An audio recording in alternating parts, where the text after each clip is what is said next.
That's lethal!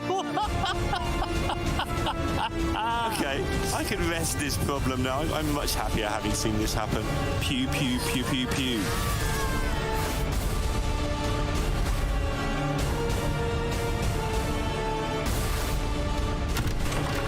The Cleric is still alive, the Pyro ready to whirlwind, the Amulet of the Undying coming down, the Boar's getting it done, Dravo concedes, and Pocket Train is the winner of Masters Tour Vashir. What a performance.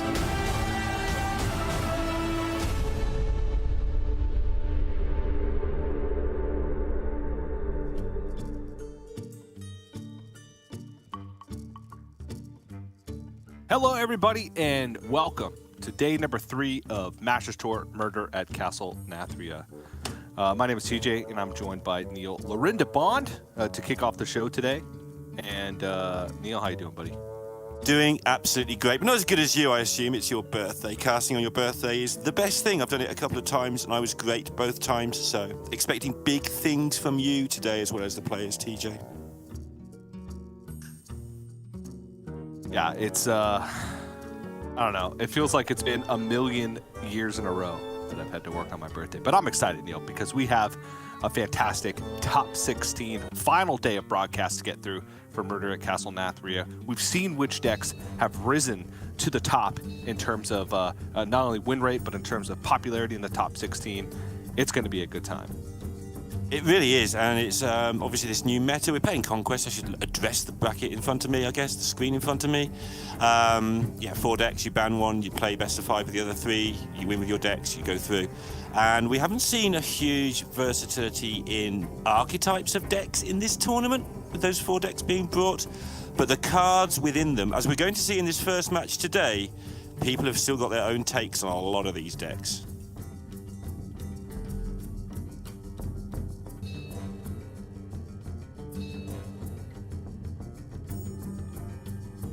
Okay, so just carry on for a moment on my own. Yeah, so we are going to be going through this top 16 in just a moment. Here is the prize that they're playing for. Let's go for this. There's $2,000 today just for getting to this point. You double that if you get to the top 8. Top 8 is sort of what we talk about in card games to a large extent. That seems to be a good cutoff for how you did well. So you get more money. You get $4,000. And then it goes up slowly but surely up to $14,000 first place. Not only that, but you get a load of points for each win, a point for each win. The people with the most points in this tournament, the one before it and the one after it, will go towards the championship event. And the winner of that will go to the World Championships, which obviously is a big deal. And talking of the World Championships, when we get to the bracket in a moment, you'll see that we have the 2 previous world champions, both in this top 16. I wonder if we get another Glory versus Possessi showdown at some point. So I'll have a read through the standings. Lovestorm went 8-0. There you go, the number 1 seed at the top left corner. Last time he went 8-0, he ended up just winning the event. Let's see some other notable players going on here. There's Tansoku, one of the original Japanese players who did well. Possessi, the current world champion. Gamer RVG, running for the Americas region. Donkey of Donkey website fame provides a large number of the stats that people use for these events, and often is somebody that I use to check my own stats to make sure that 9 times out of 10, if there's a discrepancy, it's at my end, and 1 time out of 10, it's not a discrepancy. I just read it wrong. Donkey's always right, let's face it. Stone versus Matty. Stone really close to the World Championships a couple of times, came 3rd recently in the Gold Championship as well, where first would have qualified him for Worlds. Somebody we could see at the World Championships if he gets it done later in the year. Matty, one of the players who came really strong at the end of 2018, 2021 and the start of 2022, making his first top 16 in a while. Really good to see Matty back.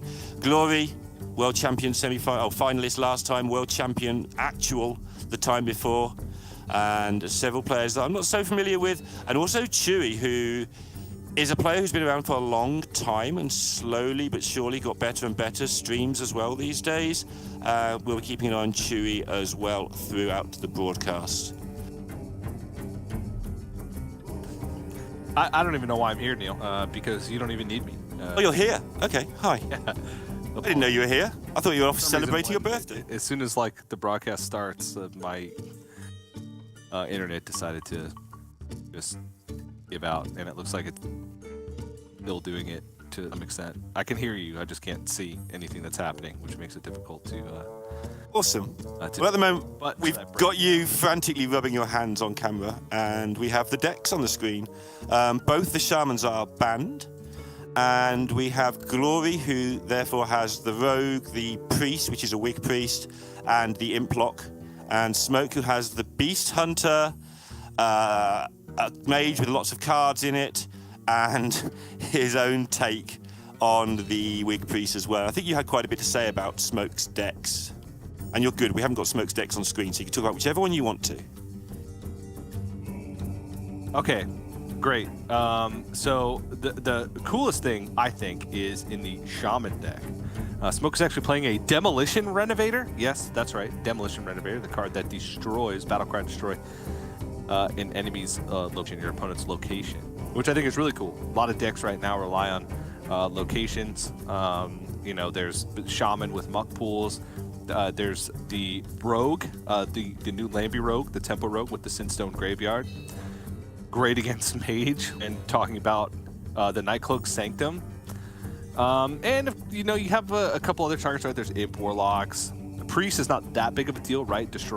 Spending 4 mana to destroy a Cathedral against Wig Priest may not be, like, the biggest of deal, but it's still good. And then there's the Hunter, just playing like the classic, like, big beast Hunter, with some of the new tools thrown in, with Wild Spirits, Stag Charge, Spirit Poacher, and Arlon, right? So just playing sort of that Wild Spirit package. Yep. So I like the list. It's a creative take, and it's made to the top 16, so it's obviously working.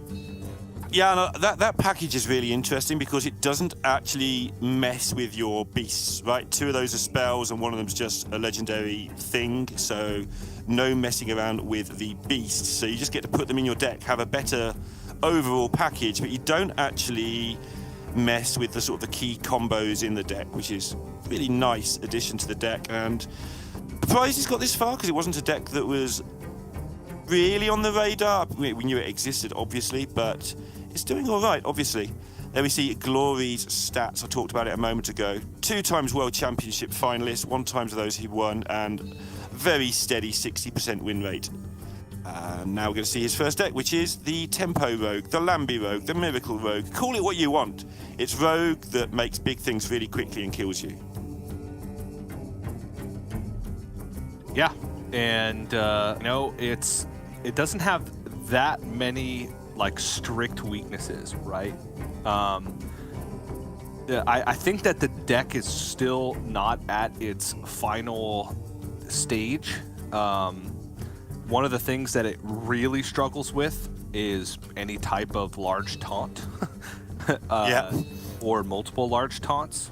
I've been having a lot of success beating Tempo Rogue with Mine Rogue, and instead of going for mines as your primary death rattle strategy, you go with the Burning Blade Acolytes, like a series of 5/8s that you can place on the board just absolutely destroys it. Some players have gotten ahead of that, and I actually did see a player in the top 16. Apologies, I don't actually remember who it was. Ran the Starfish in the list, and I think Starfish is great because one of the other things that it's weak to is freeze, right? Because you're even though Draka is not susceptible to freeze, right? It's really just amplified Snow Flurry in the meta that can freeze face. Your big minions are, and so when you summon those big minions from the Sinzone Graveyard, when you silence them, they still get their stats, right? They would lose stealth or the frozen. But I like that tech in the deck, and I think we're going to move to see more techs within the deck to try and make it more well-rounded, because it is very new, right? There's not a lot of players that have a ton of practice with it coming into the Masters Tour. Lambie only made it a few days before the Masters Tour deck submission even took place. So, and if you look at the stats for the deck, if you look at the stats for Rogue, it doesn't beat anything. That's because, first of all, half the stats are sort of old builds or different builds, and secondly, like you just said, people haven't really had a chance to play with it yet, but it is a lot better than it looks if you filter stats by recent times. So you might be forgiven for thinking that the Rogue would be in trouble if you sort of just wrote down the stats for this matchup, but actually Rogue should be fine. Smoke going with a Mage is pretty standard as a 40-card collection of cards can be. Does have a Snowblind Harpy thrown in there. So if you're holding a Frost spell, gain 5 armor. Why wouldn't you have that in your deck, I guess? But yeah, it's just 40 cards of spooky mageness. Okay, we're into the game. Can you see, TJ? I need to ask if you can see. That's right, yeah. I can see a little laggy. I can see generally what's happening, so okay. I just will see it a few seconds later than you, it seems. I hope I'm not coming across unsleeved as robot. But sound okay to me, but you always sound okay to me, TJ, and I wouldn't criticize you on your birthday anyway. That would be mean and horrible of me, and I'm not a mean and horrible person, and Sottel's not here this week. Yeah. Well, just cast the first few turns. You can do it, and then I'm gonna see if I can fix it. Okay, see you in just a moment. Okay, so these first few turns of casting, what would Glory possibly do here with double Null in hand? I know. How about just wait until they cost very little and just make a massive thing? One problem with that, though, is Glory doesn't have a massive thing generator at the time being. But I'm sure he'll pick one up and it will be fine. On the other side, Smoke. Not a whole lot going on, but not a whole lot goes on with this deck early on. You sort of just take your time, build up with the Mage, and when you get to sort of turn 5, turn 6, things start kicking off. But occupying the board, where Glory, until this pickup, could not. But now, picking up Necrolord Draka, I can't even speak, should be able to get going pretty aggressively if it doesn't get stolen. which it doesn't. The crab gets stolen, which is irritating, but does not interfere with... Yeah, Glory... Relief there, only losing Krakatoa. That's how good this next turn is going to turn out. Look at this nonsense that's about to happen. Oh, weapon's going to be sort of in the region of 6, 7. I'm only estimating. I can't be bothered to count. It's way too complex to do that. But prep, bone spike, play something, finish on Draka, get a load of stuff. This is going to be a gigantic weapon should he want it. And I imagine he does, because the mage has very few ways of dealing with that other than a couple of freezes at the face available eventually. DJ is here, so he can save me from having to cast Rogue, which is the thing I'm worst at in the whole world, apart from everything else. Yeah. There was a small argument to wait one more turn in that situation, but with the double null start and how much tempo Glory would actually get on the board in this turn, just goes for it. Floats a mana, that I was talking about, like wait an extra turn, you get two extra charges on the weapon potentially, depending on the draw off the top.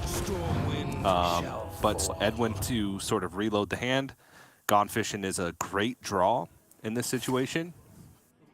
Allows the Edwin to keep growing. And can't get the Sinstone Graveyard out, but can prep something out. And knowing that the Sinstone Graveyard, at least one of them, is in the bottom, I think you can just continue growing this Edwin. Knowing that you didn't see like Nightcloak Sanctum, there's not... Okay, well, there was another Sinstone Graveyard that was right off the top. So that's fine.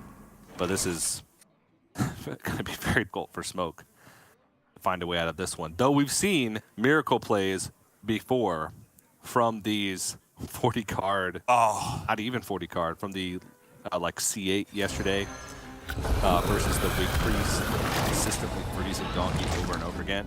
Yeah, from turn 4 to turn 10, Donkey had the whole Wig Priest set up a whole bunch of 6/6s and 10/10s, and they just repeatedly got flurried and frozen, and then eventually got more dressed, and you know, it was just absolutely nutty. So we mustn't count it out, but it is looking incredibly good here for Glory in game 1. There is the flurry available, there is the Deathborn after that, there is the Mordresh, so absolutely not counting any chickens yet, but starting to look already like Glory's going to get this done. Nathria, obviously with a lifesteal, could come into play for Smoke if he can somehow wheedle his way to 10 mana. Yeah, or just pick up another minion that costs, that's quite cheap, right, with Kel'Thas. Yeah. At this point, I feel Denathrius is already quite large, especially with Krakatoa and the few early game minions that have already died. Just mouse over it. I didn't see it quick enough. He's going to be able to get some stealth in the mix now, though, as well. And because this weapon is doing so much damage, it doesn't need to be a very big stealth ghost to get this one done. It will set up lethal for next turn with the 4/4. Yep. There are no one-mana minions in the deck except for Sir Friendly, which wouldn't work. So didn't have the opportunity to, say, pick up a one-mana minion, play Kel'Thas, and then Sire Denathrius. No lethal available for Smoke. I guess we should check, but there's not. Nope. And there's one shot at this. It would be to trade the 2/2 over the Edwin, and it hit the stealth 4/4, and then you could Deathborn. I think that's the only out. Yeah. Oh no, he's going to do it this way to give himself more chances, right? It's not more chances. It's the same amount of chances. It's still one chance. This just pushes more damage.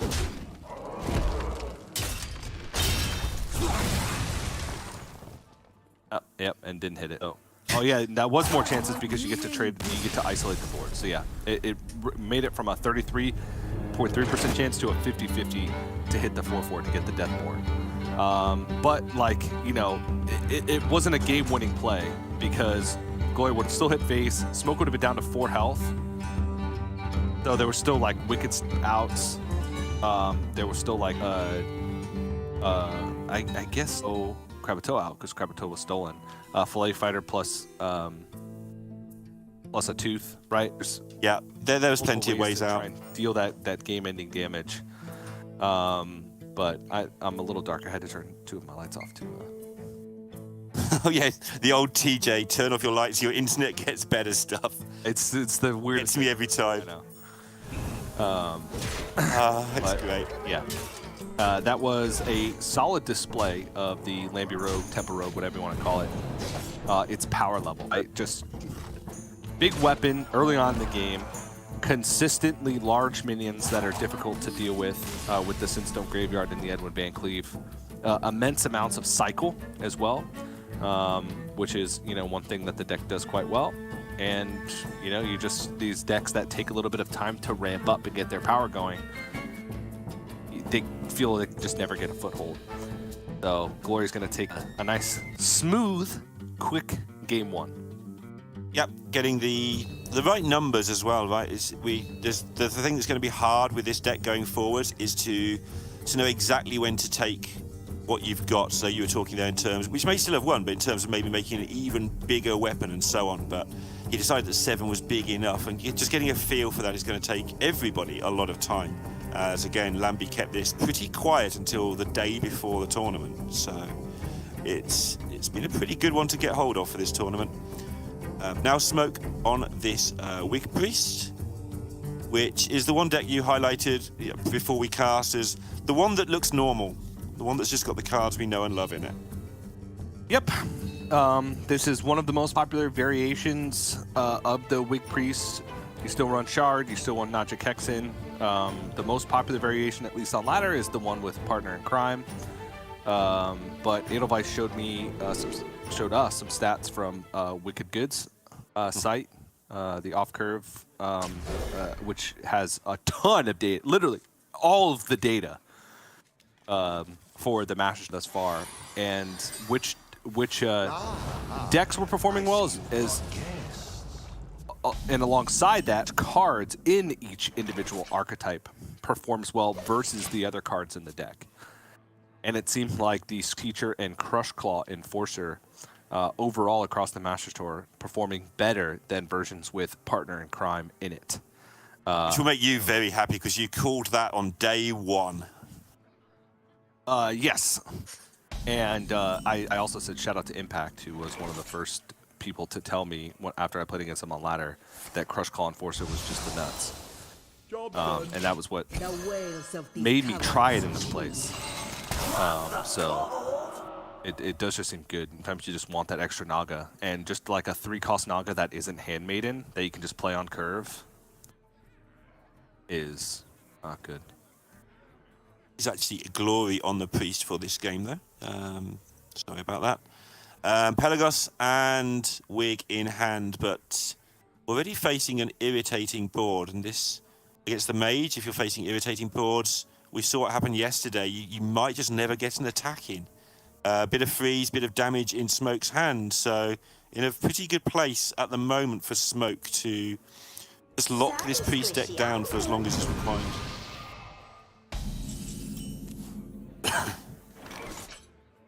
Yeah, and one of the things that you sort of need to do here with the Weak Priest is sort of, once you get to the point where you have the mana to be able to do it, is try and spread out your threats, right? Don't go all in on a single minion, because then you're going to get wrecked by Nightcloak Sanctum. And, try and make it so that Flurry is not as easy of a card to just play and completely ruin your game plan. You also kind of rely on head in a lot of points of the game, being ahead on tempo. If you're behind on tempo, by the time you get tempo back, it's too late, right? The Mage has already, started ramping up their game plan, ramping up the hero power, ramping up the card draw and the freezes, and then it becomes too late. So, getting on board here with Pelagos early, I think, is pretty important. Yeah, and Smoke has a choice here on how to progress, but he's going to likely just float a mana to play the Sanctum, begin the freezing process, just chip another 4 damage into the face. The Flurry's going to get bigger, the Varden exists.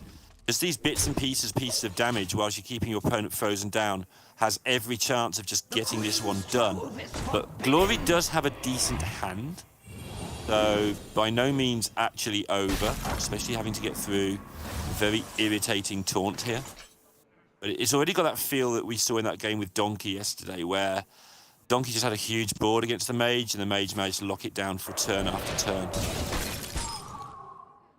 Flurry, Dawn Grasp. Oof. By my calculations, you need to chill out. Glory's big out here, I think, is probably the boon. Just get a taunt in the way of all these little things, slow him down for a turn or two.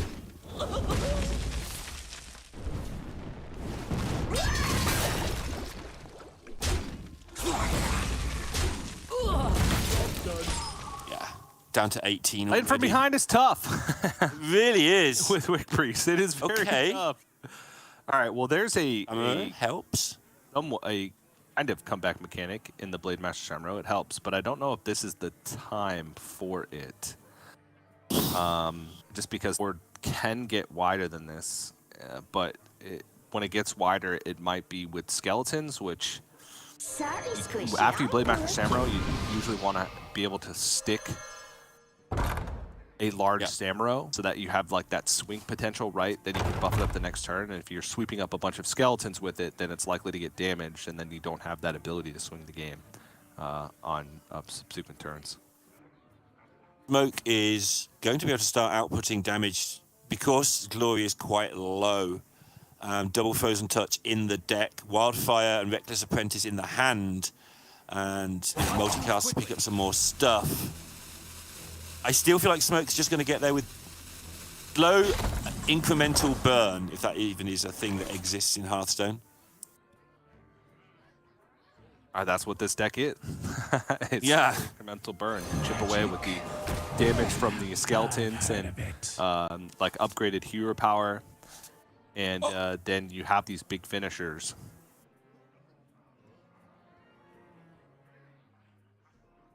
No real way for Glory to gain health outside of the hero power, which is just so expensive in terms of what this deck's trying to do.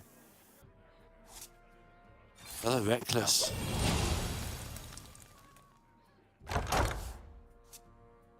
If you can have a big turn. The Wildfire played as well, so.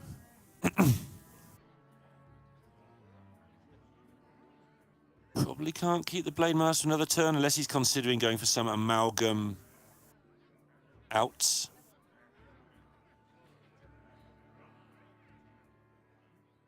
I don't even know what they would be.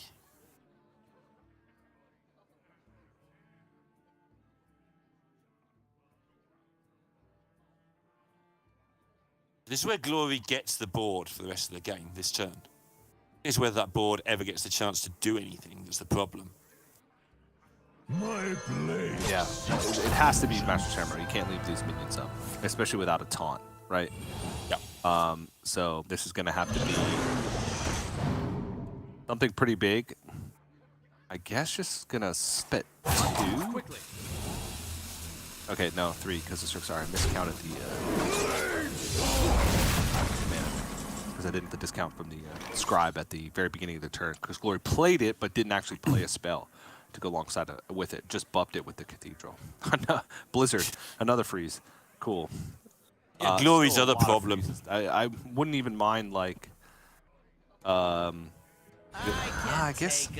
See, the problem here, you're playing the mage, is like any minion surviving, you could die. Like it's very difficult, but you know that there's a Serpent Wing in hand. Any minion surviving that's not frozen with Radiant Elemental and Priestess and Serpent Wings and Shadow Word Devours, it could, with 8 mana, you could die. Yeah, and I think he decided this is the turn where he probably won't die. Take the chance here. Yeah, this is the turn where he feels he probably won't die. This is probably the turn, yes.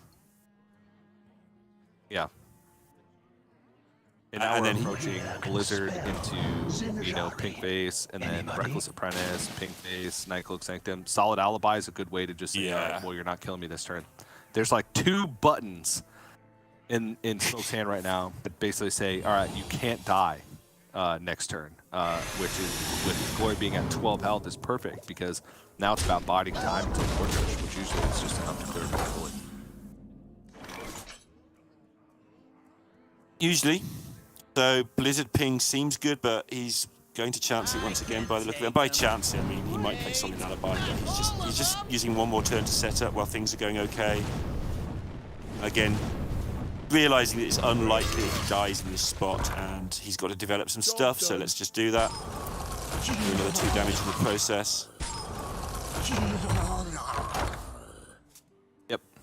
Challenging Glory to get it done with a 3-1. I can't die buttons. Oh. Okay, this is a lot. Pick me! Pick me!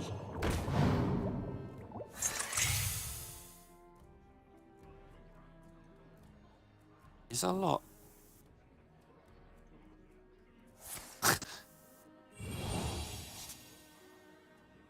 What space is the issue?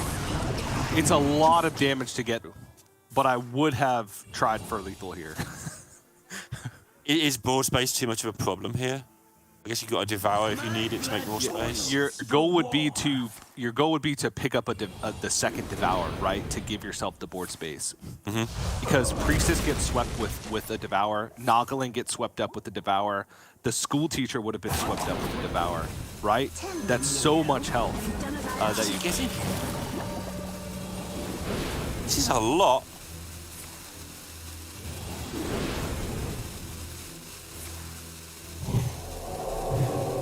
Your purpose. Okay.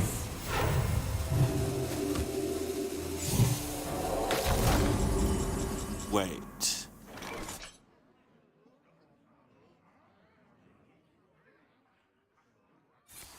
Sure. Okay. Yeah.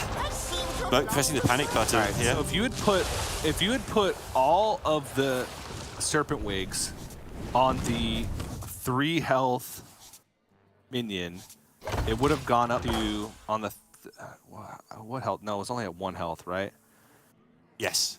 You could have gotten it up to what, 29? Yeah, I think so. I think that's right. 31. It's been really close. If second devour was picked up at some point in that chain of draws, I think that would have been a lethal potential. Honestly, if I was playing, I would have gone for it. But I understand why Glory went for this, because you're well, now he's, but he wouldn't have been dead. I would have 100% gone for it in that situation. Like, just said, okay, this Handmaiden's gonna draw me another Serpent Wig and a Devour, and would have just tried to deal 37. It's very difficult, to be fair. It is very difficult to deal 37. It would require from a 1 health you'd need you might be able to fit in it here, but I don't know with how many resets you get with Priestess. 36 health worth of buffs. You include Boon and Bless, you're down to 32, so that's 16 wigs. So 8 wig resets, or 7 wig resets. So you need to play 7 Nagas. But then you factor in Shadow or Devour. If you have 2 Shadow or Devours and you have 5, let's say your Shadow or Devouring set, I don't know. I would have gone for it. I would have 100% gone for it in that situation. He wouldn't have hit it. With the way he drew, he wouldn't have hit it. But I think that's one of those situations where you really have to, like, say, am I ever winning this game if I just go, you know, Radiant Boon, right? Yeah. Instead of trying to go for it. But it is what it is. And your thought process there says why you go for it, right? You haven't got time to work out all the +2s accurately when you're getting up to 37 or whatever he requires. Just do it and see if you get there. Unless your language... You have Priestess, Radiant, Handmaiden. Seconds. You have Priestess, Radiant, Handmaiden in hand. Your board space is fine. You have a Cathedral, but you have 2 minions on board and 1 minion in hand that die to 2 Devours. Or 2 minions in hand that die to 2 Devours. So that gives you what? You have 2 Naga resets plus 4 board space to work with. After that, 3 board space to work with because the Cathedral was still in play. Yes. Yeah, I don't know. It's very difficult though. If you even had the time, and you can't even count, right? You literally just put every buff that's in your hand on a single mini, and you try and save a bless for last, right? You just kind of fly by the seat of your pants, so to speak, and just go for it. But he wouldn't have got there in that situation. I think his maximum damage that turn would have been, I'm going to say 29, starting from 1 health, with what spells he drew, and that would have been going all in with the final 2 unreset wigs, right? Unactivated wigs. Would have been, so he would have been, what, like 8 damage short. But if you pick up a Devour, then boom, that makes up your 8 damage, because there was enough minions on board. So. Yep, I agree. I agree with at least 2/3 of that, the 2/3 that I can follow. But there's also the added complexity of if you go for that play and you go double Shadow Devour, the Devour is still the skeletons on your other side, which has a chance to actually kill your Radiant Elemental, ruining your chain because your Radiant Elemental will be lower health, so it would only take 1 skeleton proc. You'd be paring down your board because you'd be devouring away your own board. So it'd be more likely to hit either your buff minion or your Radiant, which would completely ruin your plan. So it would have been a shot in the dark. It would have been like, you know, maybe 5% chance based on what you drew from Handmaidens, where the skeletons death rattles actually hit. So we're talking a lot about this. I think Glory ended up doing the right thing because, you know, no read that the Blizzard's there. But I'm saying personally, I would have just said, you know what, go for it. But I'm also not playing in top 16 for a Masters Tour. That's me in a ladder game. Much different scenario. I think that you know, the creative team will be very pleased with this matchup we've got now. You know, the murder of Castle Nathria theme playing out with smoke and mirrors right in front of our eyes as smoke is playing in the mirror. Because I have to explain my jokes, otherwise you don't get them. Thank you for explaining that joke. And you know what else is a joke? This start? They're 3. Yeah, once you fall behind in the Wig Priest mirror, it is very difficult to get back. The only thing that you can use to get back, really, is like a Blade Master Samuro that's buffed. Sometimes you can boon your opponent's minion and then buff the boon, right, to make a big swing. Or you can wait till your opponent builds up a wide board and use Shard of the Naru to sort of reset them and then set up for your own board. You absolutely need swing cards, or else if you're behind, you're not going to win the game. And right now, we could even be looking at, depending on the draw off the top, a lethal ability for Smoke if like Shard of the Naru is picked off the top and Thrive in the Shadows picks up a Bless. Tell me, Minnow. Are you done as I asked? Yeah, sure. Even could fit in a Cathedral and still have the mana, all of that.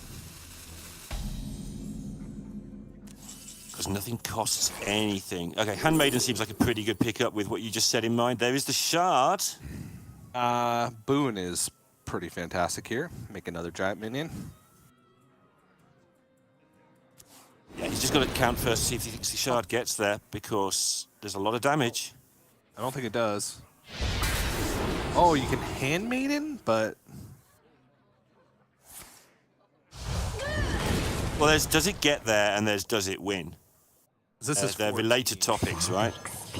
16 with the second Serpent Wig.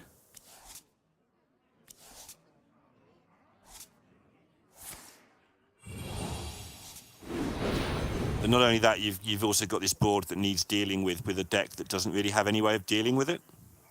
Yeah. 18 if you just dump this Serpent Wig, which I don't think you ever do.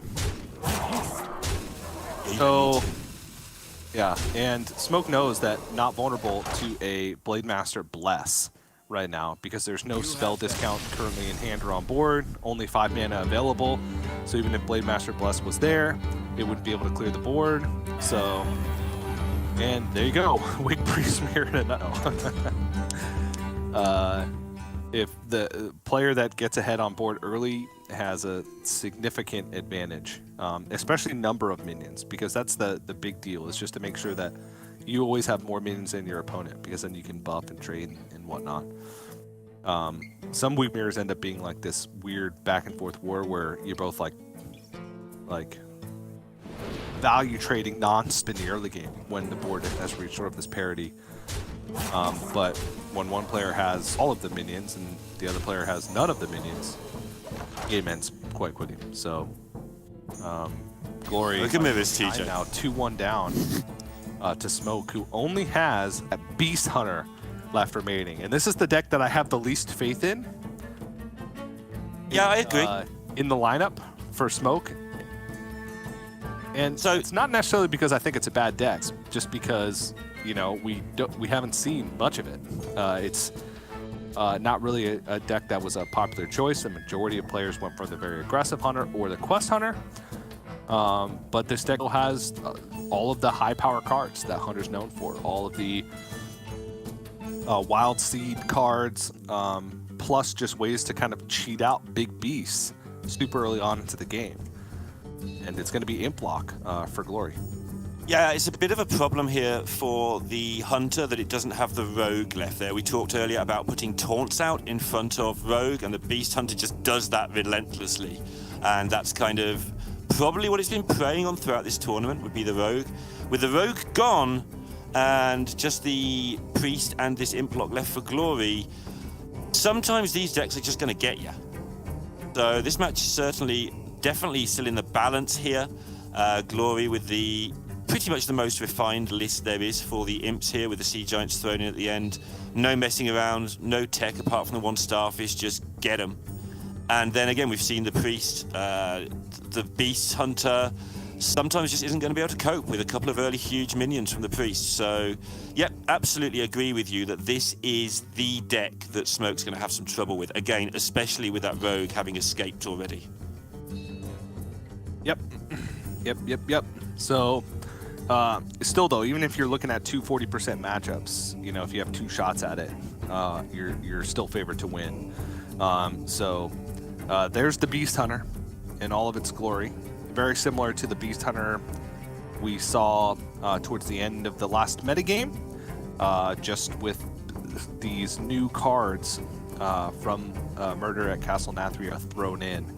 All of the Wild Seed cards, plus, you know, Frenzied Fangs, Huntsman Altamore, right? A lot of collateral damage as well as a finisher, which is one thing that this has traditionally lacked, is just like a good way to just end the game outside of, you know, King Crush being put off the top and whittling down with the hero power. So I like that inclusion, especially with the Twin Bow Terror Coil thrown in there. The double collateral damage can be pretty menacing. But a good start for Smokes. Triple 3, which is a little slow, but they're very good threes. Specifically, the coin stag charge into Wild Spirits is quite good, because you get to deal with a minion potentially, and then the next turn make 2 more of those spirits and quicken the first one. Yeah, there's no doubt at all this Hunter deck has improved massively with the addition of some mid-range things that aren't basically, I'm going to call it part of the combo that Beast Hunter is. It is now able to just play a curve that makes more sense without having to force the issue. The problem is, everything in Hearthstone got a lot better, so we're still at the question of, did it get better enough to keep pace with the improvements to Warlock, the improvements to Rogue, the improvements to Mage and Shaman, or is it still just not quite good enough? You're good, but maybe not quite good enough. And Smoke's obviously finding so far that it is good enough, but we haven't seen many of them. Maybe that's a sign that Beast Hunter still needs a little bit of work from being reasonably linear, although obviously cheating out an 8/8 charge it's not that linear. Job's done. Looking for a rush. Ooh! Oh, that is...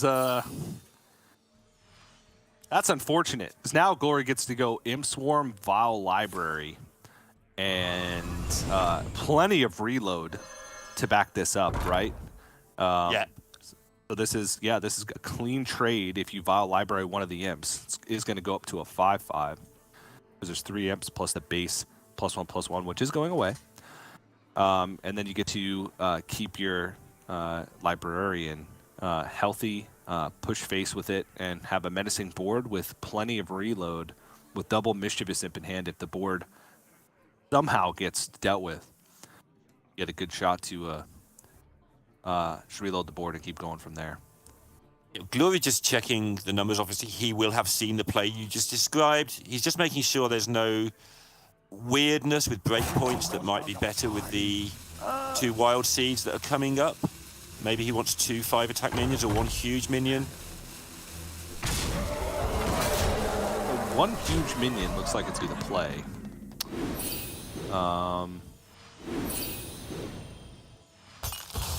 Okay. So that's out of range of a quick shot. It's out of range of the harpoon gun now. Which there's downsides to it at all as well. Like the 1/1s can just get picked off at leisure. The 2/5 is a dominating taunt suddenly rather than just a nuisance. Glory's still thinking about it. He's not sure which way he should have gone there.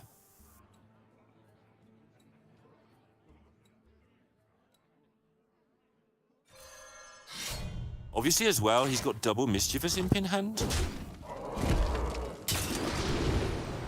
So daring your opponent to pick off your silly 1/1s or allowing yourself to trade them in to proc that might have been on his mind.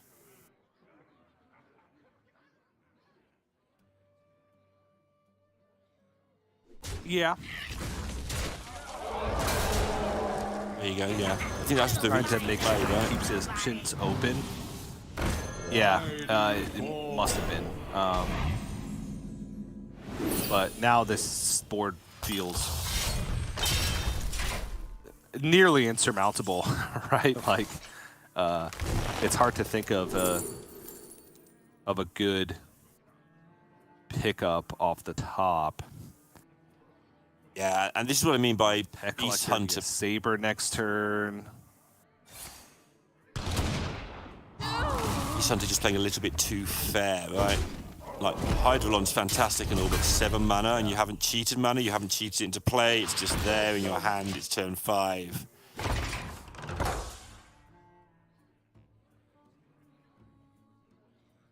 Why's the next turn things get interesting? Yeah, it was the solid, powerful Hunter start, but against Imp Warlock, like you said, just too fair, and especially not getting the rush early. Let's say that Wild Spirits had actually up the rush to be able to trade over the Librarian. It could have been a different story. Obviously, the Vile Library play still would have been there. It still wouldn't be able to buff the Imp and trade over the 2/5, but there would have been so much less power on board. This quick shot could have gone somewhere else. It could have been a snowball effect, but board's getting out of control. It has been out of control. Board is out of control. Just about, yeah. From Smoke's perspective, would feel that until this comes down, maybe there's still some hope with survive a turn somehow, because we've got 40 health from Hydrolon, but look at the state of this lot now that's coming onto the board. Out of control is absolutely the word you're looking for. And a sneaky Grimoire just to make sure. Uh-huh. No play. Well fought. I concede. 2-2. There it is. All right.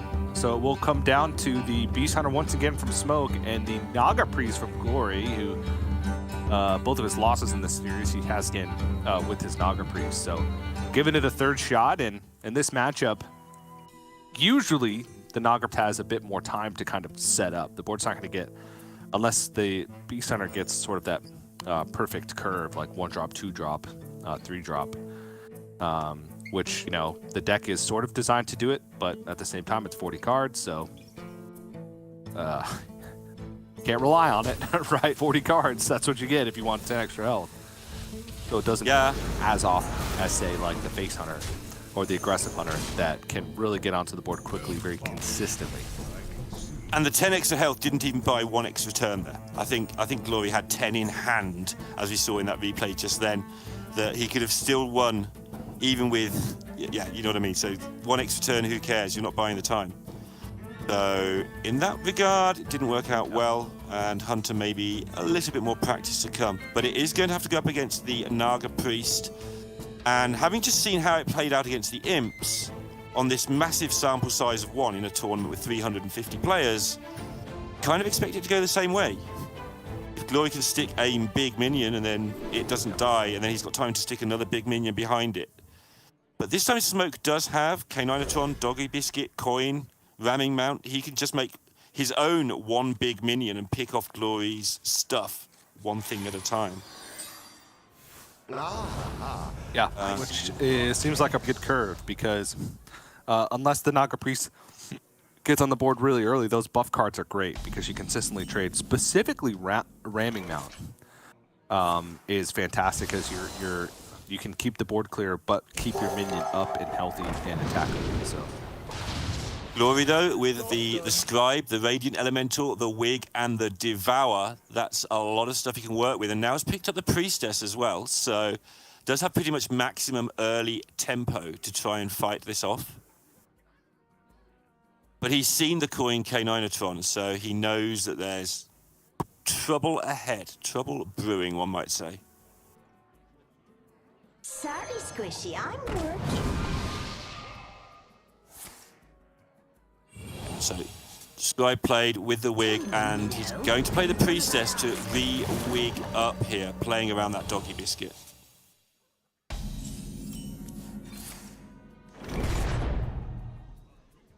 So that scuppered Smoke's immediate plans.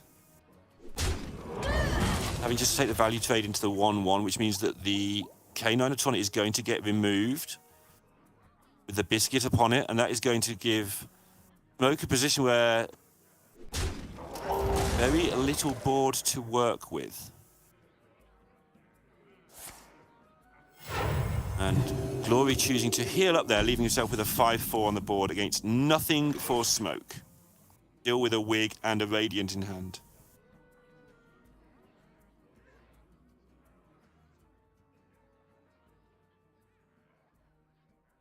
Smoke does have minions he can put onto the board, but they're so small they're just going to get eaten up. And if he doesn't play any, then he's just going to get eaten up. So it's a very awkward spot here for him. Yeah, this is the situation that you want to be in as the priest, though. Just ahead on board and just stay ahead on board until you reach that critical mass of power where you can kind of just ignore the board and start pushing face damage, right? Keep the board under control until you've amassed enough resources in hand to where you can say, all right, I have his giant minion, I can boon it, block my own life total, start pushing face, start getting that damage in. Extra Priestess. As well as the fact that Smoke just has no play again next turn apart from a harpoon gun.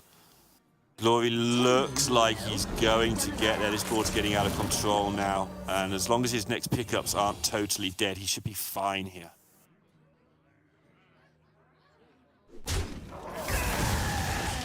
I mean, it's hard to even think of like dead pickups in the situation, right? Yep. Naga, good. L, probably be good. Boon, game over, yeah. Maybe, but even that's a way to like push through a mountain bear, you know. So Cathedral, super good. It does all the things you talked about, and it will do them again. Oh, yeah. Handmaiden.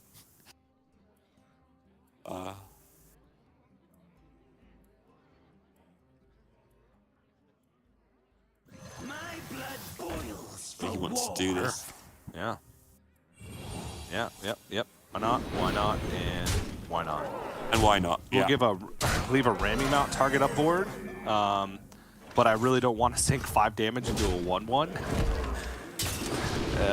The ramming mount will be able to trade over the vicious slither spear, and that'd be it. And there's a potential for Glory to even find leaf. Have some bears to get through. Yeah. Irritated. But okay, there we go. Treasure Guard Handmaiden with a wig in between. Seems good. Yep. Do it all again next turn. Treasure Guard has the added benefit of blocking these minions from being traded into to reduce their health/attack, so it's all looking up. You're a Glory fan, which many people are, it is indeed. Looking at where he wants to put this.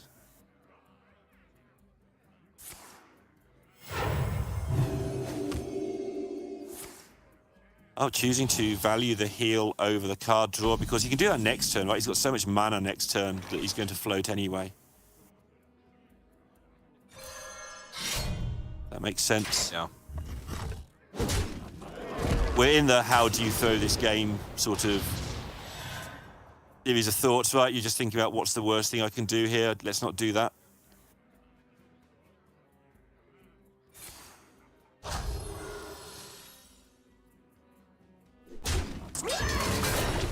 Okay. Well, Push the 1. we're getting in there. All right, need to draw something to reset. Okay, the Thrive, I believe, will activate the first Handmaiden. I think that is the third spell. First thing is Bless Lethal, potentially with another Wig. Actually, there's a taunt to get through, so you have to put it all on one minion. So we're gonna go with Boon. And then, let's go ahead and draw with Handmaiden, see what's up. Oh, Pelagos. Pelagos Boon. And Handmaiden next turn to look for the killing blow. Yeah, I like that better. He likes the other one. Let's draw cards. I like cards. It's a card game. Cards are good, but yeah, Pelagos is the bless, right? Pelagos is gonna be to bless the Boon and bring it on to next turn to ensure you push damage. And because Glor's like, traded 7 damage into a 2/2 with a Boon up. It doesn't matter. Like, now Thrive just defines Shard, and then we just have Lethal on board. Shard or just draw the Shard. Yeah, makes it much and easier. I think the Thrive wasn't guaranteed, because there was still Boon, Bless, second Wig, and Shard in the deck. So Thrive was not guaranteed to find the lethal. But there was also there was enough trades on board with Pelagos and Urban Wig to be able to push 1 damage through the face even with 3 attacks. So that was just all sorts of one-sided. And there you have it. Glory wins the top 16 match against Smokes onto the top 8. And I like what we saw from Smoke. He had an innovative lineup that obviously had success. He made it this far with the deck. These are just not the decks that he would want to face with this Beast Hunter, right? Against the Rogue, perhaps? Sure.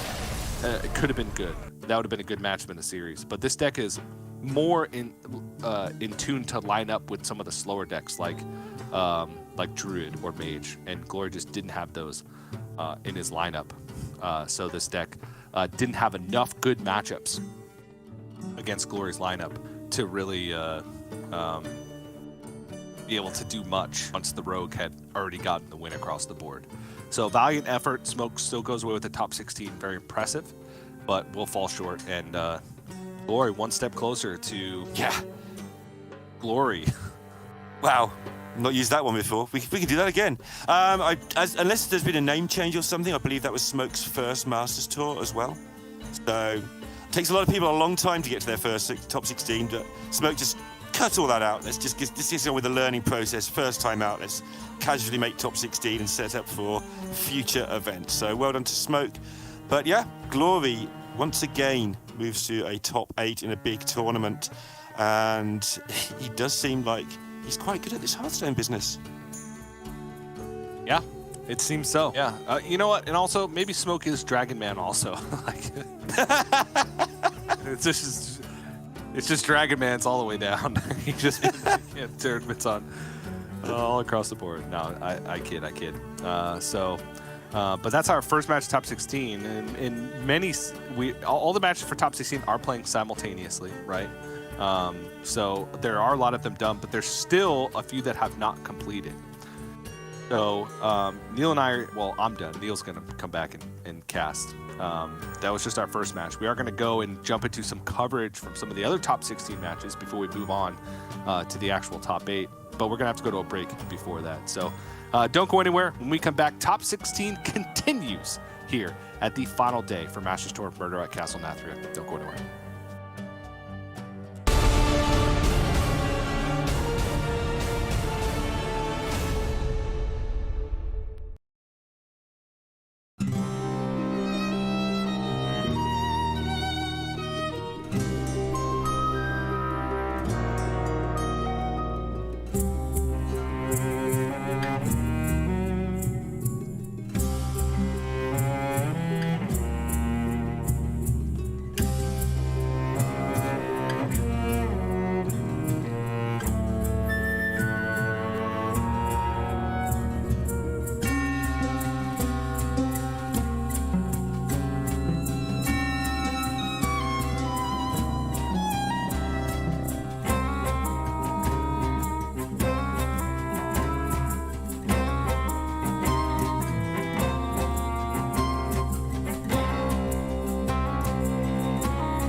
Welcome back, everybody, to Masters Tour Murder at Castle Nathria, and we are still in the round of the top 16 because in this meta some matches are really fast and some matches are really slow, so we're going to fill in the time while the slow ones are going on with some more live action.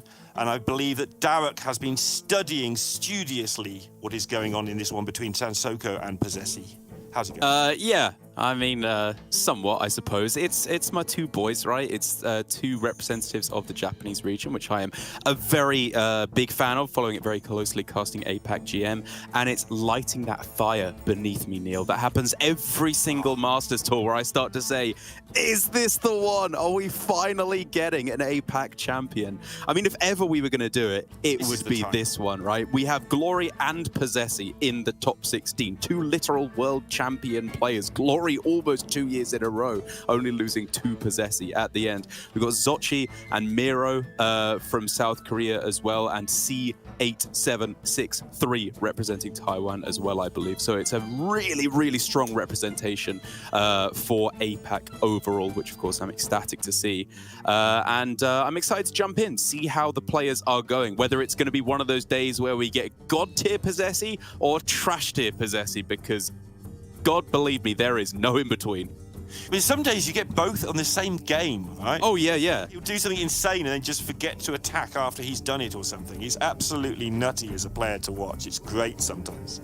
Yeah, it is. It's very true. But up against Tansoku, who I think, given he's the one that of these two players that we've seen so far this weekend, is looking very strong, actually, in terms of his play overall. I did have one or two questions about his lineup. If I'm being honest, I think there's a couple of tech decisions that I would have done a little bit differently, or the kind of the deviation that you go in with his archetypes in terms of whether you lean aggro or control.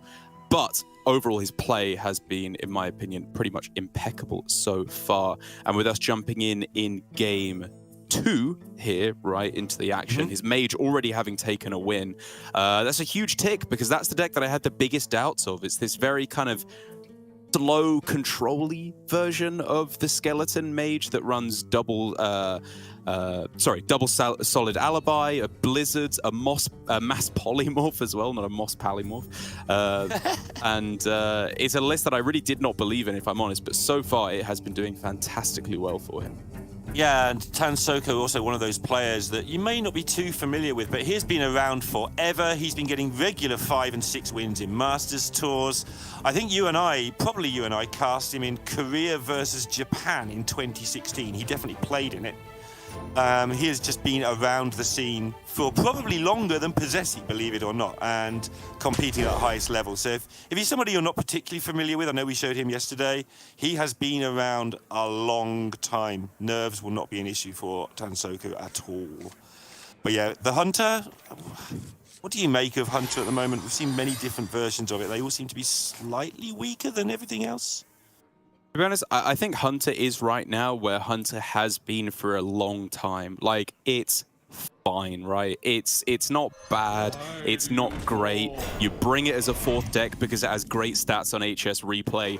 Then you actually play it and you realize it's just a noob stomper. And when you actually bring it to a competitive setting, it really starts to feel a little bit shakier. I just think it lacks a little bit of one or the other. Like, its board control tools obviously got better with the wild seeds, but they're not stacking up to the likes of Zoo, right? With all the imp strategies they have going on there. It's probably not really stacking up against the mages as well. And the burn damage they have, yes, it's the best of any class in the game right now. But with everyone having 40 health, the burn damage needs to be really, really good if you're going to be able to get there. And so I think it's like both halves of the deck in the damage and the board are almost there, but it kind of needs one or the other to really skyrocket up for it to become a tier 1 deck. Yeah, I would agree with that as well. You can't challenge like imps by going wide because they'll go wider than you, and you can't challenge priests by going tall because they'll go taller than you. So you fall into this sort of weird black hole of how big your board can be that doesn't quite challenge other decks on a regular basis like it should. Obviously, you can mix and match those. You can ignore the big thing in the priests and go really wide and hit them. But overall, your spells do 3 damage. I mean, yeah. 3's a weird number to do right now. We can see a 1-3 on the board, just to prove me slightly wrong. But lots of things have 1 health, and lots of things have 1,000,000 health right now, and 3's kind of wasteful a lot of the time. Very, very weird start to the game though here for Tansoku, whereas Possessi has just been playing stuff, right? He went coin, 2-drop, 2-drop, very, very happily moving on with his standard face hunter game plan. Here, again, just 1-1-1 will do the job nicely. But Tansoku's had a bit of a rough ride. He's had to go like 1-drop and then sacrifice, right, into another 1-drop. His Mischievous Imp, I think, is still uninfused going into this turn. No, you're right. Yeah, I thought it just infused, but it's 1 short. You're right. 1 short. I think you probably still have to play it. You know, it's still a 4-mana 6/6. You get a decent body there. But it starts to beg this question. With the location on board, but inactive for this turn, how much do we want to play for immediate, decent tempo play with just Mischievous Imp versus setting up for a big combo turn, or big-ish, with a Voidwalker double Imp, or maybe even play the Voidwalker this turn and then just go Imp plus location next turn? Really tough to pass. Yeah, and I think the tap was not what I would have done. It felt a little bit brave in that even if you draw good stuff, then you've got another turn where you're not going to have the mana to play all the stuff, and then you've got to wait another turn to actually get the payoff. And then you're against a hunter deck that, while we put it down slightly, it's not a bad deck. Like, it will punish you if you are half a turn behind, which Tansoku currently is. So let's see if he can get that payoff to pay off, I guess. And I mean, the chain is coming together here, right? You've got Mischievous Imp into almost being able to play Sea Giant. This will, if everything dies, infuse your second Mischievous Imp, and then you can get the Sea Giant down at the same time, or at the very least the Catastrophe. It's still okay for Tansoku, even with a bit of a rough start. Yes, it's okay. And more importantly, we can see Possessi's hand, which is completely out of stuff. And that's the big deal, right? If Possessi had things that he could fight the board with, maybe some more Wild Seeds next turn, Tansoku would be in a lot of trouble. But Possessi can do basically nothing here. Yeah, he can tidy up, but it's going to cost him 5 mana to kill 2 things and launch a hero power. That is not ideal. But very importantly here, the things are killable, right? Because the location was not used on that previous turn for +4/+4. Tansoku wanting to greed it even yet further. Still kind of unclear whether that works out, because he can't actually sacrifice off this Imp on board. So the Imp in hand, the Mischievous Imp, is left again uninfused going into this turn. But that's still not terrible. You can just go... Yeah, I guess Impending Catastrophe. With the Sea Giant in hand, you really want to find some of the cards to activate that. Yeah, it's not like there's any bad draws in the block either. It's like just get more of the same, whatever you get, give or take. I understand there's differences. Ooh, wow. Man. I don't even know what to do with this Doggy Biscuit. Do you play it and just be miserable but kill something? Or do you cycle it? They're both just miserable options. All right, well, if we commit the cardinal sin of Hearthstone and actually count, if we'd played it there, then you have 5 attack on board, including the buff from the Slither Spear. Hero power as well, 7, takes him down to 12. Collateral damage in 2 turns' time with another 1 hero power in the middle is probably not going to be lethal. Like, it maybe would have got there, but you're playing a very, very risky game, because as soon as they buff up the board with Bartender, the health of all the minions goes up, so the damage with collateral damage goes down, and you're really nowhere near killing them then. Yeah, he did, of course, get the worst card, I think, probably in the whole deck that he could have cycled into, which didn't make it look like the best cycle ever. That was not it was a tough choice. You're going to play the Imp now? Tansoku's decided that he's going to play the Imp. Oh, no. I thought he had some clever plan lined up, but no, he just forgot to play it. Told you he wouldn't get nervous. Fine. I mean, it's one of those mistakes that, like, it's so obvious I can't even get mad at it, right? Like, whatever, just play it and don't do it again next time. It's not like some highly deep strategical error that he didn't understand, right? It's just, I just didn't play my card. Yeah, like, it's dumb, obviously, but whatever. Is it the difference between setting up lethal and not setting up lethal, though? Apparently no, because Possessi just throws it down, and Tansoku at 2-0, again, wearing his heart on his sleeve, right? You can just feel from his massive face positioned right in front of his webcam that he really, really wants these wins against the current world champion. Even ignoring how he does in the rest of the tournament, this would be such a huge win for him as a competitive Hearthstone player. Absolutely. It has been a while since we've seen him at these really late stages of a tournament. And that was just the most APAC thing I've ever seen, Derek. I don't get the chance to rip into you and Gia very often. One player just plays the bartender followed by an imp, and the other one says, yep, that'll do. I give up. Can't beat that. There's so much APAC going on there. That's how we do it. Like, honestly, I think if GM had continued for 1 or 2 more years, APAC Grandmasters would just be both players sending each other a screenshot of their starting hand and one of them just conceding. Because they'd be like, okay, that's good enough for me. I think you've got me there. But joking aside as well, I think if GM had continued for 1 or 2 more years, APAC were getting pretty strong. Like, I meme on them, of course I do, because I cast the Americas region, so there's no punching down able for me, so I have to just punch up the smallest amount possible. But yeah. I think that APAC were coming on very, very strongly towards the end in terms of practice groups, in terms of research, in terms of actual play. Still a few untidy moments in the region overall, but yeah, I think they were getting very strong, and it's showing here in this Masters Tour with so many players in this top 16. Damn right, it's shown as well. Gia, the greatest player to ever grace the game, joining us in the Masters Tour, and dutifully throwing the game versus Alutemu to boost his total number of wins. Always one to appreciate a good stat is Gia, more so than her own tournament results, which I respect massively. Because he did finally get over 100 before playing Gia, but just in case. Just in case, exactly, yeah. You got to get him up to like 101 or something, whatever he's up to now.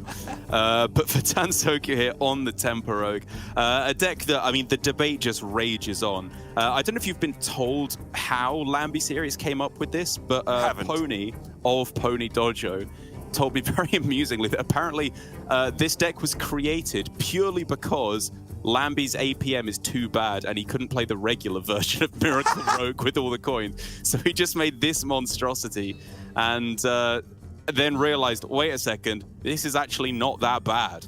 And everyone else in the practice group was like, hey, wait a second, I think you're right.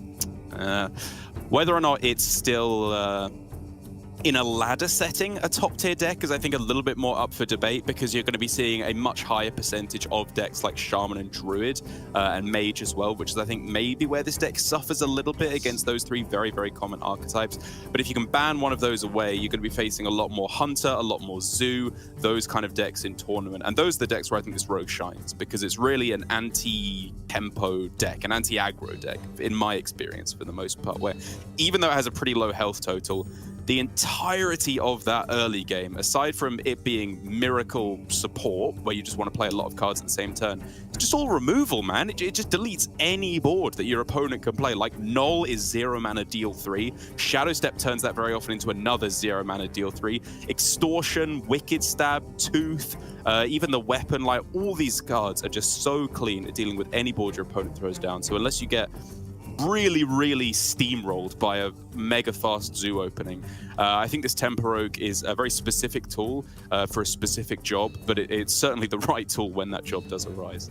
Yeah, and it also depends which part of ladder you're referring to. I know you're talking about the good player part, but down in Dredge Legend, where I live and do my work and shamble around doing my thing, like it beats the decks that it shouldn't as well, because you're playing against people who are less experienced at dealing with just the sheer damage it can put out, and things like Mage and Shaman, you just stomp through those as well. I understand the point. I understand at tournament competitive level it absolutely will struggle against those big 3, but if you're thinking of trying this deck out, don't let Daruk put you off unless you're sort of top 500 legend, because it will just murder your opponents at any level, right up to the top level.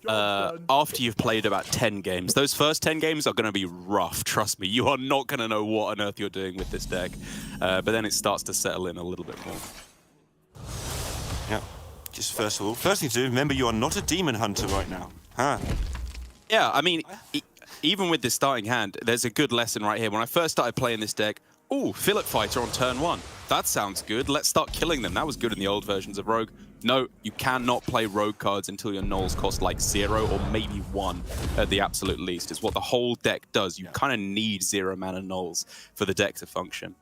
It's weird, actually, as somebody who has always struggled with Rogue, even when I've been at my best of my game and done quite well at the game, I have always struggled with Rogue. This deck actually plays out how I imagine a deck should play. I don't have any of those difficulties, because all the things I did wrong before with Rogue are now correct.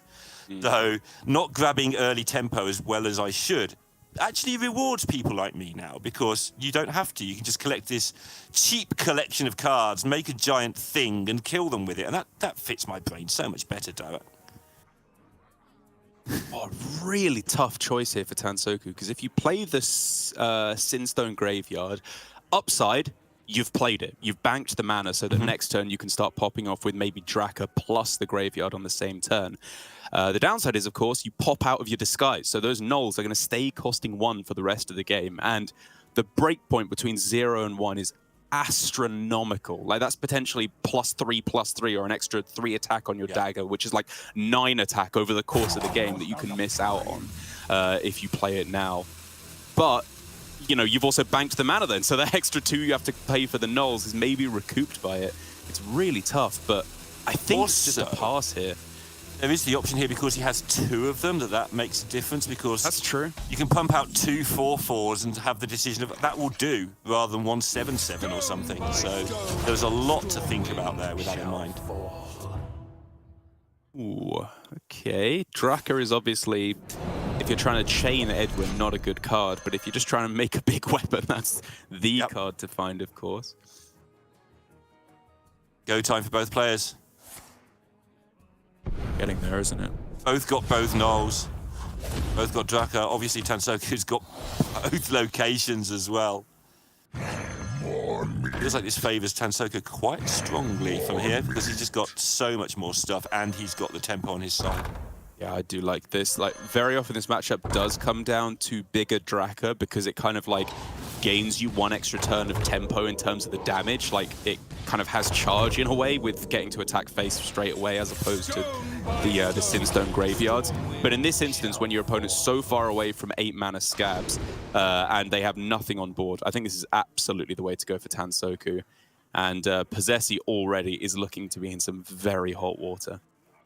This is rapidly becoming an accidental catchphrase, but it's turn 4. 2 6/6s, 2 3/5s. What's even going on?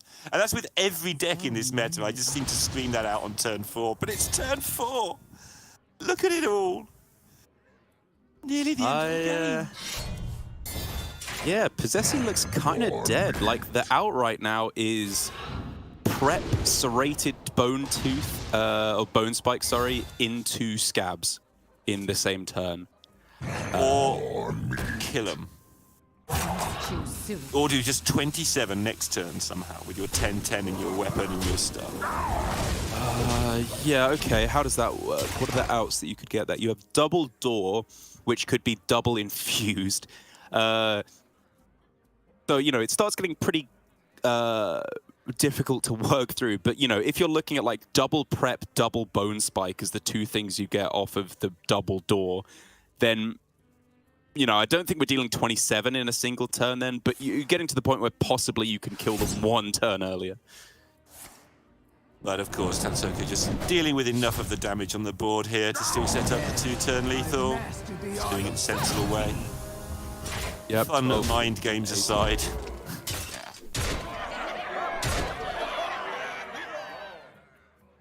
Thank you, 14. You're probably supposed to kill the null here, I think. It's, like, again, it's so unlikely that you die, even from 15 to 0, if you factor the Edwin in. But I think it's a lot less likely than, like, 12. Yeah. On the other side of it, doing 9 is so much easier than doing 12, but I think you are supposed to kill it as well. You've got a whole collection of 3s and 6s, so 9 is just one of the 3s, but you should be able to get 12 out of this lot.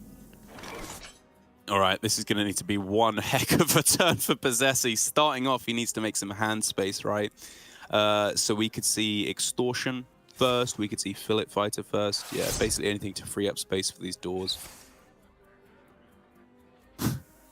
All right, prep. Okay. There you go. There we go. That's something. I don't know what now, but let's keep going. Let's keep playing stuff. Just chain the hope, selling the dream.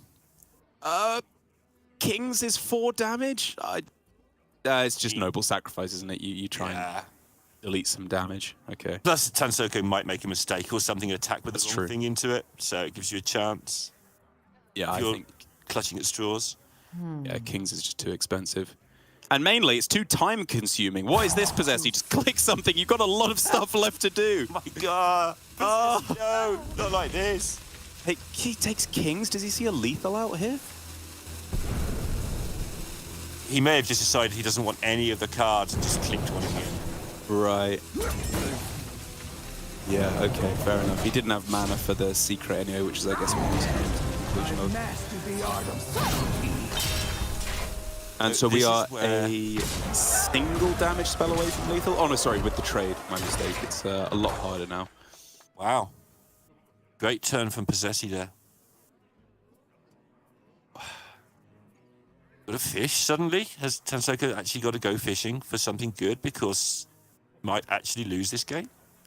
Yeah, the question is, though, what do you point this fillet fighter at? Because, Never bring a sword. yeah, I think it does have to be Edwin here. 3 is a lot easier to deal than 4. Okay, well, turns out Obviously not, that was but- going to happen, yeah. -1 damage. Lol. Yeah, you just do it anyway. It's still the correct play. Yeah. You know that they can't kill you from the other side because you'd be dead if they could have last turn. Somehow the Blessing of Kings worked out. Possessi worked out how much the board could look like, and that Blessing of Kings could have been a big deal as it happens. With Krakatoa into Blessing man. of Kings in some worlds. Is a damage spell lethal here?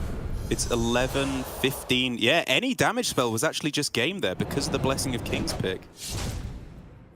That's sick. Tooth or Wicked Stab was lethal, Yes. there, right? Yeah, it was. Oh my god. So he spotted that. So that huge long think he had as Tansoko pops off, that huge long think that Possessi had actually came to a really good conclusion and very nearly won him the game.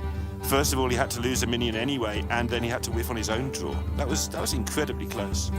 Really, really close. And a big, well played to Possessi there, I think. That looked like Possessi on form. You know, he got very, his opponent got some pretty good draws, and that mage game was, that rogue mirror was very, very close at the end. Like, we can talk about questions as to his use of mana leading up into that mid game, like Edwin stepping the Edwin. But to be honest, I think I just agree with everything he did. It was a game where he drew neither location. His Draka was fairly small as well for that stage of the game. And he gave himself a real out, like a solid shot at winning the game. I don't know what the odds were there, but I feel like they were pretty good. And I think a lot of players wouldn't have even got into that position. So well played to him, but congratulations to Tansoko taking the win over the current world champ and going through to the top 8, now just a couple wins away from being crowned the winner of Monster Murder at Castle Nathria. Every time Derek speaks, you can feel the excitement building. It's like, APAC's going to do it. We're going to do time. it. This is the one. This is the one. But the round isn't quite over yet, I believe. I'm just double checking. Yeah, we've got one more game of Hearthstone for you. And it's going to be between Gamer RVG and Donkey.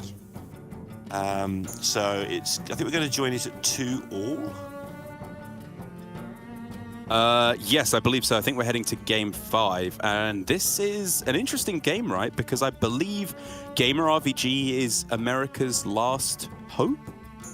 Right? That is true. I think he's the only America's representative, like USA or otherwise, like the region as an entirety, which makes me almost as happy as the fact that APAC is doing so well is that America's is doing so poorly.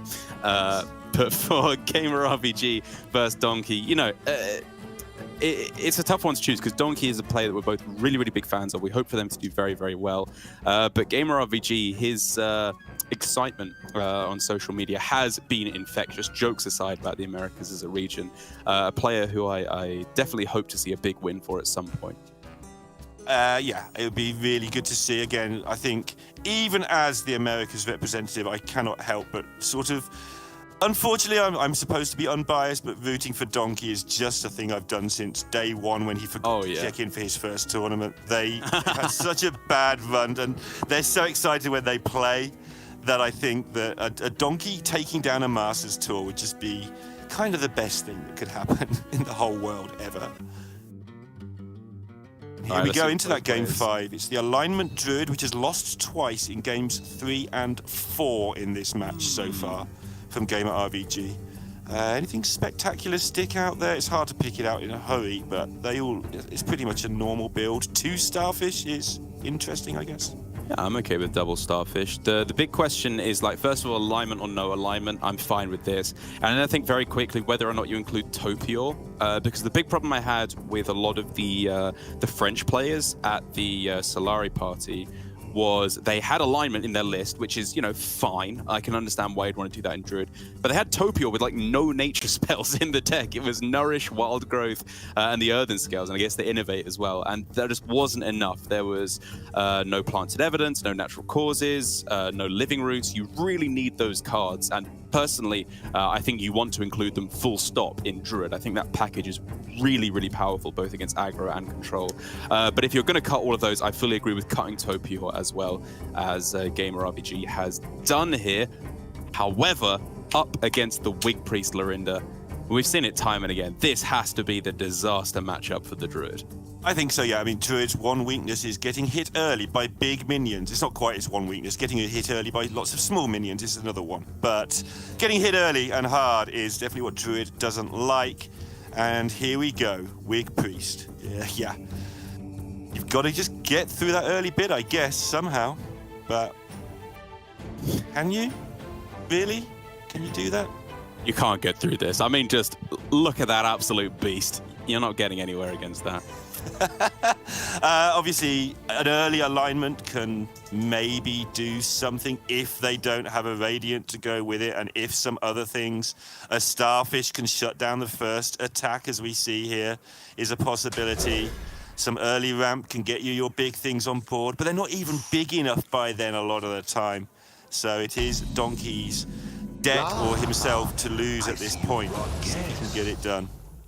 That is true, but Gamer RPG's hand is really good right now. Yes, it is. Scarf and Starfish are premium cards in the mulligan. Theater, not bad either, actually, to be perfectly honest. Just slamming that down on turn probably after Guff in order to try and steal a Wig is huge. And right now, hand is really, really slow. Yeah, stealing a Wig is obviously a massive deal. It's quite hard to explain how massive a deal it can be, because a lot of the time it is your only win card. You don't always get the Thrive to find the second one. You don't always get the second one if the first one gets stolen. You can still do great things with boons and so on, but it slows you down. It means you have to actually win fair and square on the board. The Druid then just gets out of hand. He hits that, it could be a way through. That's why it's not a 100% matchup, right? It's 60% or 70% for a reason. Okay, take a look at the list again to try and figure out what the play on this turn should be, sorry.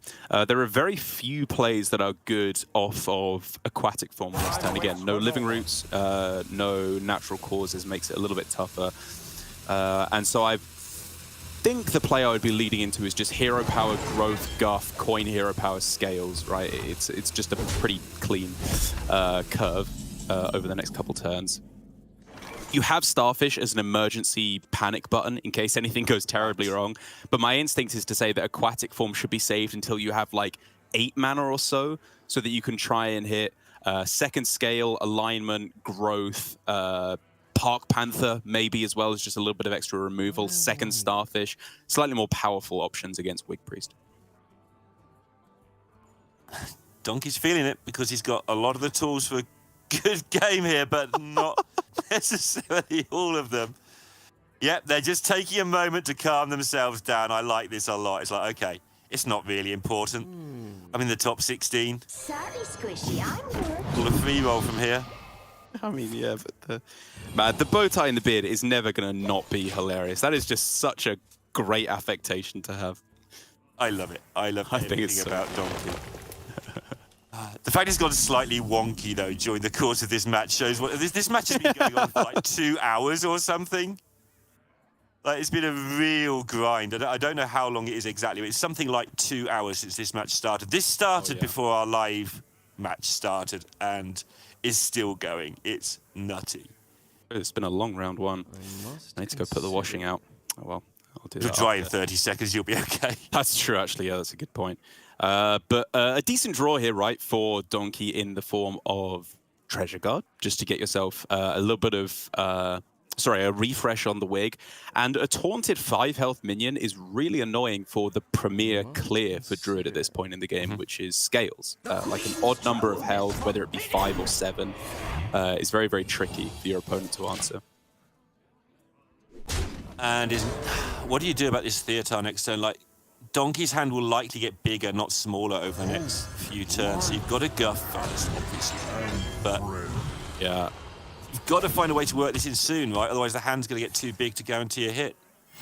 I think the way to approach it here from Gamer RVG is to say Theatar isn't necessary to win this game. The core game plan is still tempo. Like he's gained so much mana over the course of this game that just going Miracle Growth next turn or scale into Miracle Growth with the Starfish as well, that should win you the game. And if things go really, really wrong, or really, really well for that matter, if you have a bunch of spare mana, then you just throw down Theatar. Or if you really need to steal the wig, you can go for a desperate Theatar. But for the main plan, just stay the course, play your biggest cards on curve, and win the game that way. Yeah, the aquatic form you described, obviously, still there, going into 8 mana as well. So plenty of options there for Game RPG. Desperate Theatar sounds like a new hero from like 2024 expansion. Like, level 1, it's Desperate Theatar. It just becomes like Invincible Theatar. Wasn't that an old comic, Desperate Dan? Was that what? It was. That was a strip within the Dandy comic. Oh yeah. Do you remember it well, Darrett? Yeah. I do actually. I used to read the Beano and the Dandy a little bit when I was small. I used to have them delivered to my door. Wow. Yeah. There we go. Oh, thanks for that. Now I feel even older. Time to organise this turn. The aquatic form first. Makes sense. Ooh. I think I'll just take a Druid of the Reef. That's good. Like it's a pretty good card here at this point in the game, honestly. Even if you play it this turn alongside the scale, it's an odd attack rusher, which make things just makes the numbers a bit cleaner to actually clear the board. He agrees. So if you were to play scale plus the Druid of the Reef, it's Reef plus a Whelp into the 1/5, 1, 2, 3, 4 into the big minion, and then 1/2 into the smaller one. It's a pretty easy full. The weight is destroying donkeys. Like, what are you going to do? Show me your cards. I want to see them now. Okay. Back to the grind. You've got to set it all up again.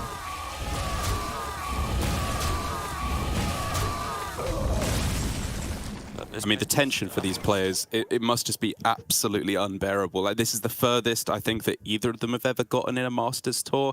It's, you know, for a lot of players getting through to top 16, you hate to say it, but it's very possibly the furthest they ever will get if they lose at this point. Right. Like this, you know, when you're at this point, whether or not it's true, you feel like this is your shot. If you lose it now, it's over, and you're never going to get a better chance than this one, which could just be true for a lot of players. It's really, really difficult to get to this point in a Masters Tour, given the level of competition.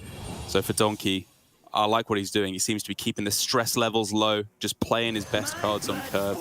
And even though things are looking a little scary because Gamer RVG has ramped up, he's got a decent hand size, Donkey is still in this one. Even though he didn't get the blowout victory that you want with Wig Priest, his hand is still pretty premium. Yeah, there's plenty of stuff going on for just make a couple of big minions and sneak through. Gamer RVG has a collection of nice Druid cards, but no actual punch it out of the park cards right now. He says, looking at the alignment, considering how that plays out, but not great into a Radiant. Yeah, Alex Draza we knew was there. Are we happy just slamming it down? It kills a thing, and it is a thing. It's not too bad. But Moonlit's kind of the best card in the deck. Yeah, you do have an alignment in hand, though, which makes Alex Straza a lot more tempting just to have in hand. But I guess your hand isn't actually a very good alignment hand anyway, right? You don't have Anaconda, you don't have Nourish. You don't have Board. Yeah, it's really close. Like, my instincts still say it should just be Miracle Growth on this turn to draw a bunch of extra cards and still get a good amount of pressure at play. But, I mean, Alex Straza is clearly not a bad option, right? Yeah. And I think that may have been the decision in the end. It's like, well, if this is wrong, it's not very wrong. If my other choices are wrong, they're very wrong. If that makes any sense. When you're evaluating in a hurry, just take the one that looks like it's never a disaster. And now we've got a big turning point in the match because that Radiant Elemental has been sat there, understandably, for the entire game so far. He drew it on like turn 2. And you really want to play it now, but you also really want to save it for post-alignment to pop off in a much, much bigger way. I think with the draw of Priestess Valish, though, the decision becomes an awful lot easier because this is absolutely monstrous. And I think that was the Light It Burns as well, which is just a 1-mana snap answer to the Alex Straza on the other side. This turn is insane. Yeah, and Donkey recognized it, started the turn off playing quite slowly, and then when they drew the Priestess, they were just like, okay, now I've got to go. And the APM went up incredibly quickly. Oh, he's just got to go. He's worrying about hand space. Don't worry about that, man. Board space. Don't even worry about it. Just go, go, Don't play switcheroo, that draws things. Yeah. All right, they've got a huge number of actions queued. They've got a huge board. And no one's going to ever know if this was perfect, but it was good enough. Look at this board state that they've created, Derek. That's pretty monstrous. Yeah, I think there was maybe a subtle improvement. Again, I'm pretty sure the Light It Burns was offered, which I'm pretty sure I would rather have done that than draw 2 cards here and just dealt 12 to them on this turn. But either way, for the most part, like I'm not going to knock him too hard because that's like an arguable difference in the play. The main point is here, look at the number of stats on board. Starfish can help, but Starfish does not solve this problem on its own. You are still going to be tanking the 12 from the Kyrian plus everything else in its natural stats on the board. This is DEFCON 1 for Gamer RVG. He is about to lose this game. Yeah, and all the good cards, the Theater, the Alignment, even the Miracle Growth, they all do nothing suddenly. Yeah, all the cards that could have lined up okay. As you've said already, the Starfish doesn't deal with a 12-22. It doesn't deal with much at all. Where's the card draw when you want it? Jerry Rig's too slow.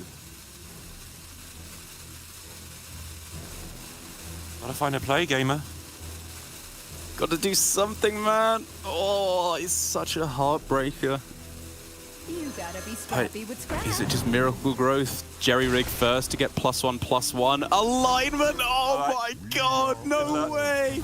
Good luck with this play. From humble sea Isn't he just to heavenly I think he's just dead. dead? I think he's just dead, yeah. I think even without the bless, he may have just been dead. But either way, Gamer RVG can't even bring himself to watch. As we can see, Donkey has done it through to the top 8. Lorinda, the only player I think who can rival your love of stats, has done it, and I think we're both feeling sharing in his joy right now. Yeah, well done to Donkey. Every win for Donkey is a win for everybody. I feel sorry for Gamer RBG, of course, the last America's representative, which is our standard thing to say in the round of 16. Derek, the enemy of our enemy is our friend or something. We're friends. Right? We've got to unite against Europe and China. I am thoroughly an APAC person for the rest of the day. But yeah, seeing Donkey go through, you've got to feel happy for them. You've already mentioned the love of stats and the hard work that they put into their site. So everybody who plays Hearthstone at some point at any sort of competitive level has encountered Donkey's work, whether deliberately or secondhand. So yeah, great to see a strong playing community member do incredibly well in a Masters Tour. Love it. Agreed, and I think just playing very, very solidly overall. Again, as I talked about, those that tough couple of plays as to when you play the Radiant, I think was perfectly timed in that series and takes a deserved win. But with that said, I think we can take a look at our set in stone top 8 now here at Masters Tour Murder at Castle Nathria. Let's see how things shook out interesting games, right? Who made it through? Who didn't? Glory winning his game. We saw that on stream. Tansoku as well. And a lot of the Chinese players taking their wins as well, right? With Wood, Stone, and Lovestorm all taking it. Can Lovestorm go 12-0 for the second time in a Masters Tour in the same year? I believe. Because that might even shut Sottel's Bly's comments up, right? If Lovestorm just 8-0s the Swiss and wins the tournament twice, that would be absolutely nutty. 12-0 so hard to do, obviously, but doing it twice, that would be crazy. And this whole lineup, don't know much about the two bottom players. I've seen 3 Woods about a few times in these Masters Tours. But bunch of letters at the bottom I don't know anything about, I've got to admit, so I'll have a look into that for you before we get to that one. But yeah, strong looking top 8 with no Americas region competitors. No Americas region. And I think actually EU in, well, 3rd place, right, in terms of representation, because I think it's just Ustia CMD for Finland and Donkey, right, for Croatia as well, to round things out. With 3 Chinese and 3 APAC representatives rounding things out. So again, I'm going to rally the cry. It's APAC's time, Lorinda, I believe. Yep, I'm on your side, Darek, for obvious reasons. And, well, let's go and get on with this top 8. I think we've talked about it for so long. Let's actually get on with it. Let's see if Darek and Jir can get their wish and get a Masters Tour champion. Top 8 continues right after this break.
Hello everyone and welcome back to Masters Tour Murder at Castle Nathria. We are about ready to start that top 8. I'm Raven and joining me to kick off that top 8 is going to be Edelweiss.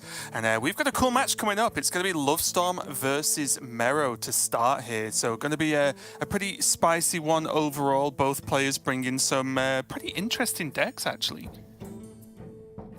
Yeah, this Curse Warlock mixed with Imp Warlock has done a lot better than I would have anticipated. Usually I feel like when you're playing a hybrid, you get sort of the worst of both worlds, but it seems like it is performing very well for lots of folks. And Mero on the other side with the pure Imp Warlock, so we may see a showdown between those two.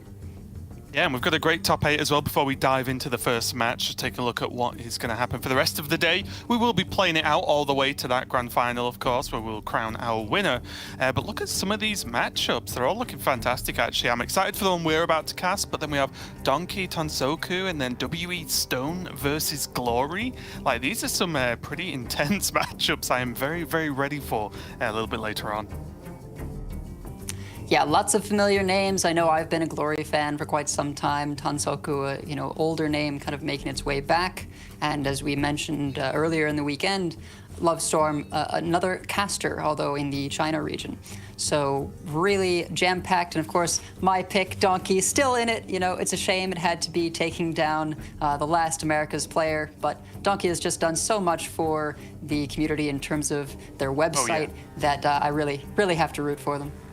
Yeah, he does a lot of great work, but there's also that chance as well for Derek's dream to come true of a double Japan final, potentially, if everything goes right for those players. But as I said, we are going to kick things off with Lovestorm versus Mero. You can see the bans there, and interestingly enough, again, we seem to keep seeing this, where Shaman has had the best win rate across the Masters Tour, but it's still being left up, so players just deciding, well, they'll just let it through, and they seem to have feel like they have a stronger ban elsewhere. In some of these matchups, we see Druid banned away from Lovestorm, and then the Priest from Mero. So what would you make of this strategy overall, of just leaving the Shaman up and letting those other bans go through?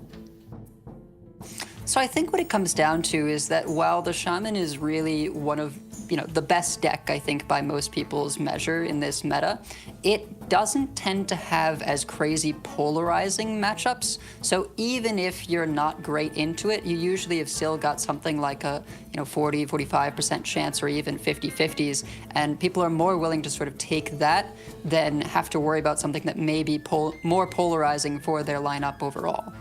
Yeah, that's fair, definitely. Because at least with Shaman, you know that because the majority of them are 40 cards, yes, we've seen them draw pretty great, pretty consistently, but you do have that window, right? Just going against Shaman isn't an auto lose, right? So I can definitely see that one play out. It does look like we have the picks in for the first matchup, and it is going to be the Rogue from Lovestorm, which is going to be that Mine Rogue, or, the Death Rattle Smoke Screen, whatever name you want to choose. And then we have the Mage from Mero, which is the version I am moving further and further away from the more I play different types of Mage. It is that XL sort of huge, 40 cards, all the different win conditions you could ever want. So it's going to be interesting once we take a look at those deck lists. But as you mentioned, Lovestorm, as well as winning a previous Masters Tour, Nixia's Lair, a little bit earlier on, also a caster, and is having that solid record as a 2022 sort of competitive overall season, you could say. 67% win rate. I would be quite happy with that if I was Lovestorm. Yeah, I mean, this is the kind of win rate where you say, wow, that's incredible. And then you have to remember as well that this is a record against some of the best players in the world. This isn't just, queuing up games on ladder, right? I think when you put it in that perspective, it's just all the more impressive. And if I recall correctly, last Masters Tour, the Lovestorm performed, was it a 12-0? Is that, or am I confusing that with another player? Oh, I cannot remember. I'm sure Lorinda will let us know shortly and send us a quick message. But I do know the run. Obviously, when he won the Masters Tour, his run in top 16 was clearly flawless. But I can't quite remember his Swiss score. It may well have been flawless victory for him there. So, yeah, I'm willing to agree with you, or at least just say that's the truth for some reason on that one. So, yeah, very excited to see what he can do. He's a player who definitely likes to do his own thing as well, because we've seen this. It's in just his lineup. It has this Mine Rogue, which again, I think is a very solid deck. It's maybe been overshadowed, especially by Lambie Rogue that we've been seeing a lot. But there's that and this sort of Curse Warlock as well, which I'm very, very interested seeing more and more games get played. As you said, the stats from a Masters Tour are very interesting because they are high-level game stats, right? Like ladder stats, very important. You can get a lot from them. But when you have like a long, like this many games played out over 3 days, you dive just a little bit deeper into the meaning of those. But for now, let's take a look at Mero's Spooky Mage here. And do you still like this? Do you still think this is the future of Mage? You know, I think that for sure the skeletons are powerful and they allow Mage to do a sort of interesting play pattern where they're being sort of both defensive and offensive. But this list is really, I think, been unusual. There's been the most variation in Mage. I know lots of people have been messing around with, do you run Frozen Touch? Do you run Solid Alibi? Like, are you going more offensive, more defensive? We've seen this full spectrum, but while it has surprised me to see Rune of the Archmage without ways of cheating it out, it seems to just be pretty solid a lot of the time without it having to be the only tool you're relying on, such as in Big Spell Mage. You know, this strange mixture Spooky Mage of kind of the big spells and the cheaper spells has been putting up numbers. And I have to say, I tried a little bit of not this exact list, but a similar one on ladder, and I haven't lost yet, so there must be something there. In before we read the fine print, played one game. But joking, of course. The one thing that I do have questions about this list on are just the cards such as, you know, Murloc Holmes, then there's a one of Shivering Sorceress, there's the one of Alibi, one of Blizzard, and I do just wonder, it's incredible that with 40 cards to pick, there's still just a ton of random one-offs in a deck list. It does surprise me just a little bit. I'd imagine with even more choice, you'd be able to just fill those out a little bit more. But I will say I'm quickly becoming a huge favorite of the Solid Alibi. I love that card. So I'd be happy to run 2 of in every list. So we'll see how it plays out, though. Again, different. It's one of the things with these Renathal decks where you've got so many different options how you pad those other 10 cards. Then, you know, there's different reasons for everything, right? So there are arguments to play any kind of thing. It depends on what you're trying to counter overall. So excited to see how this Mage can do and if it can, again, be consistent enough. But to be fair, all the players that have made it to top 8 have had a very consistent tournament with their lineup so far. And Lovestorm, the only 8-0 out of the Swiss with this list, and perhaps not even the most perfect 40 as from stats that I've checked out over on Off Curve. Deepwater Evoker has one of the lowest win rates just as a card in the Spooky Mage. So that inclusion may not be helping Lovestorm out, but it hasn't seemed to matter for them. Yeah, it is Mero's list. Lovestorm's not playing Mage. Just a quick correction. Oh, I'm sorry. But your point is completely valid overall because I agree. Still 7-1. Yeah. It's an odd choice, isn't it? When, again, there are certain one-offs in the deck, and then you look at, oh, okay, Deepwater Evoker, yeah, it draws a card. I completely get that. But then there's cards like Wildfire, Flurry, and, you know, like just all these low-cost cards where, yes, it is the 4-mana 3/4 draw a card really worth that much? Are there not other cards in the deck that you could play to help out with that card draw? Or just go a slightly different direction in general? Very, very interesting. I think this is something we're going to see probably never settle. It wouldn't surprise me if there's just never a defined 40-card deck of, you know, any of the classes that run it, because there is just so much choice and, like, space for personal preference. But we are ready to get into game number 1, and as players are wont to do with these 40 cards lists here, Mero looked like at a glance there, he had a heck of an opening. Yeah, it's sort of unusual. You would expect 40 cards, less consistency, but as long as you keep enough low curve cards, it can still work out. And this is as strong as ever. You know, there's only one of these Shivering Sorceresses to get it discounting the Wildfire. 0 mana, you don't have to play it right away. You can leave it for that surprise factor. Although, again, something like the Mine Rogue over from Lovestorm, not a ton of things you need to ping down anyway. Yeah, just useful, really, isn't it? And the fact that it might not look like the highest impact, I think a lot of the time people look at cards such as Cold Case because it's it just helps out with your general curve so much. But hitting Wildfire means that you can potentially squeeze a ping in on turn 2. But as you said, not often the matchup there where that's going to come in clutch. But coin 3 into Cold Case, it's looking quite strong for Mero. Oh, just the fact that we are coining out effectively a spider tank just to get the trades over on the 1-3. Just what a time to live in with these 40-card decks sometimes. Coin Spider Tank is now just classic Hearthstone, isn't it? That is exactly what you want to see. Just coin 3-4 on turn 2. Perfect.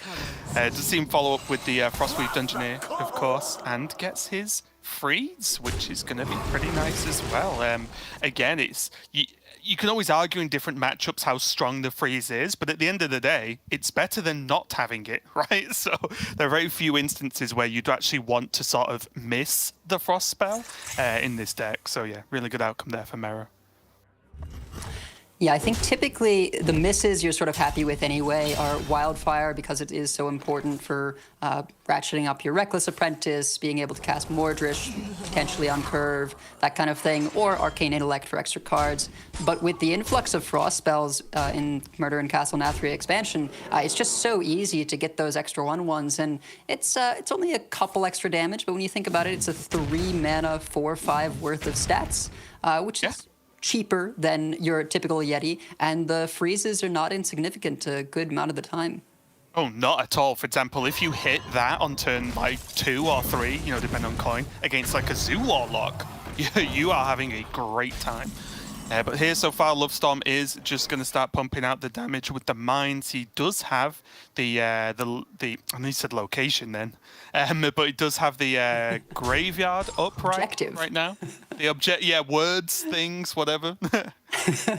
This is, I think, my most frequent mix-up, objective versus location. I almost wonder if objectives were sort of the early concept of locations, and then they took it one iteration further. But yeah, Snowfall Graveyard, doubling the death rattles, sort of the key card in the deck. Whether you want to call it Mine Rogue or Smokescreen Rogue, it's a death rattle-centered deck. And Naval Mine plus Forsaken Lieutenant, that's another 16 damage with the trades in. Inching the way closer, but need, I think, one more death rattle to really get over the finish line, and might not have the time. One big positive about this for Mero is these freezes on the face do just basically delete a potential draw from Lovestorm, right, in the form of the weapon. If he draws Counterfeit Blade, well, he can't swing it. He can still equip it and then just hero power to break it, potentially, of course, to do that. But still, normally, if the weapon's equipped with the Naval Mine, Death Rattle, that puts so much damage out over the course of the 2 swings. It's kind of absurd. So Mero giving a swift nod there, says, you know what, okay, there's the damage. What else have you got this turn? And he'll be quite happy that it seems to be backstab pass. Yeah, and we've got quite a bit of damage on the side over here. Just lethal. Wow. One of the fun interactions with Deathborn is not only does it make you more volatile skeletons, but you can just use it to kill a board of them you've already got for a little extra burst. Yeah, a lot of options there, and I will say Mero probably extremely happy with that win. I'll be honest, maybe it's just my personal thoughts on it, but I never go into a match, go against Mine Rogue and think, oh, this will be fine. I'm always terrified because it feels like you blink and you're dead. And especially with this deck, right? It does have the armor gain. We did see him get double Cold Case, which definitely helped, made him feel a little bit more secure. But this is a matchup where Mero could have easily, in a roundabout way, passed 4 turns and died. right? Like, it could have easily happened. So no doubt be very, very happy with that mage win and getting off to a very quick 1-0. Yeah, you know, it's like you said, Cold Case, one of the few ways of just gaining armor in that deck of 40 cards. Obviously, you start with the extra 10 life, but not a lot of healing overall, and I think that's why something like this Mine Rogue has been able to perform, potentially even against Shamans as well. The extra 10 life, but not a ton of healing tools. Even our priests that we see are Naga priests, so not much healing going on there. There's no sight of Paladin or any controlling priests, so may just be a really heads-up read from Lovestorm in this Mine Rogue, and if we're to believe TJ, it also wins against the Lambi Rogue. And here we go, though. We've got a matchup I think we're both looking forward to here. More of this Renethel Curse Warlock with that sort of imp package to sort of beef it up a little bit, not only in the early game, but also just that impending catastrophe. I was watching Huntrace's stream this morning, and I think there was a moment where he just hovered impending catastrophe and just said, "How is this okay?" and then just carried on playing.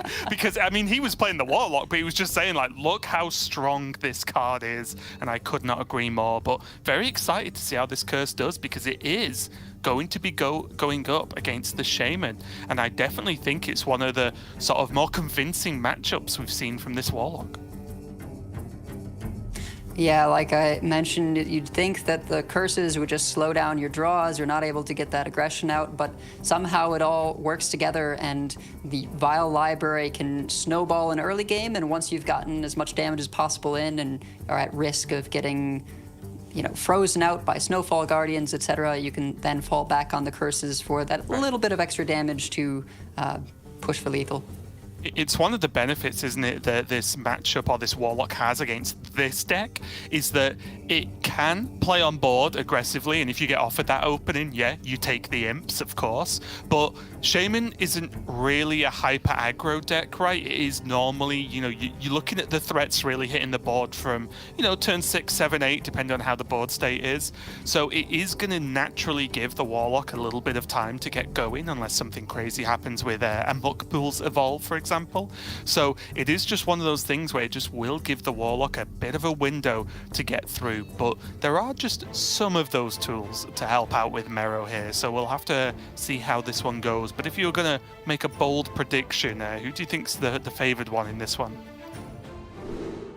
I really think Imp Warlock can just be so powerful in terms of snowballing the early game that I would put my money on the Imp Lock in this case. Although, no imps in sight in this hand. Not yet. Look at the double Renethil. That's just the world we live in right now, isn't it? But yeah, and also a big deal here. Schooling, I think, was off the top there for Mero, and then he's got the Sleep Breaker into Cookie. Well, that's gonna pretty much just solve the potential imp problem, right? That he could expect in the opening here. Yeah, absolutely. I think Cookie has got to be one of the highest win rate cards in the Shaman when it comes to aggressive matchups, just for a little extra clearing potential with the weapon. You gain that life. The Sleep Breaker means we're able to clean up this 5-3. And yeah, Schooling, of course, a very nice tool for cleaning up some of these early imps that otherwise, until Snowfall Guardian, you aren't necessarily able to deal with. Yeah, one good positive here, though, just because of the way Mero's choosing to play this, not going to sort of spam out Piranhas to clear up the imps, is kind of what you were talking about earlier, right? Well, Lovestorm pushed 5 to face, good start. He gets to push at least another 4 this turn. Like, suddenly, the imp package is kind of done its job, right? I think if you get 10 to 15 damage total out of this opening, Lovestorm will be quite happy about that.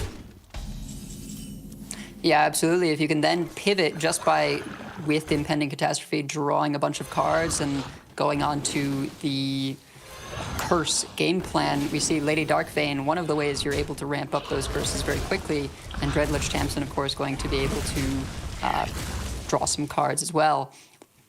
Could be able to just make that switch. Obviously, no Imp King Murfam in hand. I think that's what you really hope to be able to kind of move you from the mid game into the late game of curses. And finally, Mero does decide to pull the trigger here on clearing with the Schooling. Yeah, and I really like this Look at as well this. from Lovestorm. He could have gone for the Syracuse to play out, but instead said, you know what? I don't really have many more imps I'm expecting to draw, for the near future. I'll just take the 3 cards, thank you. And yeah, suddenly this hand is really starting to come together for that later game package. Can choose whether he wants to clear this 2-2 with the Grimoire, or whether he wants to just hold on to it for now. I honestly wouldn't be too upset either way. Just have to consider what turn 5 looks like. But yeah, I actually love that turn from Lovestorm, just holding on to the curses for now. I think the turn 5 you're really worried about is Command of Neptulon, and Grimoire could maybe clean up at least one of those, a little more threatening than the 2-2 currently in play. Definitely looking like an awkward turn 5 here for Lovestorm. And he got it as well. His eyebrow raised when he pressed Grimoire, and it told him it was correct. He was like, "Oh, okay." I really couldn't believe it when I looked at them, but Off-Curve posted the stats for Shaman, and our boy Glug was sitting at the bottom, and somehow Murloc Holmes sitting at the top. And I don't know if this must be just a skill difference, that these players are much more able to hit successfully with Murloc Holmes, or if they're able to do something with just the information it gives even when they miss. But that is not the card that I would have expected to be at the top of the stats in terms of inclusions for the Shaman. I'm choosing to believe that information's been doctored to change that round. I cannot believe that's true, but I am not saying you're lying, of course. So yeah, very, very interesting to look at those stats a little bit later on. For now, Lovestorm does have this turn 5 to contend with, and his hand didn't really get better with the new draw, so does have to consider exactly where he wants to go here. A little bit awkward. He could just throw out the Syracuse, with a life tap first, and just throw that out worst case scenario. It wouldn't be the end of the world. Maybe you don't even want a life tap. If you're expecting to roll into Dreadlich Tamsin here, it could just be Syracuse and then touch the 2-2. It's not the best board, but you have to get these curses started at some point. And if you're going to be tapping for cards, I'd rather do it maybe rolling an imp rather than losing 2 life. Yeah, that's the thing, right? Without waiting for any kind of there's no sort of brand shenanigans that are going to happen in this list. So the Syracuse just does what it does, right? 3 mana, do 1 curse. That's its job finished. So with that, I do think it is worth just throwing out there and relying on Dark Vein to pop off with your curses, right? Yeah, absolutely. And I think the one you really are looking to get put into Dark Vein is the Abyssal Wave, as that allows you to create a chain reaction between the 2 2-1s. Can be an extra board clear that otherwise this deck wouldn't really have access to. And, of course, another 2 curses on your opponent. Whereas, your Dragged Belows, those you more want to use with the Tamsin Roam to get extra casts of the Dragged Below. Yeah. Mero, an absolute ton of cards, but has to work out what he wants to do with them first. He's going to go fishing for a Murloc. Flurgo's looking pretty nice. Not necessarily on this board, but just to have in reserve for later.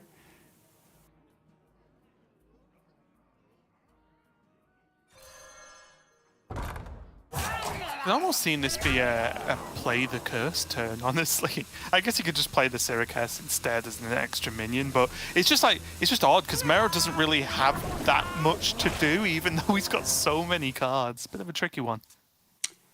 Yeah, I could have seen an argument for play the curse. I like this, getting the cookie in play, though. It is healing, but it is slower healing, so it does need to die in order for you to get that weapon. And I've seen a couple of times players just holding on to it for a long time, and then once they need it, that healing hasn't happened. Whereas if you just get it played, get it killed, at least you're able to gain the 6 over time from the weapon attacks. Use it to clean up a little bit of board, and wow, that is a lot of curses over in the hand of Lovestorm. And again, I really like the lack of trade, right? He could have just traded the the Murloc homes there, but instead it's like, you know what? No, I'll take 3 extra damage, and it means that it sort of negates some of this weapon damage by going face as well, and just keeping that health total as low as possible, because very quickly we're going to see some curses come into play. Oh no, not the evolve that Marrow is looking for. I think if this isn't killed at this very moment, then Primordial Wave is probably going to come out just to get rid of that death rattle of taking 5 damage. Not really a clean way of dealing with both of these 7 health minions, though. Abyssal Wave doesn't do it. You'd have to double drag below one of them, and if you have to pick one, it's going to be the Kael'thas. Yeah. Yeah, it's kind of tricky, right? It's like a great play, one great minion, one terrible minion, and you run AoE. So it's like, hang on a minute, what do I want to do? I do like the double drag, though, even without the Tams in and getting in there for extras. But these curses are starting to stack up. That Sire Nathria is quite the draw for Marrow, though. Not because it'll get, you know, very heavily infused, but just any amount of healing is something that I think you're happy to see.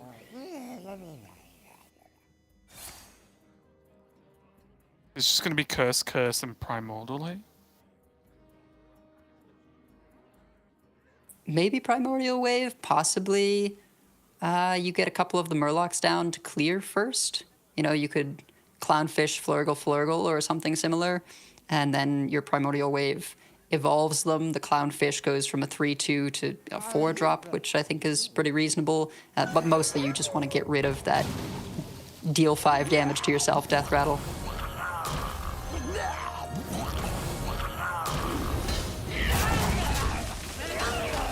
I think this is... Oh. Okay. The Cultist. Get an extra minion on board. All very nicely killable, though, for Lovestorm.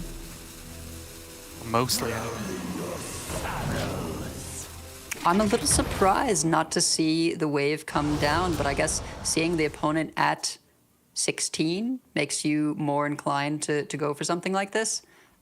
Although now with that 3-3 roll, that opens up a full clear, I think. You can Grimoire the 3-3 into Abyssal Wave. The 3-3 actually huge there for being able to take care of the 5-7.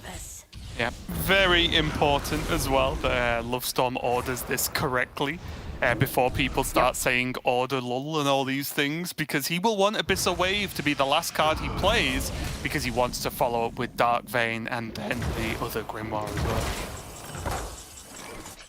Yeah, of course, and with Dark Vein plus the Grimoire, you add 2 more curses, and they are dealing quite a bit of damage at this point in time.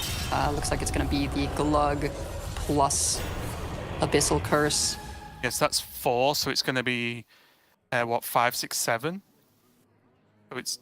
Yeah, I don't think it's quite lethal, though. You know, the damage is ramping up, and you are getting to clear the board, but Nathria is going to be fairly primed, and...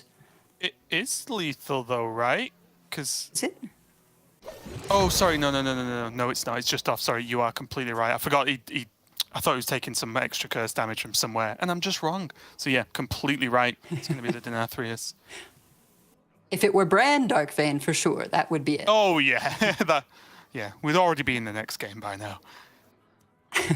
We saw just how much damage that can do before. I can't imagine it's anything else here, though. Does it... Yeah... Definitely kills the Glug, right? Because I think that might be what he's worrying about. Let's see. The Glug would get +6/+6, then take 2. Take 10, not right? quite, right? Right, which leaves it with 1 HP remaining. Yeah, Assuming that's the that problem, isn't it? it doesn't all happen simultaneously. Yeah, the Glug does grow because the deal 2 would go first, right? Which then kills the 2/2. Yep. And then Glug grows, and it's Thank you for go your with the Yeah, silence so the first. Starfish This does works. have to come down.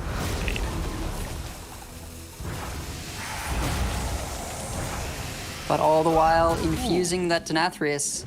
It's kind of interesting though, right? Because it goes down to 2, but if Merrill plays Right. Denathrius, Still has the curses, right? So he still takes the damage next turn. Oh wait, it's just dead. Oh, What but am it's I just talking lethal. about? I did not know it was at 14. Not in hand for Wow. very long, but not enough HP on the other side. I'll tell you something. Glug getting... Casting becomes hard mode when there are so many numbers to keep track of, like Nathria's when we don't have anything to show us. And then you look at curses as well. I need to polish my skills on this one because I am not good at that. But yeah, wow, what a win from Mero though, because that looked like Lovestorm was kind of all over that game, even though he was taking a lot of hits early on. I thought Lovestorm was looking great there, but it just wasn't quite enough with the curses. But you can see how if any more of that early chip damage had gotten in, it would have been the game, you know, with no schooling or no sleep breaker, just a little bit of sort of, you know, dead curve for the Shaman can result in the Warlock just getting more chip damage in and then getting over the finish line with those curses. And again, even in the other world, right, where Denathrius either just wasn't there, because then I think that's just game, or just wasn't quite that stacked, because I think Lovestorm was on 13 health, right, and Denathrius was 14 damage. So, like, even if it was just a little bit less stacked, he couldn't kill him. If he plays Denathrius, he heals for, let's say, 10, but then the curses just hit him back again next because he can't spend them, which is what I was saying before I realized I was being a moron, and it was lethal regardless. But yeah, very, very close game indeed. Mero got away with it there with Denathrius saving him, and it does mean now he is on just this pure Imp Warlock, no curses in this list, going up against pretty much the rest of the lineup here from Lovestorm that's going to start with the Rogue. Yeah, and we have seen that at least in comparison between the pure Imp Warlock and the ones running the Denathrius plus Sunstrider and Gigafin shenanigans, this seems to have won out in terms of performance over the course of the tournament. Just Battlegrounds Battlemaster in particular just ends games out of nowhere. Makes perfect sense to me. Vile Library, of course, makes very huge minions. There is the one Sea Giant as well, and even doubling a couple of, 3 or 5 attack minions can be fine as well. And one of you're pretty likely to still find with the amount of card draw coming out of Impending Catastrophe. Yeah, that's the thing, isn't it? As if an aggro deck needed to a 2-mana card that draws 100.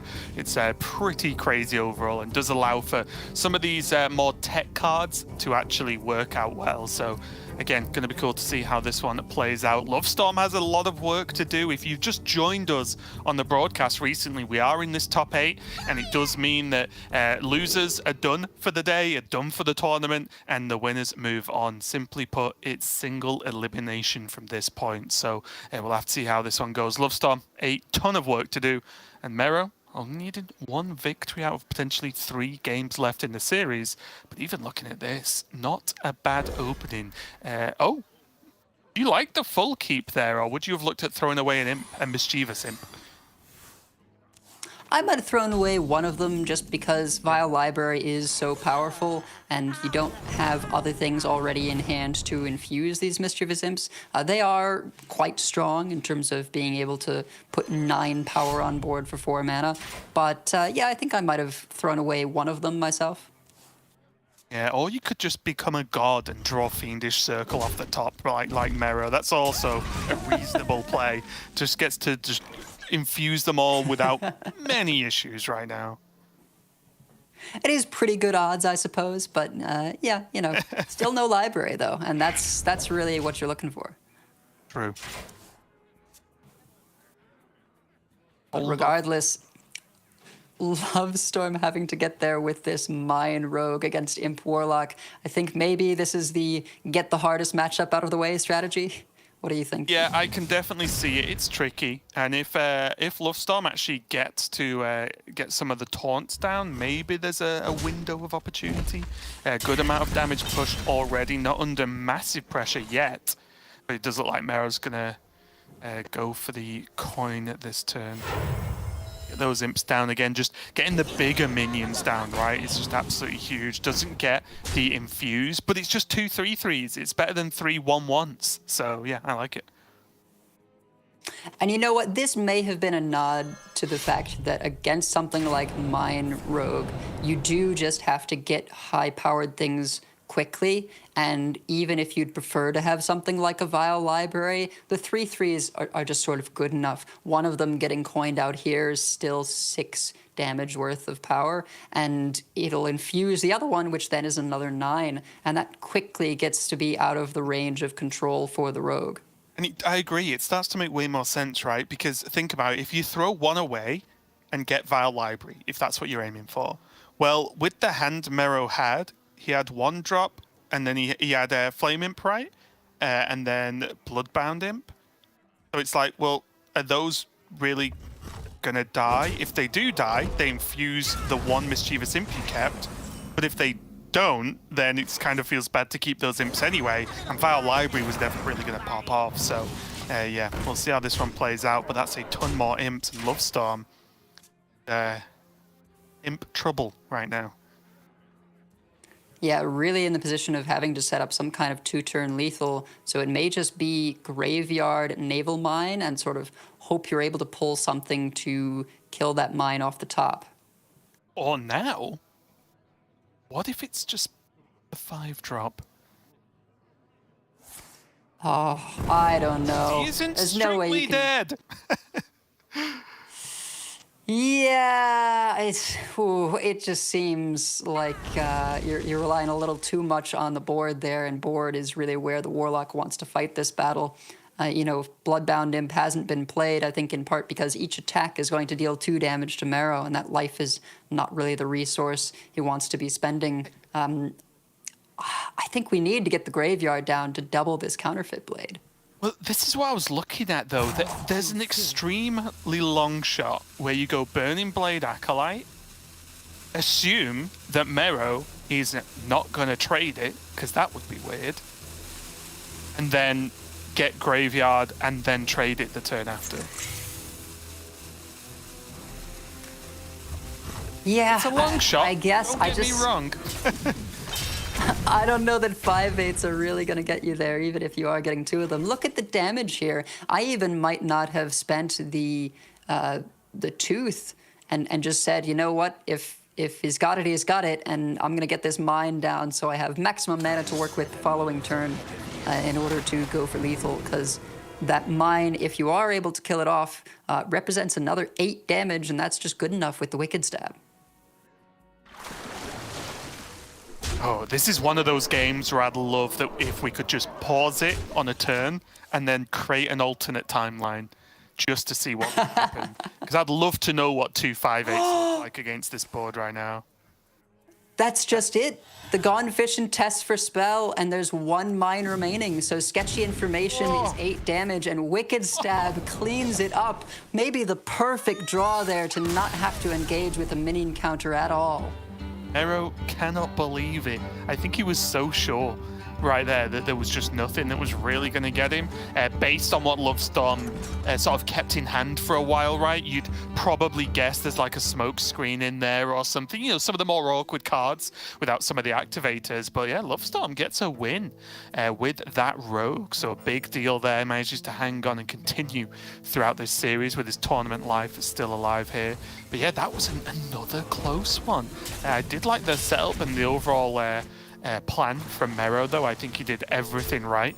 Got to just get all those big imps on the board, push the damage, set up lethal, even with the Okani.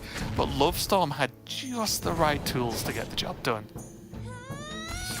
Yeah, and Okani picking minion there, I think, is the correct line, because you know they have a Naval Mine in hand off of the Sketchy Information played previously. There's also enough cheap spells to check, as we saw. Lovestorm would have been able to get through a spell counter regardless, just between the Gone Fishing to check and then going for the Sketchy into the Wicked Stab. Really, I think that was the only draw in the deck for Lovestorm that won the game. Yeah, absolutely incredible. It does get to stay in the game, and that means going to be jumping over to the Control Shaman, going up against this Imp Warlock again. And I feel like this has been one of the sort of key matchups we've seen throughout the whole weekend of Shaman versus Warlock. And I'm still right down the middle, honestly. I think it's a very, very close matchup. At least from what we've seen on podcast. I mean, again, with this shaman, it has a shot against anything and usually is at least somewhat favored, depending on what you're up against. But it's definitely can lose. You know, it's always close. And that's why I think so many players like this deck, is because it has a shot against everything. It's not particularly polarizing, but always, always close matchups. Yeah, but let's see how it goes. Lovestorm needs to win, survive, and try and make it to that top 4. Mero, though, has been doing well. Got a little bit fortunate in some positions, but that's what you've got to do to win tournaments. Why I've never won one. Yes, that's it. Just the bad luck, you know? I actually have won stuff before, but not strictly just Hearthstone things. It's a long story, and I won't bore you with it. But Mero here again. Now I want to know. Are you a former poker pro or something that I'm on? No, it's still video games, but I'll tell you when we're not casting a match. I'll tell the story. All right, Even though fair the enough. casters all hate it. But yeah, so here though, Mero does have Library, does have Fiendish Circle, does even have Sea Giants as well, because Shaman definitely a deck that can throw a few minions down to help out with that Sea Giant count, maybe even unknowingly. But are we going to see the Insta-Imp buff? In it many, many times just to be able to make a positive trade here. Yeah, it's all right. You know, you get to have the value with the 3/2, but you know a schooling has been played. I think you're not thrilled about it.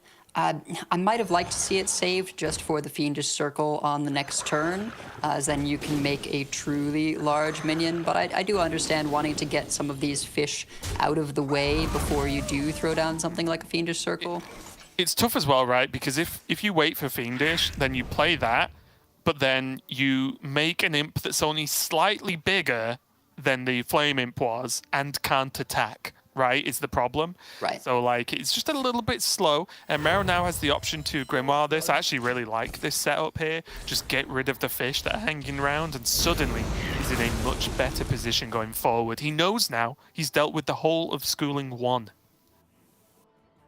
Yeah, and I think this was the plan with that line of buffing for the value trade. It makes your opponent put those fish on the board, and then you can go into the Fiendish Circle plus the Grimoire to clean them up. Very well played and thought out, and you're trying to keep these alive for that shady bartender. I suspect, you know, we're not going to see a trade of the bartender until Mero knows that it's not going to be getting value. I'm actually really surprised at the hero power. I guess it's fine. Because it was exactly taunt. But if that was like heal, the healing totem, I think that might have been actually pretty rough. Yeah, Amalgam isn't really necessary for a ton of value in this matchup. You'd think you'd just play the 2/3 for a body. Yeah, it's just purely because as well, if it wasn't taunt or the attack totem, Mero could just leave it on board and be like, okay, thanks for the cheaper Sea Giant at some point, right? He could just leave it there and kind of ignore it, would maybe even like require an evolve to get value from it. So yeah, definitely an interesting choice there from Lovestorm, valuing, holding onto the Amalgam, but Oh my okay. goodness. That is quite the 6-drop to roll into. Shady Bartender, as much value as you can possibly get. This is a good idea. I think trading one of the 1/1s, which is as much damage as you need in the first place just to get through this taunt, leaves you not board locked into something like a Snowfall Guardian as well. And that's definitely, I think, why Lovestorm felt comfortable just taking a step back and maybe just toteming there, is knowing that the Guardian is coming down on 6 and you know, drawing cards on 5 to maybe find a Macaw. Yeah, this is nice as well. Now Mero's going to answer with Okani into Minion, I imagine, to stop either another Snowfall or maybe a Parrot, but I don't think you're really reliant on stopping the Parrot, right? Because I'll ask you a question now, because I've gone blank on the answer. If Lovestorm plays a minion, then plays Parrot, Parrot still copies Guardian, right? Because that minion didn't really exist. I believe so. It is does, right? Which means that it never happened. Yes, yeah, okay. I just wanted a second opinion. Oh my god! What? No! I mean, with 1 health. Baron Geddon You on the know- other side. Mero was not born to win this particular game of Hearthstone. What? of all the 7 drops, you know, on average, 7 drops are pretty terrible, but if you're devolving your opponent's board into 1s, Baron Geddon is about as good as it gets.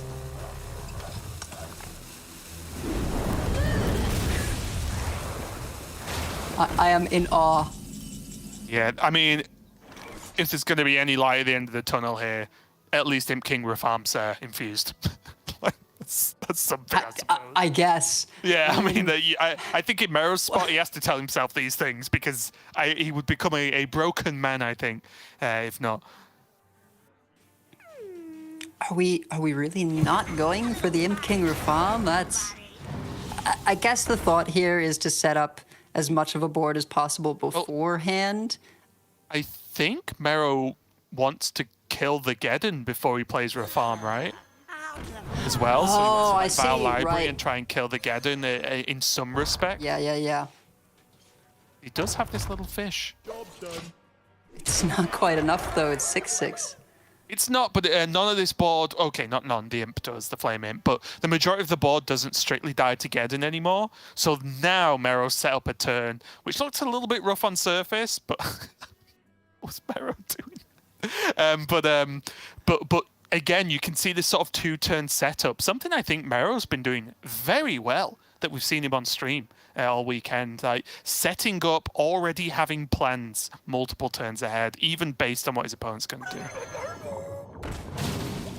Yeah, and these at 3 health at least makes it on a face level view that something else has to be done to clean them up. Yeah. Oh, this is disgusting. Okay. Yep. Using the Flurgle for the 1 chip.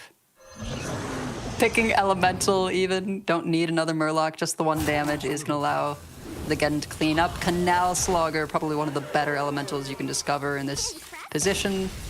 Yeah. Mero's like, And you know that's what? just it. I've had enough. I'm sick of this. I'm out. That was very, very rough there for Mero.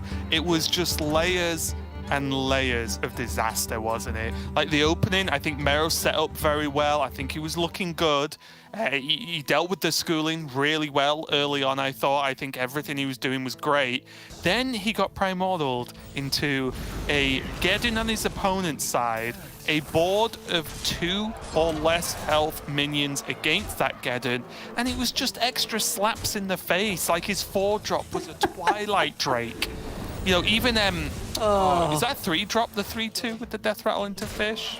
A 3-drop? It is, yeah. But even, we talk about spider tanks all the time. A 3-drop could have easily also not died to the Geddon. So just so many layers of awkwardness there for Mero. And I think at the end there, it was just like, yeah, get me out of this game. And very, very quickly, we're moving on to game 5, something I did not think we were going to see in this series with how the beginning looked. And it is going to be the Warlock mirror, but definitely not a mirror in how the decks are going to play out.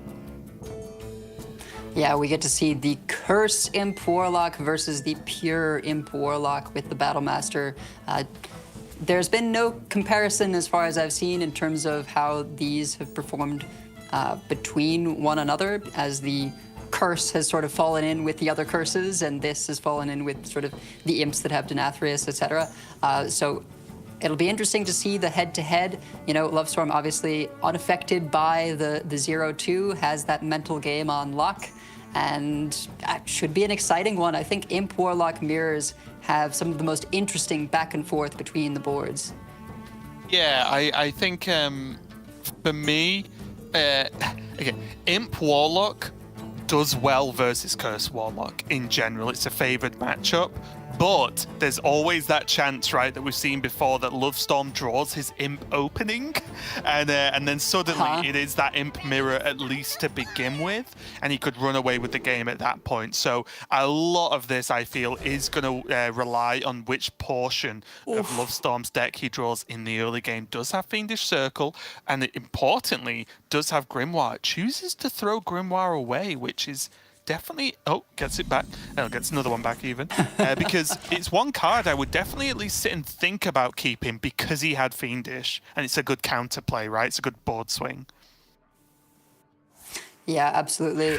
But I think the main thing here is that Imp King Rafam, which can present such a huge board swing in the mid game, particularly on coin where you get to play it on 5. I mean, I think I'm on coin, I'm keeping Imp King Rafam every time, especially with the Fiendish Circle that you know is going to be able to infuse it. I mean, this is really just the curve, right? Fiendish Circle, Mischievous Imp. Yeah, a little awkward, you don't have library, but the opponent in some kind of has to respect the imps one way or another. Yeah, this is pretty good though for Mero. Does get to play Imp Gang Boss, and he plays it on the turn that's...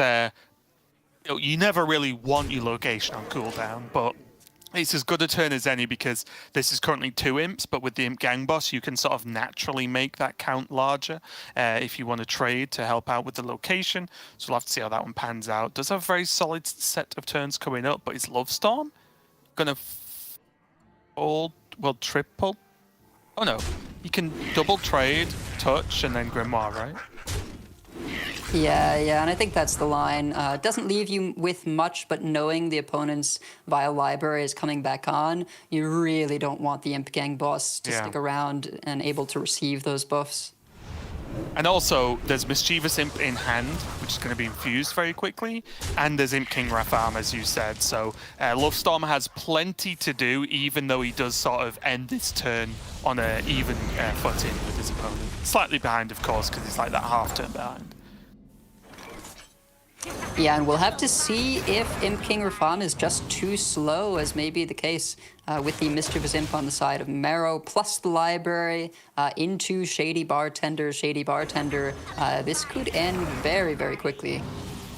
Yeah, it's going to be very, very difficult, and this is the moment for Love Storm where he, I think, really could do with not drawing his curse stuff, right? Because it's not going to cut it.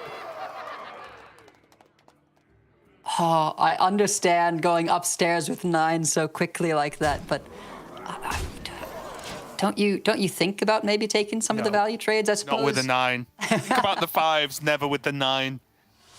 Blasphemy if you put that 9 to a 3/3. There's the Starfish, though. I think that's the best pickup here to be able to contest. I suppose still in a pretty good position for Mero with the 4/4 remaining. That was the only card that was going to be able to swing it back. Yeah, there is Abyssal Wave now, though, for Love Storm next turn. If Mero refills, definitely going to be a tricky one. I mean, it's very difficult for Mero not to play Circle Voidwalker here, at least. Yeah, and I'm just thinking, you know, as much as you hate it, if you take those value trades, then you still have some minions left at the end of the Starfish. The game maybe lasts a little longer because you weren't able to push, but yeah, as you say, still pushing everything upstairs. This Bloodborne Imp isn't quite enough to get there on its own, so the Abyssal Wave comes down, clears up most of it. Taunt doing a lot of work to keep the Bloodborne Imp alive through this wave, though. Yeah. Yeah, it's a tricky one, right? Because also on the flip side of those trade discussions, if Love Storm just didn't have Starfish, Mero just wins. Right, like you just Absolutely. sort of roll and it is a that 1-0, dice, so to speak. Okay, so Flame Imp Bartender.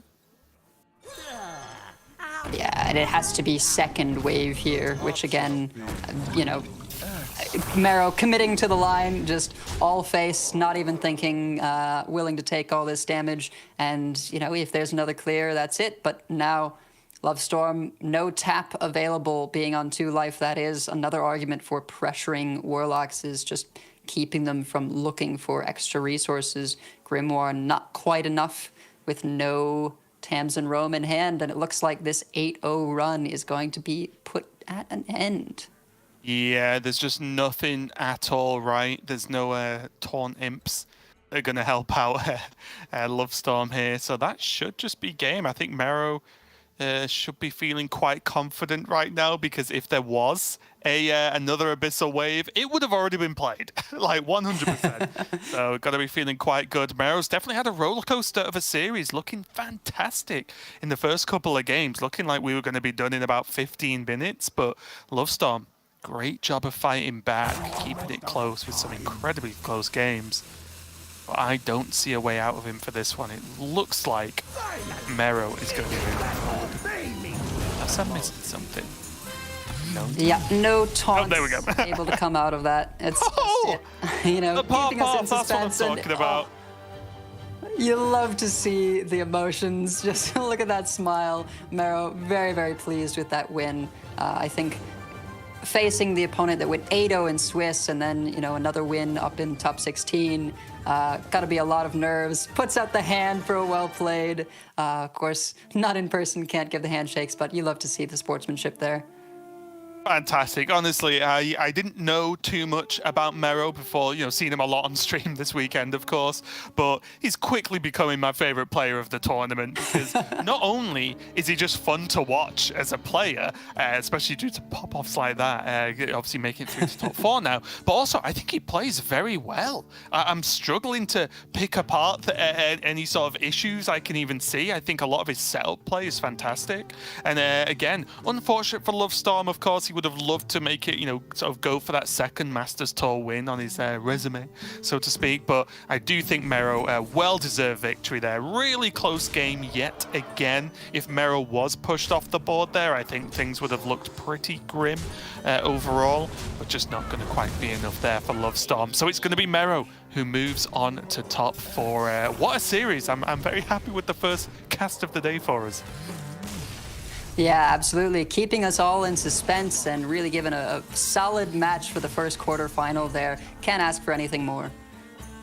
I just want that as a repeat clip going on there of Mero's pop-off. You love to see it. Yeah, that does put him through into top 4, so really, really happy to see it. And we'll see how his lineup continues to do going forward. But that was just one of the quarterfinals. We've got plenty more coming up for you. I believe the next one is going to be Donkey versus Tonsoku, a matchup I know at least Derek will be very split on watching the outcome of, because of course Tonsoku, Japanese player, very long-time Hearthstone player, going up against Donkey, a beloved community member who's definitely done a lot for us here. But we are going to go to a break while we set that one up, so don't go anywhere, and we'll be right back.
welcome back once again to Masters Tour Murder at Castle Nathria, and I'm with Edelweiss for this second quarter-final of the day, and it looks like it's going to be an emotional one from both sides. I think it's going to be great. Yeah, absolutely. Tansoku just kind of has that teddy bear energy that makes them so lovable. And Donkey, of course, beloved by the community with the fantastic website they have, donkey.com. Just makes it so much easier to find stats and different players and deck lists and so many things that people just love to use. So we can see in chat people spamming let's go website guy with emoji of a horse, donkey, we'll call it a donkey, and a crown. So just lots of love out there for Donkey today. Yeah, a huge amount of support in chat, and we thank you for the engagement you're giving us in that, and hopefully Donkey will appreciate it when they get to check the VODs later as well. The match we have in hand, though, to see who does play Mero in that top 4 is going to be a difficult one for Donkey, I think. The big spell mage, just a little bit weaker in this matchup with the rogue and the mage and the imp block on the other side. Yeah, big spell mage versus the spooky mage has been sort of the question, and I think big spell mage is supposed to have a bit of a better matchup against shaman, or at least that was my understanding, although it has been banned from both players. No shamans! It finally happened. Lorinda, we have a shaman-free match. Yeah, I for one welcome our new shaman bans. It's not a deck I dislike in particular or anything like that, which is weird for me. It's quite hard to cast because there's always so many different ways the deck can play out. Until you actually see the cards they've drawn, you can't make a plan necessarily. It's not like some others that are a bit more formulaic. The shaman deck, you really are making it up as you go along within certain parameters. But the decks we're going to get to see played, we've got a bit more of an idea of how they will play out against each other. So, do you agree that Donkey's slightly unfavoured in this overall? I think it's kind of a toss-up. Like, two similar decks, if not, or similar classes, not archetypes. The Wig Priest can struggle against mage sometimes just because it gets frozen out, but then is usually pretty good into warlock. There could be a lot of back and forth just between these two lineups in terms of, certain polarized one way, certain polarized the other way. Yeah, we see Donkey's stats there. It is 4 Masters Tour appearances, and I think it's actually 5 if you count the one where they didn't check in, which I keep bringing up because now the story has changed the other way, and we've got the progression, the redemption story of top 8 player doesn't check in their first Masters Tour. That's on me. I think I forgot to type the 4 where the 3 used to be. The 5-3 record was their best result to date, but again, the progression has gone from sort of 1 win at the first one they actually managed to check into 3 wins, into 5 wins, and now into a top 8. It has been a meteoric competitive rise for Donkey. Of course, Donkey's rise in the scene has been very much around for a long, long time. And queuing up the imp lock in the first game. Not a huge amount of weirdness in this, although the Gigafin we don't see every time. There's a starfish in there. That's about it, though, for weirdness in this. Couple of grimoires, maybe. Yeah, I think Starfish has been important just to be able to deal with things like Snowfall Guardian. Sometimes that Guardian doesn't come down until they've already taken a lot of damage. Again, no shamans in this, so it's just kind of solid against other things as well, like Wig Priest. I think Silence is very flexible in this meta. Donkey going for this more recent iteration on the Imp Warlock in terms of including Gigafin, although not going the full distance in terms of Murlocula and Kael'thas and Denathrius, so maybe not losing too much. Certainly against another Imp Warlock, if things do run later, something like Gigafin can be a great way to turn things around. Although I think that Tansoku has sort of the more straightforward plan with just, double Sea Giants, lots of Imp synergies, double Starfish, the Shady Bartenders, etc. No Battle Master, though, so there's not going to be any surprise Wind Fury lethals. Tansoku, we see there, recapturing people's attention, I think, over this tournament. Has been a very, very popular part of this tournament we've been watching. Has been around for a very long time. That top 16 in both championships in 2018 was... He was experienced then. He's been around forever. Decent Masters Tour record, and the reason that there's 5 wins at Masters Tour Bashir is relevant is because you had Bashir, you had this tournament, and you had the next tournament. That's your points for Summer Champs. So a 5 wins and a top 8 puts him in a great spot to be in the hunt for that championship event, if he doesn't win the tournament today, of course. Yeah, definitely one of those players that I remember and then sort of lost track of, and you wondered, have they been playing this whole time, or is he just making a comeback, decided, or, you know, who knows? But I think this Tempo Rogue is one that we saw him pilot very well in that top 16 match, and looking forward to watch him on this once again. Yeah, I think this is undoubtedly at this point, thanks to Lambi Series, just the deck of the tournament. It seems to be just very, very hard to... Let's say you've got a 2-0 an opponent's deck to get a lead because 1-1 just puts you level. You just don't see people lose twice with this deck in a match. I don't think we've seen it once where someone's rogue has been the problem deck. And of course, it's very much the high-level Hearthstone player's rogue, right? Because rogue is one of those classes that you just always see it at high-level events. It's a class that people love. There's all kinds of different lines and tons of stuff to do in a single turn. You know, Miracle Rogue has been around all the time. I think folks get a little sad when the best rogue deck is something like Keliseth or Odd Rogue, which I'm not much of a rogue player. Those are my favorite rogues over Hearthstone's history. I know that might be a little sacrilegious for some, but this, once it was found, I think people were so happy that they were able to bring rogue and it not be something like the sort of strange Snowfall Graveyard, Shark, get a bunch of coins, gadgets and auctioneer, which just wasn't really putting up numbers. Rock Rogue was my favourite by an absolute mile. I loved that deck. It was so much fun, but I'm just the enemy of the people when it comes to my deck choices. I was a big D6 fan as well, so yeah. Oh, no. I like all the exciting decks. What? My game. Why are we letting turns people and know over. all these... Why are we letting everyone know all these horrible takes? Oh, geez. I can't hide it. Like, I play those decks on ladder. People will hunt me down and find me. But I did play Boar Priest a lot on ladder, and I paid the price massively, as is well documented in these casts, by going 23 and 51 or something when I learned Boar Priest. Oof. Got a lot of free MMR at my expense, and a lot would say I deserved it. Fair play. I don't deny this. Yeah. Right, Tansoku, opening start here. It's a little bit clunky because it has none of the big thing makers yet, but Shroud will help sort that out in a moment.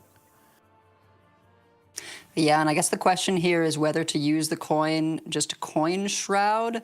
I don't think, yeah, we didn't see any tradables, so nulls still won't be, you know, too cheap. It's not as though a coin Shroud will get you a free null right away.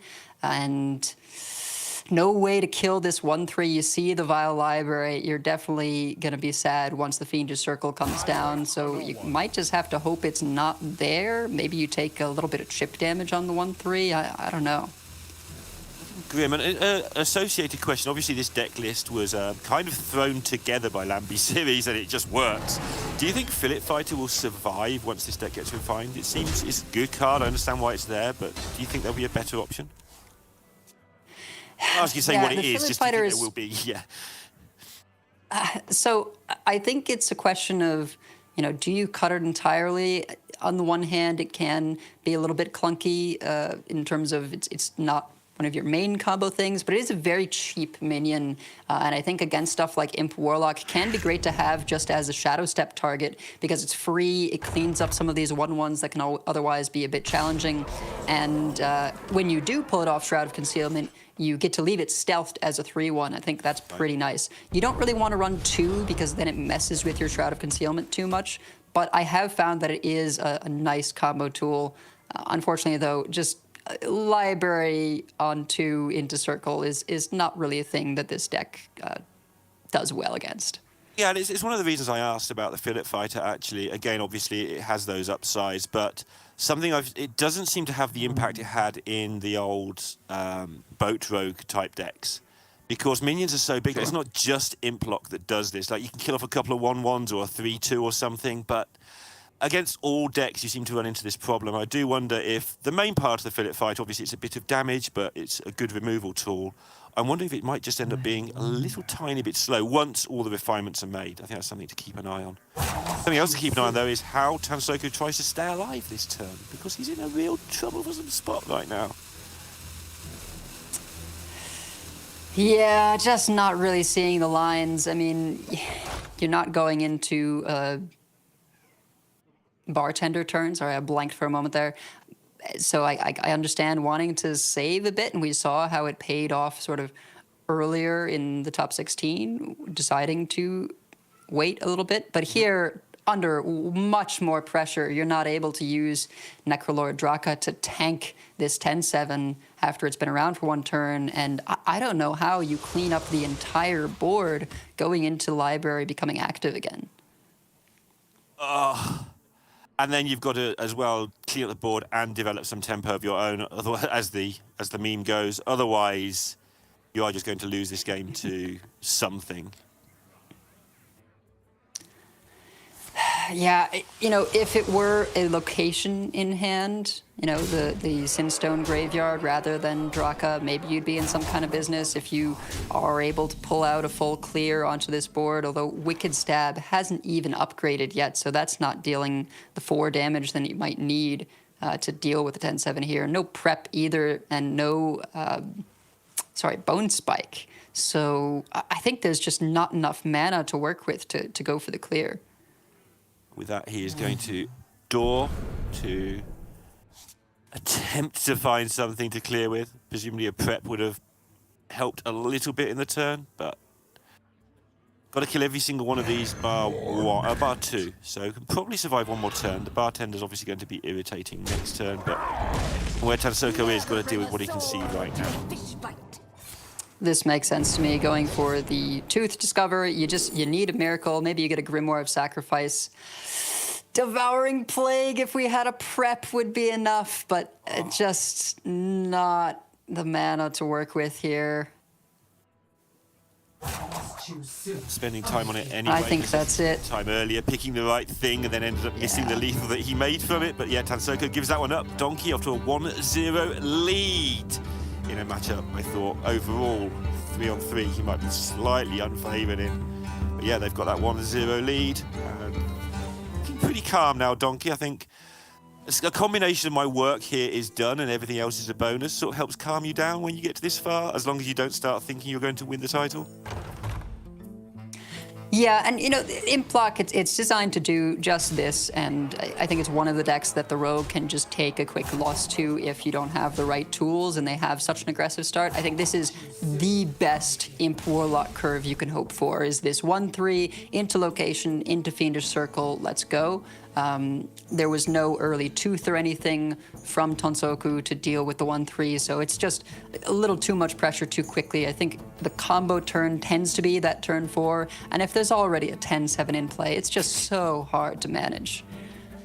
Yeah, absolutely. It'd be interesting. There's quite a lot of bounce and sort of removal effects for Rogue, much higher up the spectrum at some point. I wonder if they're going to have to use those with the size of early minions, but there's no doubt that Rogue is, in my mind at least, the best deck at the moment. Just a little bit of refinement can make it an absolute monster to deal with. We are just waiting for the pick from Tansoku, and then we'll get into game number 2. Which of the 2 decks of donkeys would you fear most if you were Donkey at this point? Which one is the one that you think will let him down, if any? You know, I have to say, Mage has been sort of awkward, at least at times, and you know, this being the big spell mage, sometimes if you're not picking up your Belinda or your Barbaric Sorceress, it can just look like, what are you doing? You know, Far Watch Post, Pelican Diver, Mailbox Dancer, like, these aren't real cards, really. They're just cards that you run to buy time until your power turn, and with a turn 6 as your sort of swing point, I just feel like it's got to be something that I would be worried about getting through. But clearly it has gotten Donkey this far over the course of the tournament. So we'll have to see how that plays out. Nightcloak Sanctum, definitely a huge addition for slowing things down to get to that turn 6. Yeah, it's really filled in that gap nicely between turn 3 and 6 that this deck required. Donkey obviously has been going well with it. They've got this far, but they have had a couple of really bad draws on stream, and that's not a surprise. This deck is sometimes just going to... Not only it has to draw one of those 6 drops, but it has to draw something to go with it, and on a reasonable percentage of the time, it just whiffs entirely. But again, with all that stall now, it's a little bit better positions than it used to be. Yeah, absolutely. And going up against the Imp Warlock for Tansoku, and this one, I think, again, it's just about, are you able to slow down the Imp Warlock enough to get to your big swing turns? They don't have a ton of spells for you to swap with something like a Barbaric Sorceress, so that can be a weakness as well. People don't tend to just hold on to a coin from a mailbox dancer for you to swap with. So not likely to be able to get a Barbaric Sorceress running. Really going to come down to some of the early game tools like Pelican Diver, like Far Watch Post to slow it down, and then being able to, I guess, get Belinda to reduce Rune of the Archmage. It's kind of strange to rely on something like Rune to get you over the finish line, but it just has been so consistent most of the time in terms of clearing the board at the very least. Yeah, it's very hard for Rune not to clear an Implock board. It's just got too much removal. Even blizzards and stuff will help. And that's another thing I was going to touch on with this deck. Even though the mage early minions are all, I'm going to call them garbage because I'm nice like that, but they're all kind of rubbishy things that you put in there to stall. But there are a lot of them. Like, there's a good chance, even if you don't draw the exact stuff you want to combo with, that you can at least occupy the board. Like, even a Bran, it's a 2/4. It's annoying for imps to deal with. And Starfish, it's just another minion. It also gets rid of the buffs. So you can just plop things down that don't really have an amazing impact on the game and hope it all goes away. Snow Flurry, again, pretty good card for slowing your opponent's big things down. Yeah, absolutely. And the armor from Deepwater Evoker, because this is the big spell mage and not the hybrid, always going to give you 9 or 10, which is pretty huge. Honestly, as early curves go for this mage, this is shaping up pretty well for Donkey. Yeah, given that it hasn't got the main stuff of the deck. Yeah, this is the sort of hand I was thinking of. It's just stuff that will keep you alive by jumping in front of imps. And Tansoku's not going to mess around with any of that. Just going to get the board built. You can't stop this snowstorm. Yep, another Snow Flurry just to freeze down that Librarian. I think probably the other card that you would really want to see if your Donkey is the Nightcloak Sanctum. But plenty of resources here for Tansoku, and there's not early AoE to clear these imps, so I suspect we will see a pretty full impending catastrophe in the near future, potentially on turn 4 after a Fiendish Circle. Yeah, the race is on now. Can Donkey pick up the Reckless Apprentice before the library's picked up from Tansoku? But Tansoku's going to have so much card draw coming up that the answer to that is probably no. But this is why we play Hearthstone, of course. Who knows what might happen in the actual draw steps.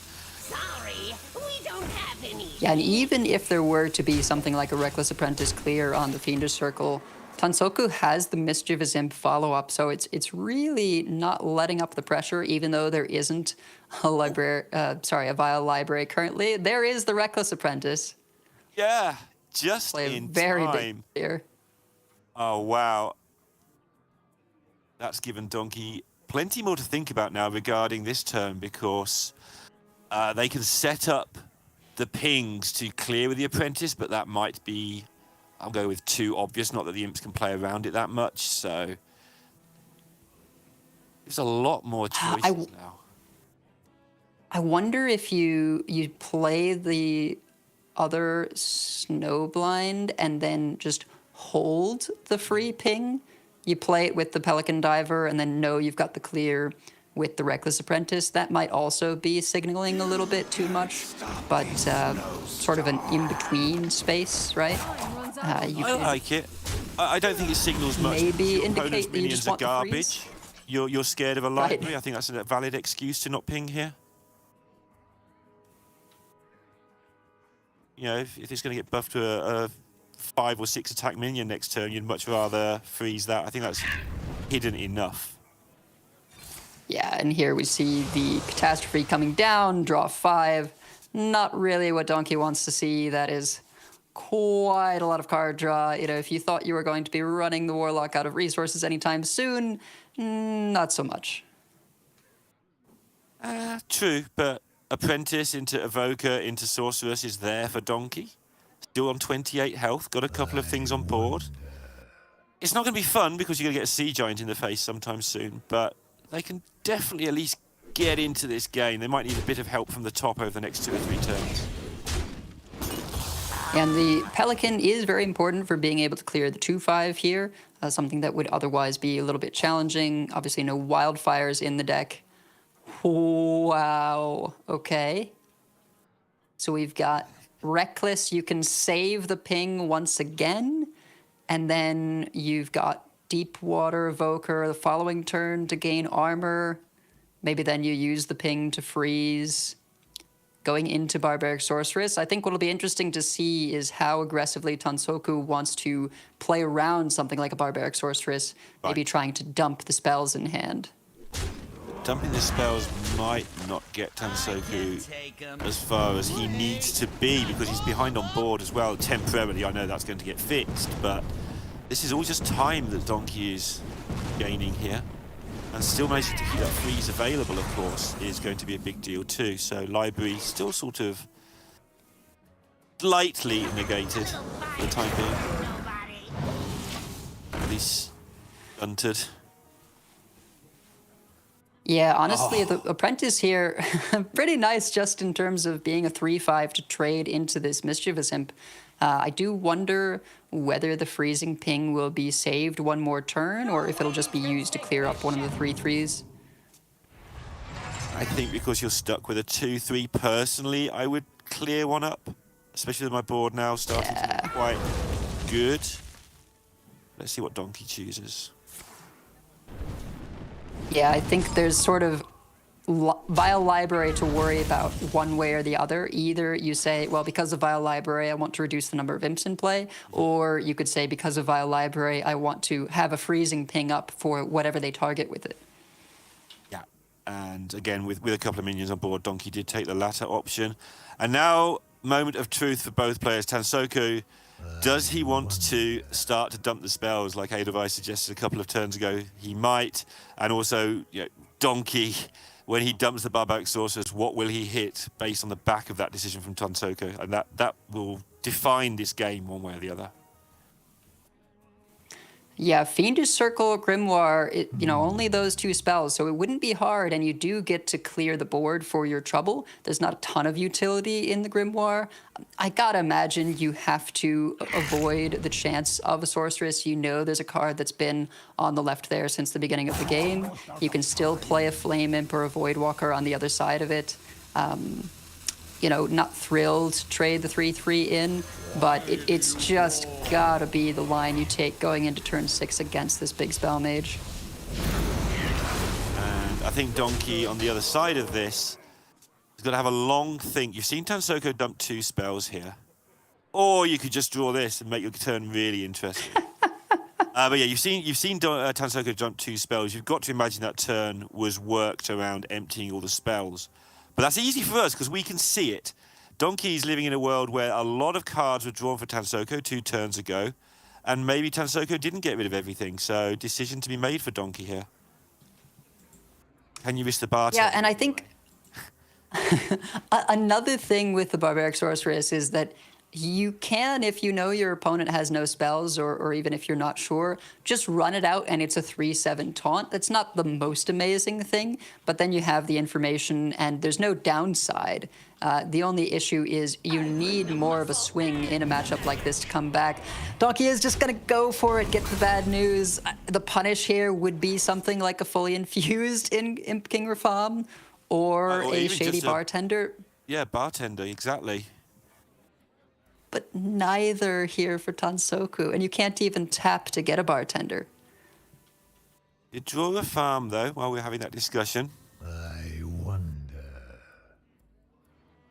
So, over time, that will be irritating, but it's a long time to go yet. Well, it feels a long time. It's probably 2 turns away from being infused. Yeah, absolutely. I mean, it infuses fairly quickly in this deck. I think, whatever is played here, if the board gets cleared, will infuse this Imp King Rafam. Honestly, a bit unlucky, only 14 cards remaining, no Vile Library, no Shady Bartenders. It's really a bit of a rough draw for Tansoku. He's had the early curve minions, but nothing to really take advantage of them, barring the Sea Giant. Oh my. Donkey may have just turned the corner picking up the Sanctum there.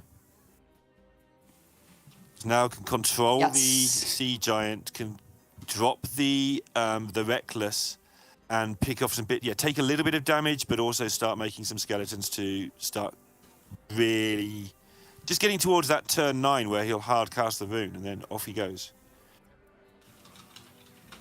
Now, there is always the possibility that Rune will betray Donkey and not be able to do quite enough.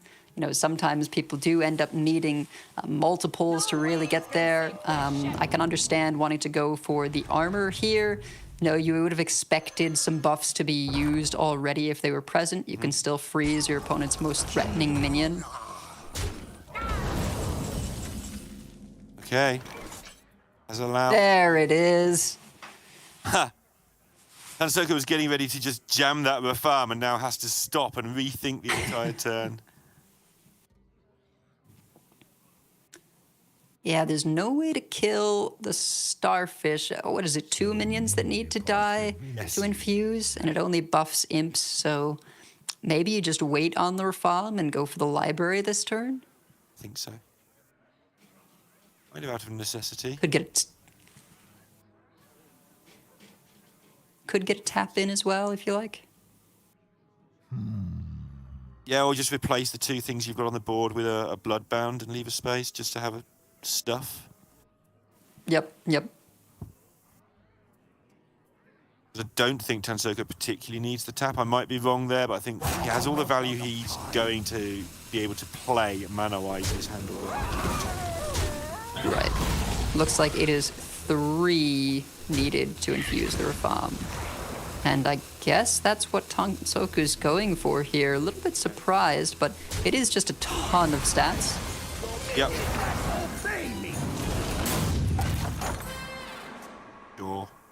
Yeah, even getting 2 of the 3/3s into 5/5s there, so quite a good outcome. And again, no wildfires or anything, so this Reckless Apprentice is just doing 1 until the Varden Hero is played. Not necessarily staring down lethal here, but oof. The Mailbox Dancer just a turn late if you were wanting to cheese out the rune a little bit earlier.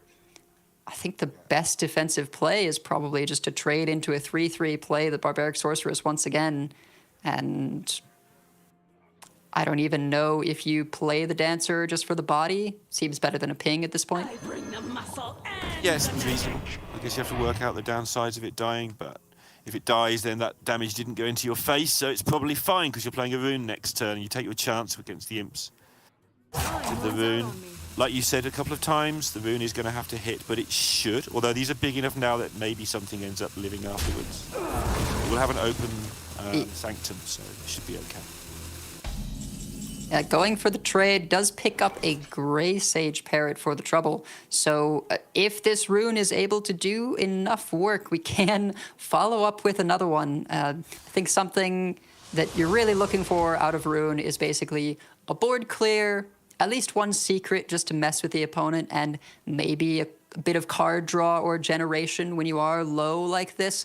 The big spell mage does frequently find itself a bit low on cards by the time you get to this point, so you do need something to come off of the rune just to give you a little extra oomph. You're so greedy. You just listed all of the things that mage does. You just want just some of this, some of that, some of that. I just want everything to die. But no, you're right. Some card draw and stuff would be beautiful as well. But in this position, as long as it clears the board because of the pickup of the parrot, the second rune should be the game winner if the first one does its job. But there's a lot of ifs in that statement, and this is Hearthstone. Yep.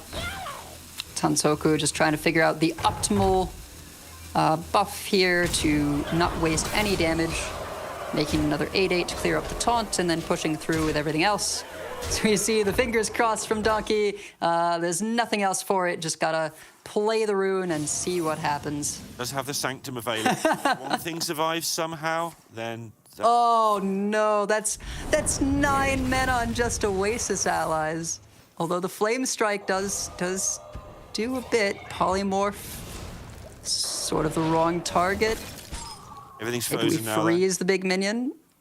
Okay, all things considered, that's pretty good. Do you want to freeze the jellyfish, or do you want to just leave it there so you've got to freeze for next turn?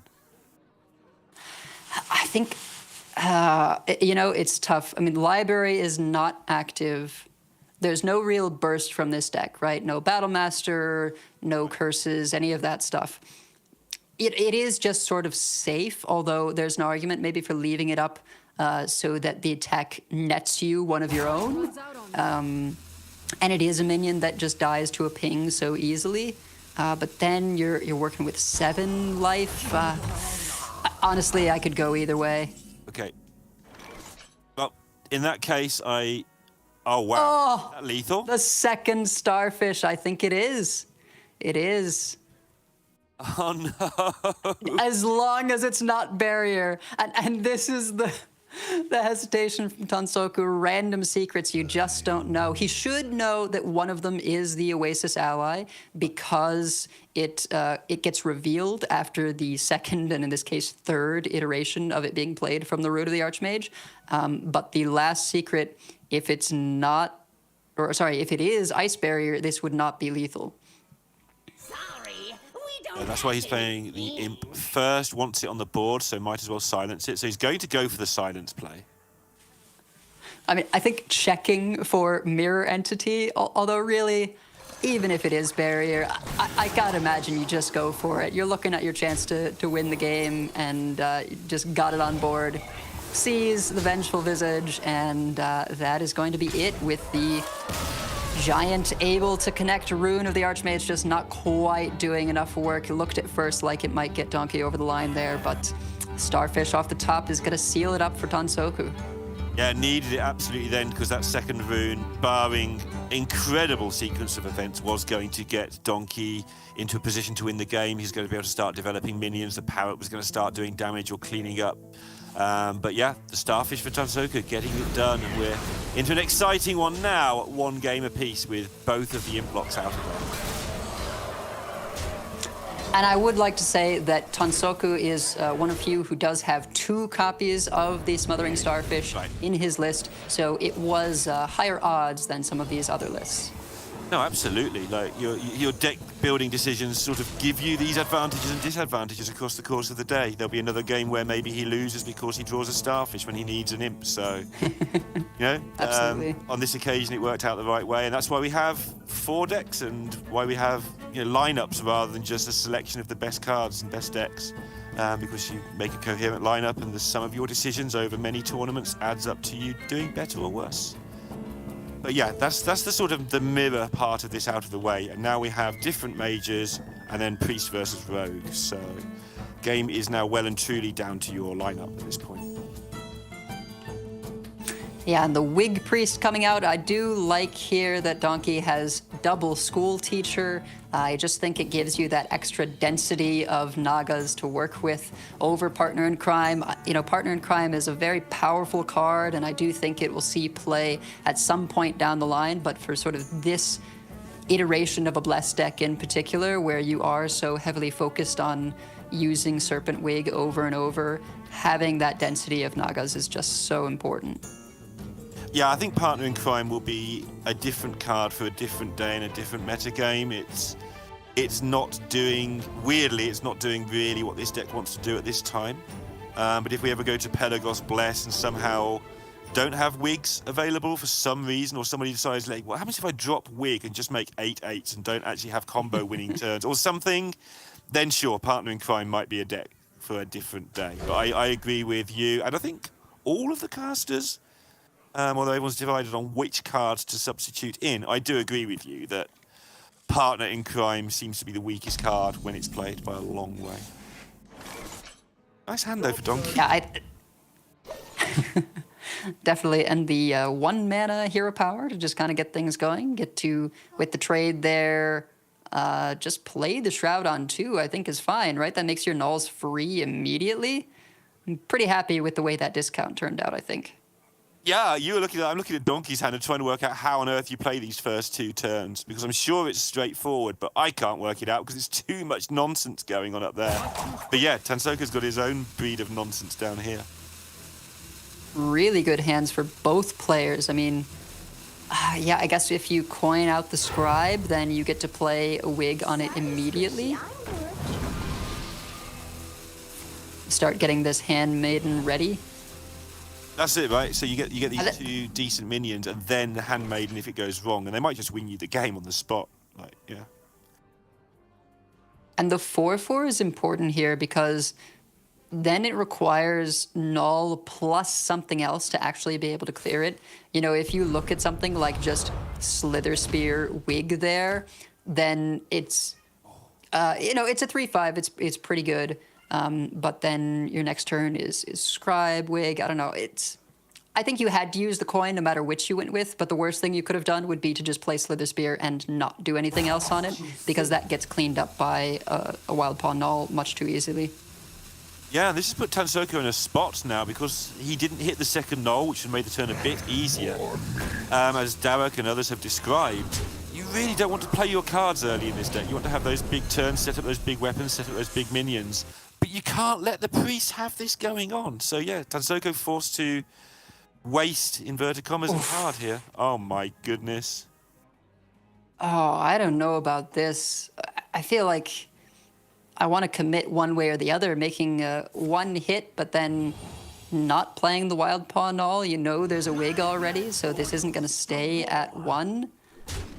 It is turn 2, by the way, and so much has already happened. So many cards have been played because both of these decks just, you know, don't really follow the rules of mana. And this was, I guess, the reason for the hit there. So Wig means that Stab plus Fillet Fighter is able to clean it up. You know, we've won the board. Not a ton of follow-up. I guess there's Edwin Step, if you want to do that on 4. Step Null Draco, if you think that's enough. 3/3 weapon. It's not terrible. It's not really what you want. Just to buy yourself some time to get a slightly better Edwin and try and find a location. Like that was my thinking there. Not because you want a 3/3 weapon, obviously that's not going to win the game, but it might stop you from losing it if you lose this board. Tough. Yeah, I mean, one thing that's nice going into the Wig Priest is you don't have to worry about something like Theatar because they just don't have the space to fit it in. So you can do something like an Edwin Shadow Step. You take another value trade, just pray they don't have Shadow Word Devour, or if you want to play around the Devour, you could trade in the 3/1 instead. You just sort of need the card draw in this position, I have to imagine. And Tansoka. Or even just, yeah. Actually, I think I might like this even better. What are they going to do, right? They're not likely to clear the 4/4, so you just leave it on board for a turn. It gets a value trade, and then you can step it if you like. Yeah, and it's important as well. I mean, okay, there's the extortion in hand, but you don't really want to have to play that out of sequence. But, you know, with a Pelagos in Donkey's hand, Pelagos into Wig would have been so destructive if the Edwin wasn't left on the board. And even so, it does mean that you have to choose whether you want to step it or not in order to clear this. Do you feel lucky in terms of ripping extra removal off the top? I'm in the top 8 of a Masters Tour. That's of course not I it. feel lucky.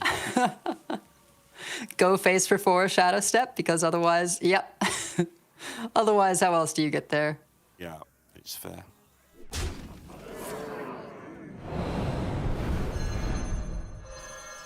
Okay, it's a huge deal. What do he gets from this? Oh, is it possibly just enough with Extortion Draka? It is. It's Yeah, that's the safest line then. 3/3 dagger, I think, is just good enough. and then just get a million cards with Edwin and hope that that works. Yeah, yeah, definitely the safest line. And you know, we look at something like a 3/3 dagger and no, it's not some of the Necro Blades we've seen over this tournament, you know, not 7 attack or a 10 attack, but it's still really a solid rate, you know? You get a 3/4 and a 3/3 weapon. That's just kind of good enough in so many situations. Both Shadow Steps are used, though, so we won't be seeing another large Necro Blade come out of nowhere. It is going to have to be this little game of edges, or maybe going all in on a large Edwin. I wonder if maybe it's worth keeping the shard, just knowing that an Edwin has been stepped. Anybody? Yeah, I think that also makes sense. Wondering how much damage the rogue ends up with if the priest can just keep killing the rogue stuff. That's not how you look at any priest matchup ever. But I imagine the rogue's got enough burn to get it done if the minions are all killed, but there's not that much left. Well, Shadowcrafter Scabs is a nice reset, plus a couple of 4/2s that, apart from, you know, Blade Master Samuro or Double Devour, you know, a little bit challenging for the priest to deal with.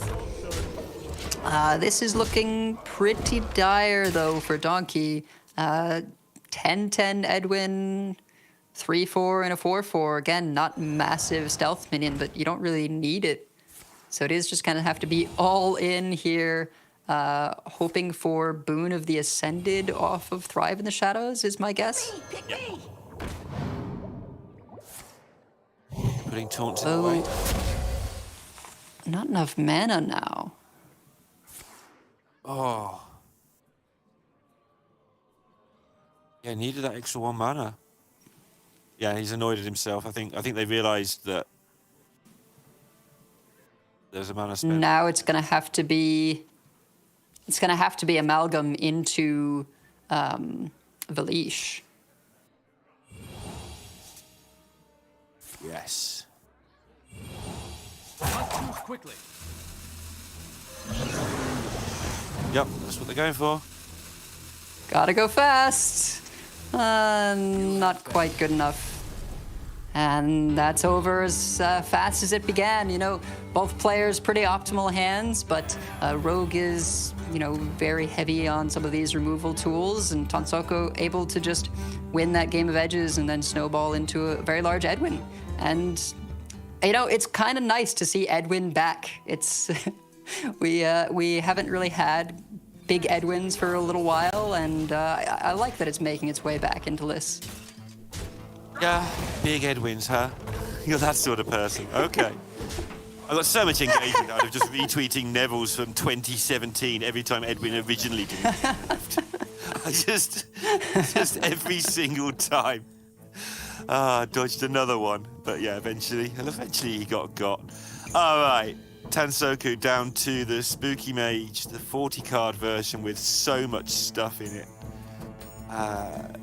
We've seen this deck do pretty well, actually, in the top of the Swiss. But we've just seen it do pretty badly in the rest of the Swiss, which sort of makes sense. It's almost a definition. Where's your take on where this deck stands right now? So looking at this list, and just in terms of what Donkey has remaining, I think this Mass Polymorph is actually a pretty great inclusion to have, because both into Big Spell Mage, which puts down a bunch of dragons, and into the Wig Priest, which can get some pretty large minions. And as long as you're able to sort of freeze out the game until that point, just having the Mass Polymorph is an extra out that many decks don't have access to. Again, I'm not a fan of the deep water evoker when you have such misses like Wildfire and Flurry, but Tansoku is in this top 8, so I don't know. It seems to have been working so far. Yeah, let's argue that the other way. You're playing a 40-card deck to get extra health. You play a Deep Water Evoker, which is bad. It's a 3/4 for 4. Your worst case is you hit a Flurry. You only play one Flurry in your deck, and sometimes that will save you a lot of health. I think it's weird, but I get it, because you're playing 10 extra cards, so anything that thins your deck, even if it's sometimes awful, I don't think it's necessarily a terrible card, right? Yeah, not necessarily, and there is some high roll potential there when you do hit the Rune or the Mass Polymorph. I just feel like I'd be more comfortable with something like a Famished Fool, which is the Infuse 4 to draw 3. Then you're getting a lot more cards at once. The deck already has a decent amount of minions or minion generators in the form of Cold Case and other Vile Skeleton cards. I don't know. I'm not a fan, and it looks like the stats overall haven't worked, but it has gotten Tansoku this far. We see the Theatar Keep, pretty important against something like a Big Spell Mage, which has so many 6-drop cards that you can sort of just play it on 5 to try and prevent. Yeah, and so few important cards. Like, if you can rip one of them away from your opponent, it does so much damage. We've talked already about how Big Spell Mage can just miss, right? Well, if you've got a Theatar, and even if they hit, they might miss. So, yeah, seems good to me. Pelican Diver. I'm not sure how I feel about the Pelican Diver on 1 here against another mage.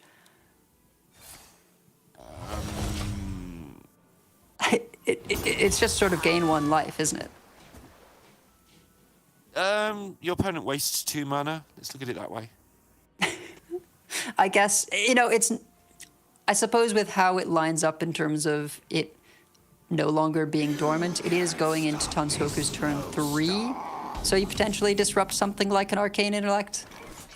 Yeah, or they have to take 8 from it, or 4 from it at least. Yeah, I think it's fine. And also, what else are you going to do with it? Like, when are you going to play it?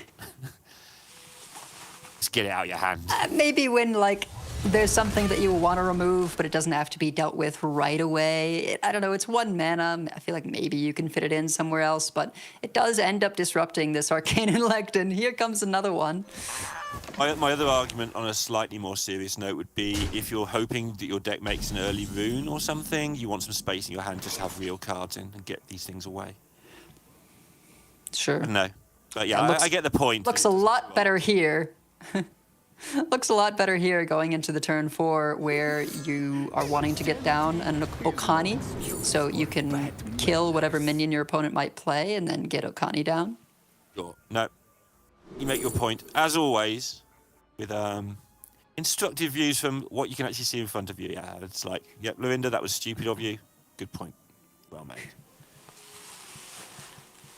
This is interesting. I think Tansoku took the Sorceress. Okay. Which is definitely a card you're interested in hitting, but I would have maybe been looking at the Drakefire Amulet and said, hey, if you want to go for a Sorceress, I've got this Drakefire Amulet. You want to risk having it backfire on you? Gives the Blizzard.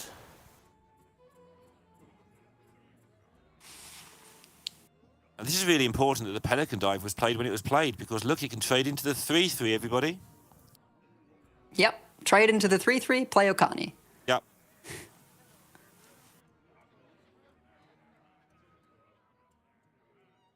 However, would you pick minion or spell? Or would you wait a turn knowing your opponent has a Sorceress on 6? Yeah, but they don't want to play it, do they, right? It depends if you play that coin or not. I guess, yeah. I guess they don't. You're right. They've got to assume you've got spells. You don't know what they've seen, right? Maybe they saw Okani, Starfish, Barbaric, but if they saw the Drakefire, which of course we know that Tansoku did, I mean, that sorceress is being taken just to prevent Donkey from playing it. I don't think we're going to see Tansoku throwing it down anytime soon. Much to ponder. The EV is far too low. Donkey's worked out the winning formula, just channeling Bly's. Completely dark room and just a head and a bow tie. I'm checking with the solid alibi here for spell, getting the go-ahead to just go ahead and arcane intellect, you know, not doing a ton of work, but solid alibi having prevented something like an early Drake Fire, not hugely important, so it's sort of an okay spell to throw away there while looking for just additional cards. Still probably going to have to throw away some kind of minion, though. Not a whole lot to work with here in the spell realm of things. Yeah, this is actually getting annoying from Donkey's side as well, like 7 damage just from these things that don't really do much. It's an annoying problem you've got to deal with. So yeah, time to get this Akali dealt with. It's so weird, just some of these wet noodle fights almost that happen between the mages right now. You know, even though it's 30-card mage versus 40-card mage, they still run the same kind of, as you say, crappy minions in the early game. You know, there's something, they might have a little bit on the HP side, but it's not a ton of damage. And that being said, without having them for Tansoku, it's just hard to defend against all this. Want to be picking up, you know, your own Nightcloak Sanctum to slow things down, something like a Deathborn. Gave away the Blizzard out of not wanting to lose some higher-end cards. So this is just pressure from Donkey, as strange as it is. And then Dawn Grasp is going to really turn things around. Yeah, but I feel like Tansoku needs more than just their own Dawn's Grasp, right? It's just going to slow things down for one turn on that side. And like you say, Donkey's Dawn Grasp is going to be so much better, straight into double room. Yeah, that's the one I was thinking about. You know, the Wildfire is important here just for the Reckless Apprentice, but it's still not that much. And once those hero powers get ramping up, I think that's one of the main benefits of 30 cards versus 40 cards, is just the increased probability of getting Magister Dawn Grasp on curve and starting to ratchet up that hero power. I mean, you're seeing now how bad... This is just a 6 damage to Nathrius? Yeah, this is I think I'm going to beat you if I don't die right now. And I think I might die right now. I don't know. The Reckless Apprentice had to be okay, right? I mean, not great, but it's fine, though. At least working your way. Donkey's got a decision now. Like, jamming Dawn Grasp is where we were both at a moment ago, but Blizzard into Rune, into Dawn Grasp in that order is now on the cards as an option. I think the argument here for Tansoku's line is that it's just the most stats he can put in play, and there is lifesteal on the 10-10. So even though you're not expecting these things to connect, the opponent does have to respect the Kael'thas and sort of just the board presence generally. And there weren't a ton of tools to cleanly deal with these early minions, strange as that is. And there's other win conditions in the deck, so as long as Tansoku can pick up some serious card draw here, will be able to maybe turn things around and win through some other way. You know, it's not like some of the other decks where you really are relying on Nathrius to get very high. But it just seems like a lot of resources spent to slow down a wave of just 3/4s and 2 attack minions. And Donkey does go with the sensible play in the end. Again, that Blizzard into triple Rune, basically, setup was very interesting, but if in doubt, do the sensible thing, which is play sensibly. Yeah, and the hero power can just upgrade so quickly. Yes. And again, next turn can upgrade it again, most likely. Okay, depending how the Rune wants to pan out and depending what Donkey wants to do. But Tansoku has nothing doing here. This is just rubbish stuff. 40-card deck fillers. Yeah. Hovered over the Starfish for a moment there, but then of course you do lose the lifesteal. seeing the downside of stealing a Barbaric Sorcerer or stealing any card that you take from your opponent that, you know, cuts their deck apart. It also quite often just does nothing for you. We saw an alignment that could have been stolen the other day, and the decision was, well, do I want to steal the alignment and slow them down? But then I've got an alignment in my hand. Like, one of the cards I want I'm to never play. playing. Yeah, Yeah, absolutely. quite a cool design. I think every turn here for Donkey is just, can I upgrade my hero power? If not, what do I do? I just see runes because that's the sort of player I am. I mean, you can Blizzard ping the Denathrius, and then it sets up an honorable kill, forces your opponent to maybe ping their own minion to prevent you from getting it. I'd love to see that. I'd really enjoy seeing a self-ping. We've not seen one for a while. Stop this snowstorm. Interesting. Okay. Ever self-ping. And there's the rune for Tansoku. I sort of forgot for a moment that both players had access to this card.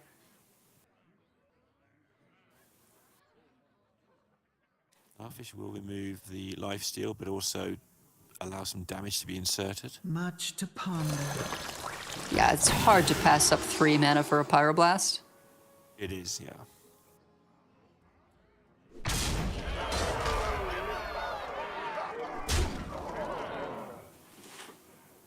And now we see for Tansoku just a amalgamation of stuff, just Dawngrasp freezing to, you know, eliminate the usefulness of these 2/3s, which at face value doesn't seem like much, but it. And there's the self ping that you were looking for, right? Onto the Starfish that would have been a 4.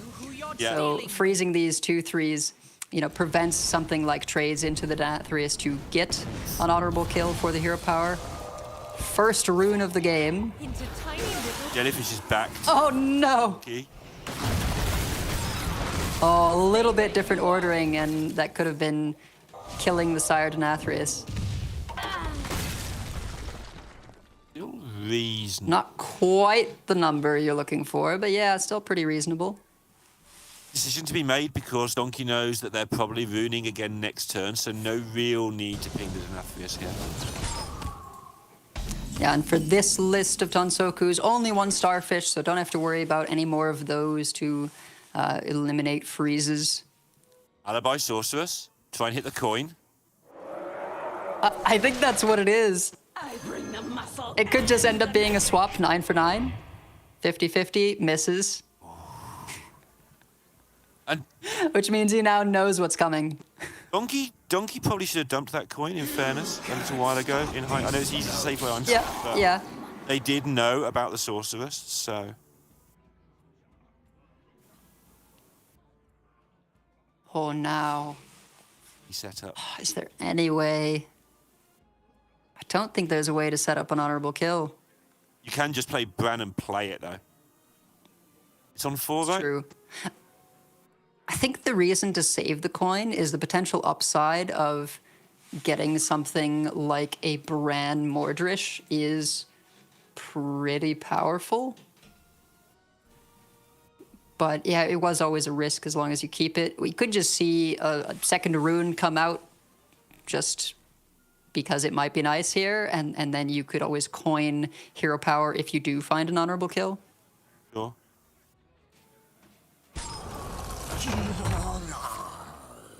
A Donkey just saying, okay, This is fine. this isn't beating me, so put something else out there, please. I'm just going to wait. Round 2. Just on the other side. Yeah, Donkey's got a good idea. There's either a rune or nothing, and it wasn't played, so it's probably a rune. So why put minions out there? It's like, okay, you want to ruin my skeleton? Have it.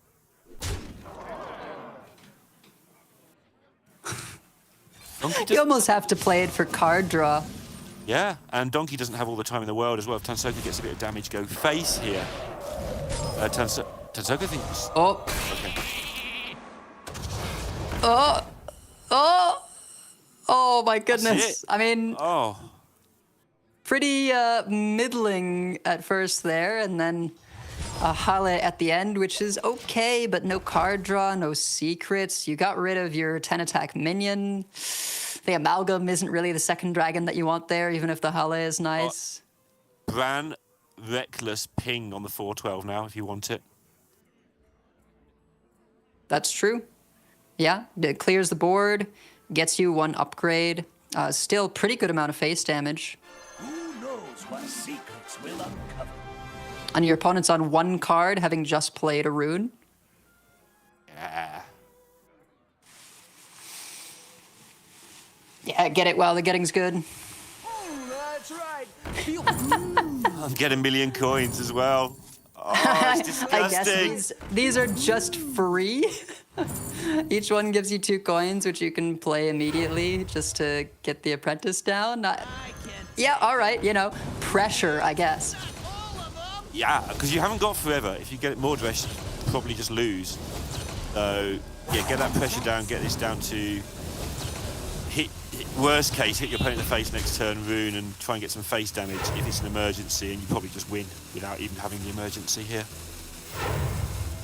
Lovely turn. And if they stick around, you can Starfish to get rid of the death rattle. Not that it matters that much. I think the Starfish is more going to play a role in terms of getting rid of the freeze. Finally, some card draw for Tansoku. Mordresh. That is ready, but oh. Flurry. He can't even Savara. It's not filled. It was just drawn, so this would be the first spell. It has to flurry or he loses. On board. Absolutely. 0 powers on 6. Yeah.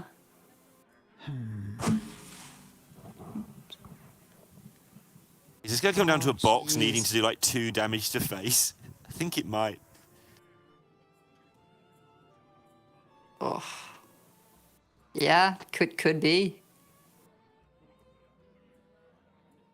I mean, you don't have to go for it, right? You don't know that Mordresh was just picked up. You don't, but you know it's terrifying, whatever it is, because your opponent's going to float a bunch of mana and play some garbage cards. So I see Tansoku is, you know, picking up 1 of the coins, still would need 1 more to be able to fill the Savara.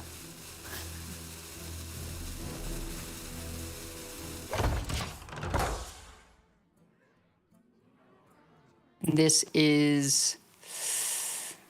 I'm gonna go for it. I think Starfish. Realized. Starfish double coin rune? Do you want to make a skeleton before? Maybe. So your rune's got 2 more damage in the bank? Oh, I don't know. Let me remind you who you're dealing with. Proactive runes are always the worst in my experience. Wildfire, gifts, so at least some card draw, and the counterspell isn't insignificant. Well, okay, it is a bit when you know that there's a coin for the opponent. 0 powers up to 7. Oh, yep, clears the own board. You do get to weave 1 in, so that is a 2-turn setup with just the hero power. Rune in this parrot for a cheaper rune. Wait, yeah, did he mislead with the starfish there? Oh no, it's not both sides. I'm dumb, right? No. It is both Starfish, sides. was that just lethal with Starfish Ping? So the ping was 6. There was Bran, Reckless. Was it a sheep? Yeah, a sheep. Yeah, I can't recall all the minions that were in 1 play mailbox. there. 1 mailbox, so Donkey needed 7, 10 on 8, board. 9. I'm sort of partly going by the reaction as well. Yeah, I sort of assumed from the line that it must have been 1 off or something, but that may have been the thought was just, oh, wait, maybe if I was just going to get in a ping and put my opponent as low as possible, maybe I should have just starfished instead of going for the rune just yet. Much to ponder. Also looking if there's some sort of starfish. There was only 1 coin, right? Donkey didn't have starfish. I know, I'm going down rabbit holes. I shouldn't now. Okay. I think it wasn't there. What I was trying to work out. All right. Coin counted, which is quite a big deal because that delays Mordresh.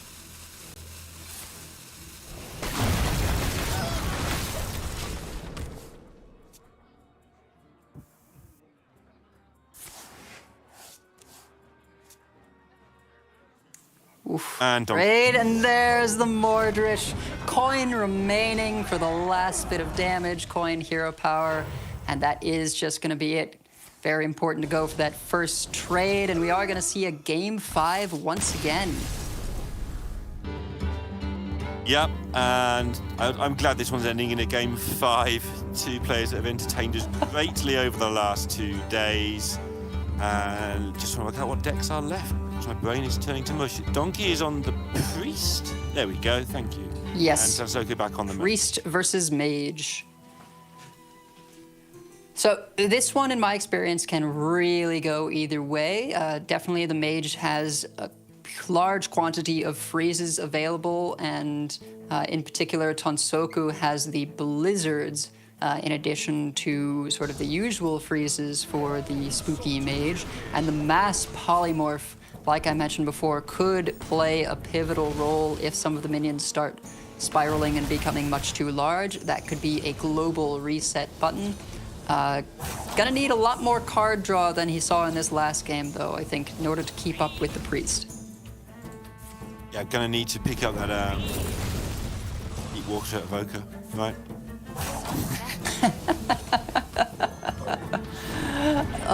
You know, I think what really surprises me is in this list there's no multicaster, which so much of the time I feel like is the better pick. You know, it is very frost-centered, right? The only non-frost spells are Arcane Intellect and Wildfire, but I feel like with the frequency that they get picked up, it's just worth running a multicaster for 2 cards a decent amount of the time. Even if it is at 1, that's still as good as the Dungeoneer. Or sorry, not the Dungeoneer, the Evoker. I agree. The Evoker, so. Analysis, yeah. Sort of. I thought the Evoker looked quite smooth for the card draw, but yeah, just play the thing that always draws you a card and is bigger.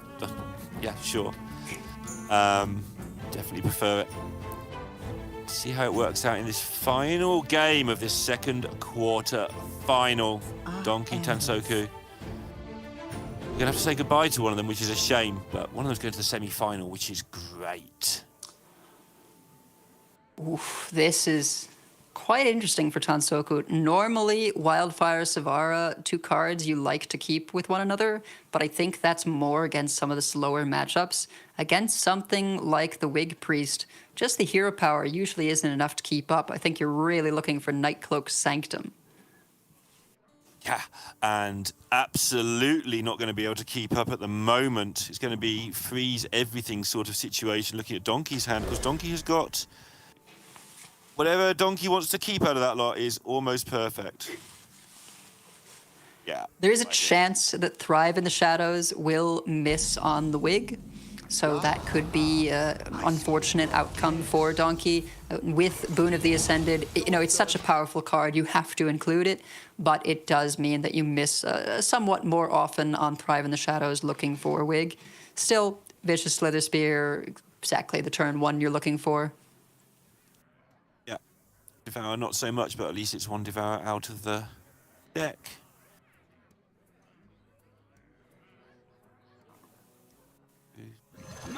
Checks in their mind to make sure that they can just throw things out there fairly free, and you can. The Flurry as well to go into Savara, and already picked up the location from throwing back Kel'Thuzad. Once again, seems like both players pretty good hands. Yeah, and I like to see this. It's depending on the matchup, because obviously some decks, if they get their perfect hand, just win. In some metas, but not so much in this one. Like, imagine a Garrote Rogue with a perfect hand. Like, okay, good luck. That was of fun. course. Enjoyed that game of Hearthstone. But in general, 2 decks that are evenly matched, getting their perfect hands or their very good hands is nice to see. There is the Wig, sort of the unique card that you gotta have. That being said about perfect hands, some of the most exciting games I've cast with TJ have been the old combo Demon Hunter Mirror, where they just end up having their Kurtras shuffled in on both sides, and they both just draw nothing for 6 turns. Like, oh look, I've got this card that doesn't do anything anymore because all my decks are combo. And some of those games were really intense. I think similarly, aggro matchups where they just kind of go very even and have to do a lot of trades on board and just get very grindy. Sometimes it's funny, you'll almost have, the aggro v aggro matchup goes much longer than an aggro v control. Because aggro v control, one player blows the other one out half the time and it's over in a flash. But aggro v aggro, if there's no blowing out, it's just lots of board tension, back and forth, fighting, and you'd tends get to be very interesting if you're into it. Old face hunter mirrors where on turn 7 nobody's got a minion. They've both got one card. One player's on 28 health, the other's on 27. You're like, how are they supposed to win this game now? But back into the present day. Tansoku having to organise all this lovely freeze that he has available. Yeah, going for the hero power last turn just to finish up the Vicious Slither Spear, conserving resources, saving the Sanctum for when it's absolutely necessary, which it may be on this turn. You can set up to put this Flurry in the Savara as well as Solid Alibi. Lots of stall tools available, but no way to fully get rid of this Radiant. And going into a school teacher coin noggling potentially with an entirely free hand. Quite a sizable minion available for Donkey. Much to ponder. Yeah, just giving Tansoku a lot to think about. But again, we've seen how this is done. Donkey can have as many sizable minions as they want. If they can't attack, they can't win the game. And this done in the 8th round yesterday when Donkey had a win and in that they lost, but still got in on great tiebreakers. Wow. Very interesting. Using full mana efficiency here, getting a ping to reduce the health, but then playing the Solid Alibi. I think you do this sort of knowing that you'll get it back from Savara. You don't want to put a Flurry in there until it's upgraded. Well, although I guess it doesn't matter because when you get it back, it would upgrade in your hand. So scratch that. But saving the Nightcloak Sanctum for the possibility of using that later on, once something has been invested to, freezing that single minion. But having played the Solid Alibi, this now leaves Flurry, Commander Savara, and another Wildfire open for the potential turn 5 if Tansoku likes. And we are going to see that strategy have to be employed by Tansoku because Donkey has everything they could possibly want now. They don't have a boon, actually. But they have nearly everything they could possibly want going forwards. This board is never getting dealt with in terms of removal. By the time that Tansoku gets to Mordresh, that's just not probably going to even clear the board. But, as you've been describing, these relentless freezers in the Savara, the blizzards in the deck, and one in the hand, the Flurry, there is a lot of messing around that Donkey's going to have to do if they're going to get one of these to connect face at any point. Yeah, and I wonder if you're Tansoku, if you just... I like this. You play the Nightcloak Sanctum, you hero power down the 1/1, and then you just play the Flurry, knowing that it freezes both minions. Much safer than going for the Commander Savara right now. You can always just play it next turn once it's loaded, and get your Flurry back, or have access to the Blizzard. This just gives a lot more flexibility on the turns going forward without putting you at risk on this particular turn. Do you need to Flurry? Can you use the Sanctum, just ping off 1 and just say that 5/5's not doing 37 just yet? Maybe. Yeah, I guess you use the ping in this way to remove some of the health if you do. I might have felt like we have enough freezes available that you wouldn't have to. But I suppose with the Mordresh, you do want to weave the pings in as much as possible, and saving something like a Flurry that lets you do that means maybe you get to your turn 8 and you're able to play Blizzard and Hero Power or something. Yeah, I think it's important because, again, my sample size of witnessing good players play this once, it did feel like the mages on the defensive for so long, obviously one slip up and they lose as well. They're on the defensive for so long that they don't get much damage in, so part of this really has to be eked out as long as possible. So you do have to be a little bit greedy with your removal, your freeze over that time, just to make sure you have enough time to win the game. Yeah, and it's, I think, a decision here of do you Blizzard first or go for the Savara Flurry, and it looks like it is the Blizzard, which I believe means Blizzard is stored in the Savara now instead of Flurry. Okay. Be feeling that with Solid Alibi in there, you know, you can buy time to take use of that other Blizzard. Now Donkey progresses here with Mordresh in mind, because obviously if this board gets Mordresh, things go bad. Yep, that is the drawback of investing in multiple minions. You know, makes it harder for your opponent to just flurry your board, but a whole lot easier for them to clean up everything in one turn with a Mordresh, which I believe Tonsoku is just about to get online. Yeah, I got to admit, when I'm casting these, there's so many other things going on, I tend to just assume it's online on 8 because they're good players and they'll have it set up. That doesn't necessarily mean it's true, but Tansoko has been doing a lot of pinging this game to control health totals.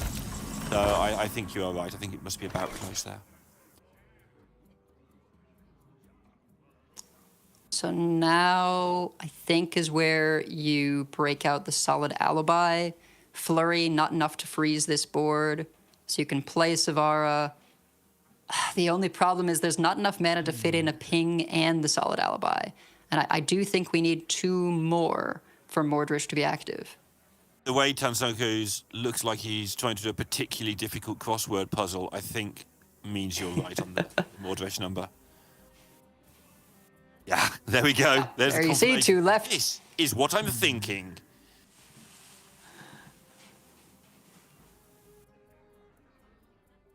How do I make 4 plus 2 plus 2 less than 7?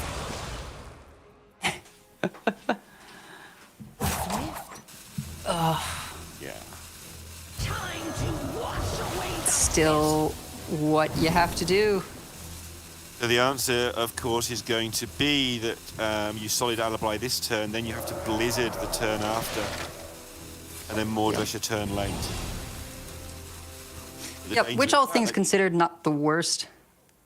It might be, because with the Pelagos in Donkey's hand, there is a chance that Donkey can just get some of these out of range of the Mordresh. Oh, that's very true. Yeah, I think of them as just, you know, being whittled down by these blizzards and things, but you're right, Pelagos, you know, so frequently used to buff attack with a high health total, but it does have that extra effect of setting health equal to attack on the other side of things, so could provide just enough healing, at least for some of these minions, to put them over the range of Mordresh. I'm sure Donkey has also been keeping track of how much damage has been dealt to load Mordresh, so knowing that it is not yet available, I think the most important minion to keep alive, if possible, is going to be this Radiant Elemental that has been making things so free. Right, and only needs maybe 2 minions, maybe 3 to survive, because then Tansoko will have to mess around dealing with the ones that survive, well, and then Donkey will be free to make even more, and it will start to snowball out of control. You can see Tansoko now is starting to run low on resources. There's a Blizzard, a Flurry, and the Mordresh left. The Nathria system's stalled, but it's not going to be at all loaded up. And stall against this Naga Priest is kind of, who cares?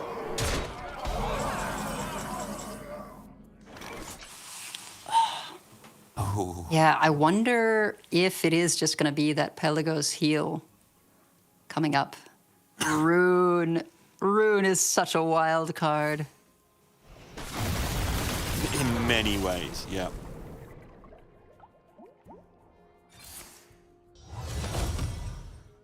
Opting to keep the Radiant low rather than going for a ping onto something like the 2-3, which Sansoku knows will just get cleaned up by the Mordresh no matter what. Also means that there's limited board space for Donkey to work with in terms of just playing Nagas for more wigs. Donkey still hasn't played a Valish, right? So if they can get a bit of card draw in, play a million wigs, get Valish and do it all again, that could be... Could be, again, board space, bit of an issue. I suspect one of these minions is going to get the Shadow Word Devour. Yep, just to clear up that 2-1, free up some board space, and make a pretty sizable minion. The goal here being to just get everything out of Mordresh range, and ideally have enough of them large to... I'm sorry, is that Pelagos a 1-1?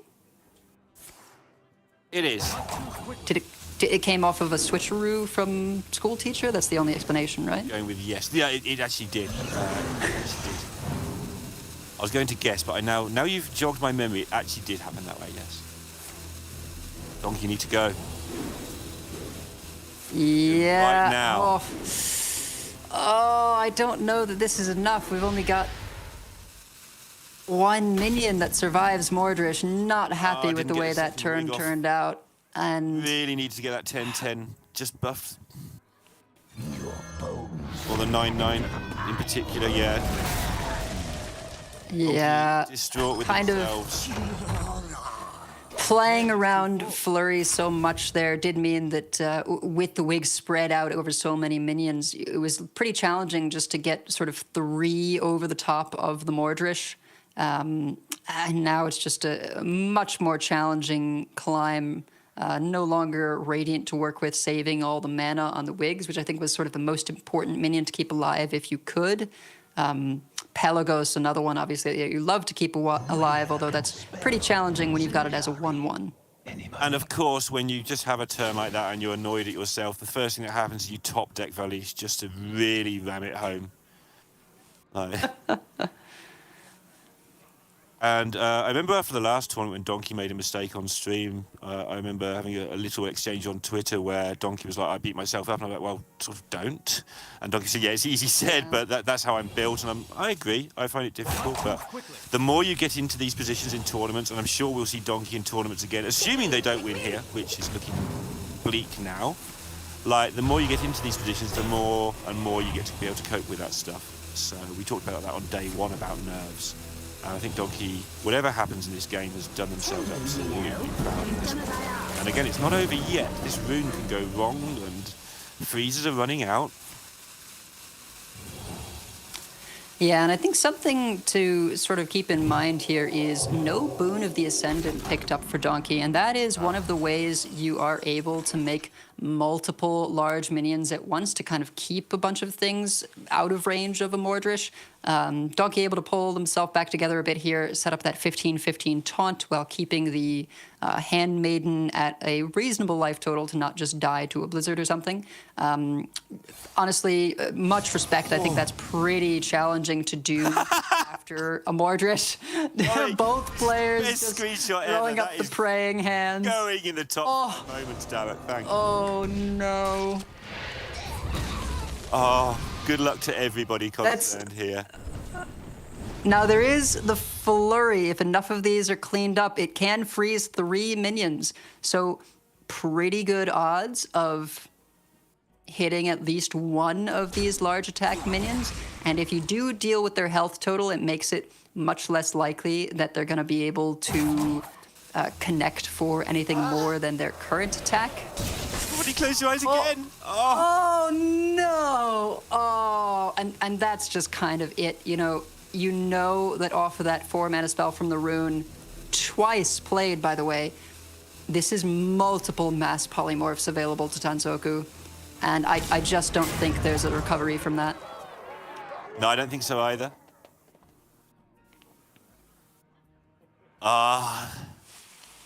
So close. Right, I'm trying to find any way to make this work now. Yeah, test the secret while you're there. Maybe, location. You don't really want to commit anything when you know there's a mass polymorph and multiple runes. How long have you got? Obviously, you've got to force the mass polymorph, but that does waste basically their entire turn. There's also, with random secrets, just the concern of, is one of these a counter spell? It really throws a wrench in the works when it comes to random secrets.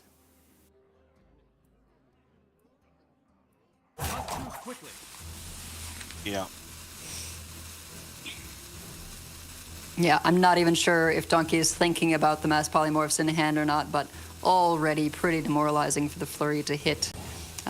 Both of your minions when you thought maybe there's a chance after the Mordresh of coming back, really gave it their best shot, but Yeah, I don't know. Lots of resources still, but in the face of double mass poly, double rune of the Archmage, Sire to Nathrius, it's just looking pretty grim. You could even just go for freeze 13-5. I mean, you can get a pretty good Deathborn here. Don't even have to commit that much. Flexing. Yeah, the key to this turn, where you're a long way in front, is just to make sure you don't take unnecessary risks by accident. I'm not saying you do on purpose ever, but there's risks you can take accidentally here, like, again, just not clearing everything up, etc., and trying to be overly precise, whereas actually the way to win this is just to win it. Yeah. Just don't do anything silly. Yeah, so many options. Reckless Apprentice, full clear. Deathborn can be a full clear if you run it out with Reckless Apprentice. Or Hero Power. Yeah, here we go. You Hero Power the 3/4, freeze 13/5, play Deathborn, set up an amplified Snow Flurry. I mean, the world is Tansoku's oyster here, not even having to utilize the mass polymorphs yet.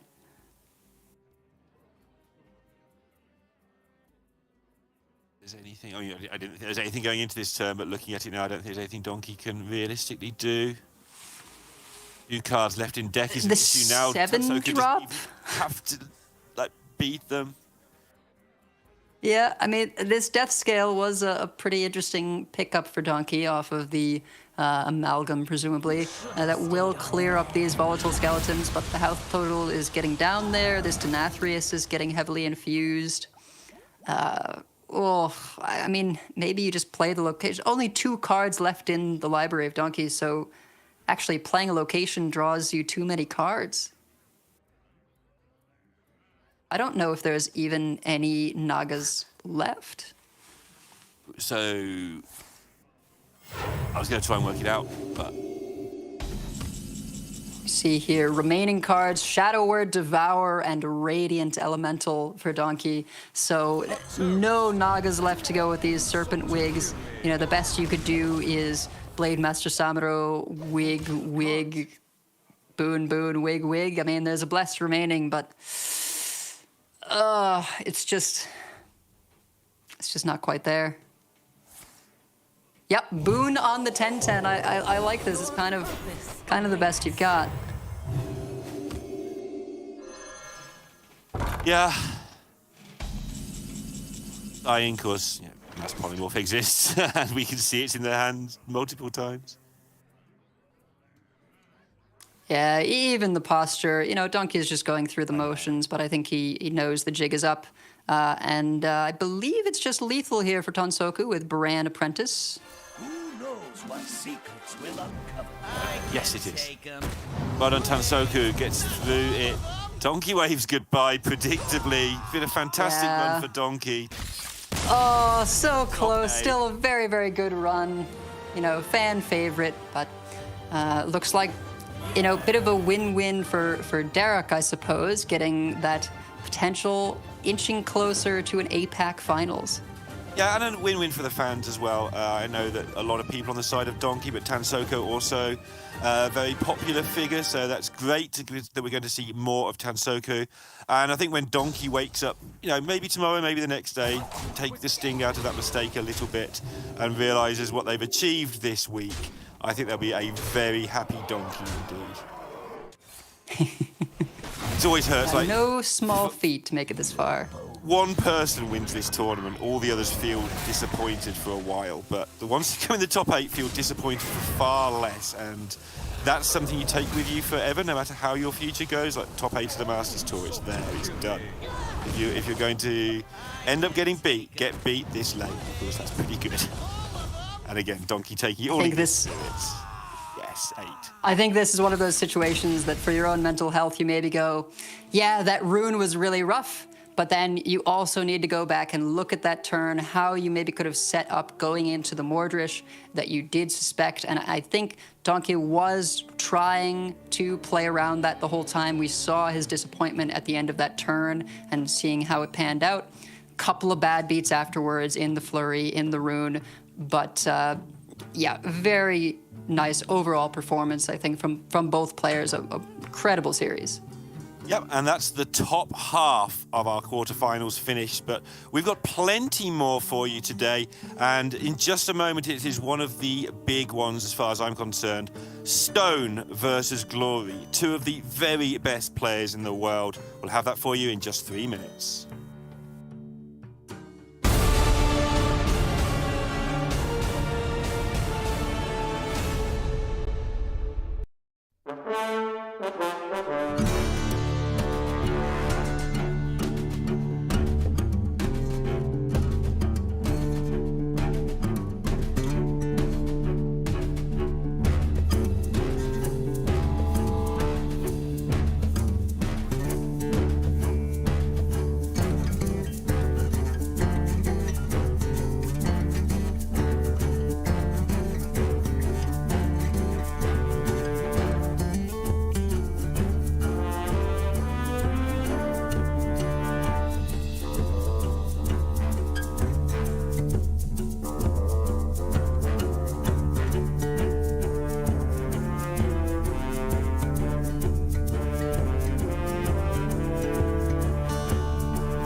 Hello, everybody, and welcome back to Masters Toward Murder at Castle.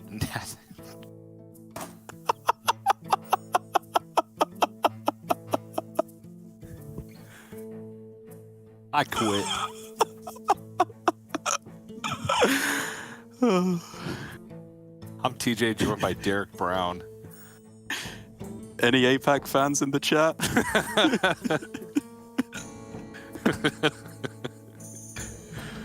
Derek, how you doing? You ready to cast some Hearthstone?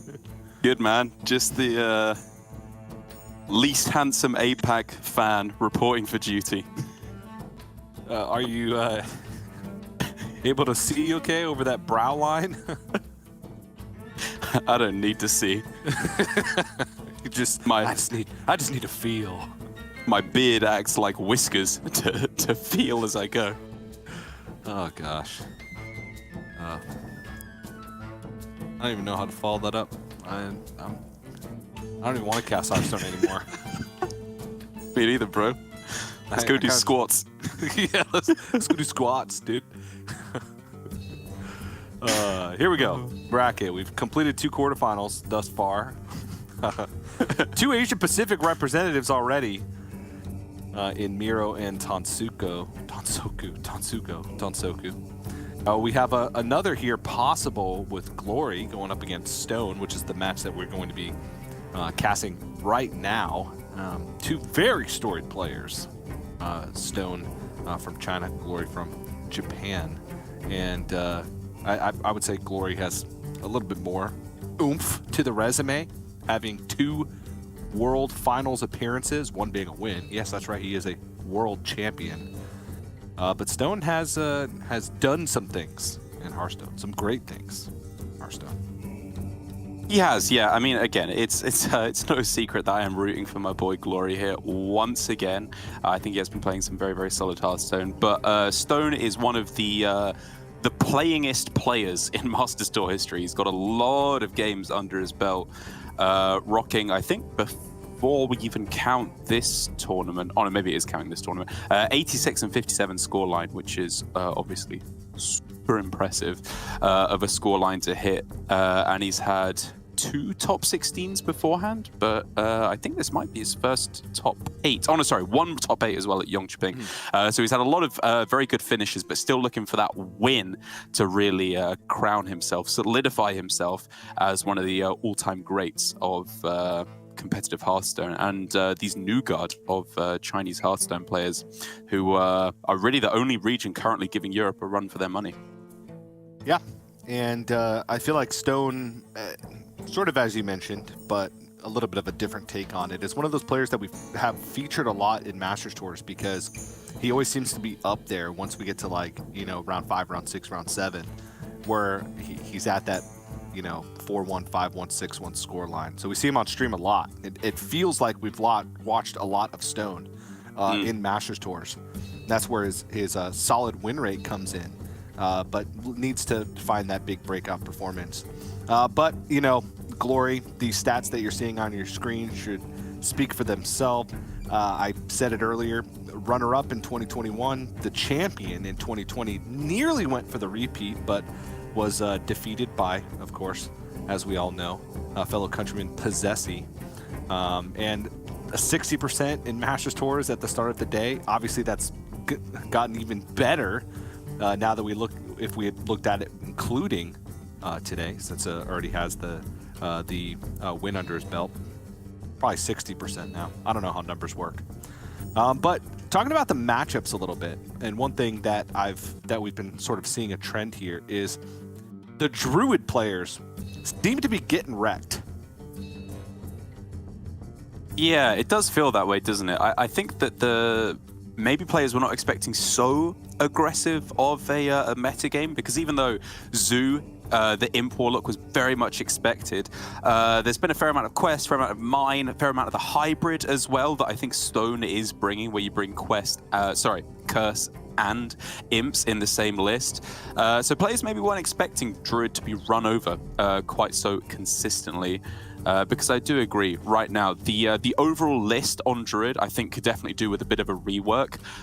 Personally, I'm a big fan of the version that Hunter Ace has been rocking on ladder on stream the last couple of days, that just runs the full nature spell package in that early game. You have Planted Evidence, Natural Causes, you run Living Roots as well as the only other choose one spell alongside Nourish for your Jerry Rig Carpenters, and it just gives you such a solid early game to be able to infuse your infuse cards and just keep up with the Imp Warlocks as well. Yeah, it's been tough for the Druids to keep up, especially it felt like Druid was doing perfectly fine early on, and then as we started to get towards the later Swiss rounds and the matches that we saw on stream, Wig Priest kept winning. And those Wig Priest lineups were like Band Shaman, sort of soft target Druid, and those were having a lot of success. So as the tournament started to progress, at least the top of the Swiss standing started to be less and less Druid players, more and more Wig Priest lineups. I say Wig Priest, but there's a bunch of other decks that go with the Wig Priest when you're trying to target Druid, like Imp Warlock, Tempo Rogue, Mine Rogue, which has fallen, the last remaining one. But Glory's going to be queuing up the Imp Warlock against this 30 card Quest Hunter. Yeah, not something you see very often. And to be honest, I think with good reason, actually. I'm a big fan of the 40 card list of the Hunter because it's not only that you need extra time to play Tavish against the burn decks, right? Against the likes of Rogue, be it mine or the Temper Rogue, Face Hunter, opposing Quest Hunters, Imp Warlock as well. It's also just a lot of the mid-range kind of decks. Like if Druid ramps up and plays a big minion, or Shaman is able to get down, some kind of big mid-game burst with Clownfish. Just even against these slightly slower decks, the 10 extra health gives you a lot of extra time to just point everything at the face and cheese out a win. So I'm curious to see how this one works out for Stone, who has obviously been doing well with it so far to have made it through to the top 8. Yeah, this is more of a find the actual spells that deal damage version, right? Your deck isn't clogged up with nonsense like Dunbaldar Bunker and Secrets. Uh-huh. You're just hitting arcane shots, barb nets, wound prey, quick shot, much faster or much more consistently. And I guess that's it's got some merit to it, right? In order to find the stuff that actually completes the quest faster. So if you're completing the quest faster, then that means you don't need as much health to work with theoretically, True. right? That's This is all true. theoretical. But, this is not the greatest hand to fight against an Imp Warlock with. And I think Stone would probably welcome the extra health in this matchup specifically. And now some decisions need to be made because he is, of course, against an opposing 30 health player. And he's losing board pretty heavily right now. It's not the kind of board which you can expect to clean up in the next 1 or 2 turns with just a spell, a single spell every turn, maybe 2 spells a turn once you hit 5 mana. Because right now this is just too much, right? You're going to kill one off, they're going to play 2 more imps, they're soon going to be hitting Shady Bartender. So we really need to start asking questions about whether this is the time to just ignore the Bloodbound Imp that will self-damage the Warlock and start shipping damage face.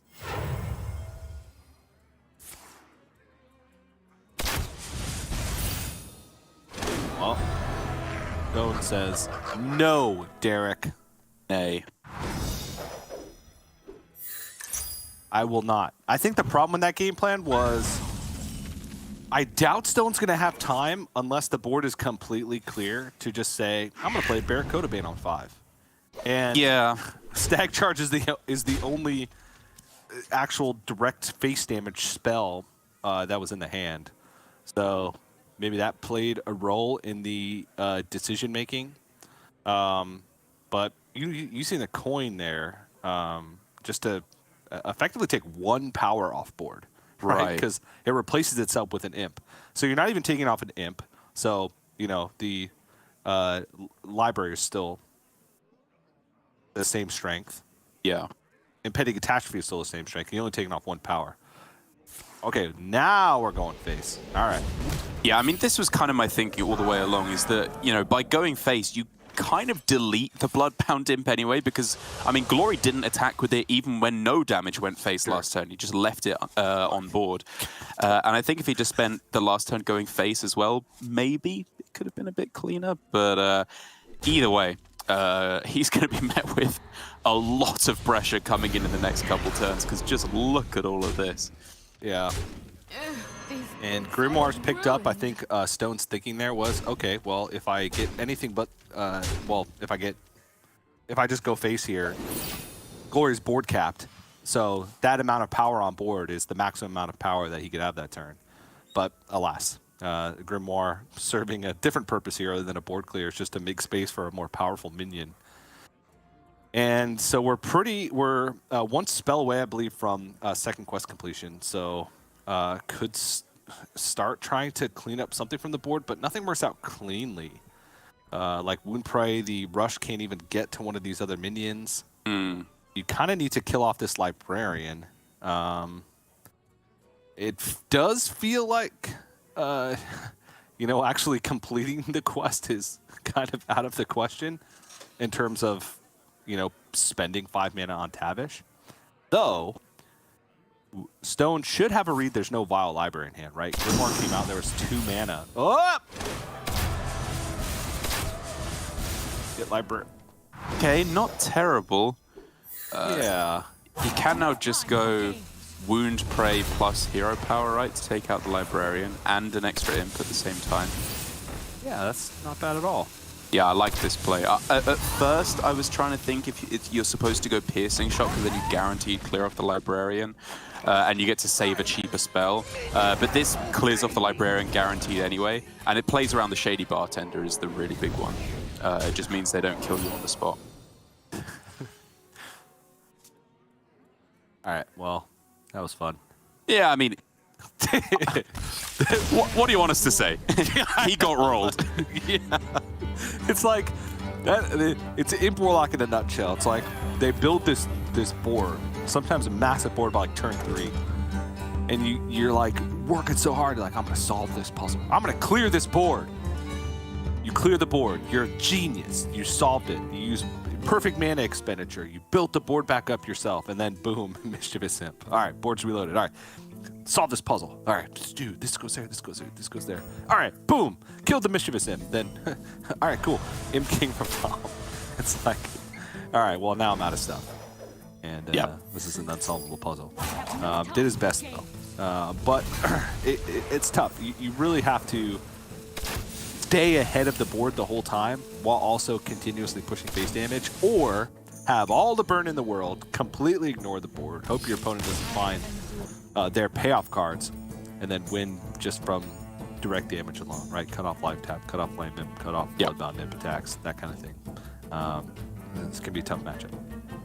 Exactly, and to be fair to Stone, I don't think an extra 10 health would have made a difference that game. If I'm being honest, TJ. And don't I have the face of someone whose opinion you would trust? No, the complete opposite, in fact. If you saw me coming towards you in a dark alley, you'd be like, oh boy, do I feel safe. No, the complete opposite, in fact. Something about the hair color not matching the eyebrows of the beard. That's off-putting. Number 2, your normal face is like the most approachable face I've ever seen. You look like a fully grown baby with a tuft of hair.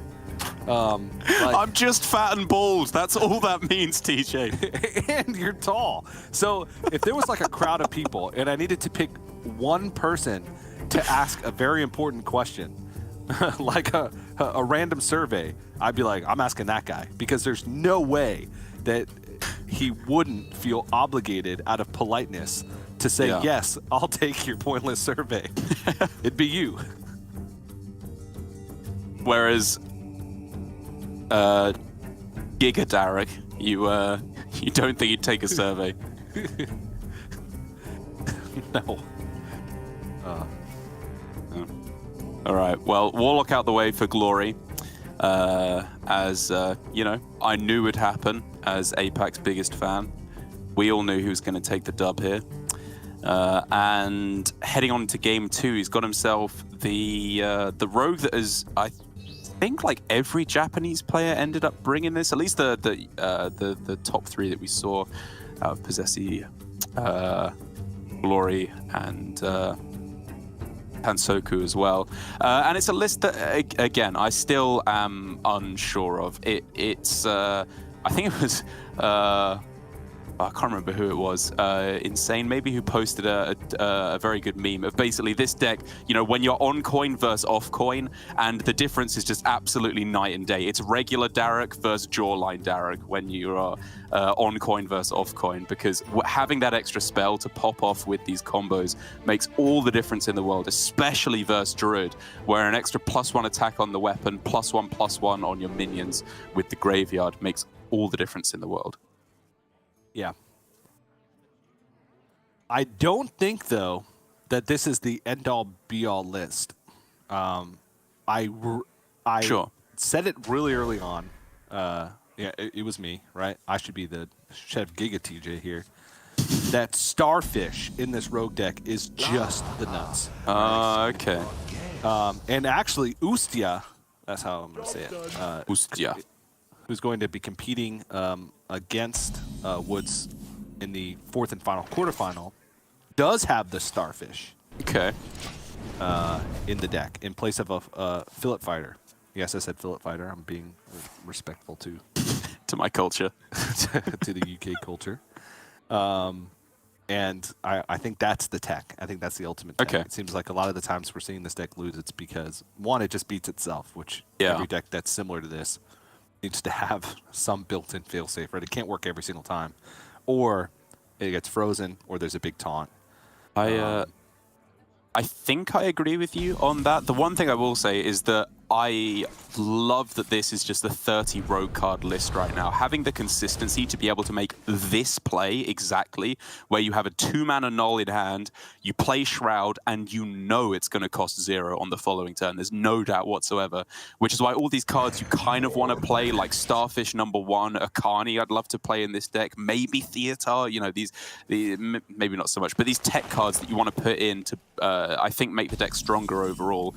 Not being able to guarantee 0-mana nulls is a big hindrance to the deck, I think. Trust what you see. Yeah. But anyway, right now, Glory does not have the kind of mega combo pop-off turn that we're talking about. It's just a pretty standard play your stats on curve kind of hand right now. Ooh. Oh, it's got to be Lady, right? Yeah, but then you're doing nothing. Oh, is this off drawing it? Oh, yeah, it's off Dredge. It's aquatic form. Okay.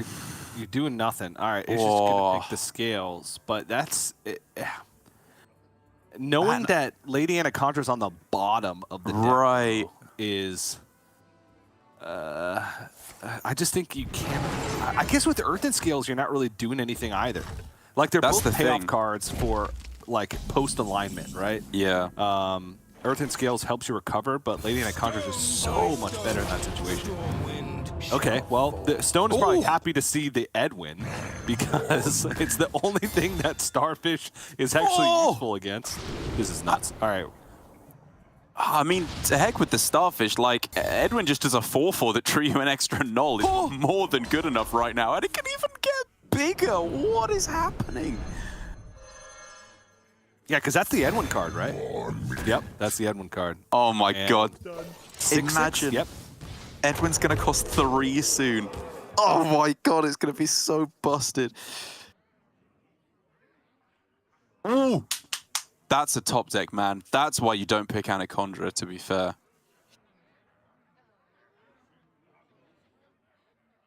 How much damage are you taking? 25? 25. And then you do what? Lockhalar plus Raid Boss? I think that's a clear. Yep, you have to. If you play Miracle Yeah. Growth, you die. Well, you don't die, but you're pretty much dead because you have no plays whatsoever the following turn. And Starfish doesn't clear enough power off the board. You're not doing much. Yeah. Just gotta go. What's the best play we have access to here? You could send everything face. And then maybe is it actually Scabs just because you re-stealth everything you play so it's unanswerable? You go like Scabs, Hero Power. You'd get 1 null back as well, I think, right? Oh no, wait, because it was Shadow Step, so it wasn't the first thing played anymore. Oh man, this gets complicated. I think you just stab because Okay. Stone has to clear the board and heal. That's true. That's a good point. Yeah. I think I'm letting Cast Division get to me here. Yeah, which is just not possible. So, yeah, that's just GG. yeah, you know, I mean, you know that Anacondra's on the bottom. So, you can't even like Miracle Growth. Is there? No, it's nothing.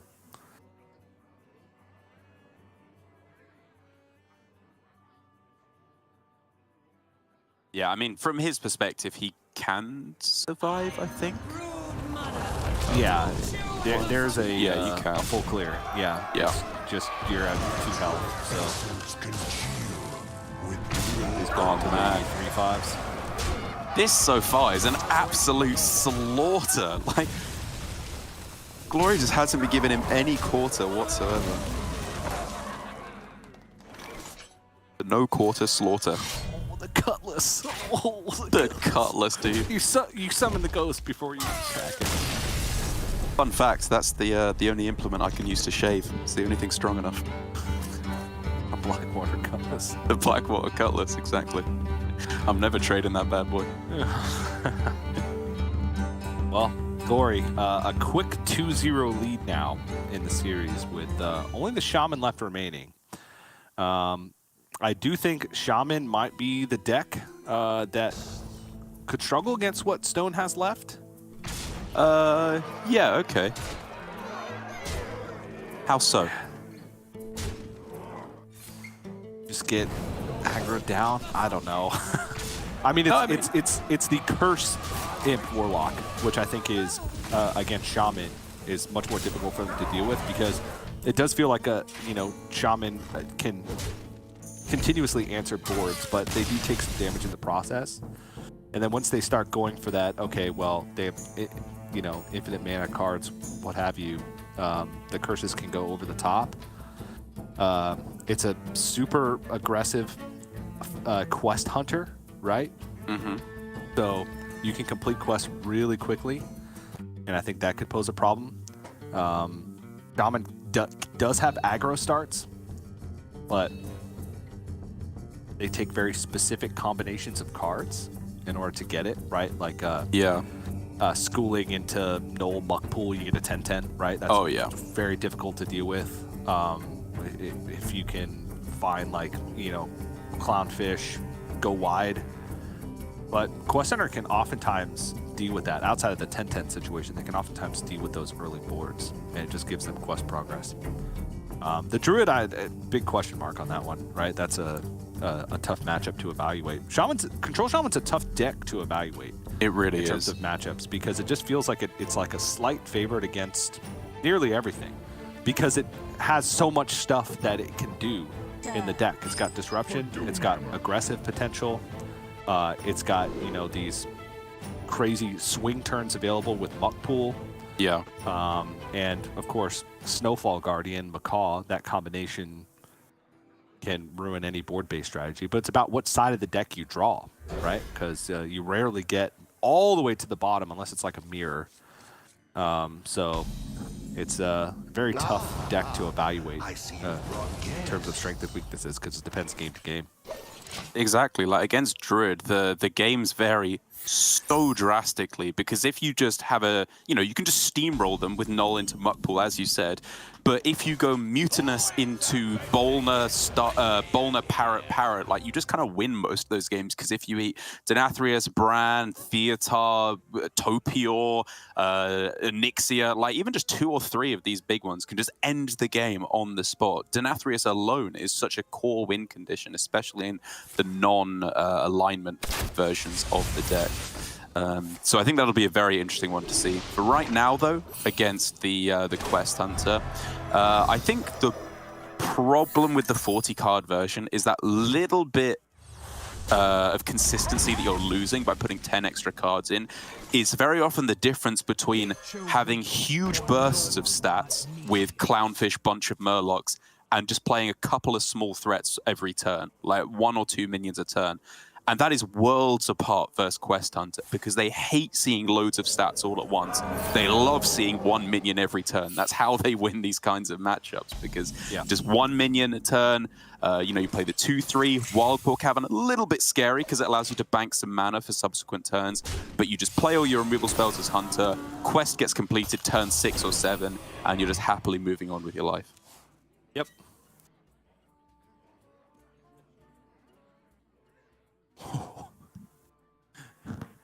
Okay.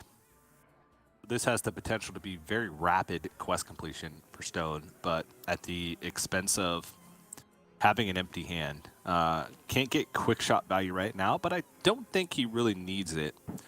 He could go like just Rajnajan, Barbed Nets. Mm-hmm. And you probably go once to the Wildpaw Cavern, once to Face, and then Arcane Shot face, and then Hero Power 3, use that on the Wild Paw counter. And just ignore the 2/3. I like that. Yeah, because you're not killing it this turn anyway. I guess if you You hit could. it on the 2/3, it messes up Muck Pools because they can't value trade over the 2/5 and then Muck Pools to beef it up to a 4. Yeah, okay. I can see it. I think I liked face there, but sure, it's close. Yeah, I guess just super acknowledging that Muck Pools and Primordial Wave exist could be good. Yeah, I guess. If he ignored it, he'd have 4 more damage, but by going about it this way, oh, okay, well, there's Muck Pools. Even then, though, would you actually care that much if they just make a 4-drop there? Like, Razmataz is sticking, you get to go face for a bunch of damage, you're getting the stag soon as well. Close. Yeah. What to do? Ooh, yeah, this is painful. yucky. The stag's emerging next turn, so if you don't acknowledge this board at all, you're just taking what at least 8, at least 10 with the hero power next turn, more with the spells that are being played, the extra damage from Raj. I can almost hear Hunter A screaming that Totem Amalgam into the new 1-mana Totem just ended the game there, as he is the biggest Sinstone Totem fan I think I've ever seen in my life. But I think in this instance, Glory was probably correct to just take the 1-card draw off the Fool. Ooh. So Piercing Shot offers quest reward next turn. Okay. Piercing Shot, then next turn you Quick Shot Coin Havoc. Big deal. That's 1 out of 2. Yeah, Yep. Now you wouldn't get the draw bonus from Quick Shot, but hey, it's a 30-card deck. And guess what? You got 2 Furious Howls in there. You can draw one. Yeah, obviously. Yeah. More bones to gnaw. All right, here we go. Easy Needs turn to be here, big. though. Big. Nathrius? Ooh, That is large. enormous.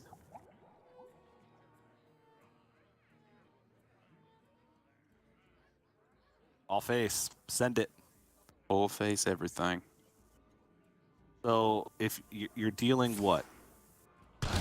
14 damage to face next turn? Mm-hmm. Or this turn, completing Tavish, and then with a Stag Charge in hand?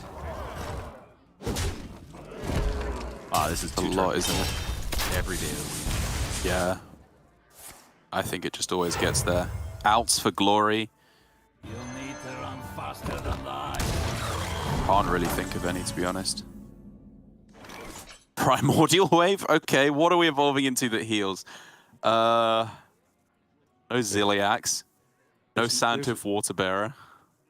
There's nothing that heals immediately, right? Are there no Rush like lifesteals lifesteal? left in the game? No, I don't think so. Uh, It does not have Rush. yeah. What was the last battle cry? Fool, I think. It was Fool, yeah.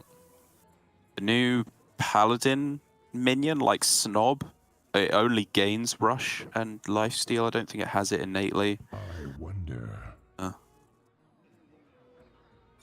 Yeah, I don't see it. Deck either. Damn. Man, that damage ramped up so fast, didn't it? Oh, yeah. That was crazy. Yep. And there you go.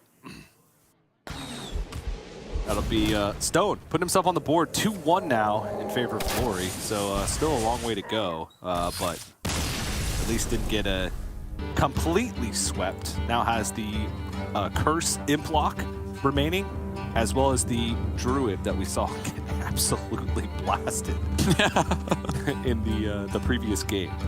So.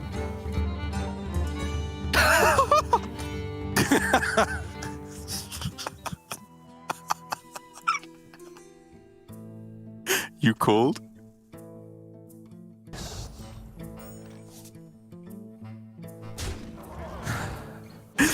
Oh, man.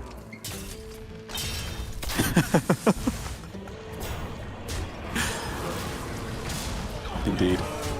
Yeah. Well, Warlock, as you said, I think is going to be the next deck that Stone is piloting. A deck that, to be honest, I kind of hate this deck. I think it's such a troll archetype to bring. Oh, production stop. Yeah, have you seen these quads? I'm like a lightning, man.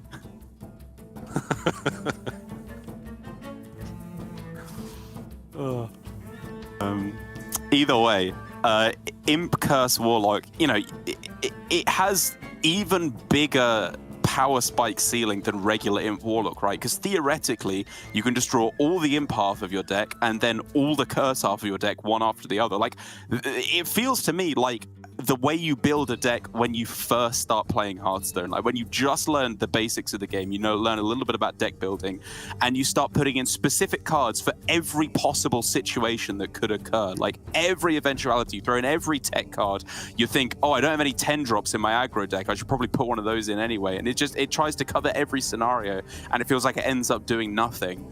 And even though that's not the case here, I'm over-exaggerating it, that's kind of the vibe I get from the deck. It's almost insulting to bring, I think, just because, like, you're bringing half and half, just choose one, right? It's two completely opposite styles of play. Well, the thing is Fiendish Circle plus Impending Catastrophe is a powerful draw engine for every Warlock deck. Like, even the combo Warlock decks are playing that. And then so you put in the curse cards, and then you're like, all right, well, I have 10 slots left. Do I put in all removal, or do I just put in imps? And right now, the imps plus Vile Library are just like too strong to ignore. Like it's more powerful than the removal that Warlock has access to. Like Entitled Customer, no thank you. 6 mana? No. Are you kidding me? So I think it was like working. Working backwards. It wasn't working from Imp Warlock. It was working from Curse Warlock, and then realizing that I'm falling too far behind. Like, my curses are ineffective because I'm falling too far behind. And then you just slowly start putting in more Imps and Vile Library, and you're like, wow, okay, well, this just makes Curse Warlock better. So, I don't know.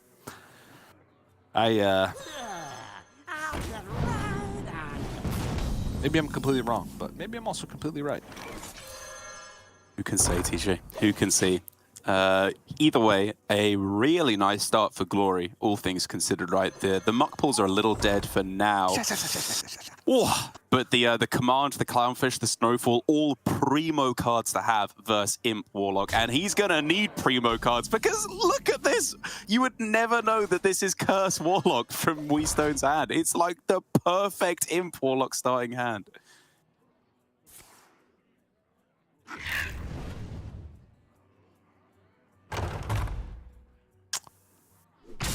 Yeah. That's a 9-8 on turn 3. Keep up the aggression. You looking for a candle? Oh, okay. It's a 4/5. The Chandler. Yeah. Cool. Okay, cool. Oh, see, just roll the Imp my half of your God. deck. This is illegal. This is completely illegal. So the question here is, do you trade your 1/1s for 3/3s? Because you're not killing the, what's it, The Chandler. Chandler from Friends. Could this card be any harder to remember? Very forgettable, to be quite honest. So yeah, just trading it for power, pushing another 10. There's currently, what, 19 damage represented on board? Uh-huh. Glory can survive, but I mean, it's not looking good. Yeah, it's not, is it? And like Coin Command is just, is it an option? You literally die if you don't you? Yeah, the Vile Library's doors yeah. are opening back up next turn, so you have to do it. Yeah. Oh, it's so sad. One more turn, and I think this was actually salvageable for Glory. If it was slightly less literally card for card perfect hand in a deck that runs half completely dead draws, I think there was a chance. Wait, this is 10 plus, how many imps would be on board? 6? 10 plus 7? Oh, it's 1 off. Yes, correct. You tap and find something? You're on a 1-mana imp? No. Oh, that's a good draw. Oh, that is a very good draw, though, yeah. Spread the love here.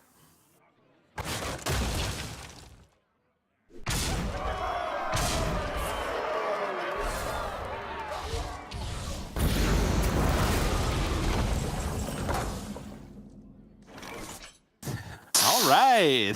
Game 5. Man, these have been so one-sided back and forth. Like, this feels like, have you ever seen like professional slap championships where two people just take turns smacking each other in the face until one of them says, that's enough? Like, this is literally what's happening right here. There's no bobbing, no weaving. It's just taking turns, smacking your opponent as hard as you can. And now, oh! Boo! haha, look at it. Unleash the beast! What a dweeb. Oh. Let me do my tie here. Bagoo! Bagoo. It's me, Derek Brown. Bagoo. It's true, I've got like my Clark Kent and Superman now, right? There's mild-mannered Hogwarts student Derek. And then Giga Chat Derek. What, you take off the tie and your yeah, exactly. grows and your eyebrows change color? And I go 5 years balder as well. Yep. Yep. Well, the hair growth stimulation has to come from somewhere. Yeah, yeah. Yeah, exactly. It's just moving down. It's like one of those like magnet with iron filings in, where you just move it down from the beard to hair the growth is a zero-sum game, Derek. You got to come from somewhere. All right. Final game, and this is very accurate for your analogy. There was the slap fight analogy, where now we've reached the end of the slap fight where both competitors are incredibly tired. Red Their cheeked. slaps are going to take quite a bit longer to muster. But that doesn't mean they'll be any less potent. You gotta be scrappy with scraps. Okay. All right, Westone's list. I think he's just all in on Nourish as the only choose one card in the deck, which is, I think, how pretty much all the alignment versions are run. But for Glory right now, this is exactly the kind of hand we love to see against Druid. Like, if it's not the mutinous Theatar destroy their win condition game plan, it's the heck of a lot of Murloc's game plan that you want to see. Yeah. Ooh. No Chieftain. This is interesting, right? Because you could just say, I want to go all in for board and take the Mercenary there and just play it out. But then you wouldn't have Gorlock Ravager for next turn. I think because the Gorlock Ravager in his hand, you want to keep the last discount, Gorlock Ravager, get the other Clownfish, and then flood the board the turn after that. Ooh. Oh, that's... Yeah. I guess got to be the evidence because you wouldn't draw the null. Cold Tooth? Okay. You're going to get... Oh my gosh, there's... Evade? 3 10-drops left in the deck. Got to be low, right? It's got to be low, yeah. There's no yeah, get a Nourish a turn earlier. It's actually not a bad hand for Stone. Yep. Like, he spent his mana pretty much every turn. Yeah, only problem is 7, right? Because if you're innovating out the Nourish, you're... That's true.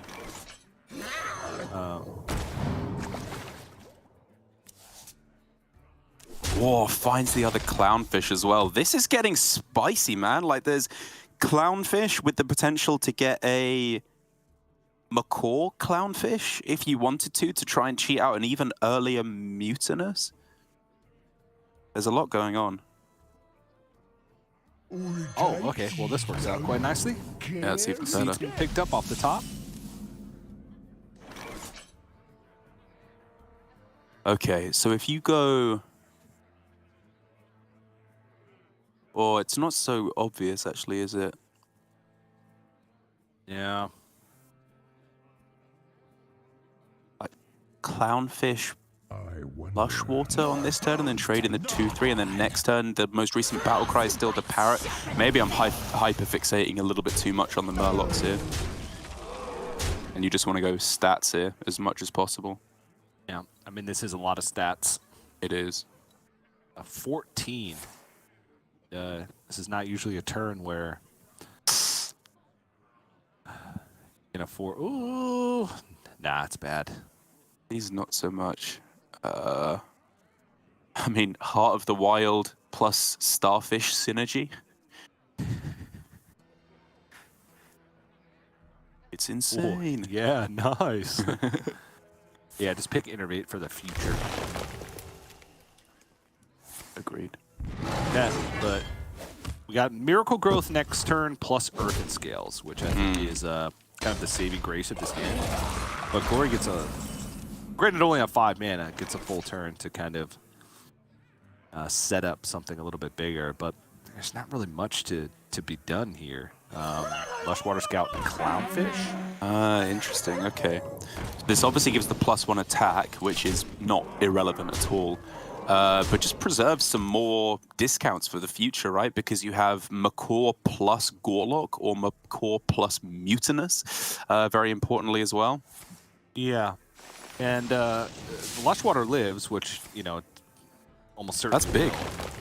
Yeah, the Mutinous could eat something big, then get Rush, and then attack over. Oh, that's true. Into the Miracle Growth thing.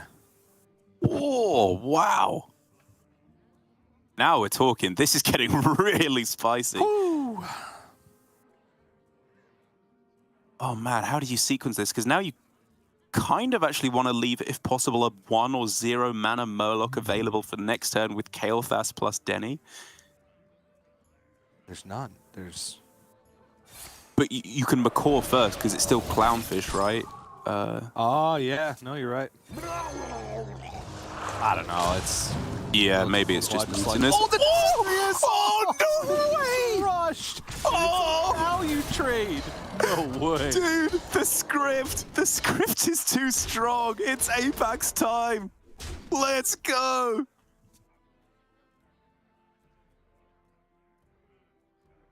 Can't even alignment.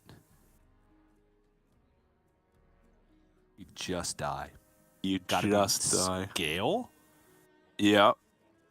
Oh, could you? Oh, sorry. You could have gone Starfish Fate alignment. I think was a potential play. Oh, maybe not actually. Oh no, I think you were still dead. Sorry, yeah. Even it would have been 8, 13. You're exactly dead. I think 16, 17. Yep. Yeah. Yikes. Yikers. I mean, it would have been lethal anyway, because Glory would have just had a 1-mana Sire to Nathria on an empty board. That helps not an too. empty board. There would have been a Starfish, but I'm sure it's enough at this point. It's been pretty sure that would have got the job done. Yeah, I mean, considering you only needed 5 on the Denathrius to guarantee lethal. I'm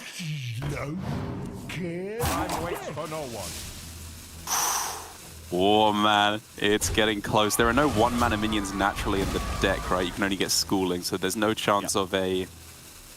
oh no, sorry, there is a chance of a Denathrius right now. You could top deck a Blurgle or Amalgam, right, for the Denathrius straight away. Yeah, yep. There's still a Murloc left. So this Macaw is a Mutinous at the moment. It is. But 7 mana and a Glug seems very reasonable. Yeah, what are the stats on that? Wicked good.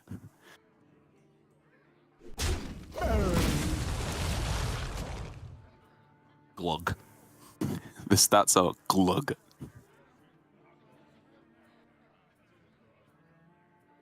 Okay, so 7, 8, 9, 10, 11, 12 damage on board. Right.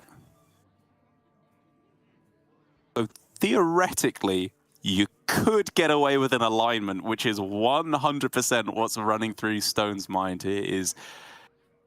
It's pretty much just Denathrius that you instantly lose to, right, if you do that. Yeah, or Brucon. Oh yeah, true. Good point. Okay.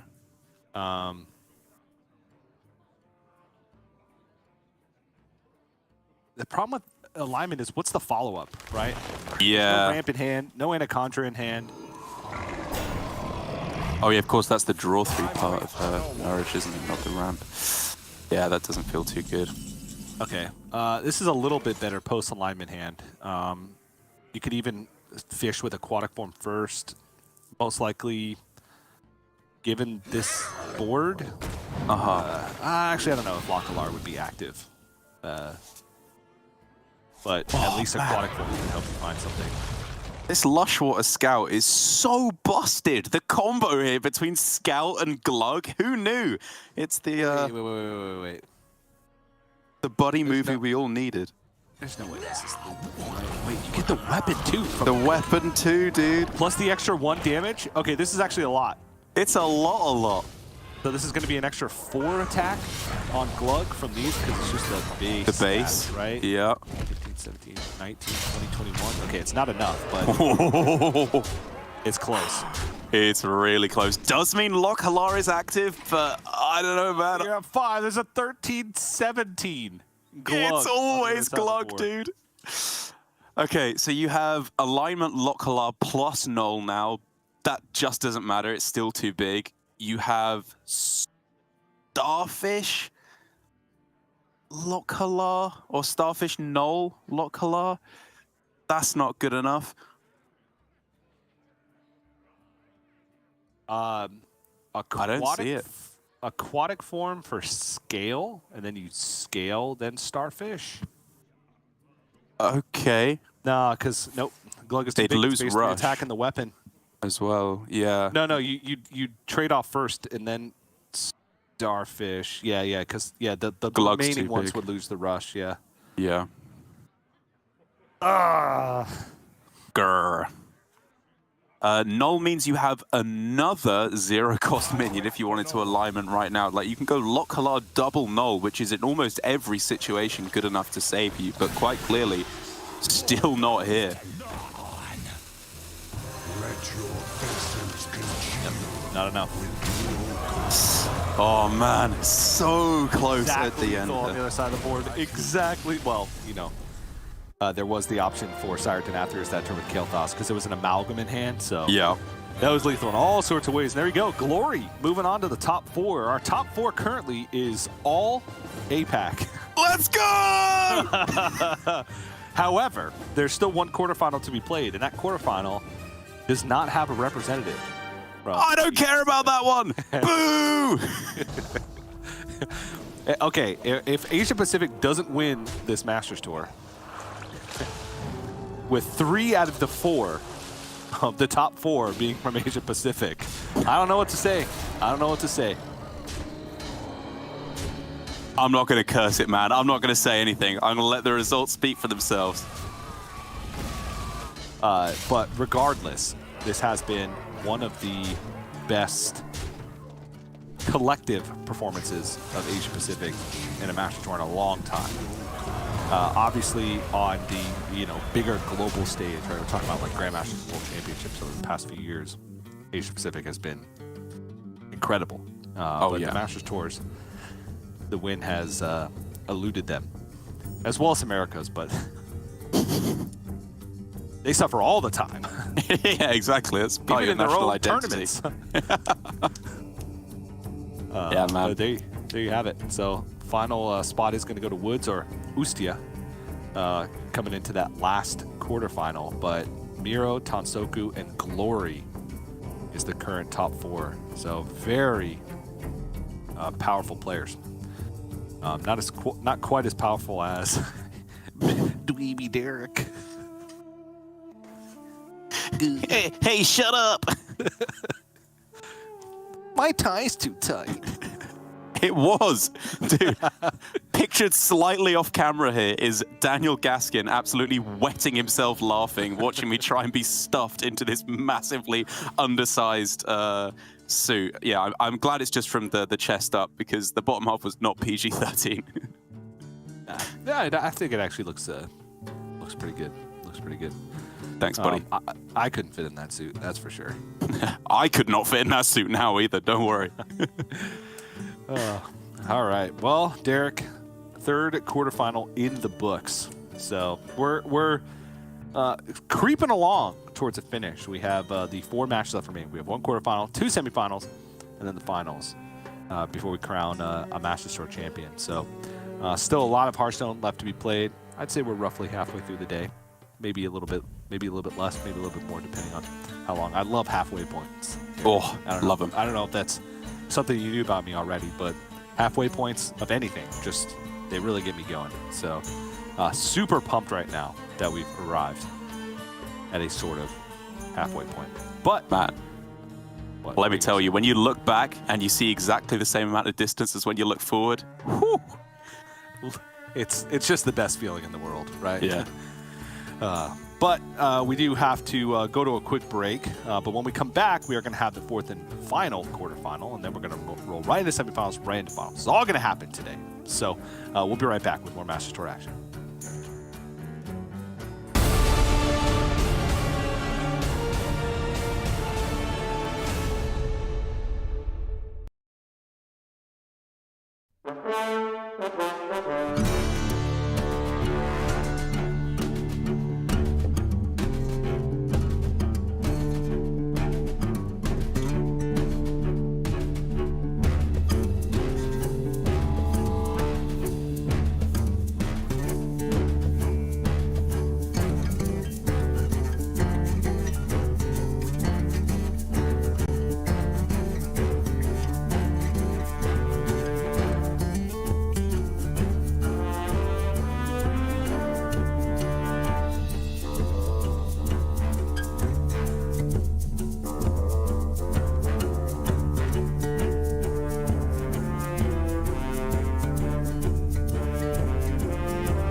Hello everyone and welcome back to Masters Tour Murder at Castle Nathria. I'm Raven and joining me is Darek, and I had a really weird dream, I think, some kind of fever dream where Darek had a big beard, so I'm glad we've returned to normal for now. But I'm sure you're feeling good about the rest of the tournament so far, Darek, just coming off the series you just cast.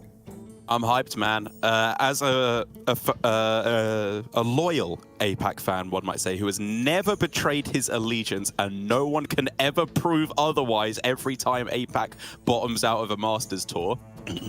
I'm very excited for APAC to finally get their chance here. 3 out of the 4 semi-final spots already locked in as Asia Pacific. And now it's time for the rest of the world to have their chance. Ignoring Americas, of course, which, I didn't even need to say it, obviously. I was going to say, of course. We have China and Europe, Woods and Ustya, I think we're going with. 2 players that I think both of whom, actually, we know pretty little about, both from ourselves and the kinds of people who would know about the players in their respective regions. Both, kind of up-and-comers, I suppose you would say, in the Hearthstone esports scene.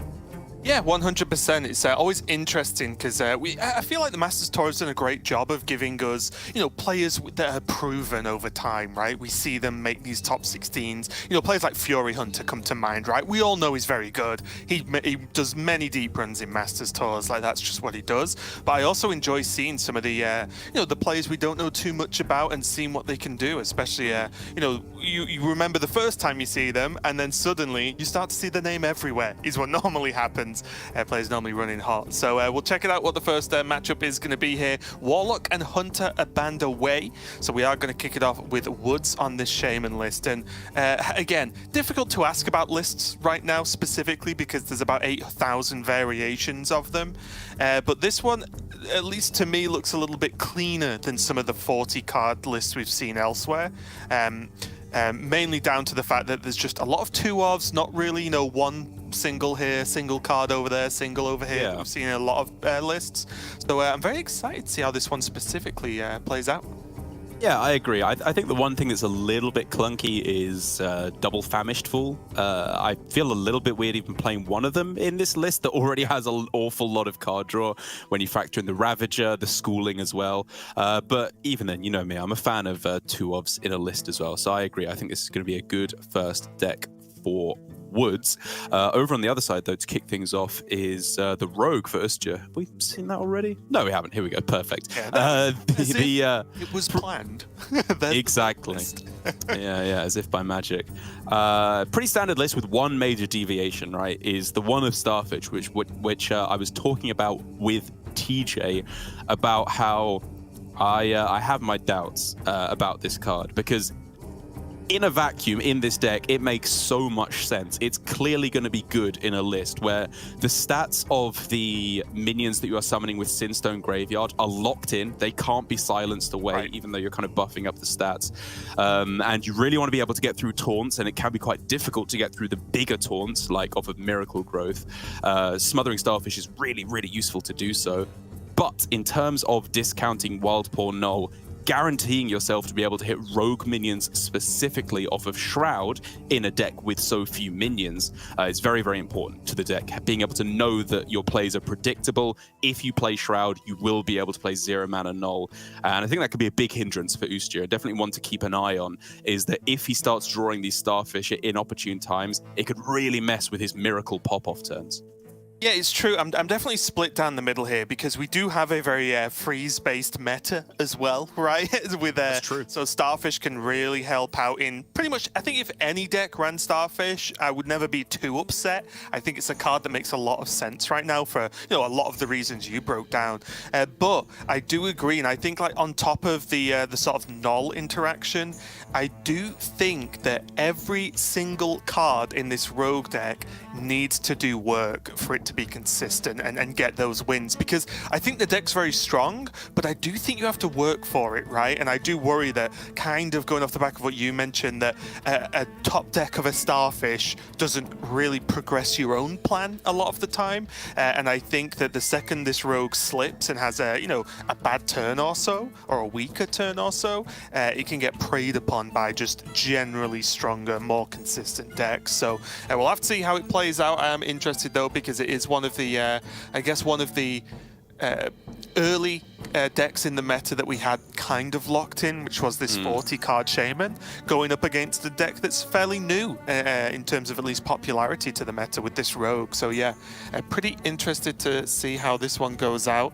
We are as well I guess, unfortunately, going to see the Warlock from Ustria banned, which is a shame because it's a deck I'm very interested in as well. The sort of Imp Curse combo going on there is a deck I do want to see a little bit more out of. And also as well, this Hunter going to be going away. So really the... roughly speaking, the unique decks in the lineup actually getting banned out here, more or less. Yeah, that's true. We end up with a very similar lineup. It's only the Rogue versus the Druid that's left over. But I do think, even though I'm right there with you, this Rogue is a very new, relatively untested archetype, at least on the public stage. I think in the practice groups, Pony Dojo in particular, the players have been grinding away games and come away with very good results, which is why we see it everywhere. But I think against Shaman specifically, I'm starting to get a pretty good idea, a good picture of the matchup, and it's not a pretty one. I think that... And it sucks. It sucks, yeah. It's not that bad. Like, you have these pop-off turns. There are these hands with this version of Rogue that just almost can't lose because you have such a big weapon with Draka. You have such big minions off of the Sinstone Graveyard. But Shaman has 40 health. That's really difficult for the Rogue to deal. That takes a full extra turn almost always when compared to 30 health versions. And they just have so much clean removal, man. They're able to lock in these early games with Clownfish. This Rogue can be vulnerable to wide boards of aggression at the start. And then if you have the freeze, that's huge. Then if you have the the command of Neptulon, that's really big to lock down the board as well. I think, again, as I talked about how the Smothering Starfish could be the undoing for Ustria, on the other hand, it could be the winning card for him here. If he gets a board frozen by a huge Snowfall Guardian, that tech alone could just see him through to the semi-finals. It's difficult, isn't it? Because it is the exact two things you don't really want to go up against Shaman with, which is a combination of an aggro deck that relies heavily on minions. Because, of course, there is the weapon, which, I still think that you can't rely on that being the win condition, right? Because you just cannot reliably get a big enough weapon off to really go crazy. And then the minion sort of focus on a large chunk damage requirement is going to be there for the Rogue, and the Shaman kind of excels at locking that down. So we will have to see how it's going to play out overall. I'm guessing there's just a slight delay getting the players ready, but in general, as we pretty much nearing the end of the tournament, actually, are there any big surprises, any great sort of eureka moments that have come out of the tournament for you? Anything you weren't expecting? Have been the surprises for me. I will say that Druid has been pretty heavily underperforming, actually, compared to what I was expecting. I've talked to a few different people based on their ladder results over the last couple of days, and Druid's been doing very, very well, which I will attribute to some lists that I think are slightly suboptimal that we're seeing in the tournament. I think a little bit more testing, and they could have ended up on slightly better lists. Not saying that I built the better list. I obviously just stole it from far better players than me. But it's a little bit more anti-aggro, I think, is crucial. These Druid lists are a tad too greedy in terms of their mid-game plan, because losing your win conditions, I think, is less of a concern than just being run over by Warlocks, Hunters, Rogues as well. But the main thing, aside from the lineup, is just honestly how well APAC has been doing. Like, memes aside, you shouldn't expect it, right? Based on previous results, it has not been going well for them in the Master Tours. For whatever reason, they haven't been able to get the wins in. But I just think, aside from having been ragged on by a couple of the players myself for having saying Possessi's been playing well when he missed lethal in a game, I think overall, the play from the APAC players has actually just been really, really strong. I think their lineup recognition has just been a little better than the rest of the field. And that's why we're seeing such a strong result from the whole contingency this Masters Tour. Yeah, and it's actually turned out to be a nice selection of APAC players, right? True. Because there's Glory, who, everyone knows about, especially, you've probably cast more Glory than anyone at this point. And then there's Tonsoku, one of the sort of early Japanese players that made a heavy impact on Hearthstone, many years back now. And then we have, hang on, I've lost my list now. Oh, it's Mero, right? Yes, correct. For APAC, who has just been a joy to watch. I'll be honest, just So an cute. absolute joy to watch and cast. But also, it's not just a player who's like, oh yeah, it's fun to watch, but does okay. But I think he's been playing very, very well, and I think his sort of at least visual mood is helping him keep his focus in these late hours in the night and these long days. So looking forward to seeing what happens a little bit later on. But again, apologies for the delay. We always like to make sure the players are completely ready, good to go with such an important match as we kick off quarter-final 4. Woods versus Ustya, kicking off right now. And the schooling opening is never a bad sight for the Shaman player here. Yeah, you're always ecstatic to see that, especially against any kind of board-based deck. A little weirder against Rogue, obviously, because most of the minions they're playing either like have Rush or Stealth in their starting turn, so they're preemptively developing very little in terms of stats. And if you, as the Shaman player, preemptively develop the Piranhas, they're probably just going to be met with Serrated Tooth, the teeth as well, anything to clear them off basically and allow the Rogue to stay ahead. But for the most part right now, pretty even on both sides, I would say.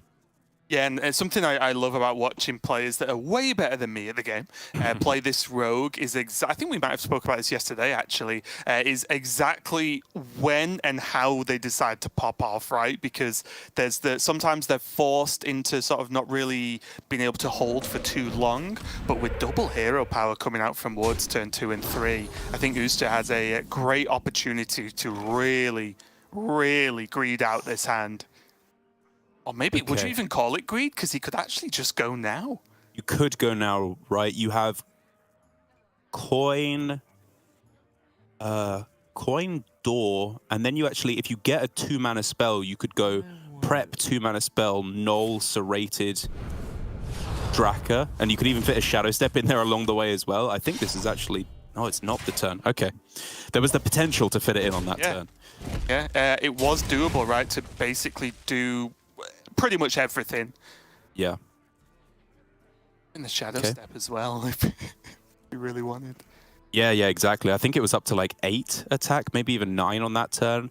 But, to be fair to Ustya, if you do that play, you're very all in. This is like your real push to win the game. If it was a 30 health opponent, I think he would have done it without even thinking. Oh, yeah. But against a 40 health Shaman that has access to a little heal as well, I fully respect this line of just greeding out a couple more turns. Well, let's see what you can get for this extra little bit of greed. Another slow-ish. I didn't even see him pick anchor there.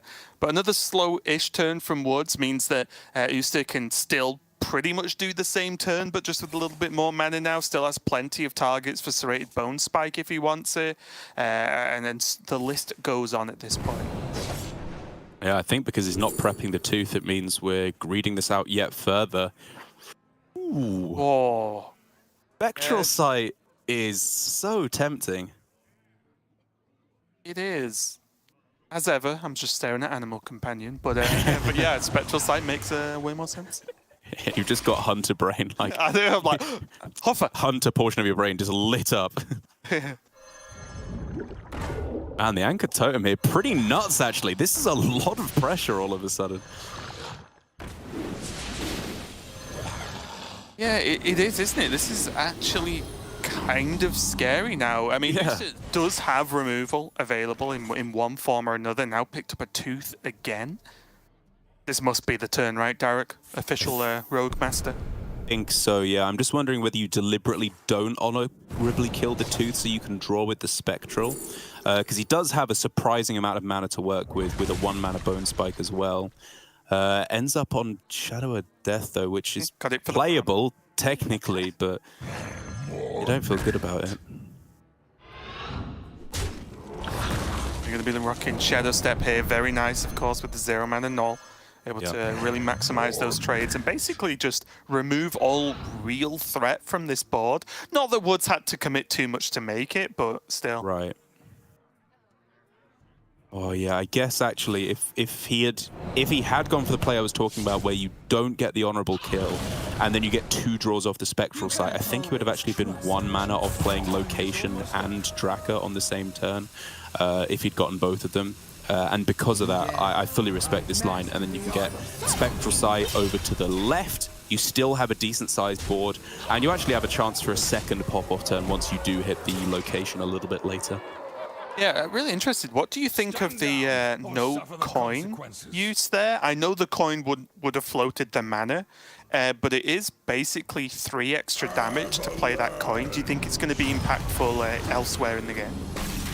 It could be. I mean, it's about that potential for second pop-off, right? Because very often in this deck, you need to balance the 1 mega turn versus 2 good turns.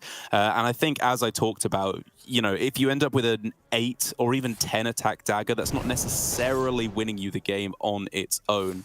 Whereas if you can save it for an extra pop-off turn where you get yourself now maybe a 5/5 or a 6/6 minion off of the graveyard, then you've got a second wave of push, which is actually something I really like about this line from Mustia. Yeah, and I love this as well. Spend the mana, get the Wicked Stab face, because guess what? It's not going anywhere else. The plan is very straightforward for Usta now.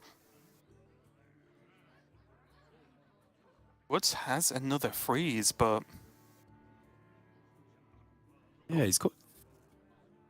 a little bit. I mean, he has freeze and Macaw, but... Right. Problem is, does freeze Macaw even particularly win him the race? It's not bad. Like, the big problem with freeze is when you freeze, your opponent keeps developing the board, and then you have to deal with the same problem but worse on the following turn. That's not necessarily going to be the case here at all, because they're pretty much gassed out of minions. It's Edwin is the only real threat now, and they have no sign of having the location in hand. So freezing it into... Wow, okay. Never mind. Freezing into going for the command of Neptulon probably would have been a clear, but Woods here just taking out the middleman, going for the clear first, which means he gets less stats, yes, because he doesn't have the Snowfall Guardian down, but he gets more immediate attack on board with just taking these value trades.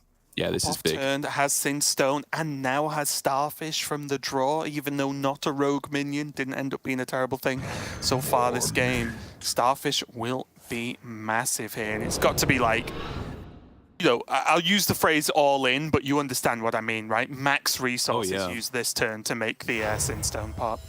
No, this is huge. You've got Sinstone, Serrated Spike, plus Wicked Stab face. Yep. I think you leave the Null stealthed just because you really want it to go face, and face damage towards you doesn't really matter, to be honest. Oh, did choose to trade. Yeah, I think I would have been with you, honestly, because it's just 3 more damage to face when you Starfish the potential freeze, right? Exactly, exactly. There's the Canal Slogger, but unfortunately, what looked like a great pickup, the second big turn from Houston, looked just too much, doesn't it? Like, I thought the Canal Slugger was really going to make an impact here, but... it could still do, actually, to be fair. You have Wave plus Slogger on this turn, which you could, I guess, trade away the 5/2 into their Null, right? And then pray for just a couple of small minions. Or you could just take the risk of them having no Starfish with the Snowfall Guardian. That's the other line. Would you Canal Slugger do the trade and then Primordial? Interesting. Because you then, you know, it's got no health left pretty much, but then you do get a 5-drop. It's true. Ooh. That's not killable. That's a problem. There is little time. He has to play it or he just loses.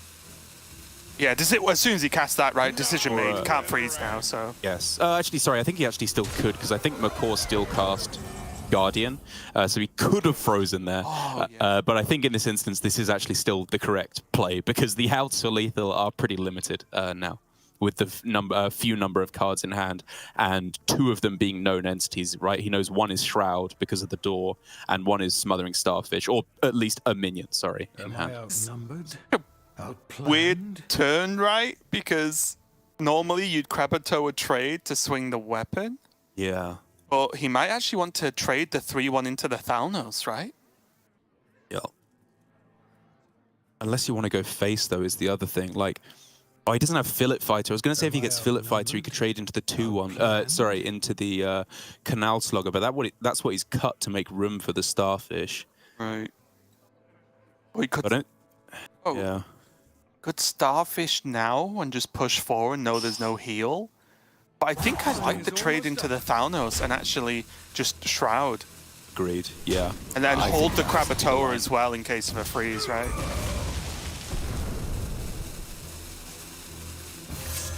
Yeah, Headwind's kind of okay. Yeah, it's pretty good. If we could get a Cutlass here. Oh, there we go. Fantastic. Okay, Why not I prep? didn't know it worked like this, but... Yeah, you're a caster. Of course you know it works like this.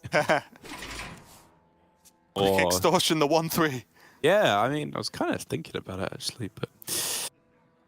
Either way, now things getting really, really interesting because, again, the freeze is available. This time, though, were the Starfish to be there, Woods would technically be one... oh, no, sorry. He wouldn't technically be one damage off dying to Starfish because he knows, because only one minion was drawn, the 2 cards in hand have to be Starfish and Krakatoa, right? If he's keeping so he knows track. he is very dead. He is just dead if he plays Snowfall Guardian. Yep, because Silence and then Krakatoa, the Claw trades into a minion, swing with the weapon for 4, Van Cleave for 4, whatever. GG. 1 turn away from Denathrius as well, Derek. That's a heartbreaker. And I think that's just GG. Like Murloc Holmes, is there anything you could find in there? If you got Scabs, it would be too expensive to play. Yeah, same with the draw, right? With Famish, like if you drew Correct. Khan, well, there'd be nowhere near enough mana to do anything. And I don't think there's any more draws that would do anything better than, but for 3 mana that would impact the game. I think it's like wave exactly that he could hit. Totem? No, you just silence it. Oh yeah, of course. I mean, I was like, oh, well, when a player continues to play when they should know they've lost, Yes. I'm always like, wait, is there an out I've just not thought of? But yeah, it's just going to be as simple as that. And wow, so close. And this is the thing about the deck, right? I think Ustya played very, very well. Everything, you know, he made all the right choices there as far as I could see. But if the game went one more turn, Denathrius comes down and it probably just ends in the other way, right?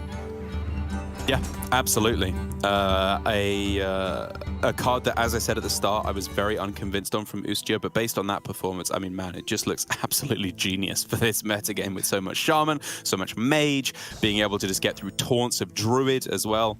Absolutely love it. Very, very clever play overall from Ustya. And also, like, the weird thing you learn quickly with this Rogue deck is you do draw pretty much all of your minions most games that you don't die on turn 3, right? So you actually have that consistency of saying, well, almost all games that go, you know, past turn 7, I'm probably going to have Starfish available. So yeah, really good call there from Ustya, getting him the first win on the table. And again, this is the quarterfinal 4, so this is first place in the top 4 going on here. So definitely a lot to play for. Just so close to the finals, I'm sure these players can almost smell it. Oh, so close at this point, and for both players, with them being relative newcomers to the Masters Tour system, it could be a huge boon. You know, all of a sudden you're setting your sights on the full championships later on. If you take the win, even if you don't, you're in with a good shot of getting there with a strong performance in the last Masters Tour of the year, and that can just propel you into Hearthstone fame with just one good result. So everything on the line here, and obviously Ustya in a better position with having taken that very, very clean win on the Rogue game 1.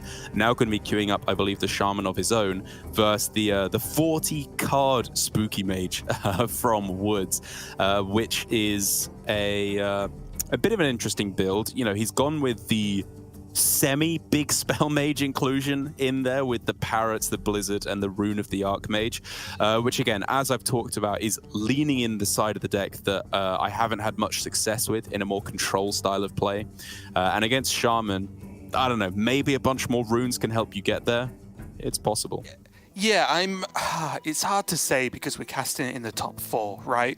But I'm pretty unconvinced with this deck for many reasons. One, I don't know why Murloc Holmes is in like so many decks. Like, is it that good? Am I just bad at guessing cards? Like, I don't know, maybe that's true. But also, like, the times I've lost against it are the times I actually lost against it in my break not too long ago, and it was because my opponent played Rune and then Brand Parrot. And the rune, the only spell that lost me the game was I got Pyroblasted in the face, which was like a 1 in 4. And that's the reason I lost. Other than that, it was guaranteed win. So I do feel like even with all this, the skeletons and everything, I do feel like a lot of the deck does rely on that Rune of the Archmage to just pull yourself out of trouble that you find yourself in quite often.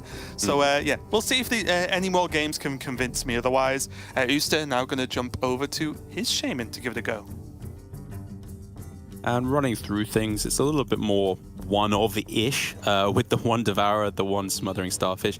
But I think that's fine. Double School Teacher is a card that I am a fan of in this list. I think there's a lot of really, really premium and very diverse Shaman spells at that early mana cost. You have Tempo, you have Removal, a little bit of healing as well that can be very, very clutch to find against some of the burn matchups, like Mage, for example, if they get off to a nice heavy ping start.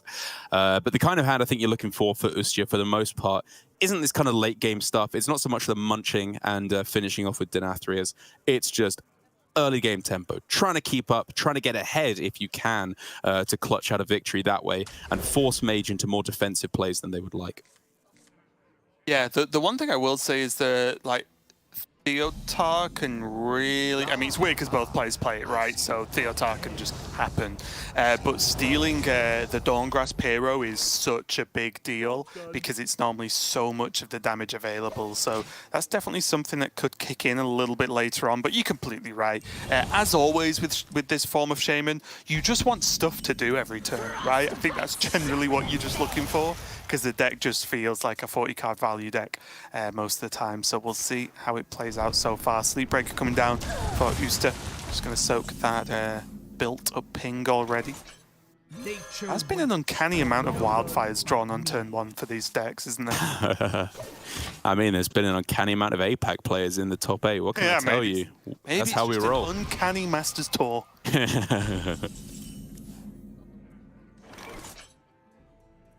Cookie, something to throw down, at least, for Uster. Imagine he wouldn't have wanted to particularly parrot and draw more cards. Yeah, I think if you're keeping Mutinous, the plan is to just repeat that as many times as possible. Yeah, chomp, chomp, chomp. Pay homage to Chewie, who was unable to make it this far. Bit off more than he could chew. Hey. I'm sure he's finding that very funny through his flood of tears. Yeah. Look, as long as I'm amused, Derek, you know the rules. Yes, sir. Weirdly enough, is this like just famished? All for one? Yeah. I think it's so. Also just more stats on the board to soak these skeletons, right? Like just play it because you've got it, and you know Gorlock is going to be a little bit too crazy to play right now. Taking another potential 2 draws. The problem with Parrot is if you do hit Nature Spell, you're actually overdrawing. Oh, no, sorry, you're not overdrawing. You're up to 9 cards in hand. Okay, so Parrot is a play. Yeah, it's just like Parrot and then Hero Power or Freeze when you could just still draw a card and just play on curve and save Parrot for the Mutinous. I think I liked a lot more. I agree. I do think I just like playing your minions, right? Play them on curve, force the mage to make plays they don't want to. I don't even think it was that bad into Deathborn, right? Like you could even have played it afterwards, after you've done the trades, if you like, so your minions are more likely to die off. And also as well, opens up potential Primordial for next turn, right? Because it's a positive minion to hit. Good point. So it just gives them more options, honestly. Yeah, fully with you there. Hand definitely feeling clunky at this point, though. Yeah, did have an option for like the most average Snowfall Guardian ever, but would give him options with Parrot the turn after, or to go Mutinous. Would have been interesting, but chose to go for the School Teacher instead. Good training too, because pretty soon every Snowfall Guardian is going to be the most average Snowfall Guardian ever.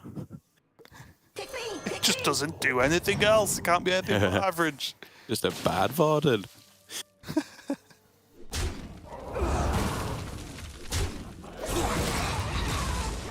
Okay, loses a minion, but keeps the cookie.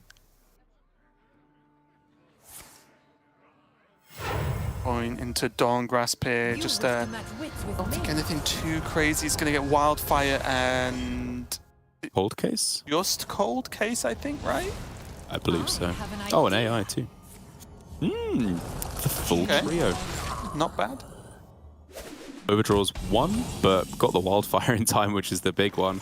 And this is the point as mage where you just sigh a sigh of relief, right? Because you've played your Dawn Grasp. You didn't get Theatard out of the game because you just lost your hero card. However, while that card may be safe, the rest of his hand is very much not safe because it is dinner time. Yeah, just like your typical zombie film, whenever you think it's safe, it's not, and chomping's about to happen because Mutinous comes out first, nails Nathria's first try, and yes, correct play, throw the emote out. The mental warfare has begun. But also here, it does mean that there's actually just the Bran and the Parrot to follow up with as well. And then just Brakan. There's also the freeze. It does feel like it's going to start going downhill from here. And we might be at that point where Woods relies on Rune of the Archmage to dig him out of this. Yeah, you're exactly right. Because it's not just the munching that's the problem. It's the stats on board. This is a 14-14. If you leave that unfrozen for a turn, that's, well, it's only like a fifth of your health. But it's still a lot that you're losing at that point. You know what Woods needs? Mass polymorph. Ooh. Damn straight. Send in the sheep. Does have double sanctum, so can delay delay forever, it feels like, with these in Blizzard. For whatever reason, that's put in my mind like a sheep SWAT team jumping through the windows. Sunsets. They're good with the bartering grams. Hey. That was a double pun. That was 2 I know, in yeah, one. it's good, that one. Didn't even realize at the start, did you? Oh, I knew. You knew? Oh, okay, good job, good job. Want double points for that? Someone mark them. All right, that's 2 for Raven. Ding, ding. Yep. Total. Lifetime. Yeah. He finally got one. Yeah, we're just going again, Yeah, right? there's no other real play, is there? Yeah. I guess the only other option, if we were really going to stretch, would be like Brakan and then Bran Parrot, but that just doesn't do the same stuff, does it? No, I'm fully on board with this line. Not finding Theatar dings a little. Obviously, he doesn't know it, but that's where things could maybe go a little bit wrong. Like, even if they just steal a Snowfall Guardian, that starts to rebalance the board a little bit more closely to even. But for the most part, it's a simple game plan for Woods. You stall, and then you play Rune, and you cross your fingers. Really? Yeah, I like it. You get a Deathborn and a Flurry. Yeah, I'm more surprised. Isn't the hero power at 4? Stay where you are. Oh, is it? Well, he's done 2 wildfires. Oh, it's a 5. Okay, my apologies. I thought it was only at 4. I was going to say, if it was at 4, I would have expected the ping on the Bran. Obviously, just to stack it up, but that's my bad. I'll take it back. I'm sorry. Forgive me. To be fair, it is pretty rare you see it at odd totals most of the time. My time has come. Well, let's laser this board, I guess.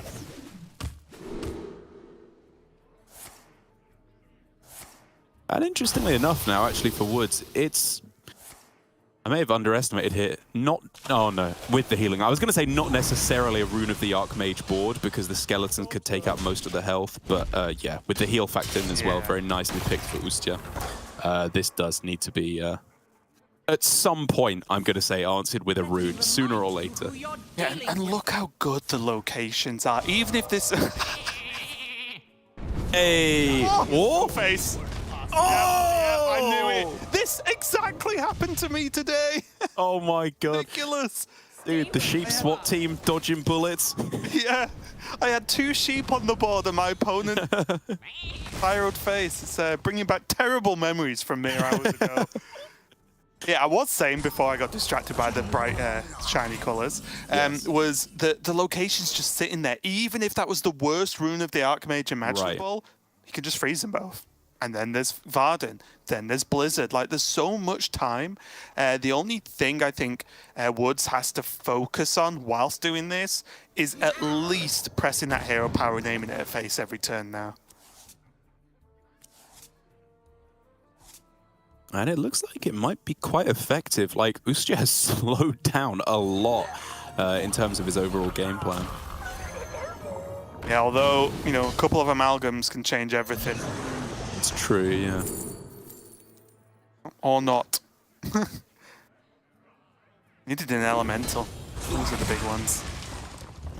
Yeah, that's true, actually. I mean, I guess you could go on amalgam amalgam on amalgam here, but I think that's usually just a little bit too much of a gamble. Yeah. Ooh, Bran Theo, that is spicy.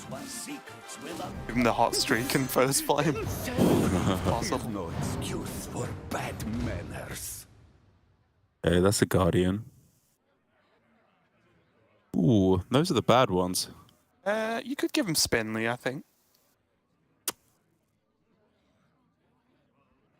Because he's just picked up a Guardian, right? Like, I think his hand is pretty good with Blizzard. He can actually Blizzard Varden on the same turn to just wipe a board. He can Guardian Varden. Training has paid off. You gave him Yeah, I guess he just didn't want to let him reset his hand, and maybe thought he wanted to reset his own hand. With the way it's working out, it's not going to be a bad idea. Like, these are not premium cards he found himself with. He wanted Nathria, obviously, mainly, and did not hit. Yeah, they're not. I just thought that, like, no-fall Varden was insane. It's true. It's a lot of stall and damage.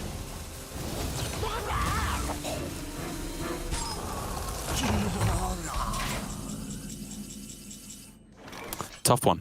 Very tough one.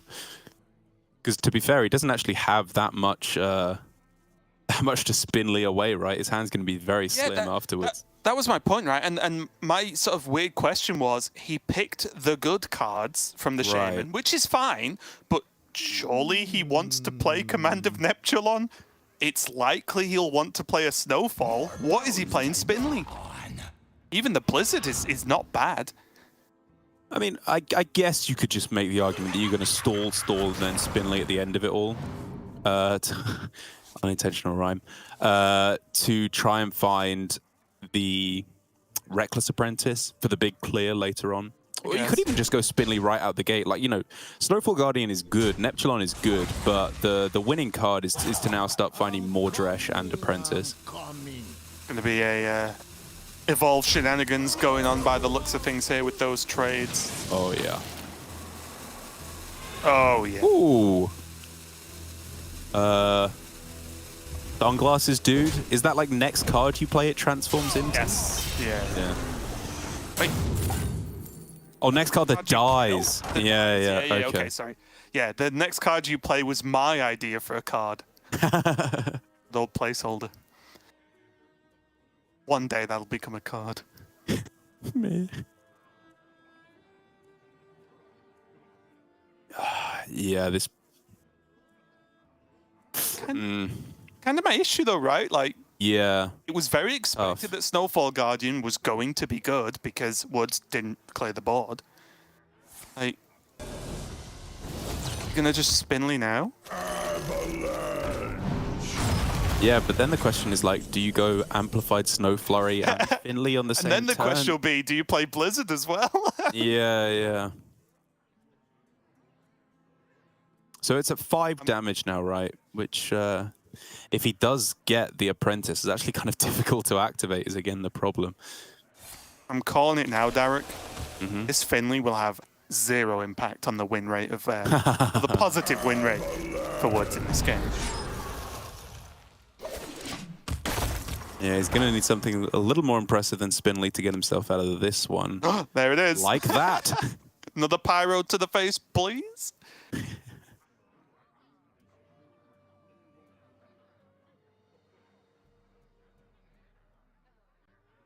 I mean, it's gonna go for Blizzard first. I was trying to just work out if there's like really that much difference between the ordering here. Because Yeah, this means that if Rune whiffs, he doesn't just die, but if Rune whiffs next turn, he dies. You know what I mean? It's kind of difficult. I guess this gives him one more draw to see what's cooking. Yeah, also gets like another ping face along the way, which just means he's creeping closer and closer towards cheesing out a win with Mordresh Apprentice Rune as well. But I agree, it's much of a muchness in terms of how you order it. Kind of like the look of another Evolve, honestly. That silly? Just go again? No, not at all. These are quite damaged minions, right? Yeah. Like you'll lose stats on the Snowfall, but that's all you'll probably lose stats on average. Yeah, you are sad to lose the health, I would admit, on the Elemental. That's true. That is true. Yeah, it's an argument to Varden, isn't it? You need to chill out. I mean, it could still be both, like Varden into a 5-drop, yeah. Yeah, it's just maybe it's Varden just let the Elemental maybe get pinged off or something and then hit it. Right. It's reckless. Ooh. Huge. There's currently no way to upgrade it, unfortunately, because I think it's at 5 still. Correct. I was looking at some really silly things. With like, you know, like there's like Command of Neptulon doing any trades, make 5, but it just doesn't. Oh, sorry, it does actually. With the heal, you trade Neptulon into the Light Shower and then into the heal. Into the Guardian. But I think that's a little convoluted at that point. I love it. Oh, nice. Oh, that's bad. That's really bad. The wildfire. And this is all terrible. Oh, let's get the kill on Nixia though. That's something, I guess, but he's tanking a lot of damage. He freezes, right? Okay, fair enough. Yeah. Solve all problems. That's great. I underestimated their power. Yeah. Locations have the high ground? I don't know how it works. Locations are the high ground. They are the ground.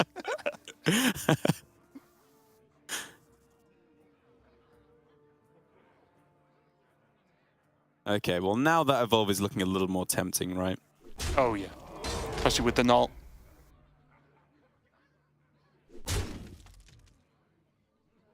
Yeah, I think that's what we're gearing up for here. You ever throw in the clownfish or something as well? He has the mana, right?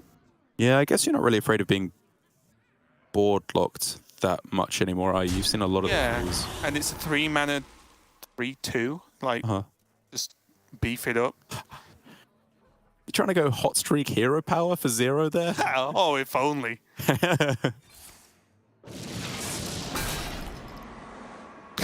Raid and a hoot. Cheeky Lothar as well. That's not bad. I'm coming. Go for the trade on the Egwin to get the better attack on the Lothar. Or the Lothar.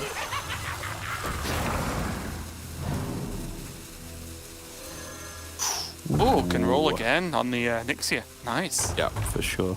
Oh, there we go. Nice. Damn. This demands a very, very big response. Apprentice is at 6. Oh no, 8 now, right? Because he got an honorable kill last turn. I think. And the order of play, how does it even work when you are evolving? I actually don't know when you have a full board of evolved minions. Like, I'm assuming Deathwing is last. Is it just left to right? I don't know. It's not left to right. Is it the order they were played in before they evolved? I think it's play order. It's usually play order, but if they've all been evolved, I'm not sure. Yeah, you know what? Let's find out. Was that played first? I don't know. I'm not sure. I think it's just freaking out, man. Just doing its stuff. I guess it is play order before they were evolved. Yeah, that makes sense. Either way, a very, very good apprentice turn, meaning that we get a full clear potential, but instead now we're sending that face 10 damage Pyroblast for 2 mana. And this time he gets to choose where it goes. No going into Varden this time. plus the freeze means that things It's just nothing. think have come to an end for Ustia finally.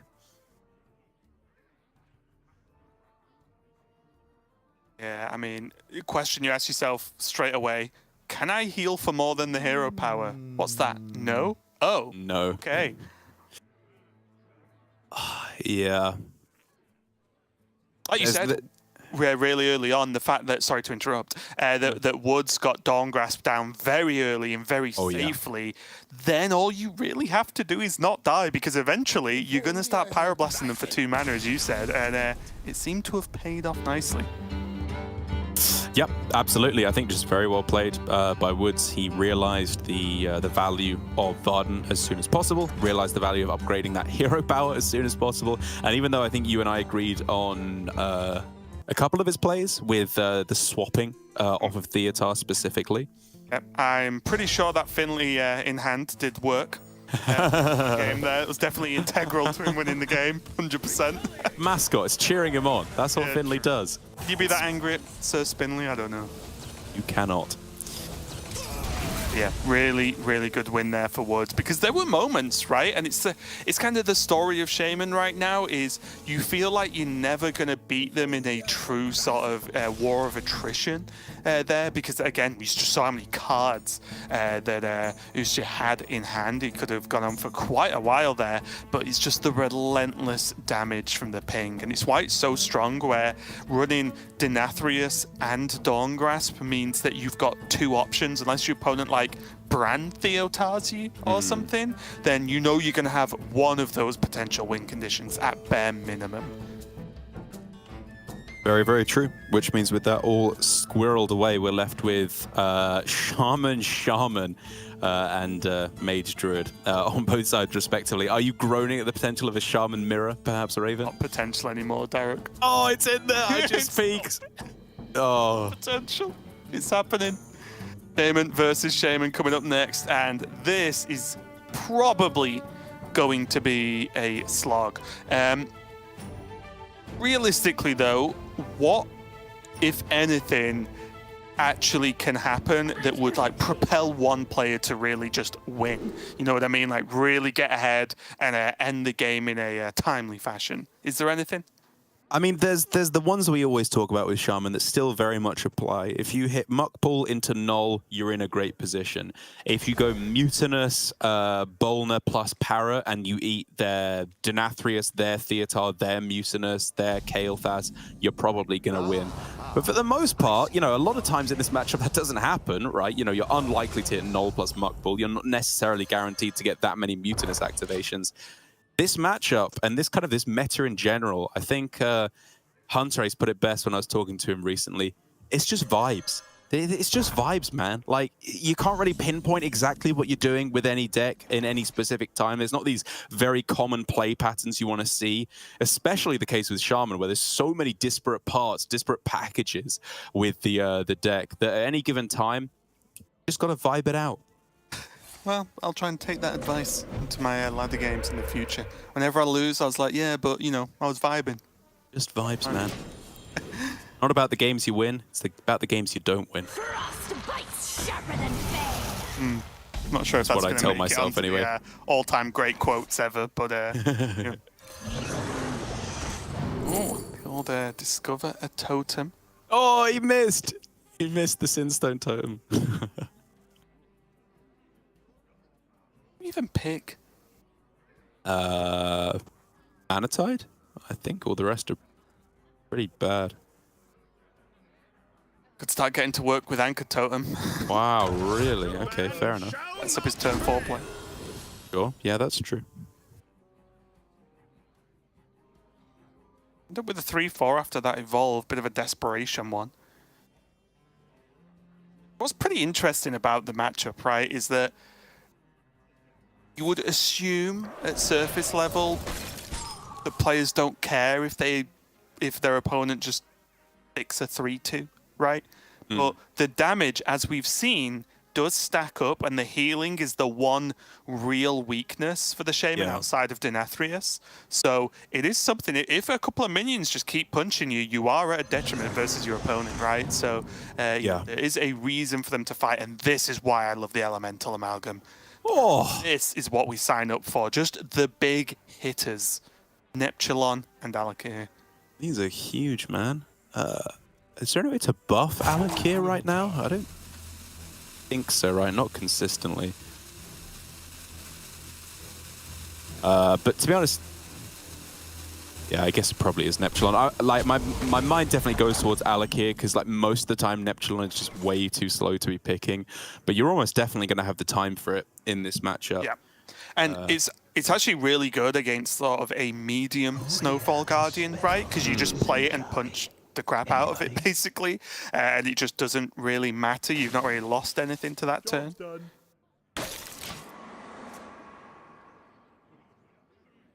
One real fear, obviously, is getting Mutinist before you can get Neptulon down, but the hand is full of minions you don't want to lose, so I don't think that's really a consideration at all at this point. Definitely a potential glass half empty is the hand is full of cards you don't want to lose, so you're going to lose cards you don't want to lose if that happens. So, yep, it's going to suck no matter what. Yeah, fill your boots with Neptulon. One thing to keep an eye on, though, is Woods does have Kel'Thas Brand sitting there. It doesn't really have the payoff for that yet, but the combo is just sat there ready and waiting with 30 cards still left in the deck. So that's something that, again, could sort of spike the game, right? If Denathrius is picked up in any kind of timely manner. I mean, even before that, Null Kael'thas Neptulon on turn 6, if he doesn't play any cards up until that point, if he just passes next turn, that is a possibility, which is a huge tempo swing. Very true, because he has Muck Pools as well for that turn, right? So That's true. Yeah. Evolve on the Null in the same turn. That would be very scary. Does choose to go now, and that's the 100th raid boss in Ixu we've seen so far. And he can actually do both, I think, in this instance, because he goes Null now, Clownfish, which makes his cookie cost 1, so then it's Cookie Coin Kael'thas Neptulon on the same turn next turn. That's enormous. And also, no Snowfall Guardian yet. Still no Snowfall Guardian. Oh, this is so sick. Come on, he's got to do it, right? Even Glug to follow up to munch up all those stats. Come on, man. I'm trying to work out if Glug's just better. Oh, fair play. Glug is always better.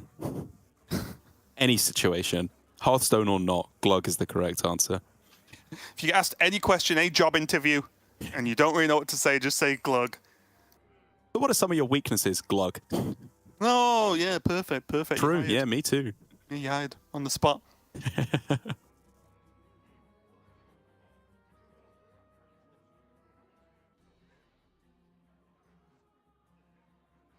Really sat considering it. There are just so many options, though, as well, right? Because there is still the Brand, there's the Bolner as well. There's, like, so many different little things you can do with this deck and these sort of combo cards. I think it's key not to overthink it and maybe just say, well, you know what? What's just really powerful this turn? Let's do that. Coin Glug? I think the difference maker for me is we're going into turn 7, so you're expecting Mutinous, and if you go Cookie Kael'thas Coin Neptulon, or other way around, whatever, not only do you dump a lot of your powerful cards for the Mutinous on the other side, but it's kind of just too much pressure for them to even be able to play Mutinous. Yeah, unless they Kael'thas it and do the thing you maybe should have done. Yeah, sure. I mean, look at this. You have Devourer, if you want it, right? Instead of even Mutinous to just chomp up this board. Oh, is there anything better with Clownfish? No, there isn't. Got to be Devourer, right? Because he traded into the 2/2. I guess this gives him evolve options as well, but I like this a lot. Oh, it's insane. Oh yeah, the brand costs 0. I didn't even factor that in because everything costs 0. And I am very ambitious. Yeah. Nah, he couldn't have got anything else in. He needed a 2-mana Murloc. If he had a Yeah, Had an amalgam. Then I think that emote was because he forgot to evolve the 5-drop. That a fair assumption? Because that was the oops, yeah, right? that feels like a mistake. Yeah. Yeah. Because I think you'd he's always- not evolving anything else, right? You let Kel'Thas No. sit there and make your opponent kill it. Yeah, I do think that was a little bit of an oops because it just would have had probably so many more stats, right? You get a 6-drop, could have got a taunt to help protect your board as well. And I think there's only really one play now for Woods, right? You just have to go for the Neptulon line. It does just clear the Devourer somehow. He's not even going for it. Wow, okay. Oh man, that's risky. I kind of like it though. But now, Brand Parrot? Oh, and just like let that parrot go absolutely ape wild. Just assume it's going to target Neptulon and Cookie. Like the parrot just starts inhaling and then just doesn't stop. The entire universe starts imploding inside it. Turns around and just says, "Call me Kirby." Like, oh, it's gotta be right. You just I mean, munch everything. it's just good because also your opponent has 4 cards in hand. What have they actually got left? Right, yeah. Oh, Oh, yeah. let's go, Oh, dude. yeah. It's such a big bird. Oh! Oh, just missed. Yeah, it's Oh only my 22, God. 23. Okay, you even have Bran on the school teacher as well, so Yeah. you're looking for. I don't know, do you take bioluminescence because you want to hit a? They got Geyser to just kill the 4-2 if he wants. Sure, right? yeah, Like, yeah. It just as a simple level. Or if you're feeling really spicy, just push the damage face. It's so Ooh. I hope that went face. It definitely didn't, but I hope it did. Yeah, boo. Yeah, let's put that second from the bottom, and then let's put a worse card directly on the top. Perfect. Or second from the top, sorry. Ooh, 5 mana, over half of the mana available this turn, spent on drawing a couple of cards. Does get. Oh! Then again, is it even going to save him? That's still an 8-drop. Or the dude chucker, or whatever it's called. I hope that's what it's called. Upset. That card needs to be buffed because there is no way we're going through a whole 2 years and not seeing a card that throws minions at stuff not be played. Yeah, it's way too cool.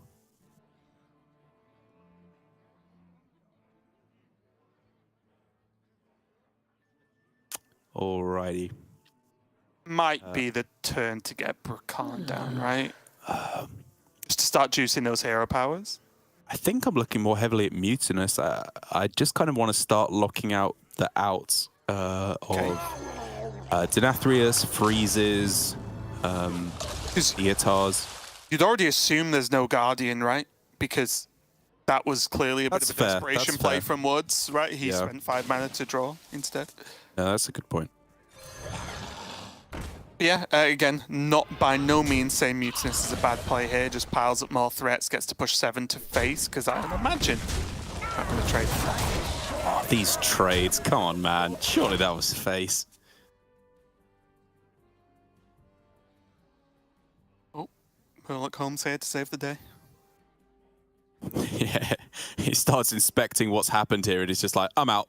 I don't know what's going on." Walks This parrot, in and there's just bodies everywhere. Well, there's piles of bones, and then a little parrot sat in the corner. It's like, what happened here? I'm out. Watson, you're up. You've been promoted.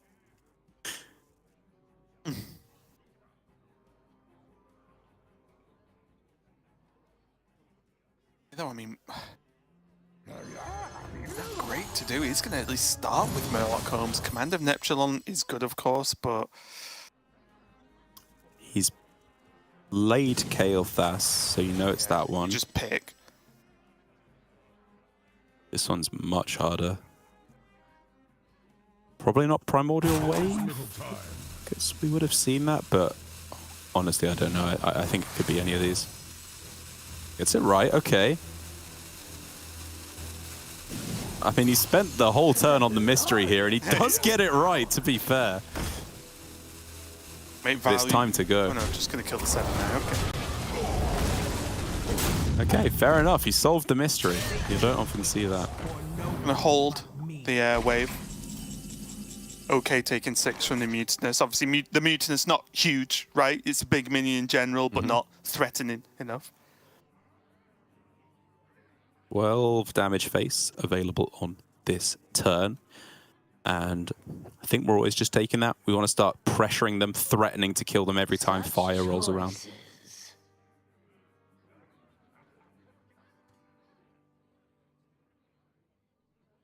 Yeah, I think I just like it. I think the more hero powers you get to press with Brakan, the happier you are, right? So I think just getting this down now, nothing really shines as anything that much better.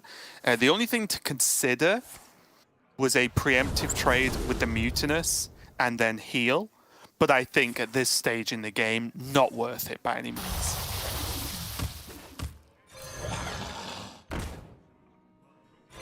Nice clean clear with the piranhas. Yeah, very. Also got offered the heal hero power, right? So he was fine passing that over. Big time. No fire, though, which is obviously what you like to see, to just keep threatening. But with all the Mutinous effects used up for this game, so far as we can tell, Woods is pretty happy to find the Nathria, because he can really start juicing that. Piranhas in hand, Null that can sacrifice in. Ever worth playing it? Playing it now? Can't he Kel'Thas Bolner? Oh, yeah, okay. Nathrius? A 10. 10 heal, though. Like, and the 10-10 on board, it's... it is big. I'm not hugely convinced, but the problem is, 1 fire hero power, and then he's suddenly in a scary zone again. Yeah, he gets to heal with the swing of the weapon, but he has to kill this Mutinous, and 6 from the Brakan again puts him in a huge problem, and he doesn't even know what's in the Nargaling. And this is kind of a heartbreaker of a turn. He really wanted to slam that Primordial Wave, or just at least target the Null with the Muck Pool, but he has to just get himself a 6-drop here, which is a good one. Just to get a bit of extra taunt. Right? Yeah, exactly. I think it summons a 2/4 on Death Rattle now, also with taunt. But I mean, Woods' hand has improved a lot now, right? Mutinous, Denathrius. Oh, yeah. Getting big. And every turn he holds off, the potential damage swing, if he wants to go for the Bolner Denathrius, is there. If not, then he can still just go like Bolner Mutinous, right? And start chomping himself. So many choices. Trying to think what the primary game plan should be here for Usha, because his options, his advantages are starting to dry up. Woods is going to heal at some point soon. He's got a more meaty hand right now. And Usha, I guess, just has to try and go really wide on the board and hope that that gets there. Maybe there's no freeze on the other side, because, like you said, it's a little bit... he would have played it earlier on if he had it. Oh, yeah. I think he's relying on actually just getting a surprise 6 damage, his opponent not playing Denathrius, and then having the Murlocs to push damage, right? With Flurgle. Yeah, okay. Makes sense. Happening. Oh, not Denathrius, it's Mutinous here. This is finger food right now. This is not a full meal. Yeah, this is when you go to a party that's way too fancy and all you want is an actual full plate of food. Yeah, you get like a deconstructed haute couture cheese toasty and you're like, no, I just want a real one. Yeah, I don't even know what that was. Those are just words. After I settle on that one, he's one for fancy named food. I had that. I went with my girlfriend's parents to a very fancy restaurant in France, which was delicious. But at the start, they bring you like a little amuse-bouche.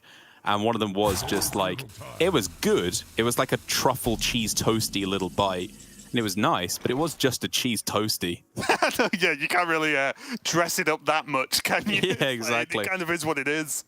I wasn't going to tell the waiter that in my extremely pidgin French, but yeah, I'm onto them. So, hang on a minute. If you just put a fancy word in front of it, we could just sell cheese toasties for 50 quid a pop. Yeah, wait a second. Le Cheese Toasty. I know what this is. Le Cheesier Toasty. Or the Onster Toast. Like, Monster Toast. Pick me! Pick me! I ended up being schooling from their second Nageling. I actually didn't catch that till we just saw it now. Yeah. Primordial again, which I think, could be at least looking at this turn, especially with the null being played. Yeah, agreed. You got Piranha trade in, Null Valley trade the Taunt. Even drop the anchor. Right. Yeah, I guess. Through afterwards? Yeah, not now if he goes for Primordial, but just before, if he didn't want to play the Piranha instead. But I think this just works out. Oh no, another Null, and the Explosive Sheep, and the Trickster. Oh, disaster. Oh, no. Oh, but there's the damage. That's what we needed to see. Okay, so this is just Denathrius and then parrot them, probably. Agreed. That's the combo. That's the real combo, right? That's the game winner. Wait, is... Why is... Oh, Woods just wants to guarantee as much board clear as possible. Yeah, I mean, he also... the best way to do that is, which again, with that sheep, you've got to look at it, right? Yeah. But I think it's fairly juiced at this point. We're at like 10, I think, at this point, around there. A toast. Oh, 12,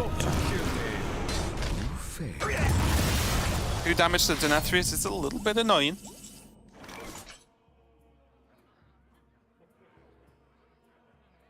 And are there even any Murlocs left in the deck? Like, not many. Yeah, I would... oh, I can check when exactly 15, right? Wait. I'll check. No good? If only I Yeah, had never some mind. Hang on a minute. Oh yeah, my thing's just broke. Give me a second. Let me refresh. As you were, Derek. Carry on. Carry on. Yeah, I mean, well, the headline is, right, that this is just really, really slowing down for Ustia. Whether or not there's Murlocs left in the deck, which I think is like 1 Clownfish, couple of Amalgams. It's like, it's okay. It's okay. But it's not as big as what's happening on the other side of the board, which is just not slowing down. Yeah, just more damage. Of course, Pirate doesn't have lifesteal, unfortunately for Woods, but still, good amount of damage being pushed. Catching up on the health difference here. Yeah, big time. It's getting very close to equalized. Also going to be rough as well, because although Woods is on low health, he can't really expect too many more ways to actually stop Denathrius, right? Which means the second Denathrius gets to hit phase, it's probably just over. Yeah, if this heals for 10, I think Ustia is in big, big trouble. And how do you stop that? You could get the Leap Breaker right now if you draw a nature spell too. I mean, that... No fall. Okay, that stops better. it. Yeah, that's still good. Well, both of those stop it, actually, to be fair. And you still get to go face for 2 this turn and next turn. And if you get a 6 damage hero power next turn, that's a winning combo, perhaps? Many choices. Makes sense to me. Man, it's razor thin right now. So close. Oh! He got it! Be our final encounter. Oh, Brakan, though! He has to play Brakan, right? He just has to. Yes. It can't be any other play. He has to Brakan and Taunt, right? My time has come. And then just pray that that's enough. You taunt and heal. Oh! Wait a minute. Does the Anchor and the Piranhas get through the taunts? Whoa! 8? Well, Null plus 2 Piranhas does that. Anyway. Oh, sure. Sorry, yeah. Which means it's 2 off lethal. But he can't stop the Denathrius. Oh my Wait. goodness. He does it all, pushes damage, then waves, right? Surely. Denies the Denathrius. Yeah, that's the big one. You could also, I mean, if you play Null, you get a 10 drop as well. Yeah, that's what I mean. Like, if Denathrius swings, he's in huge trouble. So he has to stop it. So that's going to be, what, 3, 4, 5, 6, 7. Yeah, he's got enough mana as well. Stacked, yeah.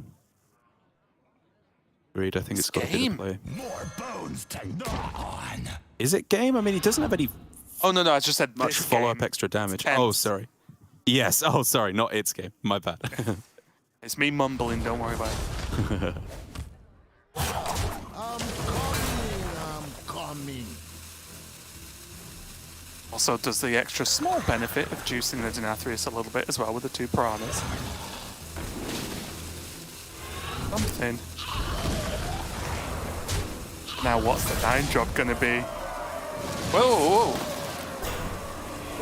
Oh, a taunt! He didn't get the damage through. Oh no, he did because of Onyxia.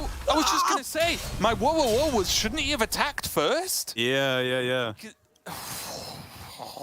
Oh, and the parrot. What does parrot give? Is that still Denathrius? No, it's Brucan. Rakan, but also his 9 drop was Devourer. Oh man. Oh, it's so close. So he can go Devourer of his own, which just gets Omega big at this point with the 3 minions on the other side of the board. But he's at 2 bloomin' health. And then your opponent, like, they just drop Denathrius and hope for 2 lucky missiles. Look, all in on Devourer. This 4/4's a sign. It's gotta be, right? Yeah, just Devour and go. Oh, There's a chance he lives. it's so close, man. This Denathrius is up to like 10? Yeah, actually 10. Oh my god! No! He missed! He missed everyone! He's not dead though. He's still not dead. What is this game? Got 25? Also, Woods gets to heal this turn and go above a damage hero power from Eustace. That's right. Oh my god. And he gets to freeze. So we can just go Macaw Munch. That eats the Denathrius on the other side, guaranteed. Oh, gets the heal. The heal's so big. Just I hits him for cannot believe approximately this. 1 million damage. What are even the outs now for Ustya? Does he have another Guardian maybe, or? I think the outs are in the next game, Derek, at this point. I think it might be. Even a Guardian, Woods has 2 Guardians, so you can't win that fight, right? Like, it's just not going to matter. I'm coming. And the problem now is, Eustace's in range of a damage hero power, Woods is not. And if you assume they get their own hero powers at the same rate, Eustace just forever going to be in the sort of danger zone, right? Yeah.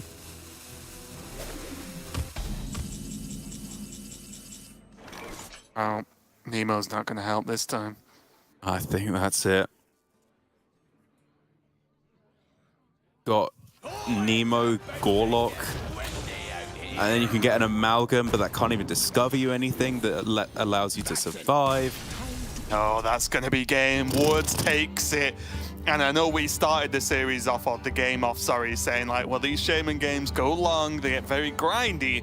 But I will say, Derek, this one of the more exciting ones that I've had the pleasure to cast. Wow.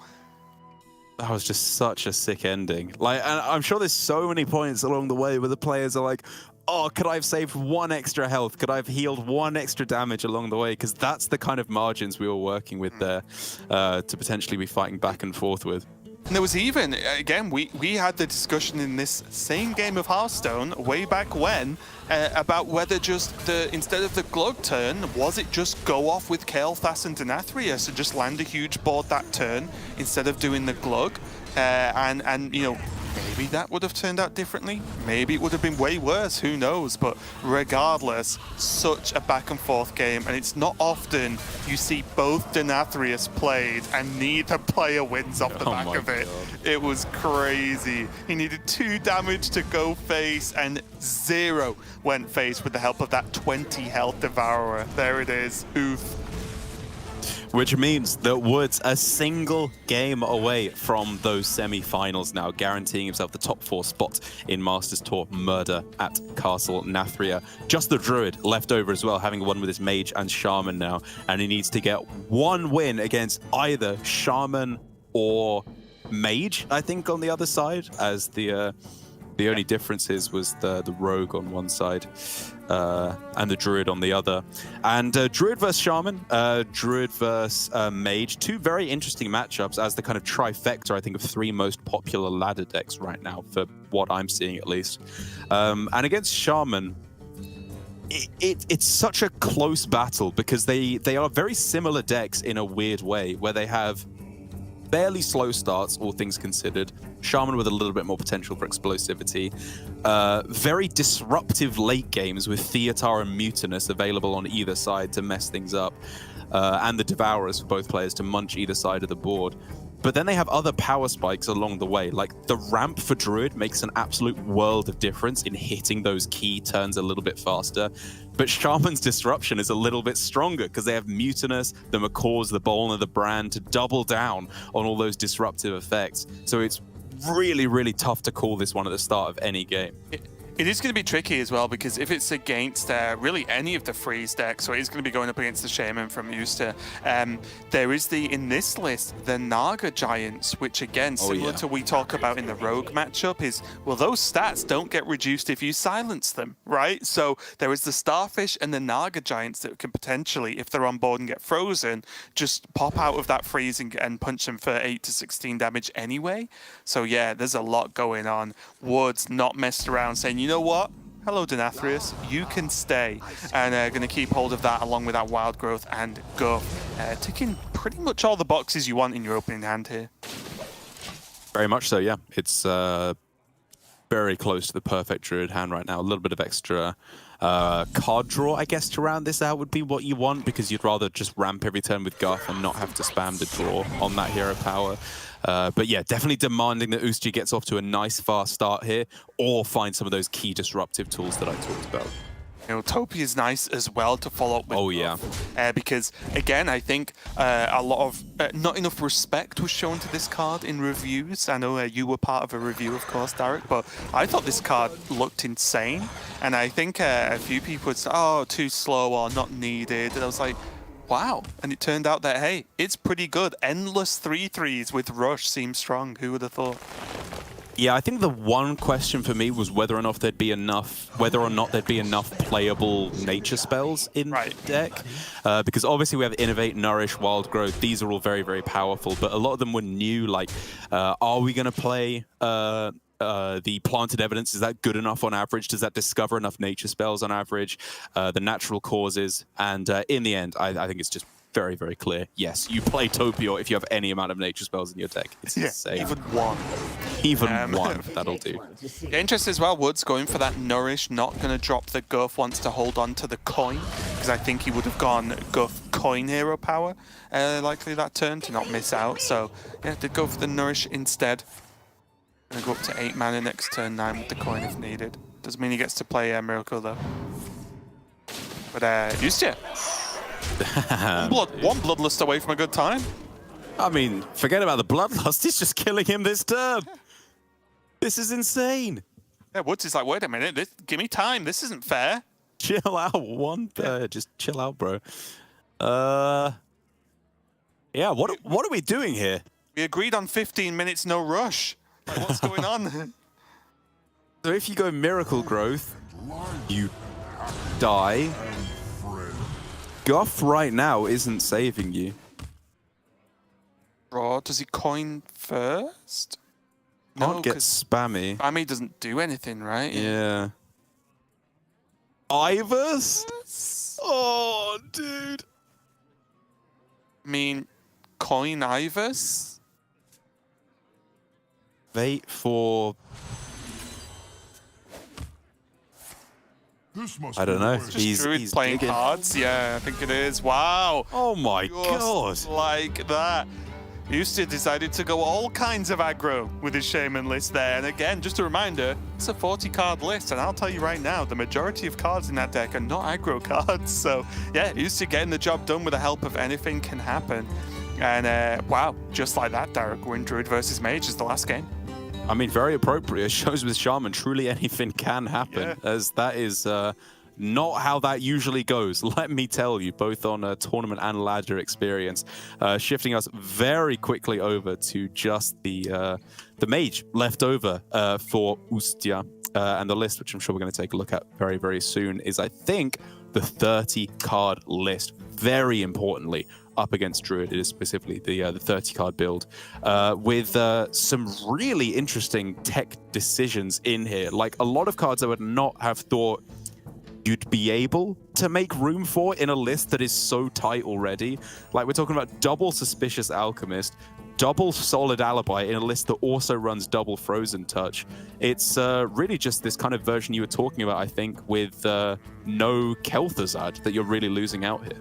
Yeah, not the exact list I've been testing and messing around with, but I love double Frozen Touch, I love double Solid Alibi. Nothing's quite as perfect as getting a third Frozen Touch from Dawn Grasp. That is quite magical there. But yes, pretty aggressive list, and you kind of play it more like a burn mage. Not sure really about the Famished Fool, not maybe convinced on surface level about the Alchemist either. But in general, a deck I like a lot, and I've been doing pretty well versus Druid actually, because as long as you just get that curve, which guess what, the curve kind of stops at 4 anyway with this deck, then you're feeling pretty good. And the Solid Alibi allows you to have like 2 extra turns of, okay, you're probably not going to kill me regardless of how big your board is, and I get to keep hero powering with that Dawn Grasp hero power, or maybe setting up some Frozen Touch or some Brand Reckless Apprentice to push extra damage. So I've been pretty okay in this matchup, but again, I've not really played hundreds of games of the matchup, right? But just from my own little experience. Yeah, I think I believe in this list. The Solid Alibi, I think, is actually a pretty useful card, even though it may not seem that way at first, because you're just trying to double down on the aggro game plan as much as you humanly can. But for late game, where they do have Devour on board, Nathria on board, whatever it may be, it's so crucial. I think the easiest way I've thought of explaining how good Alibi is in this style of deck, I'm not talking about the bigger, big mage and XL and all that, is think about how many more games you would have won if you could have hero powered 2 more times as Dawn Grasp, right? And then suddenly you're like, oh yeah, that's probably quite strong. Diving straight in, keeping the Snow Flurry and the Intellect, keep that card draw going. It can go horribly wrong. I will say that the matchup is a lot harder if your opponent Theotards your Dawn Grasp, though, because that's a big problem. Indeed. Yeah, I don't think you're going to be winning that one. As there is Magister Dawn Grasp, as if by magic, just when you asked for it. Which makes the AI keep look a lot better. It's a card you really only want to play at the start because it gets repeated off Dawn Grasp, which bolsters your mid game so heavily. But like on its own, it's not a good turn 3 play.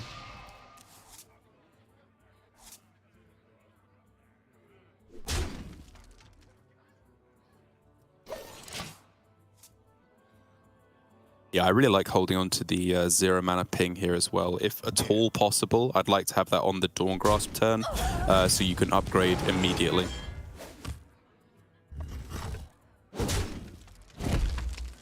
Yeah, looks pretty good against the 40 health. In some matchups, it's good to just start stacking pings because of Modresh, of course. But in this matchup, it just doesn't do anything, right? 40 health Druid. The Druid also runs the scales as well, right, for the armor. So it just doesn't really work out that well. Woods, on the other hand, though, is going to be ramping up fairly quickly. Can go for the Denathrius if he wants. Because it's from That's just 2. Yeah, we'll definitely take the first one, even if we're not playing it on this turn. You do not care at all, because that sorry, that Nathria is going to be playable very, very soon. And it's going to heal you for a lot when it does, because we have Ramp again this turn, Onyxia the turn after, and then hell, maybe even just Nathria the turn after that. That's already pretty dang good. Yeah, ping used now as well might look a little bit weird, but Eustace playing this next amplified anyway, so just use the hero power-up. Still retains the 0 mana ping, of course, but it's just an extra minion on board, and I think any form of minion damage is key here from Eustace. Man, is this really Ivus on this turn instead of Nourish number 2? Yeah, Woods just doesn't to take that much damage until he's got his Denathrius secure, which I don't hate, honestly. A pinch of that. Okay. Polly?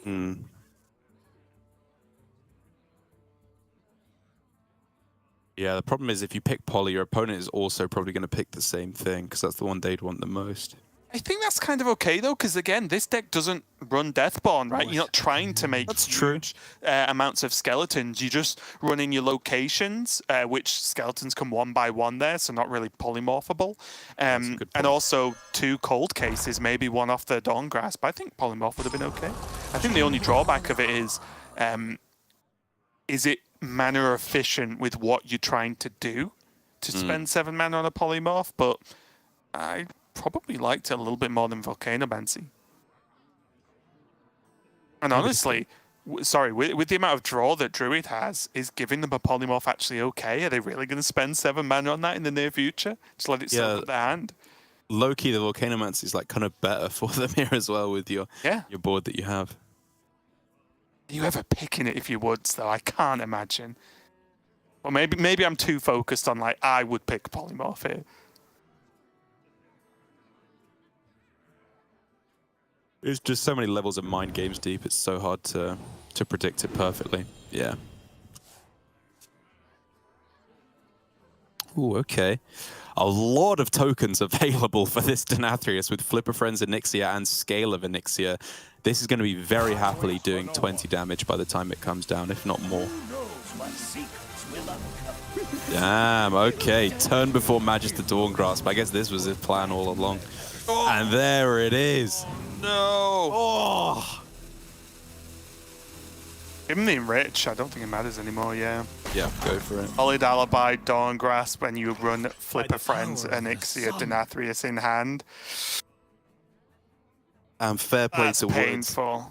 It's not the line I was looking at, but it's the line that might have just won him the game, because this hand for Ustia, you take out the Dawn Grasp and it looks so much worse. Oh my goodness. Especially as there's no Kel'Thuzad, right? There's none of this alternate late game you really have access to with Denathrius that some people are playing. Yeah, the other thing is Modresh, right, for some damage. So there is still, like, ways with, like... I think the problem at the moment is there's not even any wildfires yet, right? Oh, is this really the play with Volcanomancy? If there was wildfires, you could at least say, okay, well, you're doing 3 damage pings. Reckless with Bran can do 6 damage, you know, and Modresh does 10, you know, and try and add it up like that, maybe with some Frozen Touch. But it's a long shot, but it's a plan. Maybe not a good plan, but a plan. But now all in on Frozen Touch.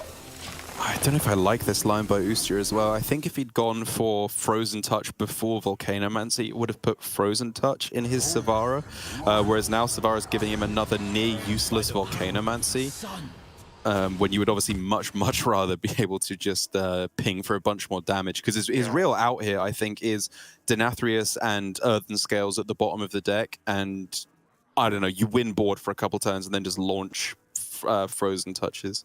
Yeah, I mean, it really is just hope your opponent doesn't have insta-game winning cards and just keep spamming, right? But again, with no wildfire, your ping's doing nothing either. Rough.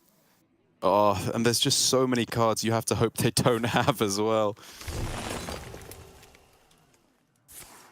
Yeah, and Druid and not having cards, even in the 40-card version, doesn't really go together that often, right? So much true. card draw, so much mana to use that card draw if required. He's digging. I do not know what he's digging for, though. Hey, Dungeon is something, if only to potentially infuse the Frozen Touch. Good point. Just Dungeon in and don't continue with the location or something. I think that's the levels of desperation you get into. Yeah, God. Maybe just Cold Case. More mana efficient. I mean, I think it should be pretty obvious from the tone of our voice. We don't think any of these plays are actually game winning. Yeah. But these are the plays you have to come up with when you're not on ladder and in a very important tournament. So yeah, you definitely don't want to stop. Well, I guess actually, to be fair, sorry, one thing I didn't pick up on to Ustya, he was at 9 mana and played 5 mana draw here. He had a chance to hit Theater. That was the out for him there, right? Draw Theater before they've actually played Dawngrasp, because Woods is kind of greeting it here by playing Guff first, getting up to 20 mana, then playing Dawngrasp. But I kind of feel like at this point you're actually supposed to play it just to lock out the outs of Theater. 100%, because if Theotar steals Dawngrasp this turn, or next turn, whatever, then you're back in the game, right? Like you're not just almost guaranteed a win. But yep, Woods, no more chances. Going to play the Dawngrasp right now, and yeah, gets to just guess what? Do more Druid things. Oh, with their powers combined as well, a Yeah. Dawngrasp that can reach 20 mana is so broken.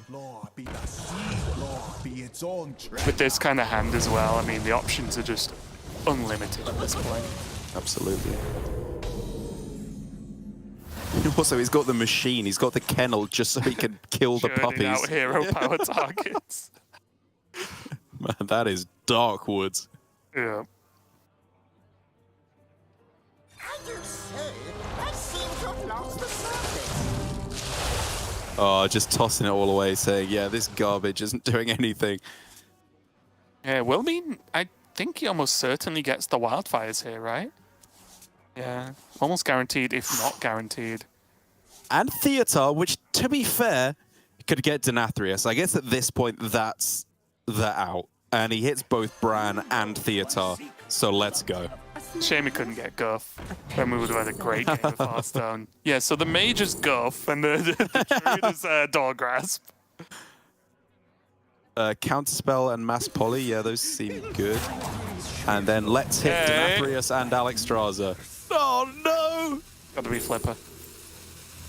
Give him the counter. Yeah, Wildfire's just good for them. So you're like, no! I'm giving them the cards they now want. Oh, you gotta give them the Flipper friends back. All the otters just like, yay!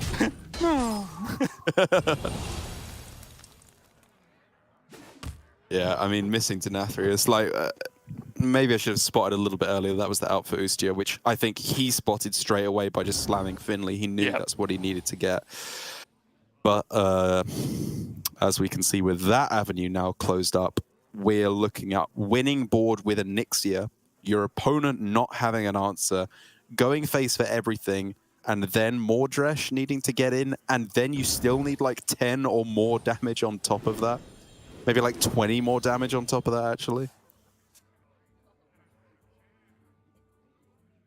It's just so difficult to make work.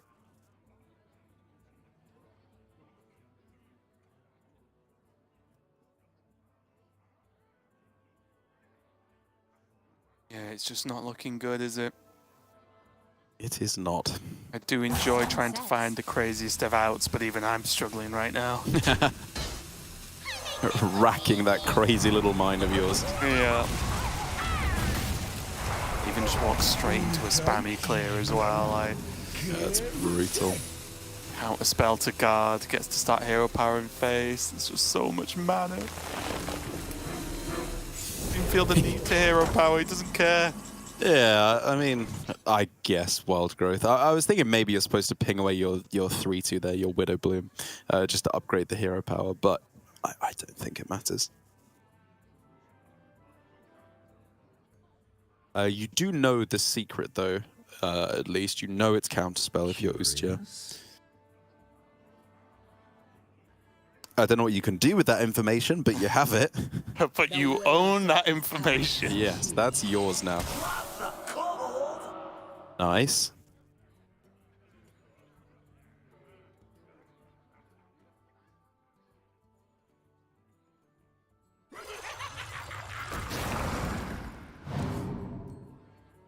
And to be fair to him, like Ustya has held on for a really long time here. Like, if you're on ladder, I think as soon as you don't hit Nathria off of Theater, you realize it's over. You just don't even try anymore at that point. But he is soldiering on.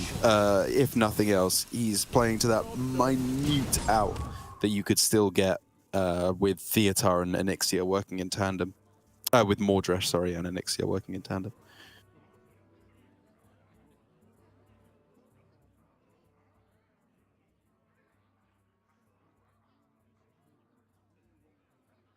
You're not getting in this way.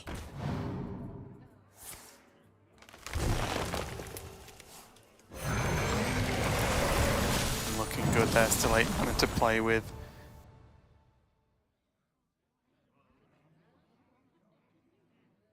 Oh, yeah, of course, discovering mage spells now. Nearly a Fireball on. Oh, yeah, okay. Yeah, Ustya just had enough, and you know what? Don't blame him. It could have gone on maybe for a few more turns, but it was just never going to happen. I think unless you already have been ahead and pushed a ton of damage with, you know, getting Wildfire on turn 1, turn 2 into Cold Case, into Reckless, pushing damage like that, with then the 2 Frozen Touch sort of cycling, you can't do anything without Dawn Grasp, and it is, again, one of the weaknesses of that style of list, right? If you do get caught with Dawn Grasp and have it stolen away, it's your main win condition. So tough one there for Ustya, but it does mean a win for 3 Words, and it's going to be a huge win at that, because that was by no means. Yeah, that was a really tough one for Woods to be fighting through. I think Ustya played very, very well. That rogue game in particular for me, all 5 hours ago, was a very, very well-played game, I think. And the key tech of Starfish, I think, was absolutely inspired. And I fully accept that is probably just the best build to go for of rogue, even just based on that one-game sample size. But with that all said and done, it means Europe is out of the running for this Masters Tour. It's all APAC and China down at the bottom, with Woods to round it out, which means we're, you know, we're breaking new ground, if nothing else, because Europe has been on top for the last few Masters Tours, it's felt like, and we're in with a very good shot still, Mr. Raven, of that first APAC victory. Oh yeah, and like I said, for Europe, you've got to take a weekend off now and again, right? You've got to have to reset and relax. So completely understandable from the European players. But I am very excited for this top 4. Like I said, the 3 players representing APAC, 3 completely different reasons why I'm excited for them, which is great. And then Woods, a player we've honestly not heard too much about, looking to maybe upset Derek's dreams, which is also something I can get behind sometimes. But yeah, really good top 4 coming right up. We are going to go to a break while we set up the next match, though. And I'm just going to triple check. But yeah, we are going in normal order here. So it is going to be Meru versus Tonsoku coming up next. Don't go anywhere.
Welcome back, everybody, to Masters Tour Murder at Castle Nathria, and we have finally reached the semi-finals of this tournament, and we have got 4 incredible players left here. Edelweiss, we have got this semi-final, Meru versus Tansoku. Anything stand out to you in the lineups that could give anybody an edge? You know, honestly, they're fairly similar. It's just again that. Oh, actually, I suppose we do have. We have Mass Poly versus sorry. Priest again. Tansoku's Mass Poly in the wherever it is. Sure, my brain's melted at this point. In the Mage versus the Priest again, which got him through the previous round. Yeah, I think we're all recovering from that Shaman mirror from earlier. even us not having to cast it, just kind of keeping eyes on it. Yeah, it's 3 classes the same. The difference of Rogue and Priest. As you say, that polymorph could come into play. I do actually like this mage after playing even a little bit more of it. Just minus the deep water evoker plus multicaster would be the only change that I would make. But all the lineups are so similar. It's tough to say who has any given edge.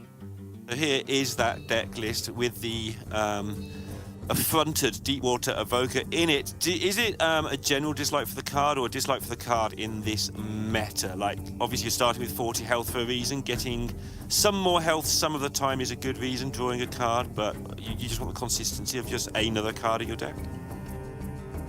Yeah, I just think that multicaster is really what you need to keep the hand full. You are still running Arcane Intellect and Wildfire. Frostweave Dungeoneer is sort of an always keep that's pretty decently likely to find you a Frost spell, and if it doesn't, well, Frost spells are the most prevalent in your deck, so then there's 2 for your multicaster. I think you don't mind drawing 2 off of it, and Deep Water, the upside just isn't there when your spells are not only big spells.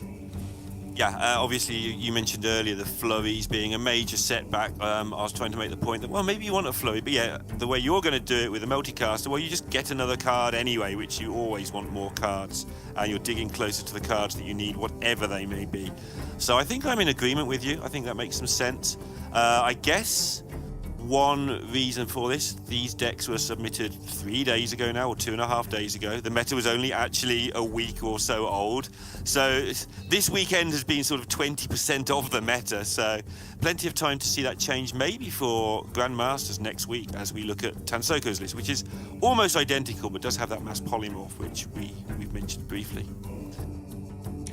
Yeah, even, you know, a couple weeks after expansion release, meta can still develop very quickly. We're going to have some balance coming up, but that aside, you know, I've seen Mage develop a little more rapidly, such that there's maybe a different settled upon list. Of course, we saw the Rogue making its debut this weekend, and I don't know about you, but I've run into a couple of Druids now, including some of the nature spell buffs, like the 3-mana 3/3. If you have a nature spell, give your board +1/+2. I guess trying to have a little more aggressive early game leading into late game Denathrius plays. It's always a bit of a struggle to keep up. Yeah, you also need some of those nature spells just for Topia, right? Like, that card's so good, but a lot of the builds don't have many nature spells in them to feed it, the shrubberies that it needs. So I see you've brought gas. that is the deck you're talking about, at least. Or are you talking about a more aggressive deck? Yeah, no, absolutely. I mean, it just seems like they've added a little more to the low end of the curve in sort of our regular Renethal Druid. I mean, we've seen so few Druids make it through to the late stages of this tournament. Something had to change, right? All of the decks were looking strong. Even the decks that weren't built to beat Druid seemed to be able to get enough stuff on the board down to give it a good go. So something had to change. Yeah, I think Druid has sort of been the main target for a lot of folks in this tournament, since Shaman isn't exactly targetable. You know, you can get a game off it, you don't necessarily ban it, but I think other players have sort of taken the approach of, okay, maybe ban Druid or target Druid, and you've got stuff like the Naga Priest and the Imp Warlock to do that. Even the Mage has a decent shot, and yeah, I don't know, we saw it just now, getting run over by a Shaman. Yeah, which it shouldn't really be doing, but there we go. It did get absolutely sort of destroyed there. With regards to this Mage mirror, obviously we've just come off the Shaman mirror, which apparently you just vibe, and that's the way to play that deck. Is there any deeper strategy than vibing while playing Mage mirrors? Well, I think the most important piece of it is to have Magister Dawn Grasp available. So unless it gets stolen by your opponent's Theatar, Magister Dawn Grasp being the first one getting that online can sort of seal up the match for you. In the early turns, I would say you're kind of navigating volatile skeletons, trying to avoid giving either player too strong of a Deathborn if that's present. But a lot of times it comes down to who can scale the hero power fastest. Okay, so I can go along with that. That means that Tansoko is winning right now. Of course, he has more Magister Dawn Grasps in hand. Nice and simple. Yep. None of this vibing business.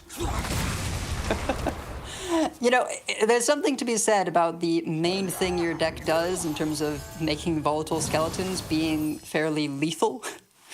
The Shamans are very much about stalling the board and sometimes making a big minion here or there, you know, with the evolves.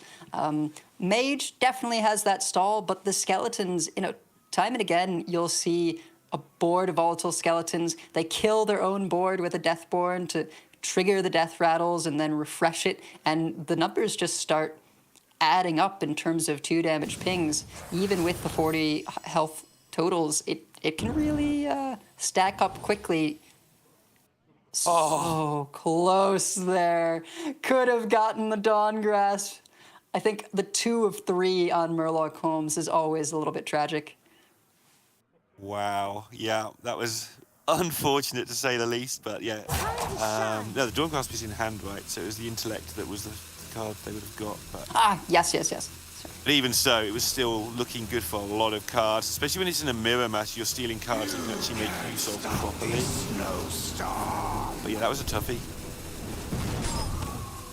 And something I have to say about Murloc Holmes is there may be a bit of a tunnel vision on getting the cards, but it gives you information if you are able to get to 3 cards deep there, you know, just in terms of what's in their hand, what's in their deck, etc.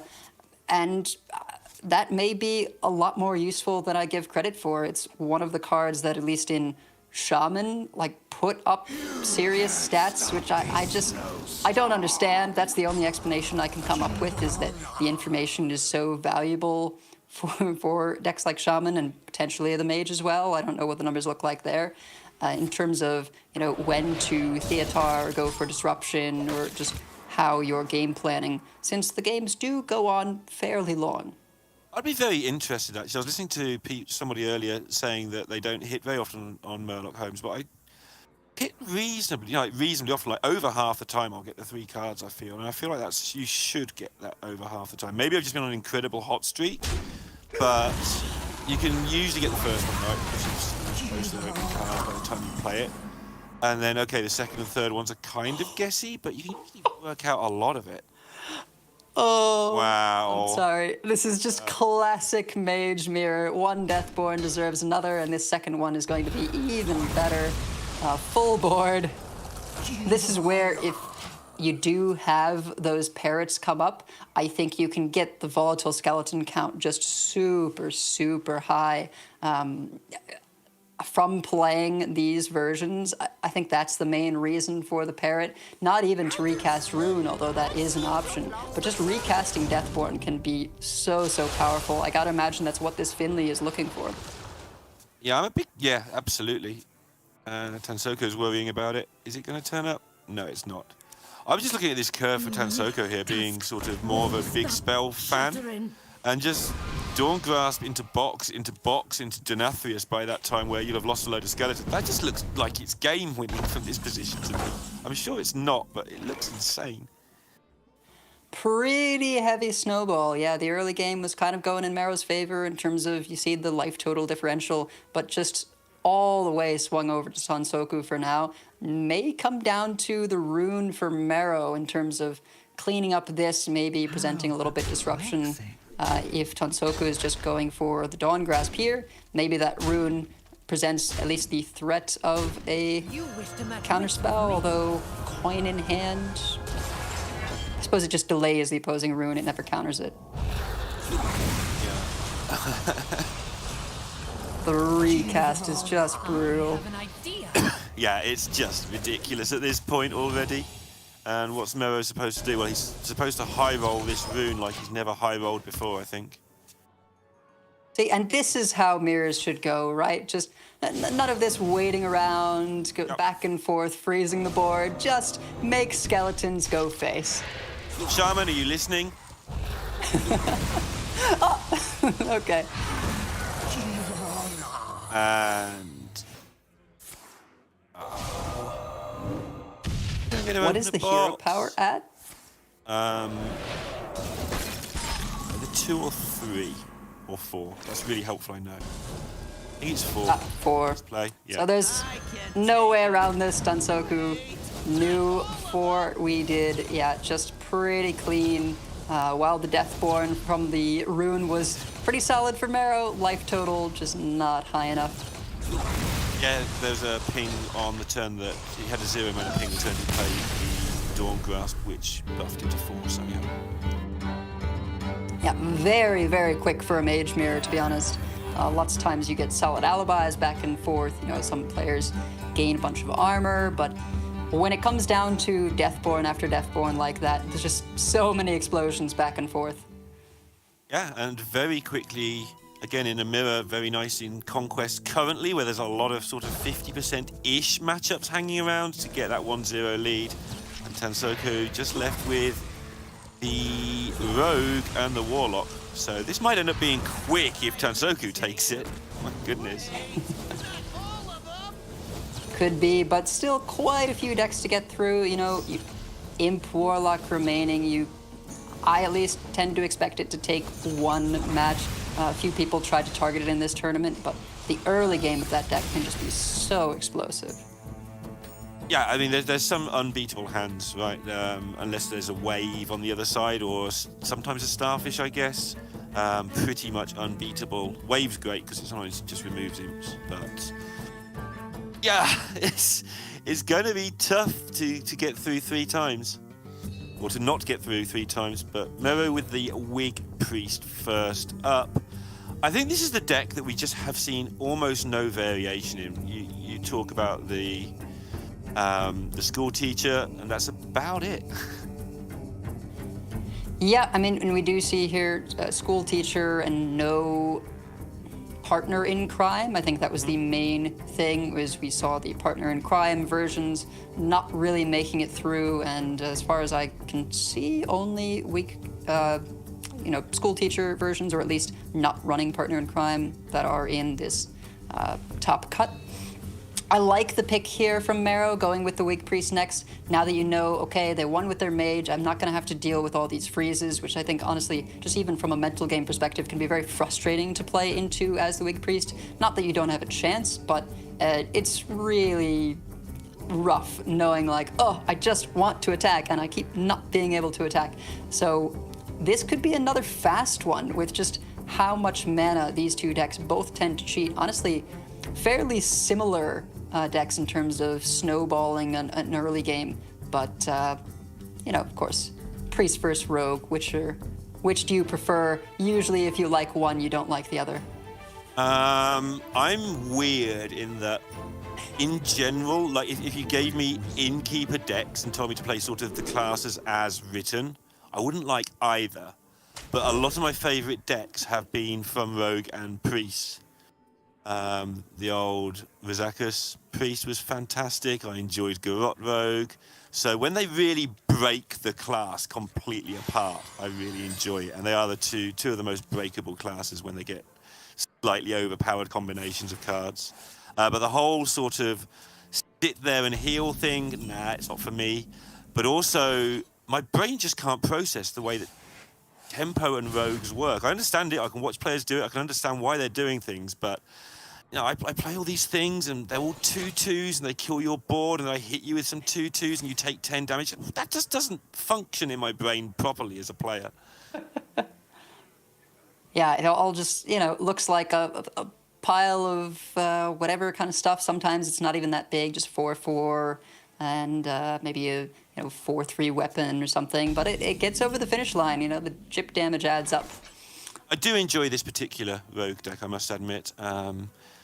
It does has that nice feel of, yeah, I understand it's got traditional rogue sort of stuff going on, but also it's just got that extra little bit of brokenness and decision making that you don't necessarily always get. I do really enjoy playing this. Like now, what do you want to do? You've got such a nonsense hand. Do you want to get your Sinstone down now into a Shroud and try and go crazy next turn, or do you want to just play some sensible Hearthstone, not get your Knolls unreduced, just cycle your SI7, the extortion, it's just lots of fun decisions.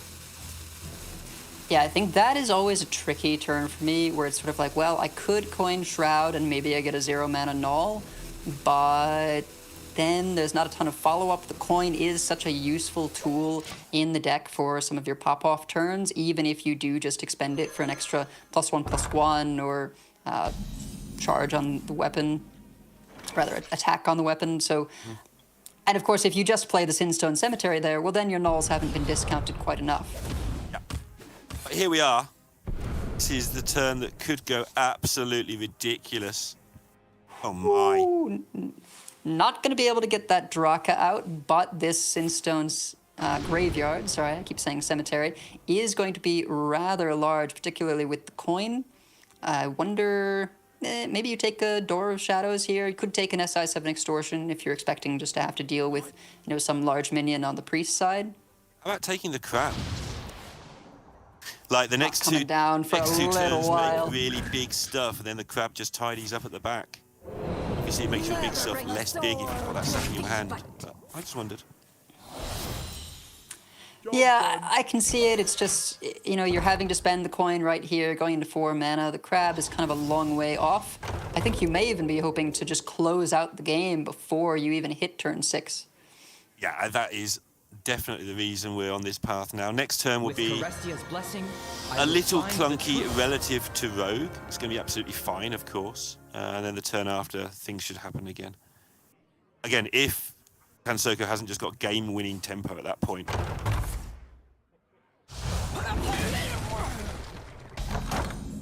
Shadower Devourer is able to clean up the 3/1, but, this just dies to the board if Tansoku wants to deal with it like that. No value trades, though. It's a little bit awkward. Yeah.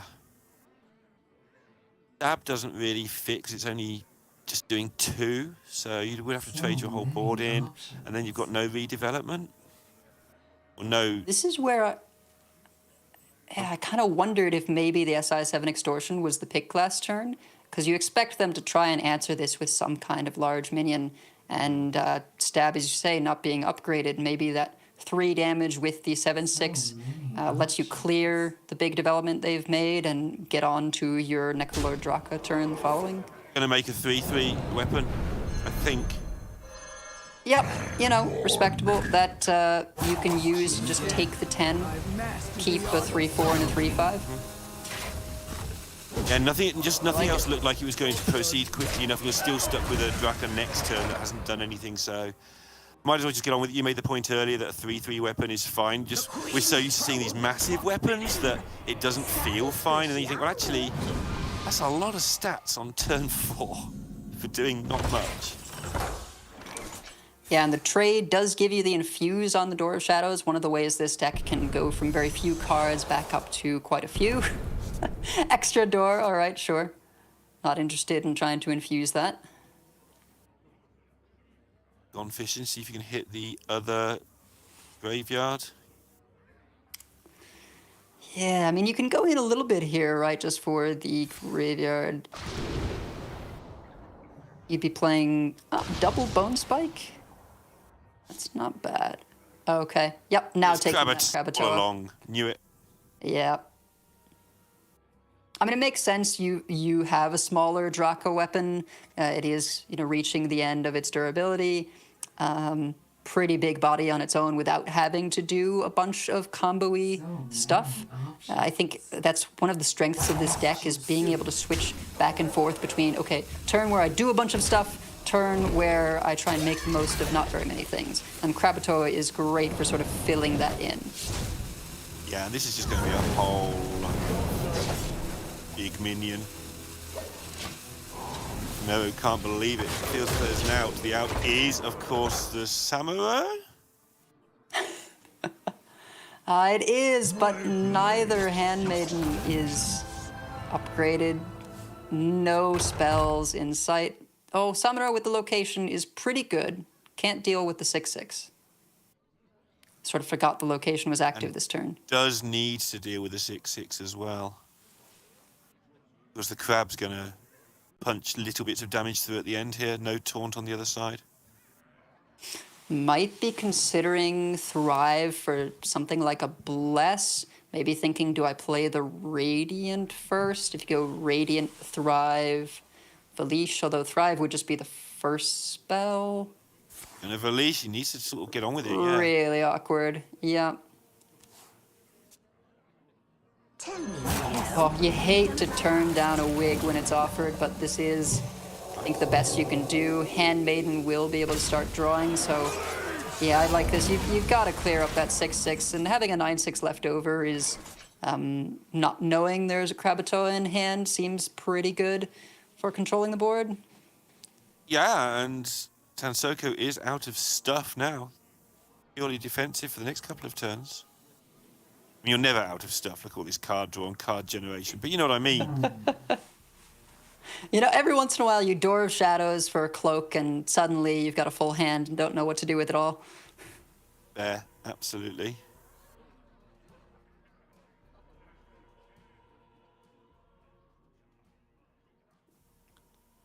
Knowing that both claws are going to have to go into the Samuro. I'm not sure it matters which weapon you use here, kind of whatever feels right, but you're going to be wasting one claw no matter what. Yeah.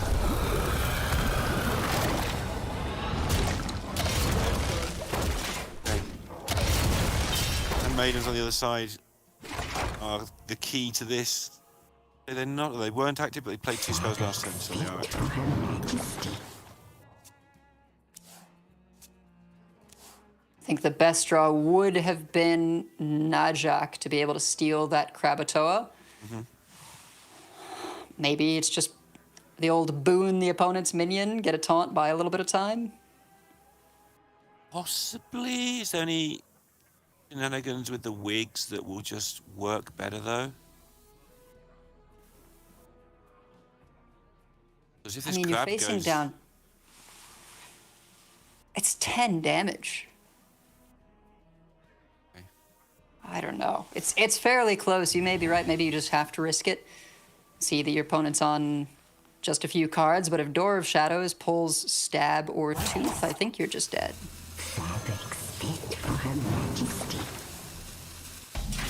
Okay. What's in the box? What's behind the door? I can guess from that I think reaction. it's damage. Wicked Stab. Oh my goodness, that'll do it. Door of Shadows only has to be infused twice, and woof, the power when you get that extra card. Like you say, you know, it doesn't look like much for a bit, but then suddenly it all comes together, and Tansoku has got to be very happy going up to a 2-0 lead here. Yeah, and that decision for Mero is an interesting one. We're going to have to wait for Twitter to comment on that one, I think, on whether to do anything there or whether to not. But maybe just felt that the only chance to win this was to get into the game that turn and get going. But I don't know, we can see both hands. That is a tough one. It's a very tough one. Yeah, absolutely. And I think sometimes people focus on, oh, well, this was the line that lost, and don't really consider that maybe the other line would have lost too, just would have lost slower. And sometimes you just need to risk it for the biscuit, as it were, right? To say, okay, I'm going to say they don't have it and try and set myself up for a better position later on to be able to really swing things around. You know, I want to go for a bigger boon and not just use it totally defensively here. I can respect it, but just didn't work out this time. Yeah, and Tansoku then made several decisions along the way to make that run as smoothly as possible, just enough to get over the finishing line. Settling for that turn 4 3/3 weapon was a big deal. I think it was kind of forced when you looked at it long enough, but even so, didn't get too greedy with a hand and just got 30 damage, which is the idea of the game in this game. Usually. Yeah, it's really been educational for me to watch Tansoku play this deck. Just taking those little bits of value, getting a 3-attack weapon to keep the null alive, etc. I really, really respect his play. Now we see just the Imp Warlock to get through, and I said it before, this all-in Imp Warlock, it's not the deck I'd want to be facing down if I know I have to beat it 3 times. And one of those is a mirror anyway. So, yeah, that's 50-50 before you start, and then there's the mage, there's the priest. Yes, they're favored against the warlock, but we have this discussion every single time, or I make this comment every single time. You've got to do it twice, and it's just really hard to 2-0 warlock with a slight favored edge. It's just really difficult.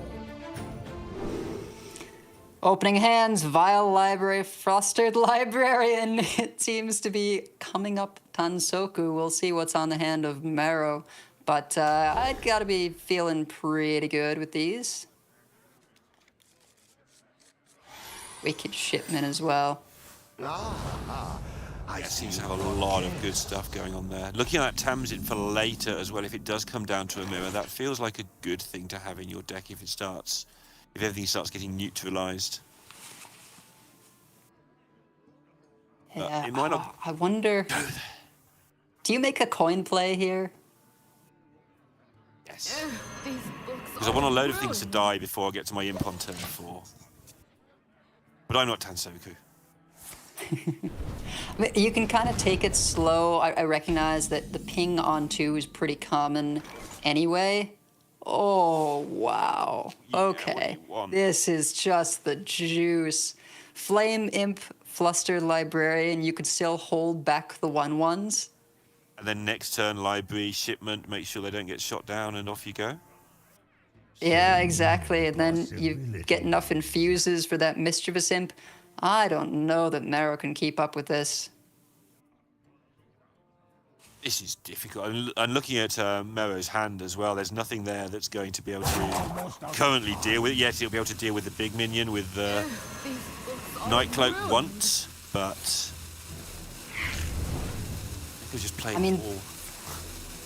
Barring a turn 1 Wildfire into, hero powering for 2 something down, the mage really doesn't activate until turn 3 at the earliest. You see with Nightcloak Sanctum being one of the best cards you can have in the matchup, but it's just not that fast.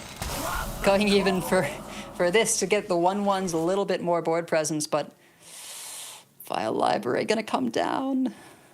Yeah, and I mean, looking at Reckless Apprentice, it should be the game-changing card, and it might be the card that buys some more time, and it might be the game-changing card. If you live in the world where Mero won this game, then perhaps it is the game-changing card, but right now it's looking really tough.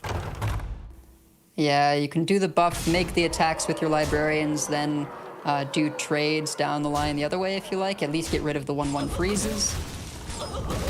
Fully infused Mischievous Imp into Shady Bartender on curve after the library wakes up. Ugh. Start with 40 no healthy flurries saves, available. turn 3. Oh. Wildfire is finally picked up, so that does make this Reckless Apprentice a lot more appealing, but it doesn't do 3 damage. Not when I last checked. All right, good luck with everything. Oh, Nutter Butters, what do you even do? You die. Huh? Well, I've had 4 turns. Now you can have your 5th. Surely you have an advantage over me, sir.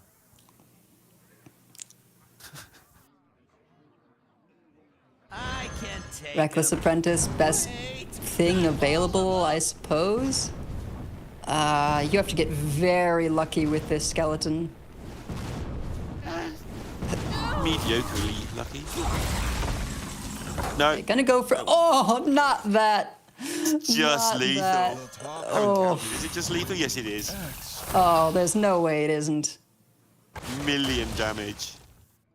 Tansoku punches the air. Mero just shakes their head. He's like, well, okay. It's not Hearthstone. And Tansoku watched the quarterfinal 4 for like 7 weeks, as long as that went on, and decides didn't want any of that. Wins 3-0 in about 15 minutes. Absolute demolition.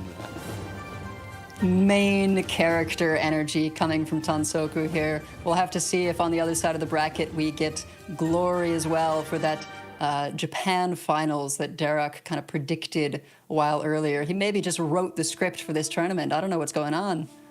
Yeah, and spare a thought for DEG3 Woods, who's just played an absolutely grueling series, gone to get something to eat and chill out a little bit and just, you know, rest, ready for the next semi-final. And he's back up in like 5 minutes from now.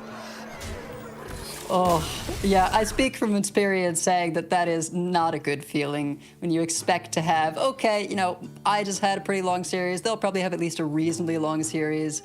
Let me get back in here. Oh, wait, it's my turn now. I just, like, had a bathroom break. Yeah. What do you mean the Mage Mirror's over? What do you mean the match is over? Wait, hang on. The Mage Mirror's supposed to still be going. And, yeah, absolutely crazy semi-final. And Derek, who will probably be casting the final, I believe, as well, might get his wish, which is good for everybody, because a happy Derek is a happy everybody. Let's have a look at that lineup now, see how it's gone down so far today for those who haven't been here all the time. And yeah, Tansoku storming through that top 8. Donkey took him very, very close, but Mero did not.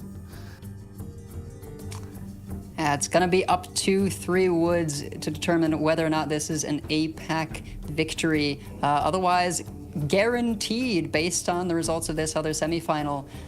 Honestly, I feel like for the rest of us casters, it's kind of a win-win. Either we get to feed off that positive energy from Derek from APAC taking it, or just to kind of laugh about it if China does end up pulling through. Absolutely. No Gia curse available this tournament. That's what it's all come down to, I think.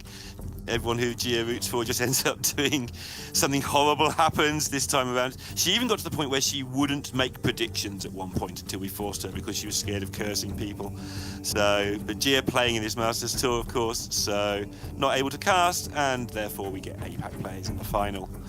I'm sure that's how all sensible people work, right? That's just pure logic. Of course, of course. That's just science. Yes, it's all rubbish. It's unlucky to be superstitious. We all know that. Okay, enough of me prattling on. I think everyone will probably want to see this second semi-final. So we'll take a short break. Back to you with more Hearthstone action right after this.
Welcome back, everyone. With just a blink of an eye from that first semi-final, we are in semi-final number 2, and TJ, of course, is doing a bit of a jig for both of us right now as we are ready to see who's going to join Tansoku in the finals. And we all know who Derek's going to be cheering for, with Glory on one side of this match, of course. But who are you feeling like's got the best chance, TJ? Looking at the lineups, the bands, the players. This lineup from Glory just kind of seems unstoppable, right? It's a lot of the highest win rate decks that people may not have expected to be that good in the tournament. Shaman excluded, because everybody thought Shaman was going to be good. But talking about the Lambie Rogue, Wig Priest, and then Imp Warlock to an extent, but nobody could agree on which Imp Warlock was actually the best. It just seems like Glory's hit the mark with what lineup to bring, as well as the techs within the lineup. Whereas Woods brought sort of the expected decks, I would say. Like, these are the decks that have like the most games played. Yeah, just base level good, right? Yeah, base level good decks. It's Quest Hunter, it's Control Shaman, it's the Skeleton Mage, and it's the Druid, right? These are the... If you go play on ladder right now, outside of Imp Lock, those are kind of the decks that you're going to see the most of. So I sort of went with that base level strategy, and Glory kind of went a step further. So I know a lot of people are rooting for Glory because he's probably a more known name to a lot of people. There's the story of APAC finally winning, and Glory winning this would guarantee an APAC winner, even if he loses to Tansoku, because Tansoku is also Japanese. So... but I also think that he's favored based off of lineup as well. He should be able to beat up on at least a couple of the decks from Woods. Yeah, as we take a look at Glory's Rogue, one last thing I'll just say is one thing I'm really happy about is in the top 4 players, 2 of them were playing Wig Priest, which was a deck I thought felt really good going into this weekend. So happy to see that at least one of my hunches was correct for once. Always a positive there. But yeah, it's going to be this Rogue coming out from Glory to kick things off. I believe it is going to be going up against the Druid from Woods. So how do you feel about that? Do you think Glory has a good matchup here, has got a good one with the Rogue? I do, yeah. Usually, you have the ability to just kind of wait and make a giant weapon, giant ghost, because Druid takes a little bit of time to get rolling. So there's no rush. You can, really juice up the stats, and then it's hard for Druid to be able to answer that if you time it properly. So one thing about this deck from Woods is it's got a lot of X factor to it. There's a bunch of stuff thrown in here. There's an Ibis, there's an Oracle of Elune, a Pathmaker. Starfish can be good sometimes, but then, other times if there's no Edwin, if you're just facing ghosts, it doesn't get rid of any of the stats on the ghost. It gets rid of the stealth, sure, but then you have something to actually reach it. The Flipper Friends is interesting too, just because, it's able to answer a board maybe a little bit earlier on than Scale of Onyxia. So you might be able to take some damage off the board by using Flipper Friends instead of having to wait all the way till you have Scale of Onyxia. So it's got some interesting stuff, but Naga Giants, gonna be too slow. Everything else in the deck, again, probably too slow. But the early curve and the ability to do creative stuff might make a difference, but I still think it's definitely favored for the Rogue. Yeah, I think the early it's very minion based anti-aggro, this deck, isn't it? Because there's the Druid of the Reef, of course, there's even the Jerry Rigs in there have to be answered, the one Oracle of Elune, and also, interestingly enough, the Ibis might be pretty clutch, depending on when it hits the board, right? Because if it gets to that point where it's too big to just be, say, Wicked Stab plus Tooth down or something, then a Divine Shield Taunt with a lot of stats is exactly what the Rogue doesn't want to play against, right? That's the most awkward minion. And just triple checking, unlike oh, who was it? Yeah, unlike Euster that I cast just mere minutes ago, it feels like, Glory is not running a Starfish in his Rogue, so doesn't have the option to just be like, actually, no, freezes don't matter, taunts don't matter, I'm still going to hit you in the face. So that is one card that could come into play a little bit here. But I do agree. I think as long as the Rogue can just start doing their good turns, which again, I think is very difficult, at least for me, to really decide when. I've seen a trend from a lot of players so far this weekend that they've always been like a turn-ish more greedy than I would be when playing the deck, and that's probably me playing it wrong. I'm not saying I'm right, but it's just very interesting to see like how much people push this rogue list to really get, like, instead of having 2 okay turns or 2 good turns, they have maybe even a bad turn, but then like an incredible turn, and that's enough to carry the game. Yeah, it's one of those decks where the basis of the deck is pretty simple, right? You don't have that many threats, and the way you get those threats is, relatively easy. It's doing some math to how much mana and how big the things are going to be. The difficulty comes in knowing how greedy to get in certain matchups, right? Like if you're playing against a 30 health deck that's not gaining life, right? Sure, get a 6 attack dagger from Draka. Make a 5/5 early on in the game, because those things are going to go a long way. But when you're talking about a 40 health deck that does have ways to gain life and wants to ramp up, timing it properly. Maybe wait till you can get an 8 or 9 attack dagger. Maybe wait till you can get a 7 or an 8 attack ghost, right? Because those things are going to compound on each other. It's a big deal, isn't it? Because this druid is running at double earthen scales, so if at almost any point Glory gets to land a big earthen scales, unless he's omega far behind, then that's going to have a huge impact on whether Glory can even win the game or not, because a lot of the times this rogue just about gets there, right? There's not that many games where you hit them for like 15 when you only needed 3 damage or something, right? Like a lot of the time it feels like it's got just enough threats to do the job. Yeah. Yep. So far, Null's in hand. Tick that box. There's a tradable in the form of the Blackwater Cutlass as well to help out with the Null, but nothing else. And honestly, 1 Null isn't really going to cut it against Druid. Oof. Living Roots for saplings kind of works against you in a sense, because it gives the rogue targets to kill with the serrated bone spike. It's sort of a fringe case scenario, but yeah, I like the hold. You're not really wasting much because it's only a 1 mana spell, right? The discount on the Planet Evidence. And there's times where just 2 damage actually could be more valuable, right, than just 2 1/1s sitting around. So yeah, I like the pick, but I also like the hold there. And Glory already hitting those turns where, what does he play? Door of Shadows is going to be played now with the Null. So definitely the complete opposite of what I was describing, as opposed to being greedy, trying to hold off for the big pop-off turns. Glory looked at his hand and said, you know what, it's probably not going to happen for a while. I'm going to play tempo. But by making that decision now, he already can't really do a pop-off turn for quite a while now, right? Yeah, the scabs being in the hand is just pretty awful. And now, Rewoods picks up the Jerry Carpenter, and the 2 damage comes in nice and handy here. Gets to take out the Maestra, which means that that's a ton of damage that's not coming at the face, because otherwise that probably would attack, what, 3 times? So 9 damage just from taking that Living Roots and holding onto it, not playing the sapling. So Glory is incredibly far behind. Rewoods is going to start ramping up, has Guff in hand, Miracle Growth to not only put a big taunt in the way, but also just to refill the hand after all this ramp is used.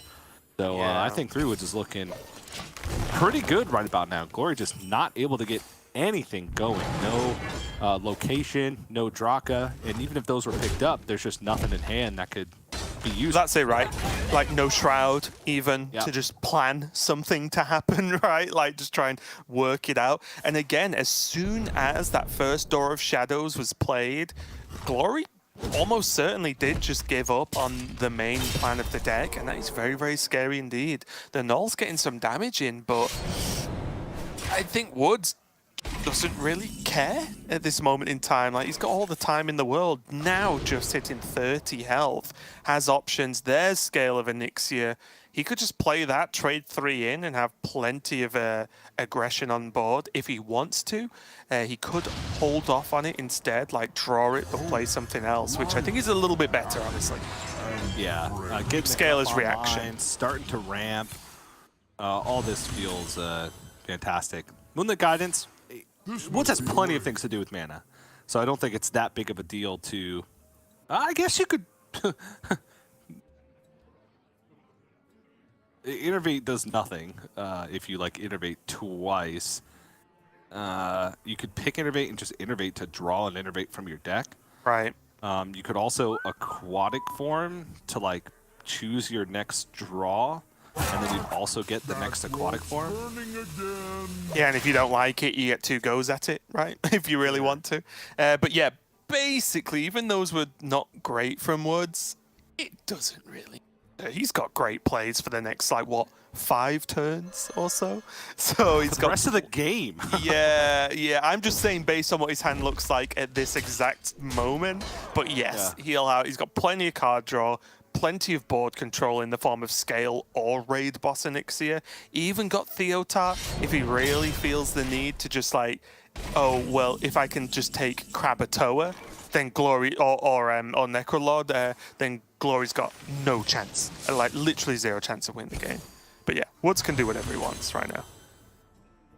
I'm the Brood Mother. I like the Raid Boss though, right? It's just a huge threat. It's a way to actually accelerate the game now. Okay, so the question is here, do you want to just use the Onyxia and keep the Whelps? Or just more power going the next turn? 1 trade is fine, like if you waste 1 trade, because that leaves you board space open in case you have nothing to trade into. Maybe you want 2 spaces?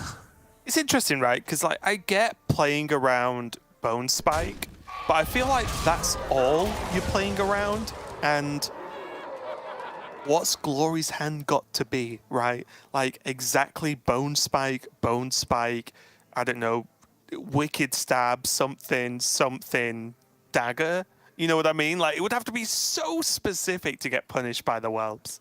Yeah. And, I mean, this play right here, it Dagger up pass, which is probably the play instead of Scabs, is an opportunity for Woods to just go, okay, I'm just going to brand Theotar into Scabs. Yeah. Cut off the only gameplay. Oh, yeah, make a 2-2. There it is. Oof. This was just not a game of Hearthstone, was it? Yeah, there it goes. To the That's why he picked Innovate. And there's just going to be a swift concede there from Glory, and yeah, that was abysmal, honestly. Very unfun game, I imagine, for Glory in game 1, but that's what can happen, right, with this rogue deck. And as soon as Glory decided to play the Null out, then again he decided to play just like a clean tempo rogue game without really the tools for it. And it was a tough call to make. I'm not saying Glory, you know, messed up or should have done this, should have done that, but I think he was just pinned into it because he pretty much only had the Null. When 2 of his cards in his hand in the early game, Scabs and Maestra, like, what is he really supposed to do, right? Like, and Shadow Step, like, you can't really do anything else. So just a rough one there for him. Really rough, yeah. That's kind of one where you got to say, all right, shake it off. However, it's done. However, this lineup does seem like it's not tailor-made, but, you know, pretty in the line of, I want to kind of beat up on Druid. Good matchups across the board against Druid, maybe with the exception of Control Shaman, which is a complete toss-up.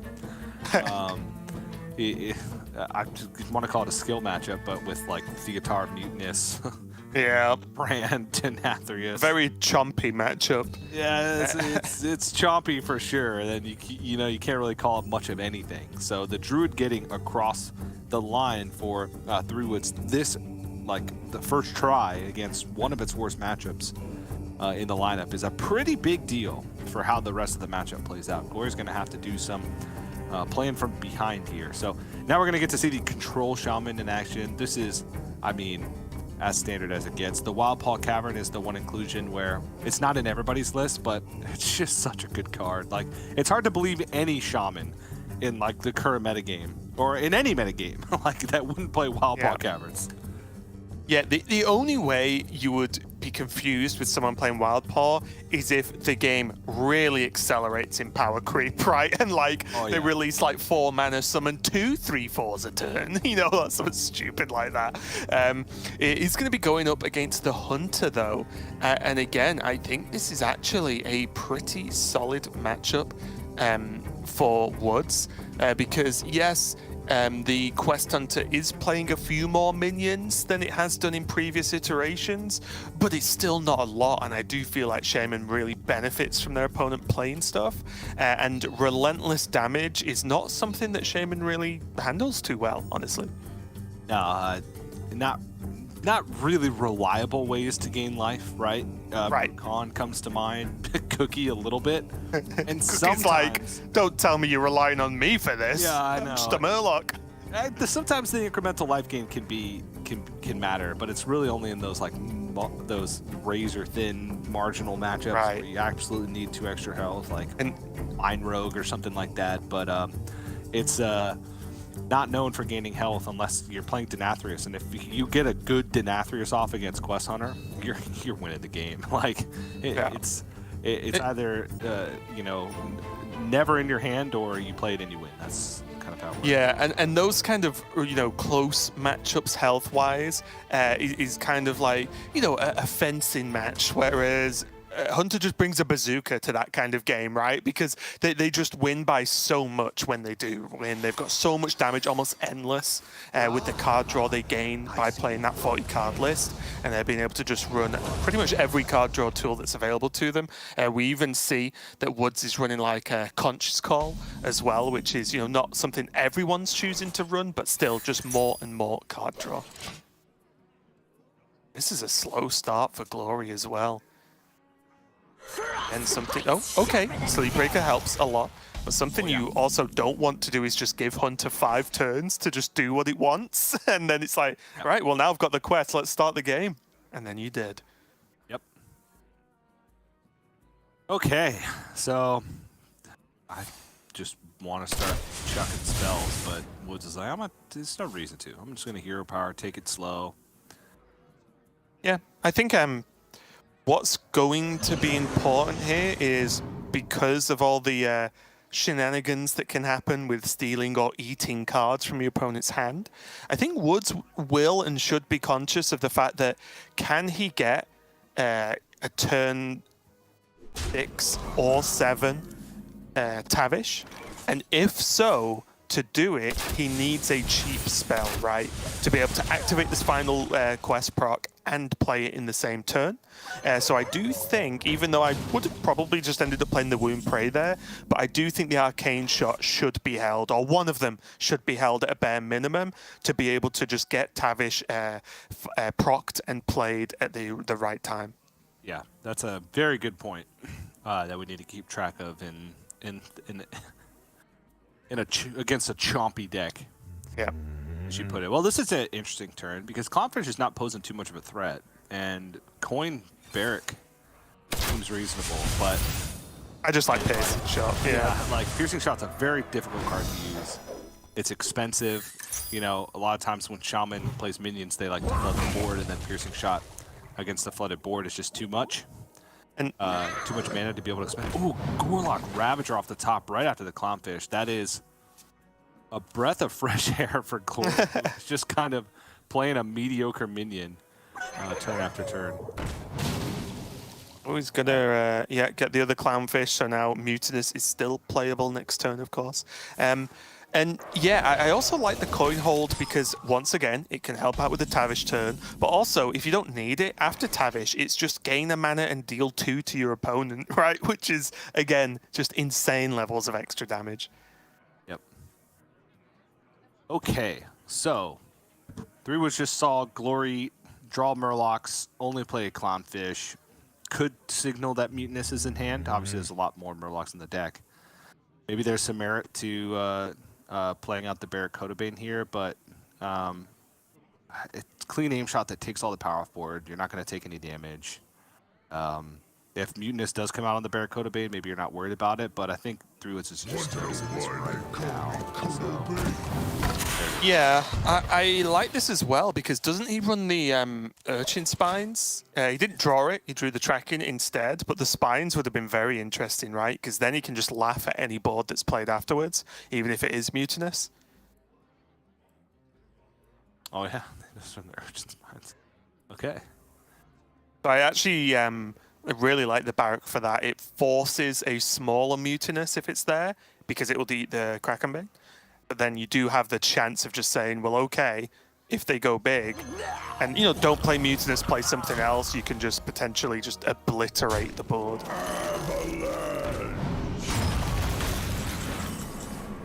Okay. Well, this is about as good of a use for Snowfall Guardian as you could possibly get. Yeah. And there are ways for this to be dealt with. Clean one would just be an aim shot plus a hero power. Dag charge, aim shot, hero power. Second quest would be complete, and you could get 3 hero power. Seems to work out just perfectly. So a nice dismantling of every board from Three Woods. And this is what's so cool about Quest Hunter now, because of Renathal, because of some of the new cards they've got, is you can afford to play this game and still have 1 million damage to end it, right? Whereas previous sort of versions in previous metas, you could control the board to an extent, but when you start throwing like aim shots and the hero power at minions, you start to get a little bit worried about your damage output. Just a little bit. Yeah. Now there's Krakenbane live, right? So we can just kill the Glug now, drop down Explosive, and still have 2 mana to play with. Because that will put him at 1. Don't do that! Yeah, that'll put him at 1 tick, right? Yeah, the Explosive would put him at 1 tick because the Krakenbane wouldn't do anything. Yes. And then he could just pop off with Tavish next turn. Yeah. But he's not... could Tavish this turn if you really wanted to. Aim shot, own prey, Tavish. Yeah. And you could even play the Tavish, coin, hero power, tracking hero power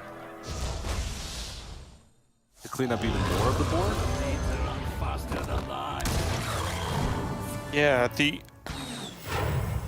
Yeah, this is still pretty good. Yeah, I think I was a little bit tunneled on Explosive, honestly, just because if this is the kind of turn from Glory where all attacks go face and then another Snowfall, it's just something to be wary of. But yeah, this is still pretty nice. Gets rid of the majority of the board anyway. And then does finally find that Urchin Spines as well. So that's going to offer Woods a lot of freedom to not really care about any of the big threats. Yeah. And most importantly, Tavish is on the board. It cannot get chomped.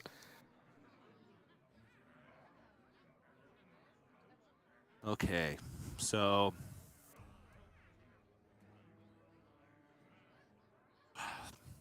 I actually like Wild Paw schooling in the fish.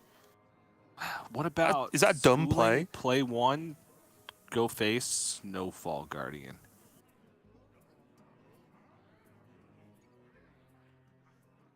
Yeah, that's okay. I don't know why, but I just really like getting the Wild Paw active. What about Brucon? And trade all the minions into Tavish? Because I don't think you can Brucon and let that Tavish just live, right? I would assume not, but... That's heal 6. Health. And horns. That's what's scary, right? Hero power to the taunts and try and... Because this isn't even going to infuse like Insatiable Devour if that was his game plan to try and deal with Tavish, right? Because it would only be 4 minions dead. I guess they would... Yeah, there'd still be 2 minions. I don't know. It's just with this, Maybe Tavish gets to hit hero face roll every time. Turn. Yeah, Taver's going to hit face every time. But it is like like it's a lot of healing that turn. He picked gain health. He gained 5 armor from the Bukan, and just having the taunts in the way still heals for 6 because you have to put 6 damage into it, at least for 6, right? It forces a lot of resources. Like 3 Woods' hand is actually not that good. There is some damage there, but like Urchin Spines doesn't do anything because Glory's not making a big minion. And if Woods is using these spells to deal with these small taunts that are on the board, there's not going to be many. So yeah, it's interesting, right? Urchin Spines could do something. It would just be a small something, right? Because it could be like Hero Power, Urchin, Hero Power, and then just Arcane Shot the other 2-3 to save a Hero Power to go face. A little bit over the top, I think, of course, this turn. There are better targets for it, but I do like this from Woods. Just chuck out all the minions, try and get the Spirit Poacher number 2 out. Okay, full board. And the great part about this is, if a Snowfall comes down, who cares? It won't be that big because of the 2 Dormant, but also there's just Urchin Spines to just kill it anyway. So I really like this. Get all the minions out. And these 2 bows are going to start to add up, TJ, once they start proccing. Or I guess like 1.5 bows or so, if you want to be a bit more specific. Yep. Okay.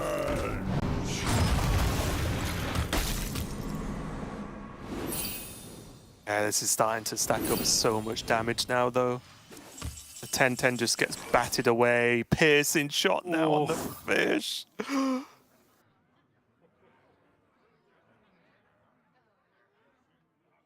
I mean, weirdly enough, I even wonder whether Woods has to play Urchin this turn.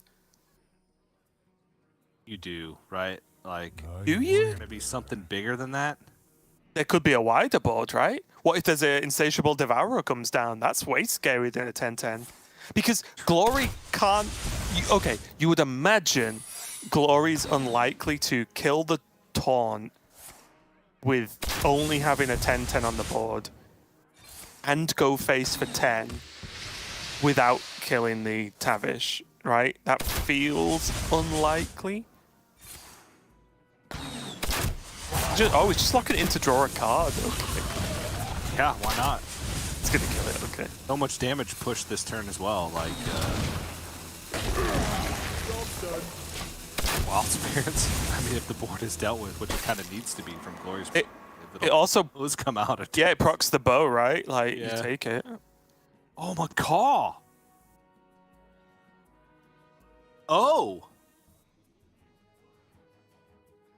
I think Woods is kind of okay if McCall comes down this turn. Also, great placements there from the Dormant minions, isolating the Tavish against an Insatiable. I mean, this is a massive McCall.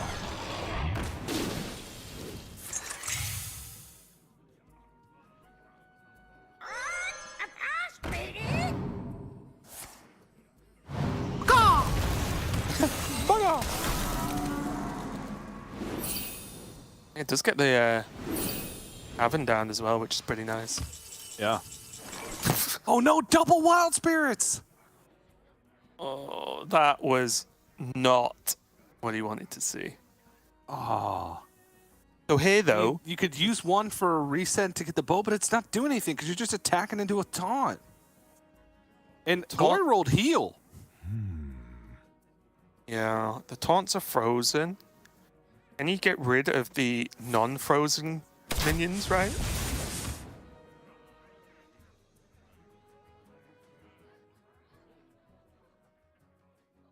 We can Wild Spirits, Hero Power the 3-2. We can still kill Taunt with a bow. And then there's just the 2 Piranhas, which technically don't just get through the Taunt that Woods has on its own. Yeah. However, now Insatiable Devourer is juiced. Oh, it's a lot better now, yeah. Oh, yeah. The problem is getting through the rest of the stuff, and you don't get to Hero Power. But to be quite honest, that's the best play that Glory has. Unless it's Famished Fool into, like, Knoll. luck pools or something along those lines. Yeah. Only 2 cards left in the deck. Like, I'm taking a guaranteed giant insatiable devourer. The only problem is, so you take off the far right minions. You're trading over the 2/5, and then you're killing 1 2/2, so you're leaving 10 damage up on board. And But you're are also threatening lethal the other way, right? Yeah, but you're also not pushing 12 to face, which hurts a little bit.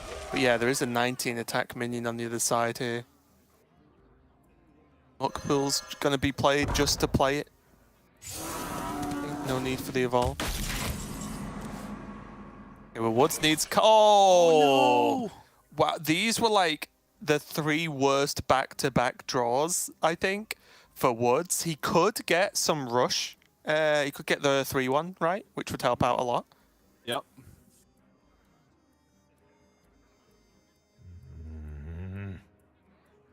Oh, It's still just lethal, though. There's no way around it. there is, right? Explosive. So Wild Spirits into Rush, put the minions into the Parrot and Hero Power. Yeah, yeah. So you hero power the Macaw first. Then Wild Spirits. Right. And then you have to get Rush to survive. You always get Rush.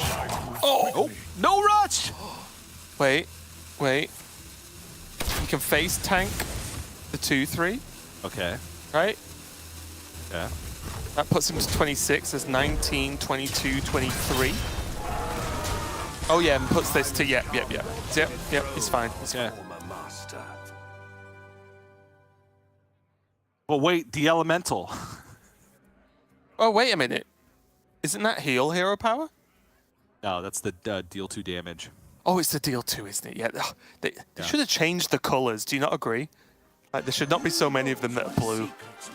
God, this one has like a lightning orb around it. The other one's got like water. Blue lightning orb, blue water at a distance. Although Glory's going to just draw a million cards before he decides what to do here. Easy, child. Ooh! Safe now. That'll do.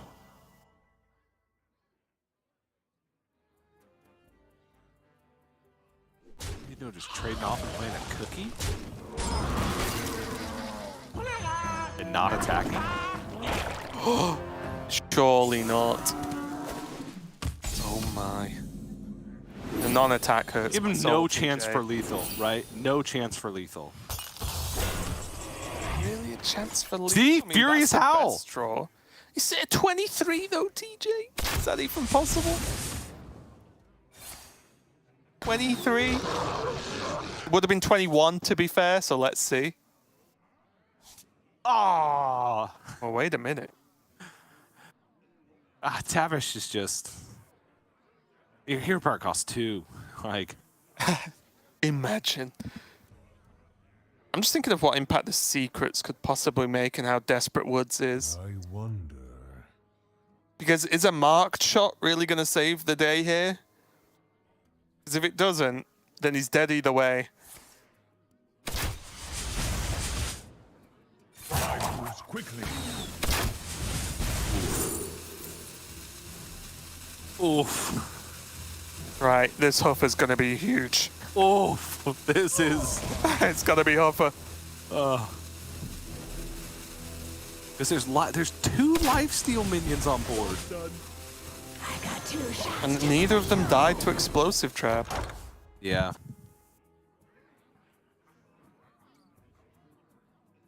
Um.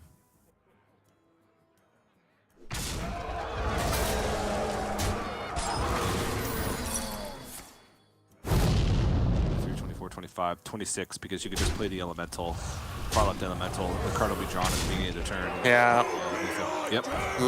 Lethal Ashen Elemental. A card I actually think super cool, but not really seen play coming into play for this game, and is going to end it. And really rough one, I think, there for Woods. I think he got himself in a very strong position early on, but then had honestly 3 terrible back-to-back draws, which really gave Glory the wiggle room to get back into the game and start aggressively pushing, and it worked, and suddenly we're at 1-1. Feel a little bit bad for Woods there, but glad that Glory's fighting back. Yeah, I mean, I feel like this is just my experience with Quest Hunter. Like, you're playing a lot of cards in your deck that, in a lot of situations, don't do that much.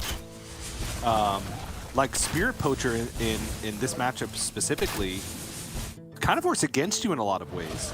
Yeah. It's not a spell, it's not progressing your quest, it's not resetting your hero power when you do have quest complete.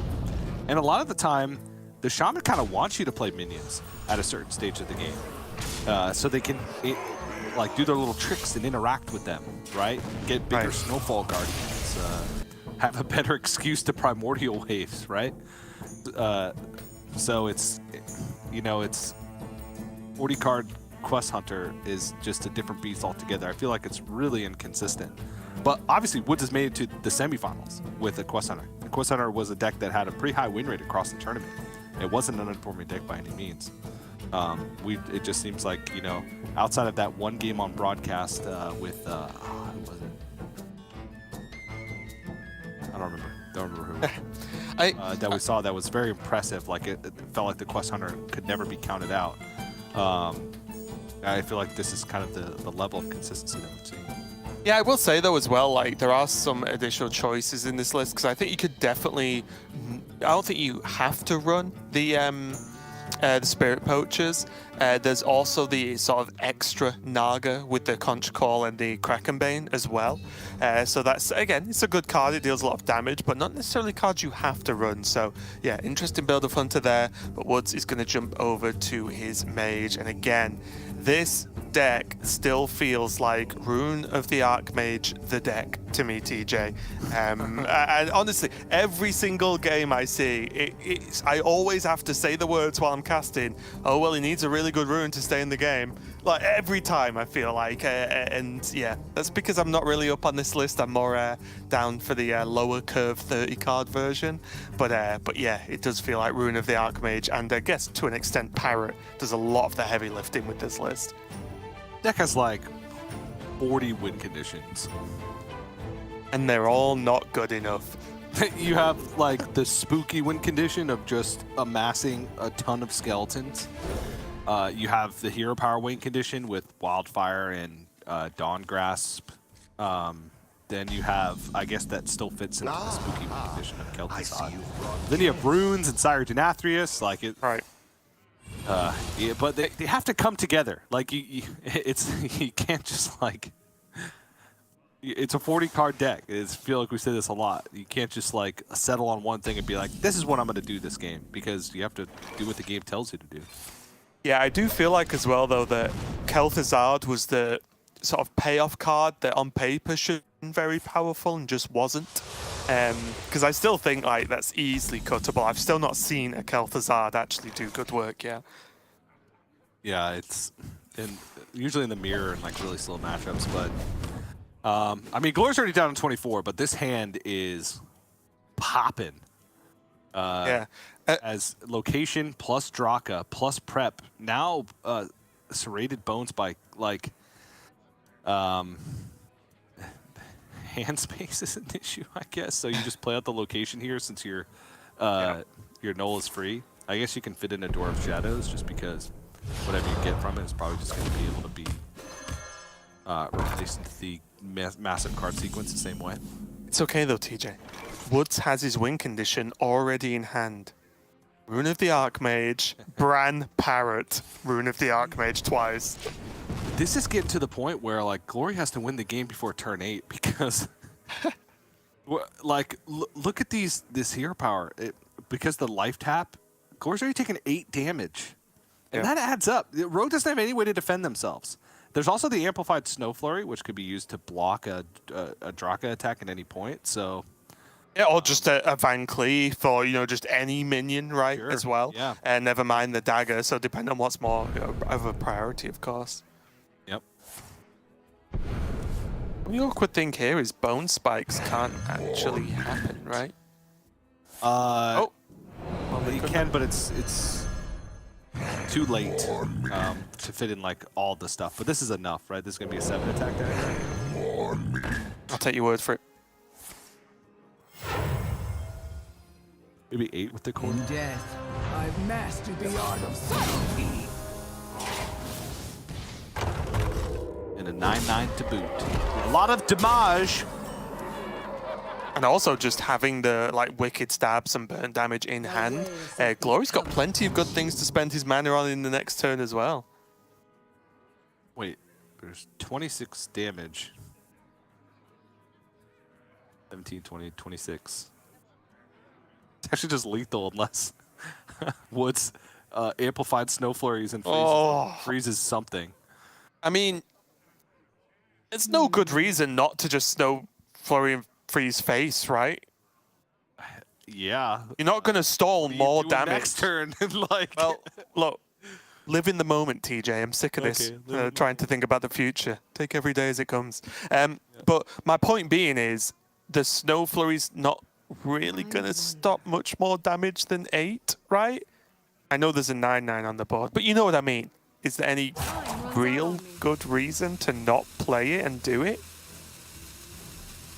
Like, is stopping 9 next turn that much better than stopping 8 this turn? I don't think so. You can't stop this snowstorm.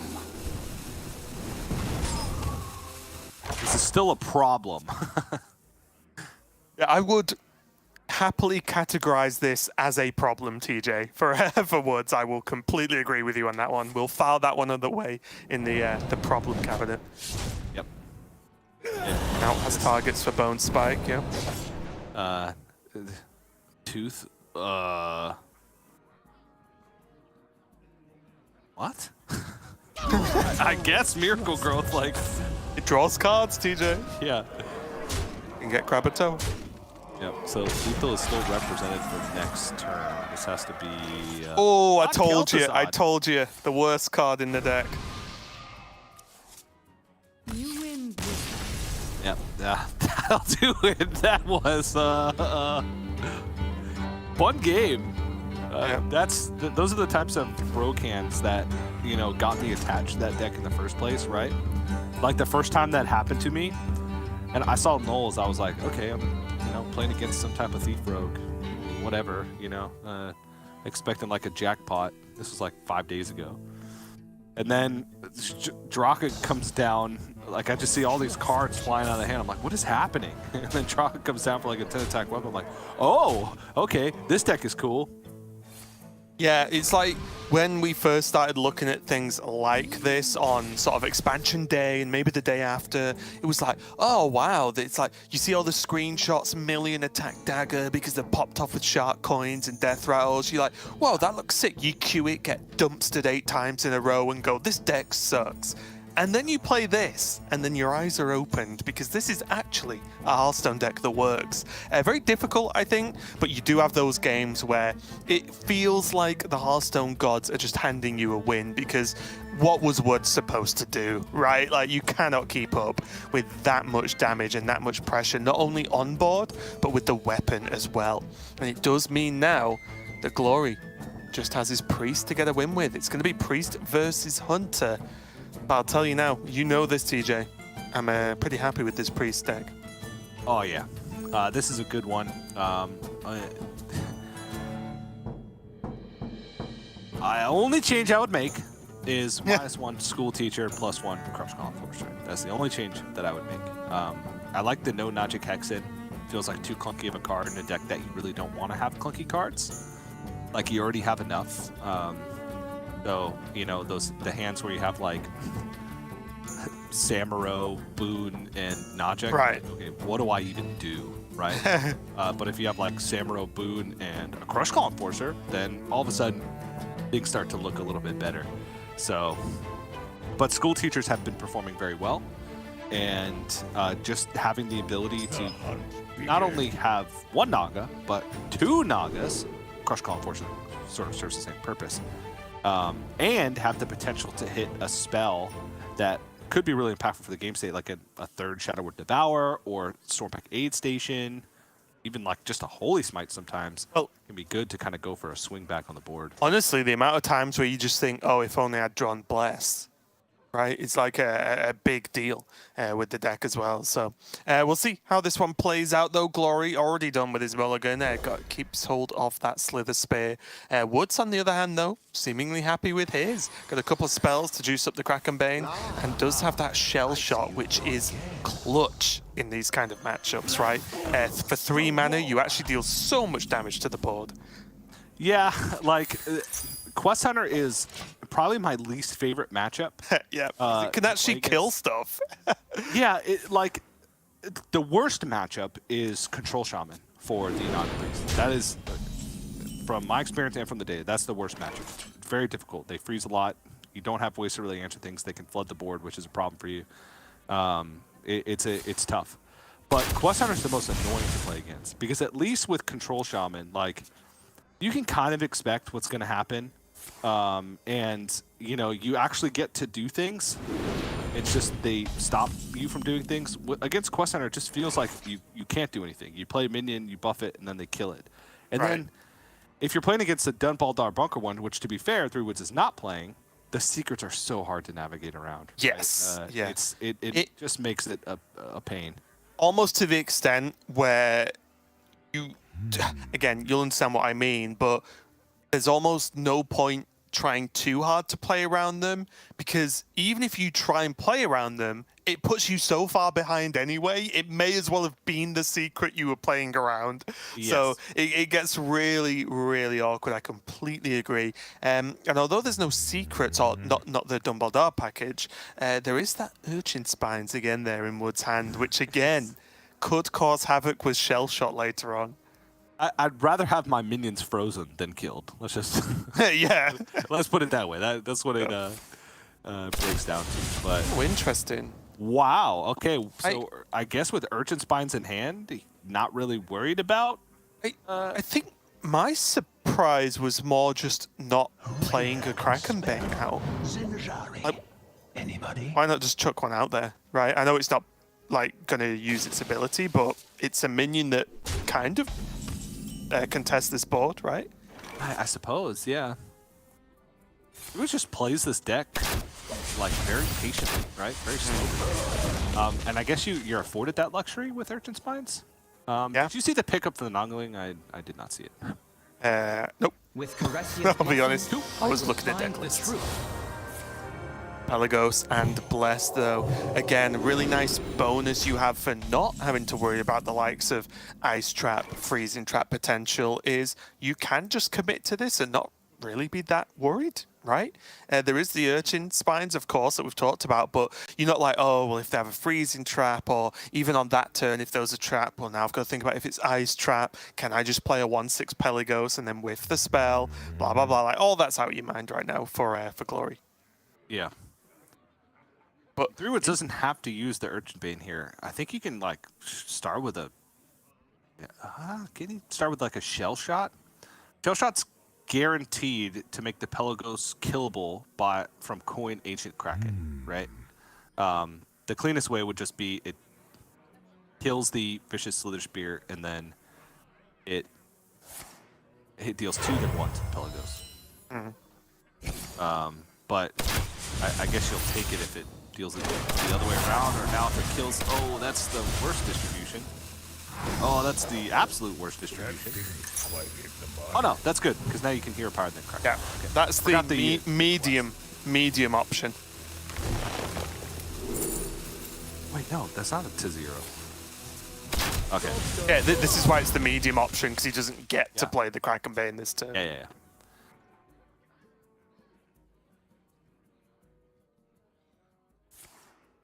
Okay. Get the wig played first, it's active, and then go. Interesting. Not going to start with the Handmaiden. So I like playing for tempo first and then Handmaiden later. It also entirely depends on like what's in this Nongling. Like, I don't know what he could be like playing towards, but like going a little bit wider on board and then following up with Handmaiden. Okay, that's if you cast a holy spell, heal things. Yeah, I think so, yeah. Heal your hero for 6? Something for 6. I choose to believe it's just to heal everyone for 6. Okay, sure. Even the people who aren't in the game. Yeah, but it's got to be a holy spell.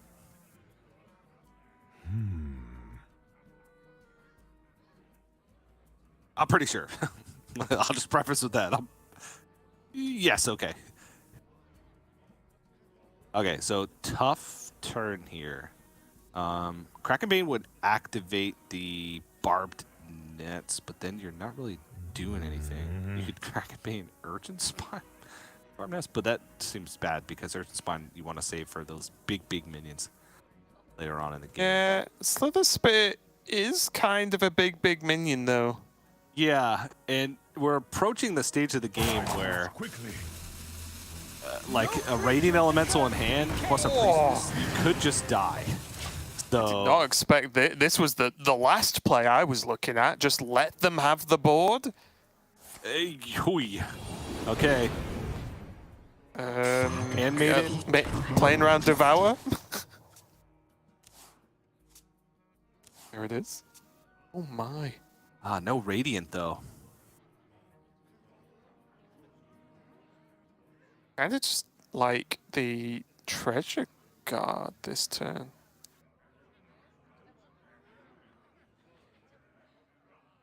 Or just play Devour and say, just make them have Urchin. Right?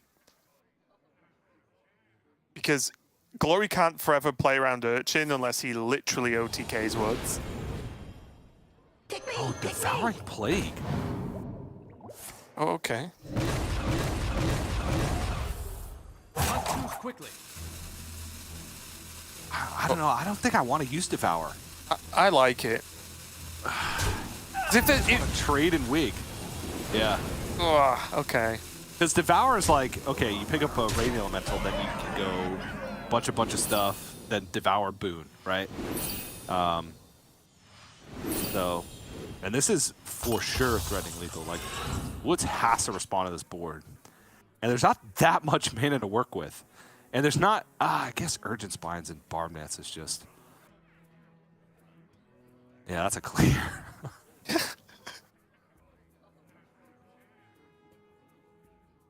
I think, though, that this is fine, right? I think for me, one way or another, I think Glory had to test for Urchin Spines. Because if he doesn't do enough to test for that, and then the Hunter will be able to clear up the minions, right? If they're not big enough to warrant Urchin Spines, they're probably clearable in a more natural way. So I think as long as Urchin Spine comes out now, you see the nod there from Glory. He's like, okay. He doesn't look overly upset. Obviously, he'd rather not have his board cleared. But he's just like, right, okay, fine. But now it's gone. Now, he still has the Devour. He has Treasure Guard Devour. With Boon as well. Maybe not for this exact turn, but those are the kind of plays that are going to open up the rest of the game for him now, that he doesn't have to worry about a potential, like, you know, Urchin Spines and the other shell shot that just kills 3 of his minions, right? Yeah. I think regardless of how he played the previous turn, he had to go at least a little bit all in. Who here can spell Zinjari? Anybody? That looked like Call of the Grave, but I know that I'm crazy. Like, it was a smite and a bless. Like, we're all crazy down here, TJ. It's fine. Yeah. Okay. It's probably bless, but it could have been a holy smite in that situation, right? To just respond to this board that you know is happening. This turn is very clean, right? Gets to Krakenbane, the 2/7 hero power it, and then swing into the Naga with the weapon. Yep. Oh, wait. Piercing shot? I thought Piercing shot. He wants a piercing shot the school teacher, then weapon and trade minion over, I think. Okay. I just thought Krakenbane hero power was very clean. Quickly.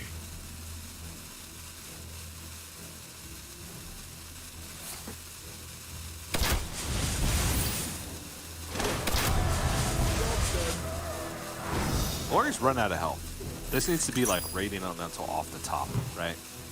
Yeah. Does have Boon, remember, as well. So Yeah. and There's not enough mana for Boone right now. Like not enough mana to make something big and then Boone. Oh. Oh, okay.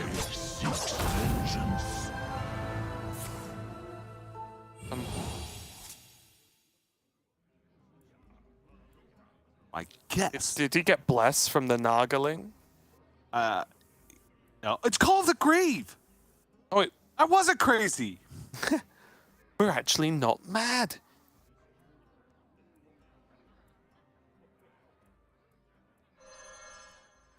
You're gonna have to use the Cathedral. It's one thing that Glory's definitely missed this game, right? Is an early Cathedral. That's a turn 9 first Cathedral of the game. Yeah. Not really what you're after. Yeah. All right, so he's setting up before quest completion a big minion, saying, "All right, kill this, or I kill you." Wow, there's a chance that he can just lethal him this turn, right? So quest is at 0 out of 2. Yeah, without quest though. Without quest. Well, there's 9 from the weapon and Krakenbane.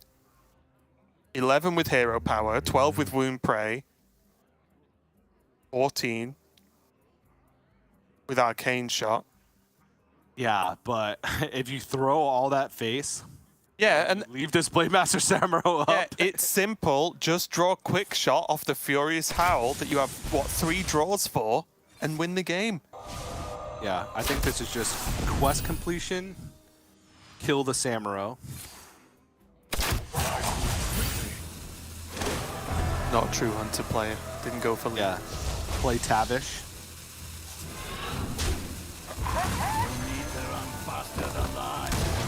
Hero power, Furious Howl, hero power.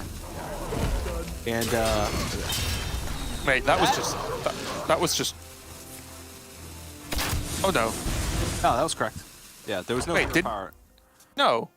Wait, did he hero power face before, or did he hero power the Blademaster as the second to last hero power? The Blademaster. Oh, okay. Sorry, I thought you face tanked it instead of He hero started power. the turn with the hero power on the blade. Right. Oh, the grave. There it is, TJ. Plated beetle, savior of us all. Huh. Okay. Bit of a All right. cheeky Boone use play. the Tavish. Wait a second. That plated beetle's the nuts. I'm crazy and also crazy. I'm double crazy. And he gets Herald of Light too because the holy spell. Oh my gosh. All coming together. This is so weird. We just didn't see the plan, TJ. We just didn't. I know. See it. Now he's got 1 million minions. An active Handmaiden in hand with only 10 cards left. There's a Priestess Flesh still floating around in the bottom of the deck that it's somewhere. So even if this whole board gets dealt with.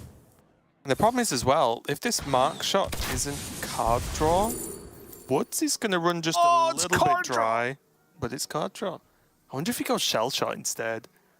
Shell Shot might be better to try and clean up other stuff on the board because you don't really want to leave anything up because again, at any point, you leave a single minion up. There is only 11, isn't there? Let me quickly check though. Glory's also running the 1 shard of the Naru as well. So Woods can't just say I have a taunt and there's only 1 minion alive, right? Yeah. Because that is not any form of safety. Yep. Okay, Radiant's good. That thing, whatever it's called, fine. Then kill this and you get to push the rest phase, so... And clear the board. Clear every minion. What a weird game. It is. Okay, so Little control hunter. But a big turn is possible, right? Handmaiden, drawing a lot. Even has the Cathedral to come online. Oh, got the silence now for next turn if something sticks. Boon, but no Radiant. Okay, just boon the Tavish again. Easy. No Radiant again. Second one's in the bottom 5.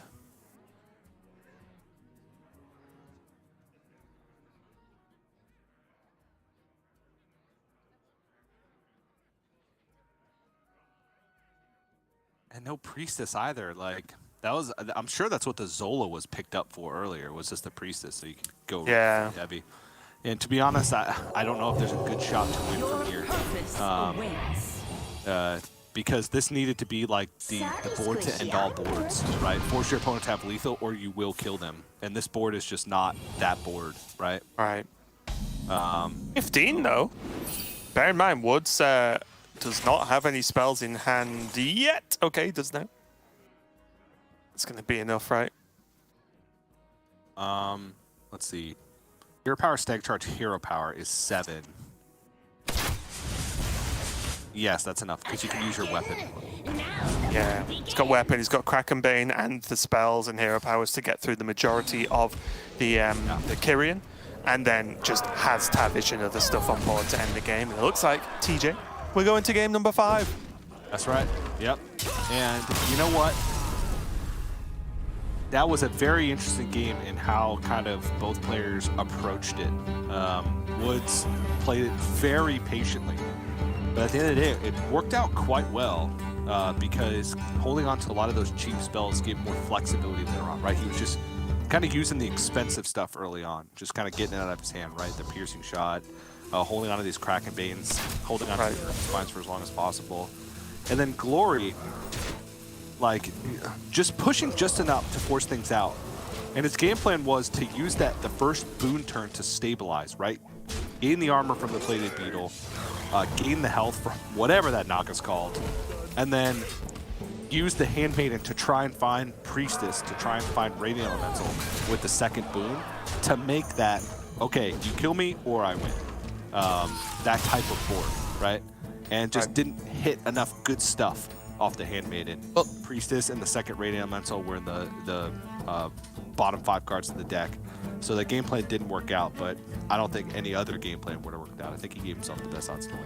Yeah, he just didn't get one of like the Wig Priest turns, right? Where instead of making a 12 health minion, you make like a 20 health minion or something, right? And you really pop off, or make 2 huge boon minions, as opposed to having to use boon on an enemy minion, use it on your own. So yeah, Glory got close, but just not quite there. It does mean we're going to go all the way back to Priest versus Mage to decide the series, and to decide who is going to be going up against Tansoku in the finals.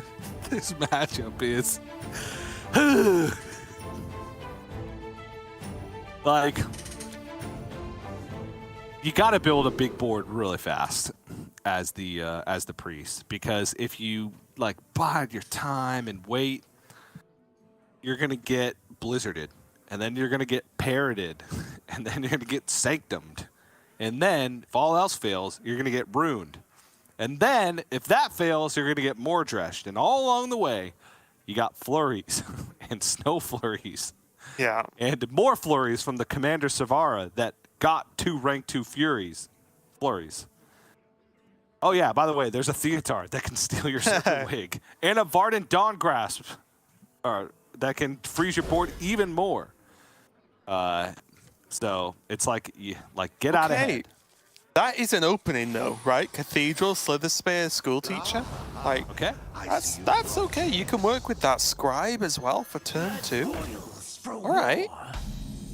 1 wig away. Okay. Yeah, with this hand is weird, but I feel like every 40 card and is weird, and then it comes together, you know? Yeah. Oh, boon as well. Cathedral next turn, and then there's even a chance that you don't play the buff. You probably do. Depends what the board looks like.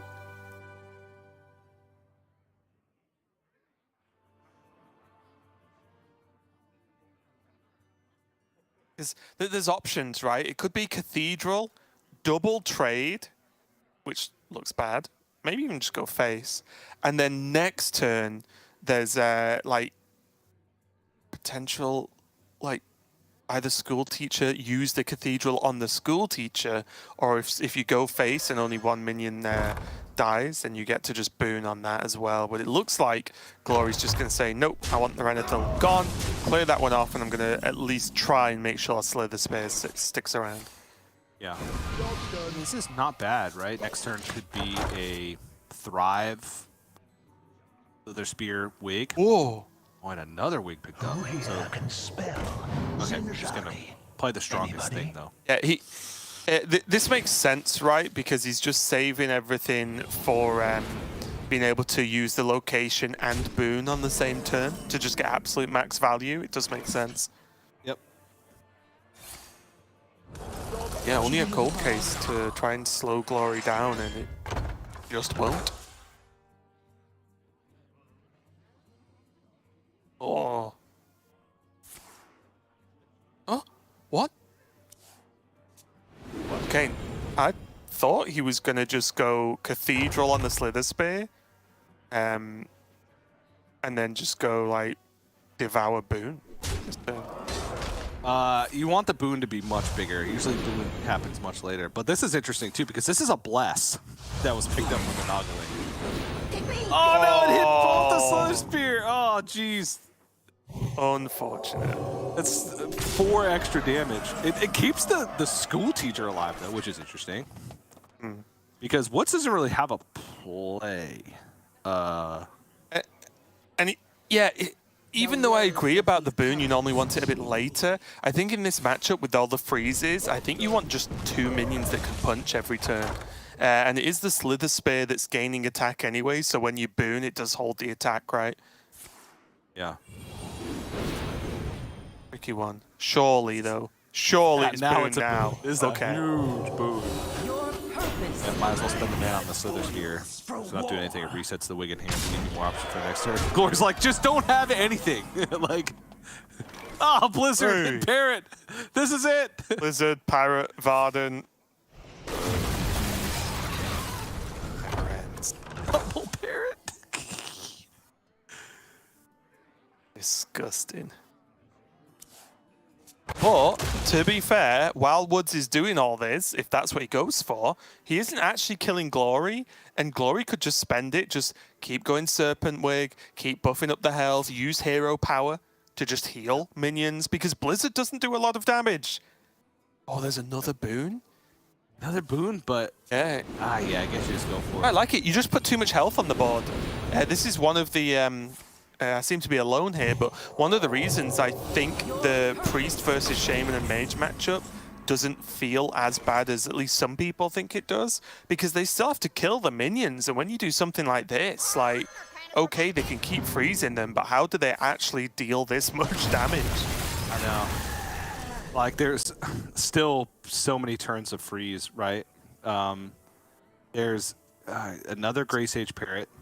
Yeah, 2 more turns, right? Who here can spell Oh, no. Zinjari? Then a Varden. Grey Sage Parrot, then Rune. Okay, that's a board freeze. Come on.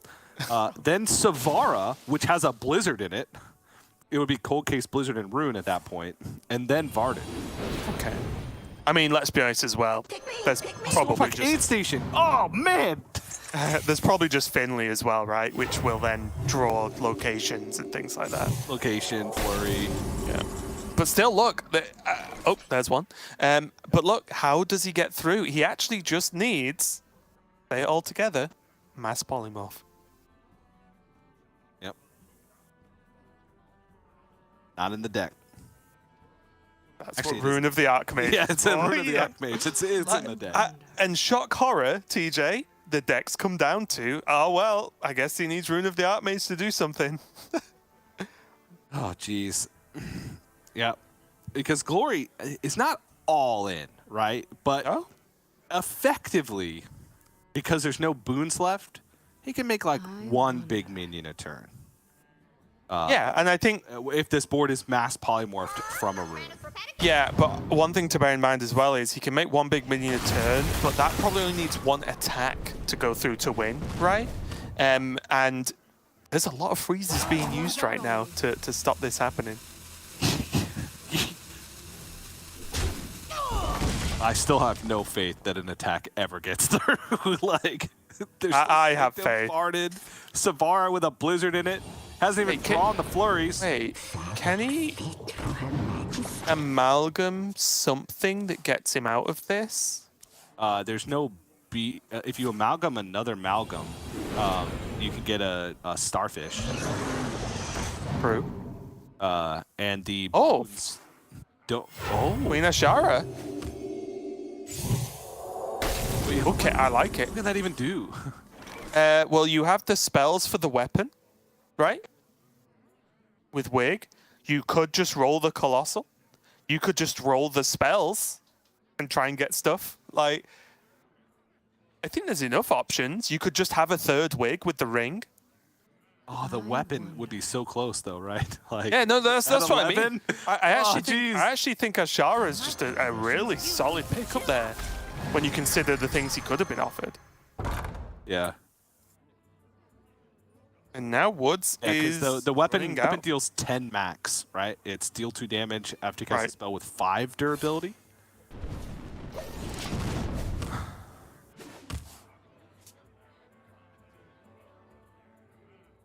This is ridiculous. Wait, does he have another amalgam? No. He could have amalgamed another Naga Wait. to get another Queen Ashara. Actually, maybe. I think that might have been last game. Okay. The Glory's just like, come on, please. Let me play the game. Yeah. But now there's only the rune and the freeze now, right? Like a single target freeze. If you're desperate, you can play Magic Dawngrass, but go for the 50-50. Oh, Glory's It is loving it. not mass Loving it. polymorph. Okay, so Here we go. that's 2 I hope it's another Blizzard. runes. That's 5. Runed Orb, that's 7. That free. Oh no! Okay. Oh, it's just 8, kind of a freeze, but not really. 9, 10, 11. Okay, there's no Oh. mass polymorph. Blizzard! No! Do it! No! Oh, I had a funny feeling that there'd be a Blizzard in there. Oh my gosh. Oh, Glory, I feel sorry for you, my friend. Still, though, so much health. And that rune did not have mass polymorph in. Yeah, but and Shattering Blast. the parrots have been used. Got a Shattering Blast. Too late. And the Savara has a Blizzard in it.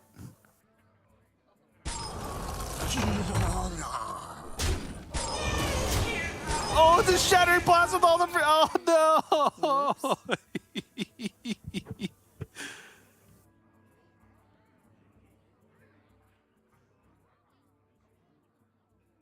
Insane. What's trolling? What? You Wait, you can still Dawngrass... cast. You can still cast. You're- Yeah. Dawngrass for Supposed to- Blizzard, right? You're supposed to Dawngrass first. Yeah, for Blizzard. Yeah.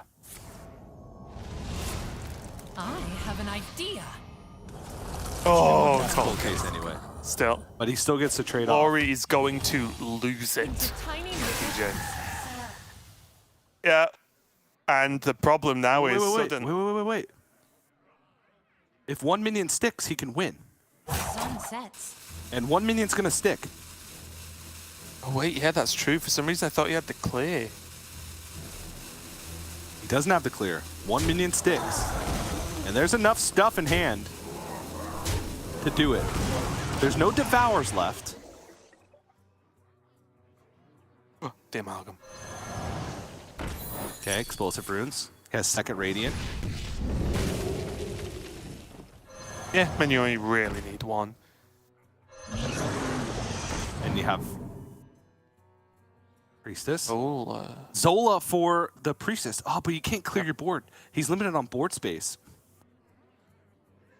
he can trade away the Nargaling, right? That's something. He can trade that away, no problem.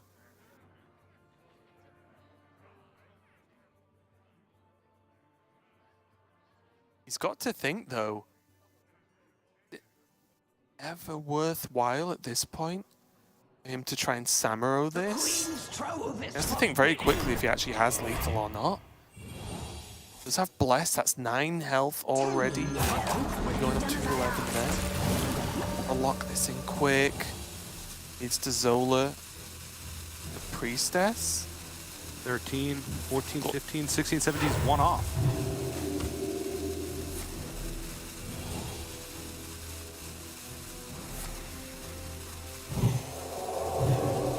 Wait, that was... Two off. Yeah, that just wasn't a full turn though, was it? Right? could have traded the 1-3 away, played a real Wig and not a one that disappears. Zola the Priestess, have room, play another Wig, have room to play the Priestess, Yeah, I think and then do exactly what he did at the end anyway. Okay. Oh, okay. So how much damage now? There's 5 taunt health to go through. These 2/2s could kind of go anywhere at this point. Okay. Deathborn doesn't really cut it. He does have Flurry. One thing to note. There's still... Oh, he wins! Queen of Shard into Ring, into Shard.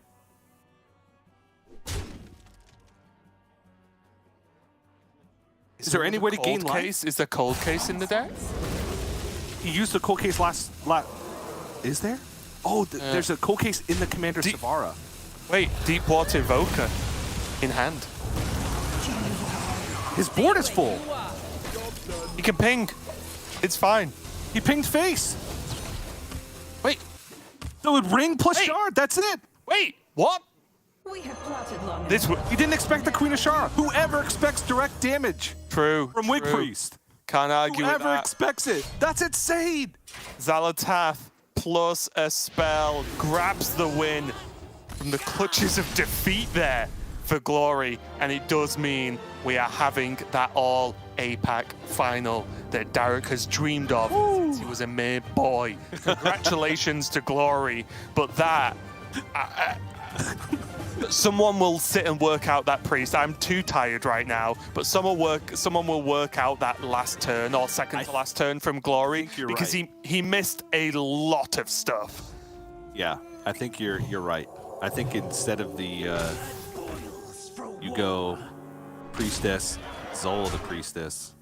Yeah, and you can still do the heal and bless and everything. You get more wigs in, right? And it must be lethal. You get more wigs in, yeah. But he was running out of time, and I think he counted that, and he's like, okay, I have a Shara plus Ring next turn, plus a spell. He still had 2 spells left in the deck, and he knew he was drawing a card, right? He had a Wig plus the Shard. But I, you know, just being slightly off, didn't end up mattering. And 3 Woods, you can't blame him for that, right? No, not at all. Direct damage in Priest, it doesn't exist. That's like one of the only ways that you can get it. So very impressive. And there you go, all APAC finals. And like he said, he's been dreaming about it since he was a boy. I could just imagine Derek as a little boy thinking, you know what? One day, I'm gonna be one of the star casters. Yeah. For a very fringe esport. Yeah, for some reason, I'm going to be rooting for players in this fringe esport from the Asia Pacific region. And for some other reason, these Asia Pacific players are going to struggle in a very specific tournament structure within this fringe esport. And I'm going to root for them. Yeah, he said all of that verbatim while he was in his garden, seeing a shooting star pass one night. And he wished for exactly this outcome. And yeah, fair enough, he got it. It works. Seems to be good to me. But like I said, does mean it's going to be Tonsoku versus Glory for that final. And if any of the final is anything like the last 10 minutes of that series, I'm going to stay up. This is normally past my bedtime, TJ. I'll let you know, but I'm staying up for this because this is going to be exciting, no doubts about it. But from us, we're going to be done for now. We're going to go to a quick break while we set up those finals. So don't go anywhere, and we'll be back with the final match of Masters Tour Murder at Castle Nathria.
Welcome back, everyone, to Masters Tour Murder at Castle Nathria, where we still don't necessarily know who the killer was yet, but we know who the victim was.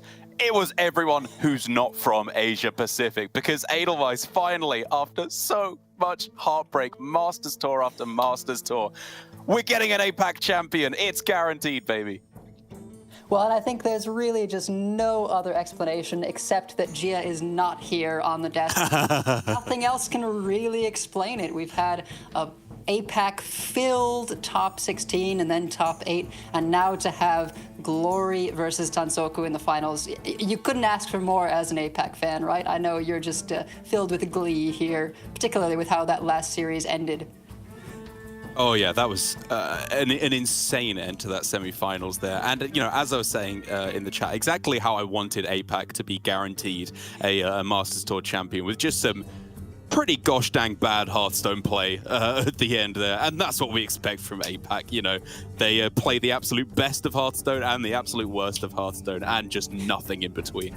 And that's, I'm sure, what we're going to get to see here with Glory, with a World Championship title to his name already, looking to be a pioneer in another sense, and as I said, get Asia Pacific that first win in a Masters Tour. But Tansoku, on the other side, a player who in today's Hearthstone, today's APAC Hearthstone, just looking at Japanese Hearthstone, honestly kind of forgotten, or at least not given the credit that I think he deserves, because we talk endlessly about Alutemu, Glory, and Possessi because of their long-standing Grandmasters status, pretty much from the start for all of them, almost so for Possessi, all the way through to the end of Grandmasters. Been very, very impressive, and Glory and Possessi being World Championship victors in 2 consecutive years.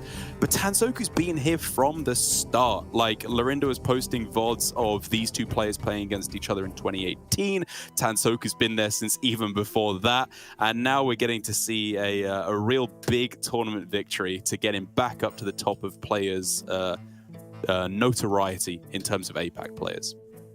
Wow, so you're calling it right here, tournament victory for Tansoku? Is that what you're saying? Maybe. We'll see. You know, I think either of these players taking it would be just fabulous, and they're so expressive, which is something we love to see on the casting desk. Very, very similar lineups, just the Mage versus the Wig Priest difference between the two of them. Their Warlocks are almost identical, just a couple of cards different. I believe Tansoku with the double Starfish and a Dreadlich Tamsin, whereas Glory has favored a couple of the Imp ranked spell and just the one Starfish. Here, though, we see that Mage from Tansoku differentiating from Glory's Wig Priest. It can be such a crazy match between those two if we do end up seeing it because of all the freezes. I mean, we saw there hardly ever the opportunity to attack, but if they do get the chance to punch through, it can be spectacular. It can indeed, yeah. And for this slightly odd version of Mage that we have here for Tansoku, as you were saying, with all these extra defensive tools that you have in there, Blizzard Mass Polymorph as well, Rune of the Archmage to round it out, let's not forget, up against the Rogue that Glory is going to be bringing, which is just that full-on 30-card standard Lambie Rogue. Now that we've seen it quite a few times over the course of the tournament, especially as the top 16 and top 8 has gone on, how are you feeling about this deck going into Mage specifically? You know, I think it can be a little close if the Mage does get the opportunity to get those blizzards rolling. You know, there's just so many freezes in these lists that we've seen towards the end here, the 40 cards. So you've got the 2 of Blizzard, you've got the Parrot, the Grey Sage Parrot to repeat it, Varden, of course. So many freezes, but the Rogue can get under that with turn 4 usually being the pop-off. A lot of times all it takes is a couple of swings, either from a Necrolord Draka weapon or from a Sinstone Graveyard minion. I think you're probably looking for the Draka overall, just because there's far fewer cards the Mage has access to in order to keep that from connecting. And a couple of hits from an 8-attack weapon down the line, lots of burn, some chip damage early on from nulls can just be enough. All right. Well, let's jump into it. First game of the finals, Hearthstone history just waiting to be written for both of these players. As we see Glory keeping that card that you were just talking about, Necrolord Draka, such a key card against a deck that has a lot of board freeze, but very, very limited face freeze, which is a huge distinction.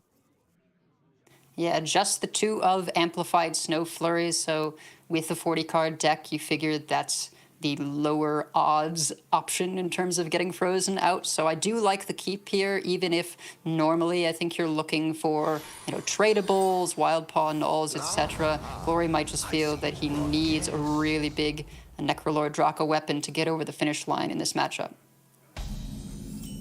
Okay, on the other side, bit of an underwhelming hand. I think even if we're considering a 40-card list here, no spells to activate that Savara Snow Flurry, which, as you mentioned, you really want to save until you're being able to freeze the Draka weapon a little bit later on. And with the pickup of Rune as well, it's going to be a rough mid-game for Tansoku. Yeah, I mean, not big spell mage as well, so no barbaric sorceress to cheat this into play and make something expensive on the side of Glory. You are just going to be floating the freeze there. A solid alibi can be a good stall tool, but just nothing doing in terms of the early game here. Yep, fully agree with just the full pass. I don't want to try and chip in ping damage here. I'm much more interested in preserving my health once the Draka does come down. Because, you know, Tansoku, I think, can start to get a pretty good read on this being Draka, right? Like, maybe Null you would keep and then hold on to for a big pop-off turn. But the tradables you would have seen, the Shroud you would have seen at this point already. I think it's pretty rapidly becoming either Null or Draka as the only two options. Yeah, I think that makes perfect sense, exactly. All of those would have been played besides, and Necrolord Draka is sort of the unique card that you would keep. I don't think you would even keep Edwin just because you can't really play it until later on unless you step it to really get it up there. And it's a minion, so you can always freeze that out. Tempo Bran, perhaps? Right. Well, Tempo Savara, like, there's no way you're getting this activated anytime soon.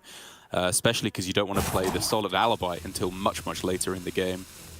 And so even though it's a lot more immediately, a lot more tempo-oriented than full-on value, it's definitely something I was considering there. Oh, I wonder if Glory wants to wait one more turn because of that Sinstone Graveyard. Nope. Just gonna go for it. I mean, if he can get a Bone Spike here... Oh! Now we're talking. That is that is filthy. Absolute nuts draw. Now we're talking location and Draka, because the Bone Spike allows you to discount not just spells, but also minions, locations, whatever you want. And it means that Tansoku is going to be tanking a lot of damage. Now, this very slow early game is transitioning into a lightning fast mid game for Glory. Still some tools available for Tansoku here. The solid alibi, I have to imagine he's hoping to be able to put inside this Commander Savara and use once again. No other frost spells have been played, I believe, so it will be able to come up again on the Magister Dawngrasp draw on this turn. Freeze available to stop the weapon for a bit.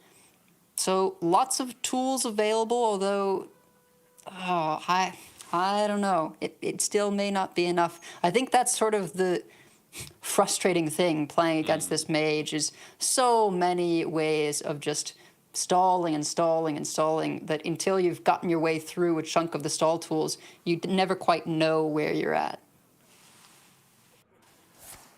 And I do fully agree that it's a solid alibi turn here. We can save the ping for next turn, I suppose, if nothing else better comes along to stop that 6 damage coming through.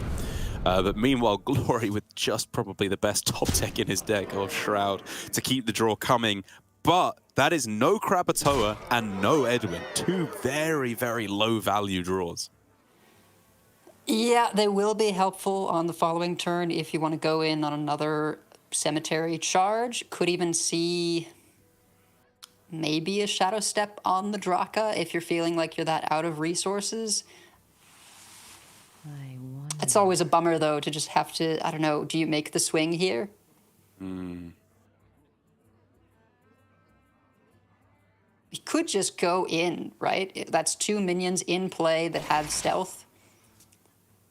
It was very tempting. I think because you just have 1 more charge on the location, you're supposed to hold off 1 turn.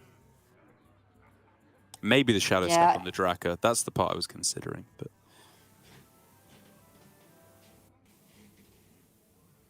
can always Shadow Step the Draka next turn, though, with the attack. I mean, going to see here that there's just nothing on the side of Tansoku. Right. Could honestly just be Kael'thas for life gain, right? Not something that Glory is going to want to leave in play. Like it. You need to threaten something.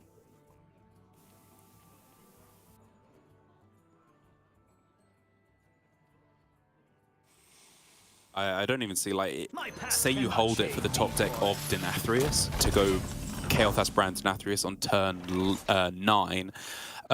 First of all, you have to draw it, which is very unlikely in a 31 card deck. And you're also going to be tanking a lot of damage on like turn 8 before that happens, which is kind of a dead turn right now. So I do fully agree. We just want to heal some extra health off of it this way. Yeah, and of course we can see both hands, but I wonder how much Glory is going to commit here if he is going to go for a refresh on the weapon. You know, going into this mass polymorph turn, going to be pretty bad news if we just go in on the minion and don't get the opportunity to bring back Draka. But you know the opponent's had a slow hand. That doesn't necessarily mean mass polymorph. Oh, this was a tough one. Like, you didn't even necessarily have to play the Fillet Fighter. It could have just been step the Null, replay the Null, and then all your 2-mana spells in hand after rushing in to go Bone Spike and then stab, Tooth Face. That would have been like 12 plus 9, 21. Take them down to 8 health. Not necessarily threatening lethal next turn. Really, really close breakpoints, no matter how you slice it.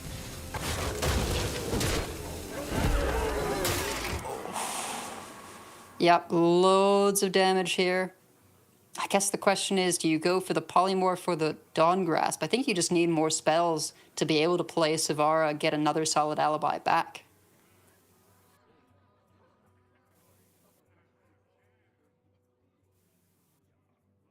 Still 5 damage, though. He even polymorphed. Yeah, whether you're polymorphing or Dawn Grasp, it's all very scary. There you go, Dawn Grasp. As well. Yeah. Ugh. If you go Dawn Grasp and, like, you'd have to top deck exactly Fireball or Flurry. Oh, sorry, Wildfire or Flurry. And then you'd be able to go Savara this on turn 8, plus another Alibi is, like, probably the best way to bridge the gap until turn 9 with the Rune of the Archmage. But that's a big if.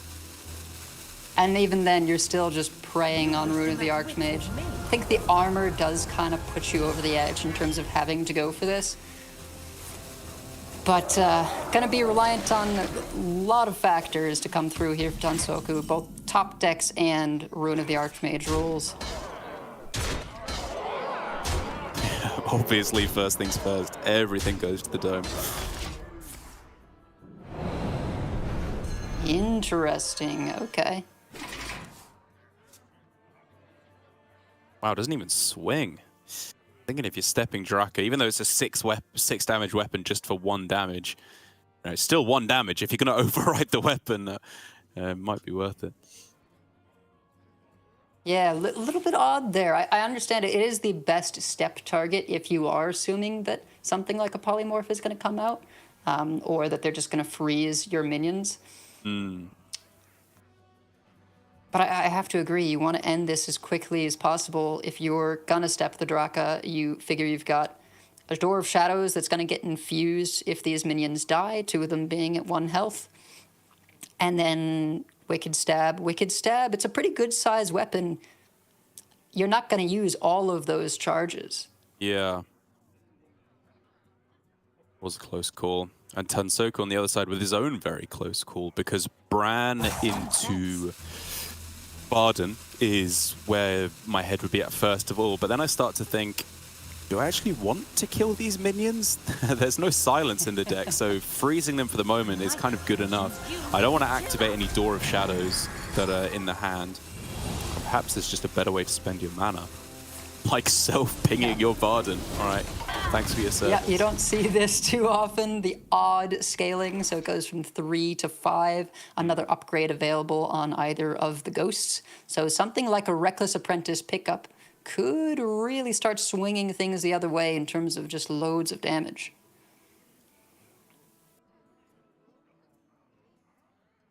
I wonder.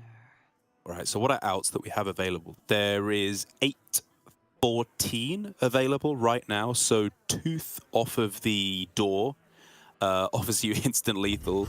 You would have 2 shots at it, right? Because you would have door and then Gone Fishing as well. Yeah, I'm trying to think if you really need to play anything here, right? Your opponent still has to deal with the board. And then you can always go in next turn. I mean, and if you don't kill them, like, well, your Wicked Stabs could always become 6 damage if you do get to 10 mana, but I guess we're... Oh, wow. I'm confused by the half measure, to be honest. Call me Dawn Grasp. I guess just having enough mana to keep digging and digging no matter what. But here, Tansoku begging for a miracle, and he's clearly happy with whatever he got so far. Or maybe just cheering for, this is what it comes down to, both players just watching the rolls here. Flurry does freeze 1, there's the Flame Strike to clean up the rest, but no healing or secrets, so I think that's just gonna be it. You baited me, Tansoku. That was preemptive celebration. You can't be doing that. As, yeah, Glory instantly spots the line for lethal. Very, very easy with the stepped Draka earlier on. A very interesting game, mainly from Glory's perspective, I will be honest, because Tansoku really didn't have much he could do for the entire game. But it was one of those weird instances where you clearly are in a really good spot as Glory for that entire game. Your opponent's doing nothing, you're miles in the lead. But how do you lock out these final extra percentage points? Take it from like 80 to 90 or 90 to 95% to win that game of Hearthstone. And I think you and I both would have probably gone about it in a slightly different way. But I'm not sure which is better, even having seen it unfurl. Yeah, I think I like where your head was at in terms of just pushing the damage right then, because then you're able to play around stuff like Solid Alibi, which, while very good defensively, does still allow 1 damage to get through. So if you can put the opponent on a very low life total, then even just your regular hero power daggers are a bit of a threat. So a little confused by the half measure there of using 1 Wicked Stab and not the other, not playing any of these other things. You could have just preemptively made another big weapon from Necrolord Draka, at least had a minion in play that your opponent has to ping, but, you know, in the end, it's good enough. It is good enough indeed, and it's meaning that, speaking so strangely in that sentence, Glory is all done with his rogue, and Tansoku switching onto the rogue of his own. Same 30 card for 30 card list. I don't know if that necessarily means that they were collaborating on their lineup. Like, they have ended up with a very similar set of decks with just minor differences between the mage and the priest. Mainly just because everyone who brought this version of rogue, I think apart from who was it? Ostia, sorry, who brought the one of Starfish in there. Pretty much everyone else just has this list, with the one Fillet Fighter is the slightly awkward 30th card, but everything else just being very, very clean, standard, all rogue cards, all damage, all combo that you're very happy to see. But it's against the Warlock, the full-on classic Imp Zoo Warlock for Glory, which is still a matchup that I can't make my mind up on. It's so hard to judge because I feel like Rogue should be good in this kind of matchup where it's very dense, very board-based, fighting for that early board control. But very often it doesn't seem to go that way. I think what it comes down to is so frequently the rogue is looking to sort of bide their time in the first 3 turns in order to get their nulls discounted. I think it can really help them out if they do have a couple tradables, especially the Cutlass. But if you're looking to cast a Shroud of Concealment as the first thing you play in the game, it can be really tough to sort of follow that line in the face of the overwhelming pressure Imp Warlock is able to put out. And these being the very pure Imp Warlock versions that we're seeing from both players, I think they represent a pretty significant threat to the rogues. All right, well, let's take a look at these hands. That's really often the difference maker for both our players. Glory has to full mull because it's a load of trash. And Tansoku is very happily holding on to almost this entire hand because that is the nuts. Yeah. I think you're pretty happy with that one. You've got to trade, right? You have to, yeah. There's no choice. Because you just don't do anything without discounted nulls. As tempting as it is to just run out a Cutlass. This deck does not have Reconnaissance, so it really would be just the Tooth of Nefarians in order to discount a null further. Yeah, the thing you have to remember, in my opinion, in this matchup is it's not just a Scrabble for turns like 1 through 3. The deck has a lot of staying power. Did Glory think he was against a mage? No, right? I'm trying to think what would garner that reaction of your opponent trading Cutlass on 1, because that's a very expected play against Rogue. That's nothing to react to. And if I know Glory, despite being one of the best players of the last couple of years, I feel like he could very easily forget that his opponent isn't actually playing Mage. Absolutely, absolutely. There is an option now here to just go Tooth, and that will discount the null the last bit. You're a little sad that your null isn't healthy running it into the Flame Imp, but I think you're kind of fine with some extra card here. We do see, since it is the decloaking card, a rogue option offered in Gone Fishing, but of course that would not end up discounting the null. Yeah, do not pick that. But a very decent starting hand. I like that Tansoku is kind of tempoing out the null here, if you want to call it that, because the rest of his hand does not really support a combo game plan right now. It's much more just trying to fight for the early board and deny an impending catastrophe, right? That's the big one, I think, in these starting turns, because even though I just mentioned how this version of Zoo, the Imp Warlock, has a lot of staying power, if you it doesn't necessarily always pan out that way. In some instances, they're just very all in at the start, and if you deny their imps, they don't get a lot of card draw. And sometimes the deck just delivers as well, because that is a gorgeous top deck. Yeah, Sinstone Cemetery, exactly. Sinstone Graveyard, sorry, exactly what you're looking for here. I'm a little, I guess not too confused, but just a little bit confused about not going for the Bone Spike to play the cemetery, or the, I did it again, the Graveyard.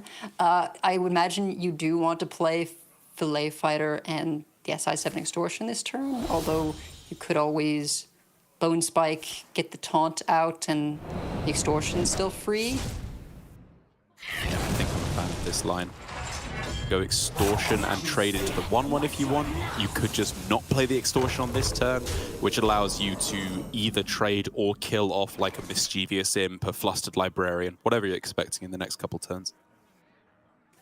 Yeah, this is fine. 4/4 again, totally reasonable. I think you're a little bit sad about this Imp Gang boss and having no way to kill it cleanly without giving your opponent some imps. Fiendish Circle, pretty great refill here for Glory. Fillet Fighter can clean this up a bit in terms of if you were to step it or something, but I imagine it's just going to be Dagger Fillet Fighter. I don't know. This is kind of tough. Maybe it's even just SI7 Extortion, Necrolord Draka for a higher durability weapon. That's kind of where I got my eye at. Like, it's a 3/4. At this point in the game, that's not to be sniffed at. And I know it's very all in because you can't trade the SI. You've got Draka down. You have a second location activation next turn, which you would like to have active. And maybe I'm just letting Cast Division get to me a little bit too much, but I don't know. I felt like that was pushing a lot of damage against a player who is rapidly losing health. Definitely one thing to consider is the Sea Giant possibility, so wanting to perhaps remove as many of these imps as possible. Maybe you don't even address the Imp Gang boss for that reason. Just trade into the 1/1s instead. Yeah, you could even trade away your 2/1 Taunt into an Imp, even though that's a pretty bad trade down, just because it makes it a little more expensive to play the Sea Giant. Who am I kidding? Just all face. They never have anything, right? There's no punish, no shady bartender. That's a lot of stats. Oh my goodness. So you can fit in a tap tap as well, right? You go Librarian, or I guess tap first and then Librarian double giant. So many possibilities. You could, although considering the all-face line from Tansoku, maybe you're a little bit concerned that there's just a couple of wicked stabs sitting in hand. Oof. A little bit late there, bartender. It's fashionably so. Oh man, it's so close, isn't it? Like, Glory can clear off some of the damage here, but there's still 7, 8. Like, no individual top deck is lethal here, I don't think, but Tooth gets you a lot closer, right? One off? It's so awkward. The Cutlass isn't really the thing you want to combo with the Draka, since it doesn't do anything but get replaced by another 2/2 weapon. I think at this point you're just trying to play 2 things so that you can get a stealth minion. But it's got to be all face. Commit to the line. So if you Tooth the Librarian and send everything else face, I'm just wondering if you can still set up lethal because of the stealth and because of like the extra damage from Cutlass, but lower their outs on the other side. Oh, and Ruined Orb looking pretty juicy to that end. Ruined Orb into potentially Cutlass, and then you get a pretty hefty stealth. You still get to send 2 damage face off the orb. Another 7 from the minions, 2 from the Cutlass. Seems to be adding up well to me. Sinister Strike for lethal? Oh, no. The Tooth's good. Additional Tooth, still pretty good. Is Sinister Strike still in the game even? I don't even know anymore. I believe it is, yes. Yeah. Another 4/4. Nothing to do about the stealth, and I think that may just be good enough. I think so too. 8, 16, 18, another 2 from the bartender. Could we tap into anything here? No singular taunt. The location isn't going to be enough extra damage. Oh man, Tansoku trying to keep his cool here, but I think he's got it. Yeah, I mean, anything you find to deal with the stealth, you still end up dying to the damage from hand.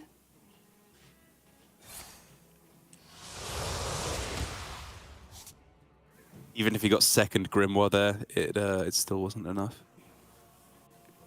Library, not enough imps for that to be a ton of damage, just +4. Concede comes out for Glory, and we are 1-1. Huge win for Tansoku. You can see again with his, praying, cheering, and then just being like, okay, Tansoku, get your head back in the game. Don't let it get to you. It's just one game. You still got 2 more left to go. And I love the way that he is approaching it.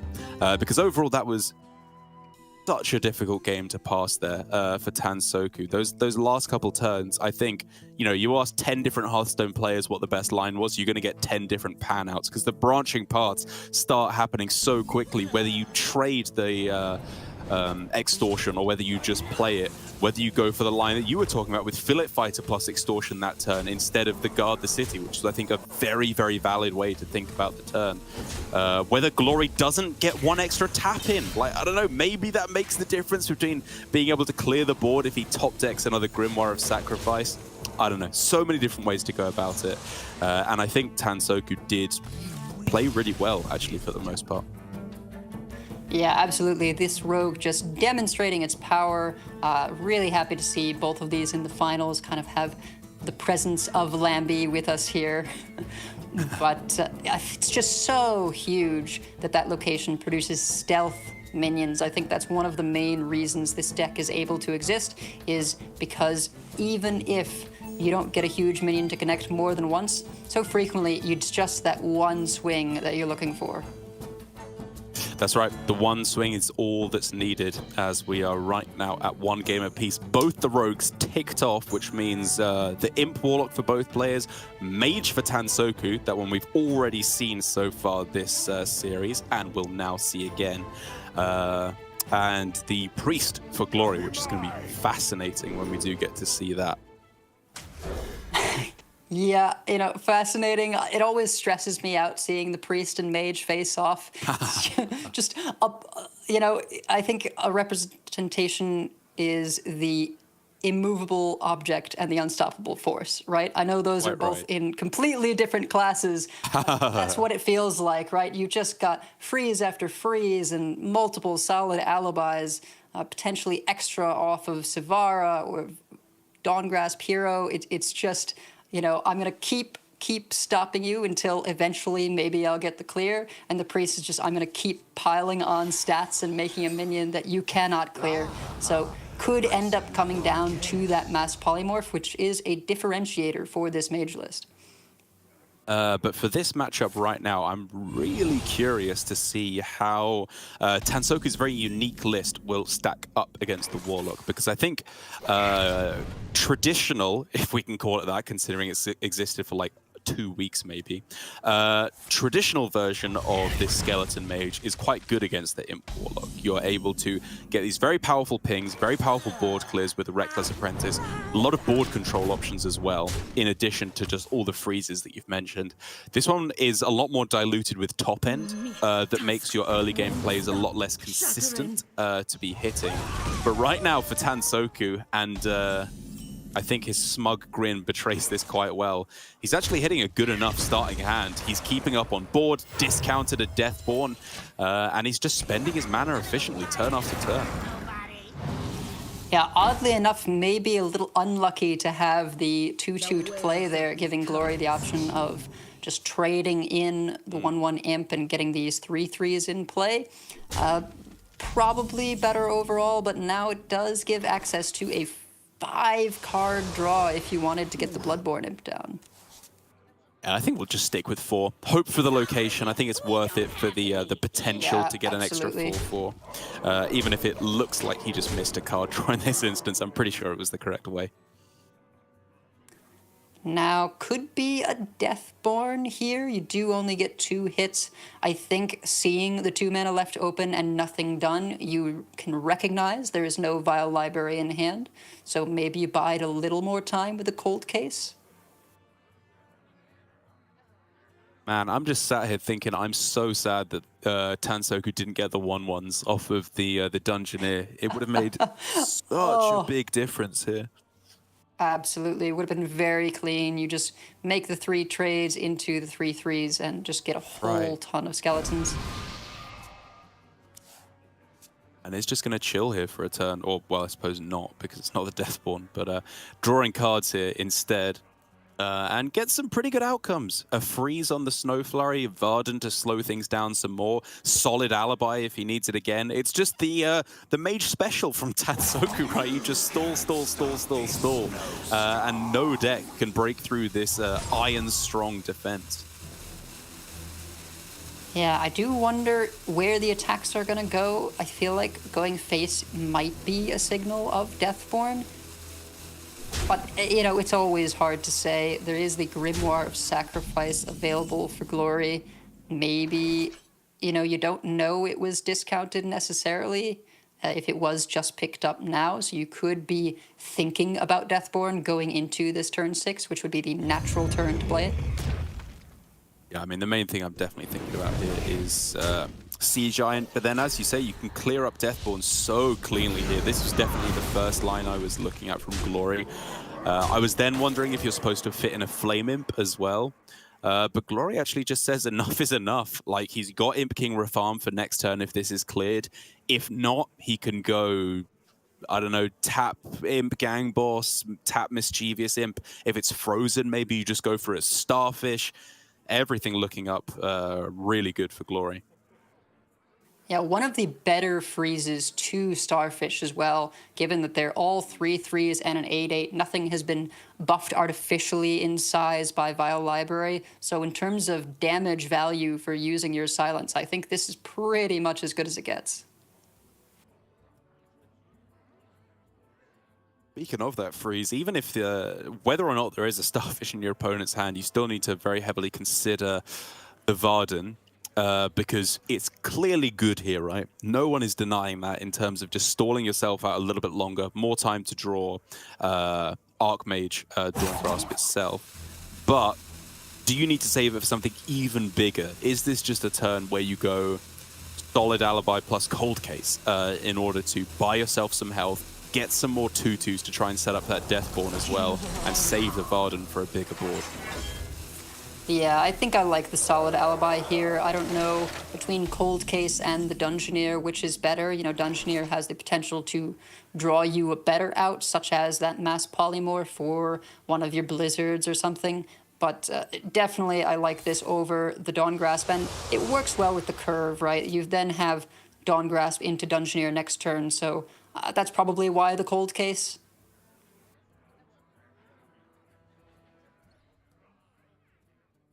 One mana off getting the Shady Bartender, which I think even if there is the solid alibi on the other side, you'd happily throw down just to bolster up those stats a little bit and start playing around Deathborn more heavily. But considering that's not an option, the main thing you just want to consider is, I think, not weakening the pool for Imp King Refarm too heavily, which quite clearly Mischievous Imp does not do.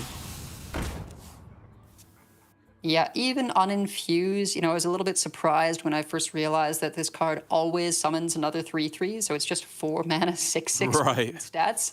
And then, of course, infused 3, 4 mana, 9/9. But as you say, we've gotten pretty good imps in the death pool for Rafam already. May as well keep that going by just doing another set of 3/3s rather than diluting it with any 3/2s.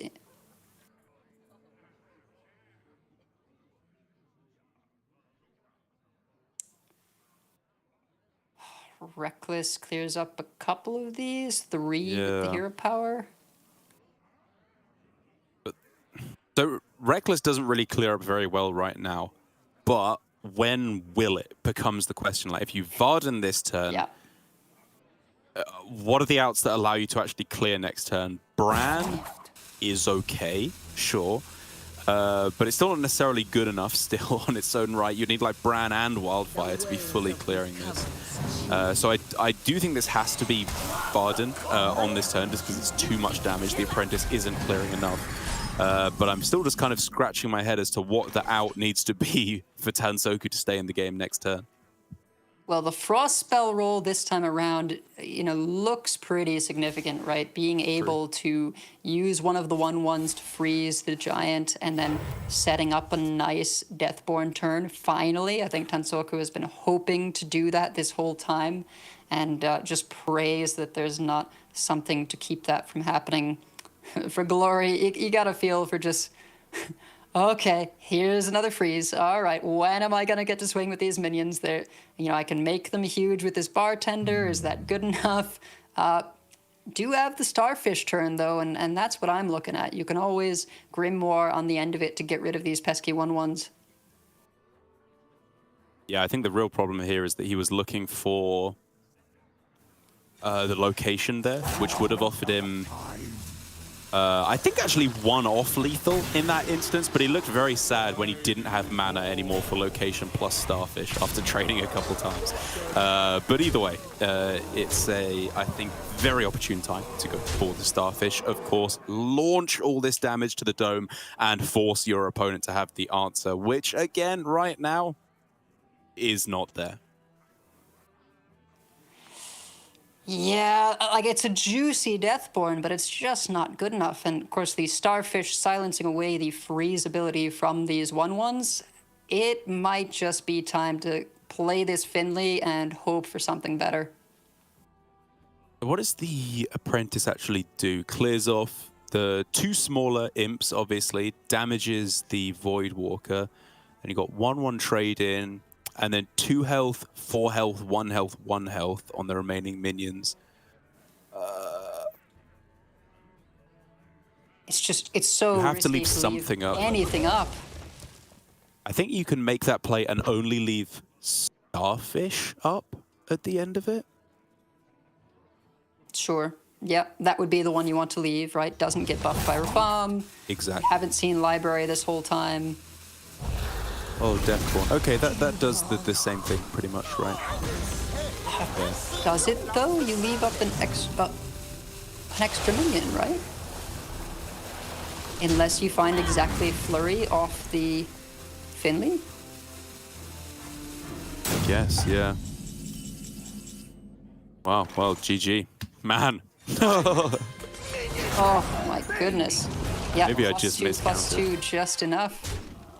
Yeah, that's going to get the job done. Rafam taking the win for Glory, getting him to just 1 game away from winning the Masters Tour now. Only needing a win with his Priest, what has been undeniably the standout deck for him. I don't know whether to call it famous or infamous over the course of this tournament, because he's had some incredible plays on it and he has had some disastrous plays on it as well. Yeah, definitely another snowball-y deck, and I think you're pretty happy just to have prevented that.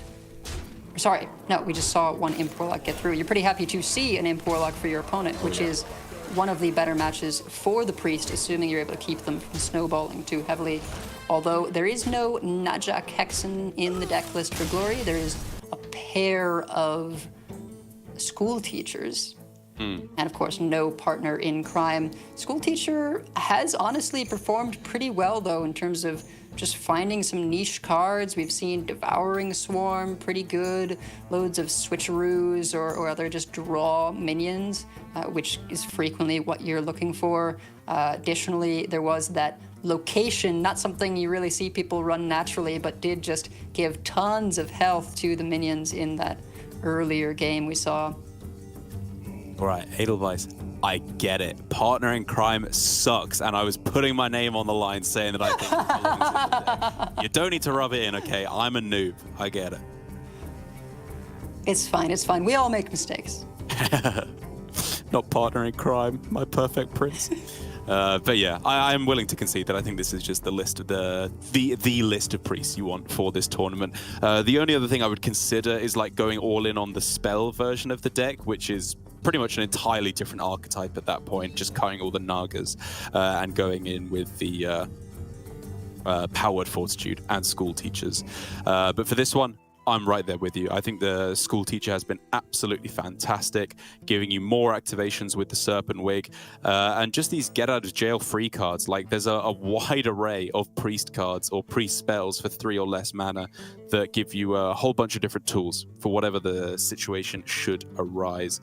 But you were just talking about how the matchup for this deck into Imp Warlock. How are we feeling about it in terms of just fighting for that early board, scrapping in those first couple turns? Who's coming out on top most of the time?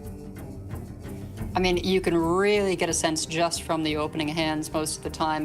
You know, if the priest does have 1 drop in Wig, they're feeling pretty good. Sometimes even just on coin, although I imagine most of the time you just want to be on the play in general in this matchup, because being first on board is just so important. This is the kind of matchup where if you've got an Amalgam, you just run it out on 2 because you need to have something into play. And speaking of, Tansoku's found plenty to get into play himself. Oof. We could be looking at Shipment Library, just to give yourself a 4/4 on turn 2, which you would have to imagine is going to trade very favorably into almost any Wig Priest minion that's coming down. But Murkwater Scribe, if nothing else, is just a 2-mana 4/4 of its own, right?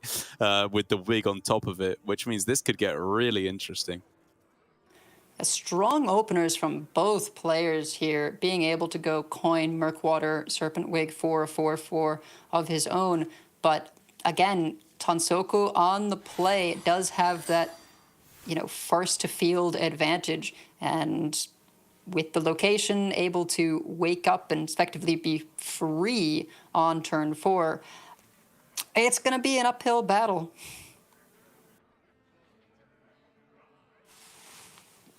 Double Cathedral as well, you know, nice for the draw, and especially if you find a top deck Samuro for Glory, but only 1 minion currently. Are you a little surprised to see the Flame Imp over the Wicked Shipment with the Vile Library coming up? I don't think so, especially when you get the Bloodbound Imp. I think there's a really good shot that you're just not playing the Vile Library on turn 2. Like, wow, okay. Even if they had gone for something less impressive than this. I think you're still often very happy to just play the Bloodbound Imp. Now, though, that there is a 4/4 and a guaranteed wig in hand, things get very complicated. Well, there aren't too many minions that the Priest has quite this early in the game. You know, it is just Slither Spear in the one spot. Amalgam, Radiant, and Murkwater Scribe are the 2s, and you've just seen one Scribe. So, you know, you might expect, all right, this was just to get on board quickly, but maybe there is no follow-up except for the heal. It might just be a location, take the trade, and figure you're coming out the better for it. Oh man, he really couldn't make up his mind. Like, oof. I think honestly, I was leaning towards like Vile Library Pass, or maybe that's too bad. Like the value trade they get on the Imp is heartbreaking. But like you say, the main benefit of this line is they're unlikely to be able to play another Naga and the Wig afterwards to take a value trade on the 2/5. Oh, Scribe again. I suppose at the very least the 2/5 very large. Now you can shipment +1 of the libraries. You know, it's pretty dangerous to do something like Fiendish Circle, where there is the possibility for just Shadow Word Devour, and that's the game over. Agreed.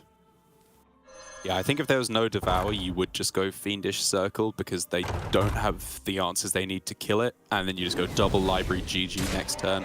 This is obviously much more awkward in terms of mana expenditure, with the Circle or the Library both floating mana at the end of your turn. But it just doesn't matter. I think you're pulling so far into the lead now, just in terms of raw statage. And the additional library, you know, it doesn't really float meta if you do need to tap. Not exactly what you're maybe looking to do. And I think this Mischievous Imp certainly shores things up, right? You play the Imp, and now you've got Circle Library on the following turn if there is a Shadow Word Devour. That's true, but I think I just want to get this 6/1 out of Devour range. It's a little too scary for me. Yeah, that's fair enough. Just preserve the stats you've already got. It is 10 damage coming in. Glory hoping for a miracle right now, which... Oh, doesn't look like it. I think he was hoping for either Devour or Shard in order to go Radiant and Thrive for the other one. We can go Radiant Wig. Yeah, Murkwater Thrive. Then you can fit in the Devour as well, or the the other Shard as well, in order to silence all of this away. Yep. Finds the Shard. It's a tough choice between Shard and Devour. Oh, wow, really? Oh, is that really the pick? I don't know. You are always dead with this line, right? How many imps do they need? There's no way. 3? With Library activating again? I guess you're not technically always dead. Like, 3 imps is not a guarantee. Fair enough, fair enough. It's like, most of the time. I don't know. It is most of the time, but you're losing the game most of the time here. Anything you do, I think, probably leads to a loss. So I can respect it here for Glory. It's not going to work out. As we can see, Tansoku will take us all the way to Game 5 yet again today. As it's just going to be the Mage versus the Warlock to close this one out. It's the two differences between both players' lineups. Rogues and Warlocks are all that have won so far. It's the 4th deck for both players that it's coming down to now. You know, very fitting that that is what it comes down to. I think that's often sort of the bragging rights. You know, people can agree on a certain 3 decks for the tournament, and then it's the 4th deck that differentiates them. So clearly, whoever wins this game, you know, they just had the better lineup, and that's what they'll get to rub in their practice partner's face. Oh, I guess I don't know that they're practice partners, but, you know, same region, I imagine there's some respect there. Yeah, absolutely. I think the Japanese Hearthstone scene is very tight-knit, often sharing the strategies and the happiness for other players' successes, which is why it was, you know, so heartwarming to see Possessi and Glory at the World Championship last year. No matter who won, I think both players were going to be very, very happy with the result. And I hope it's the same here for Tansoku and Glory, hoping for each other's happiness, no matter what, even if they, of course, want to win the tournament themselves, to take the victory for themselves. But for now, Mage versus Priest. Final final game, as we were talking about, and I think this ended up being the final game of the last series, right, between Glory and Woods, and that one just descended into sheer anarchy, absolute chaos. Oh, truly, truly. I think the Priest objective just piling on the stats there. Saw just massive, massive minions for Glory and tons and tons of freezes for the Mage. It really can be quite endless. And already we see Amplified Snow Flurry, Dungeoneer, if it draws a Frost spell, that's a couple of freezes. There's not a ton of early curve for the Mage, but this is a good part of it. It is, but this is a pretty nice early curve for Glory as well. Mana expenditure is looking to be a little strange, unless he gets another 1-drop to smooth things out, or just the Murkwater Scribe to get a 4-4 on turn 2 games in a row. No problem. Easy, easy, easy. Oh, that's so sick. And the Amalgam to refresh as well. I wonder if we'll see another spicy Naga pick up like a Queen Ajara like last game. Oh yeah, for the Xalatath win. That was so cool.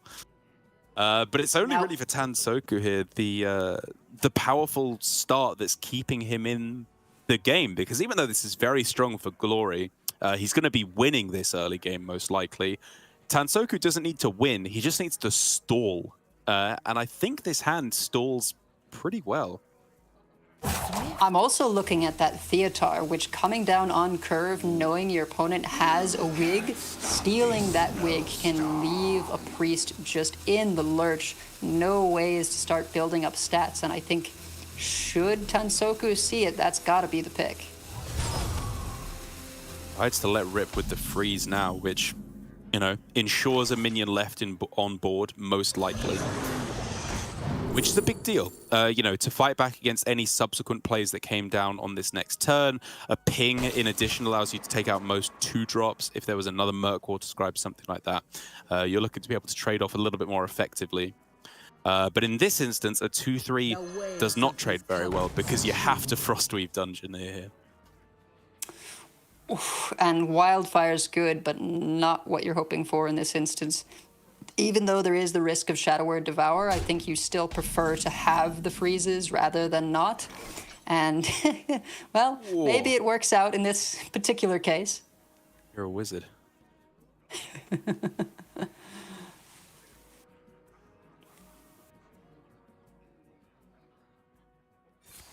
So you have either trade in the Amalgam first into the Dungeoneer and then super buff up the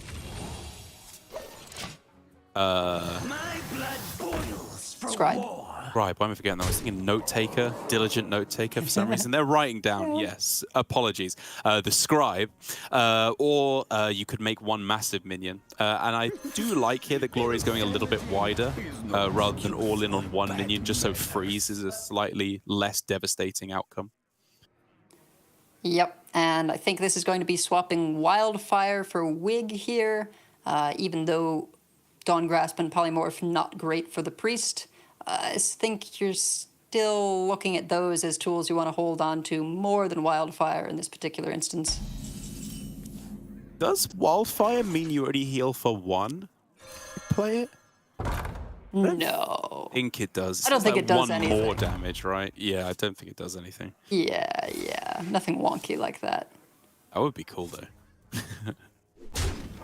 If there were a way Glory. to discover the Zyrella hero card and then Oh, make yeah! that 6 damage on the Void. Although, if it swaps, I don't know, would it be 6 again when it swaps back? I don't actually... Well, Wildfire is just an aura now, right? That's why it works with the Dawn Grasp hero card. So yeah, I think it would stick. You found the stupid interaction I was looking for. Thank you so much. Don't think there's any chance of seeing something like that.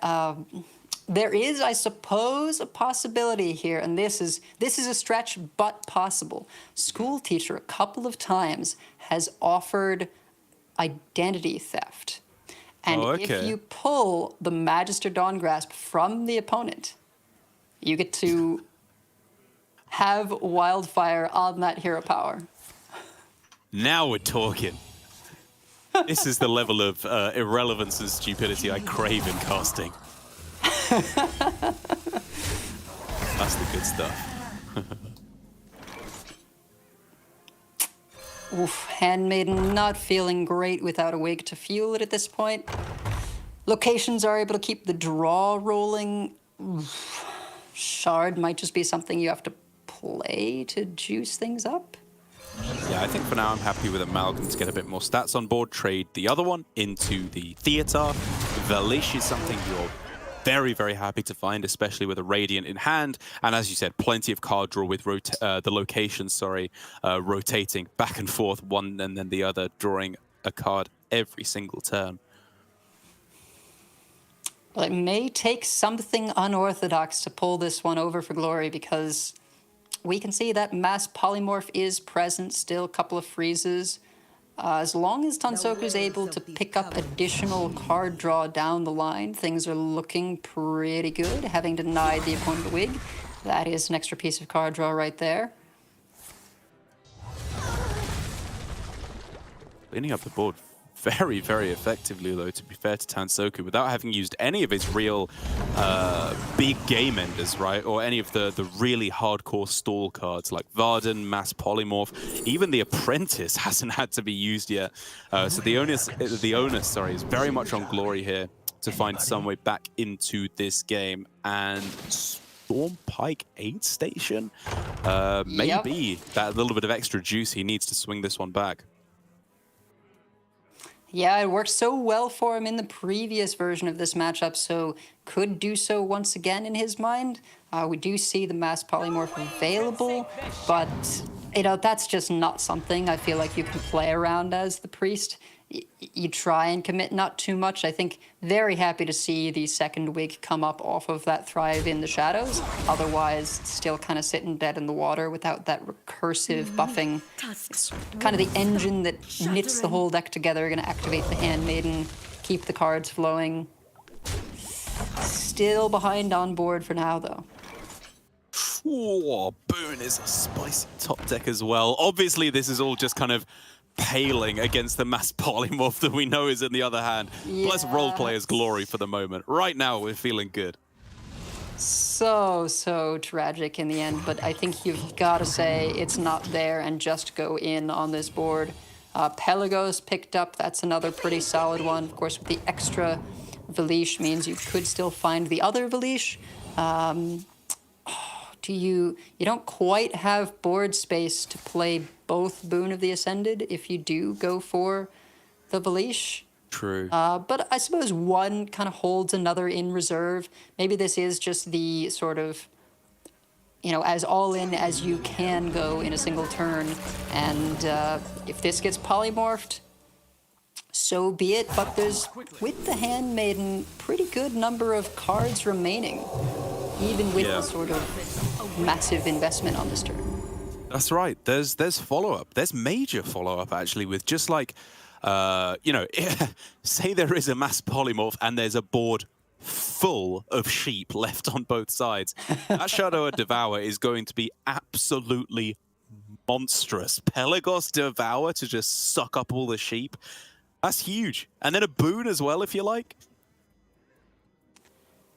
Yeah, I kind of feel like knowing you have access to this Mass Polymorph and seeing that the opponent's board is pretty full, maybe you just go for the Dawn Grasp, draw a couple more cards with the Arcane Intellect so you can find something to do after the poly, because as you say, it's too dangerous even to leave a bunch of 1/1s in play.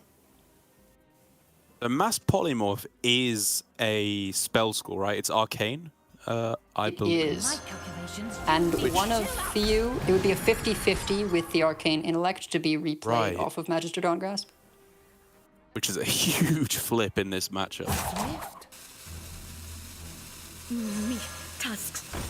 I would say the major downside to the Mass Poly is that with the Boon of the Ascended making that taunt, there's no way to sort of make some trades with your minions before you go in for it to kind of reduce the number of sheep in play, since it will just turn your own minions into sheep as well. That Shadow Devour, probably a tool that's going to be held on to for quite a while here. Yeah, I do love that he's holding onto it for now. He doesn't really need to do anything. Just playing the treasure guard to free up a bit of hand space and draw a card if it ends up dying, whilst also protecting himself from all this pressure on the other side. And I believe no blizzards or anything have been played, right? That was the first mass freeze and from a minion. So there's no way that Dawn Grasp can replay Poly and a blizzard. Yeah, I mean, currently it's doing a whole lot of nothing, even though you really, really want to play Dawn Grasp on this turn, because you want to get it, you want to start upgrading hero power. Brand plus Apprentice can clear even the biggest boards. It's astonishing how much damage that does on its own. But I think, as we can see, it pretty much just has to be the polymorph on this turn. And I think this is really heads-up play, removing your own minions from the board just to minimize the amount that can be Shadow Word devoured, so you don't just die from a 1/1. And that's the kind of thing that many players would do, but when you do have access to, well, Shadow Word Devour is always in the list, so I guess that's not really something you have to worry about in terms of whether it's there or not. But yeah, really heads-up play there, and I think very much a difference maker. How big can this sheep get? First step, it devours all the other sheep to consume their power. Then we're seeing Wig, another 1 wig. He doesn't have both wigs in hand, which is such a big difference. I don't think it's getting up to lethal sizes, but it's absolutely enormous. Pretty massive, and you don't even have to invest the Pelagos, right? You just go in on as many wigs as possible. Another wig and boon. Very important just for setting up multiple high health minions going into the following turn. This is as large as it could possibly be. Not quite lethal, 1 off. Very tragic, and going on 10 mana, there's an opportunity here to brand Dawn Grasp. Oh my goodness, you're right. So how does this work? If you get sheep, you're obviously... Honestly, you're alive at 1 because of the armor, right? 5 sheep on board, 5 armor gained as well. Yep. You could with both wigs used, right? There's no wig in hand. Oh my god. You wish to match wits with me. Okay, so we just need 1 mass polymorph here. 2 shots at it. There it is. There it is.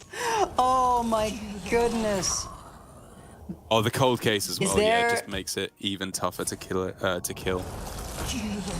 Is there a Shadow Word Devourer left in the deck? Oh, it was perfect. Let me double check, but I don't think so. Oh, it's so close. Oh, it's not gonna do it. There's no more spells left. Oh. That's the only one. Oh, it's tragic. I will find the truth. With 1 more Shadow Word Devourer, you could actually get there with one of these sheep, I think. And it's just not quite good enough. I think that's Ren it, Edelweiss. making all the difference there. Yeah. No. I mean, Just at this need to point, clear this. Deathborn just enough. Yeah. What a series to be within 1 health of winning. You know, maybe you're just supposed to save the wig there, right? If you're not getting lethal, maybe the math hadn't been done, and Glory was just like, it's enough, right? It's got to be enough. But you know, if you save a wig, are you able to get there with the Pelagos? Maybe not even, just because of the mass poly. Nothing has high enough health. Full board of skeletons and Glory. I mean, the best draw in his deck is School Teacher, because maybe that does something. Maybe. I don't know what there is that can win you the game. Call of the Grave? Call of the Grave? Or like Owl next turn or something? No. Berserker, wrong hero. I think that means we're getting the concede. Oh my goodness. You know, well played by both here. Really, really keeping us in loads of tension till the end. Couldn't ask for a better series. Go into a full 5 games, and I think this just means that Mage is the better 4th deck, right? 100%. Definitively said so right there. As Tansoku, oh man, you can just feel the excitement from him there. He doesn't even know what to do with his body. He's celebrating, he's slumping in his chair. It's all too much all at once, but I'm so happy for him, as I'm sure Glory is as well, because Glory, he's got a 2nd place here, a remarkable feat in his own right, but he's already had the World Championship. Now it is Tansoku's time to shine. A win at the Masters Tour, a spot at the Fall Championship to be played later on this year as well, and just a phenomenally played weekend of Hearthstone overall. I think his lineup was not what I expected to win the tournament in terms of the builds that he has, but if we want to talk about the 4 overall best decks, I think there's a very, very good argument that Tansoku just has them in Shaman, Mage, Rogue, and the Warlock as well. And the mass polymorph, I wasn't sure at first, but it does seem like with the number of Wig Priests brought by players in order to feed on the Druids, it has been a really great inclusion just to be able to have those extra percentage points in the matchup against the Wig Priests. So really well thought out there, and, also some uses maybe against Big Spell Mage, some of these other things. There's a decent number of large minions, so just with enough stall in the Mage, you can get a pretty good polymorph at some point. You can indeed. And there it is, his run all the way through. Man, he took down some names. Donkey, Miro, who really warmed himself, I think, to the entire casting desk, and I'm sure much of the Hearthstone community as well. And then Glory to round it out to take the win.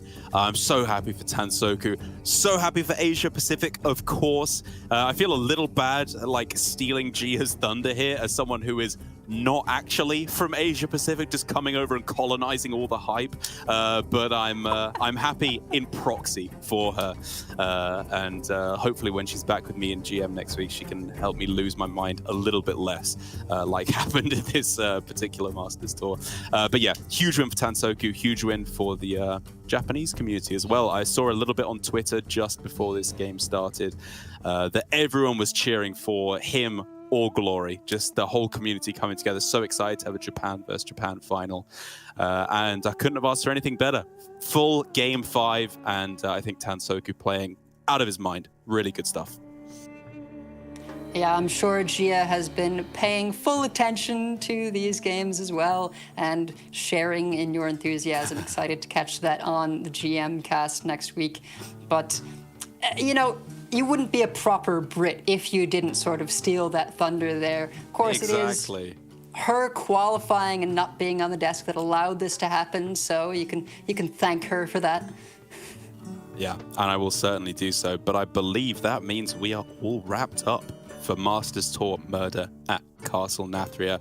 I've had an absolutely fantastic time. I think this meta is turning out to be a really, really interesting one. Can't wait to see how the nerfs will affect things in the weeks to come, which of the decks will float to the top of the meta game. And of course, congratulations to all of our players, and Tansoku in particular, for his victory in the Masters Tour. Any other closing words, Edelweiss, after having cast that final? Yeah, I just have to say, so many 5-game series in this top 8, top 16 in general. Even though Lorinda and I did cast a quick 3-0, I think that was the rarity for these playoffs. And, as long as it ran, it was just nonstop action. I couldn't stop watching. All right. Well, thank you so much for joining us. It's been an absolute pleasure to cast together. And of course, thank you so much, everyone at home, for watching. We'll be back next week when Hearthstone Grand Masters resumes for those weeks 3 and 4. It's last call once again, so we're fighting for that one final spot at the World Championship, with all the regions clashing against each other, Europe, Americas, and Asia Pacific, as Gia and I will be gloating the entire time. I'm sure you won't want to miss it. And then shortly after that, we're going to be having another Lobby Legends as well. So plenty of Hearthstone, both standard and battlegrounds, to come soon to Hearthstone Esports here on the Hearthstone YouTube channel. So thank you so much for watching. Once again, congratulations to Tansoku, and we'll see you next week.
That's lethal! Okay, I can rest this problem now. I'm much happier having seen this happen. Pew, pew, pew, pew, pew.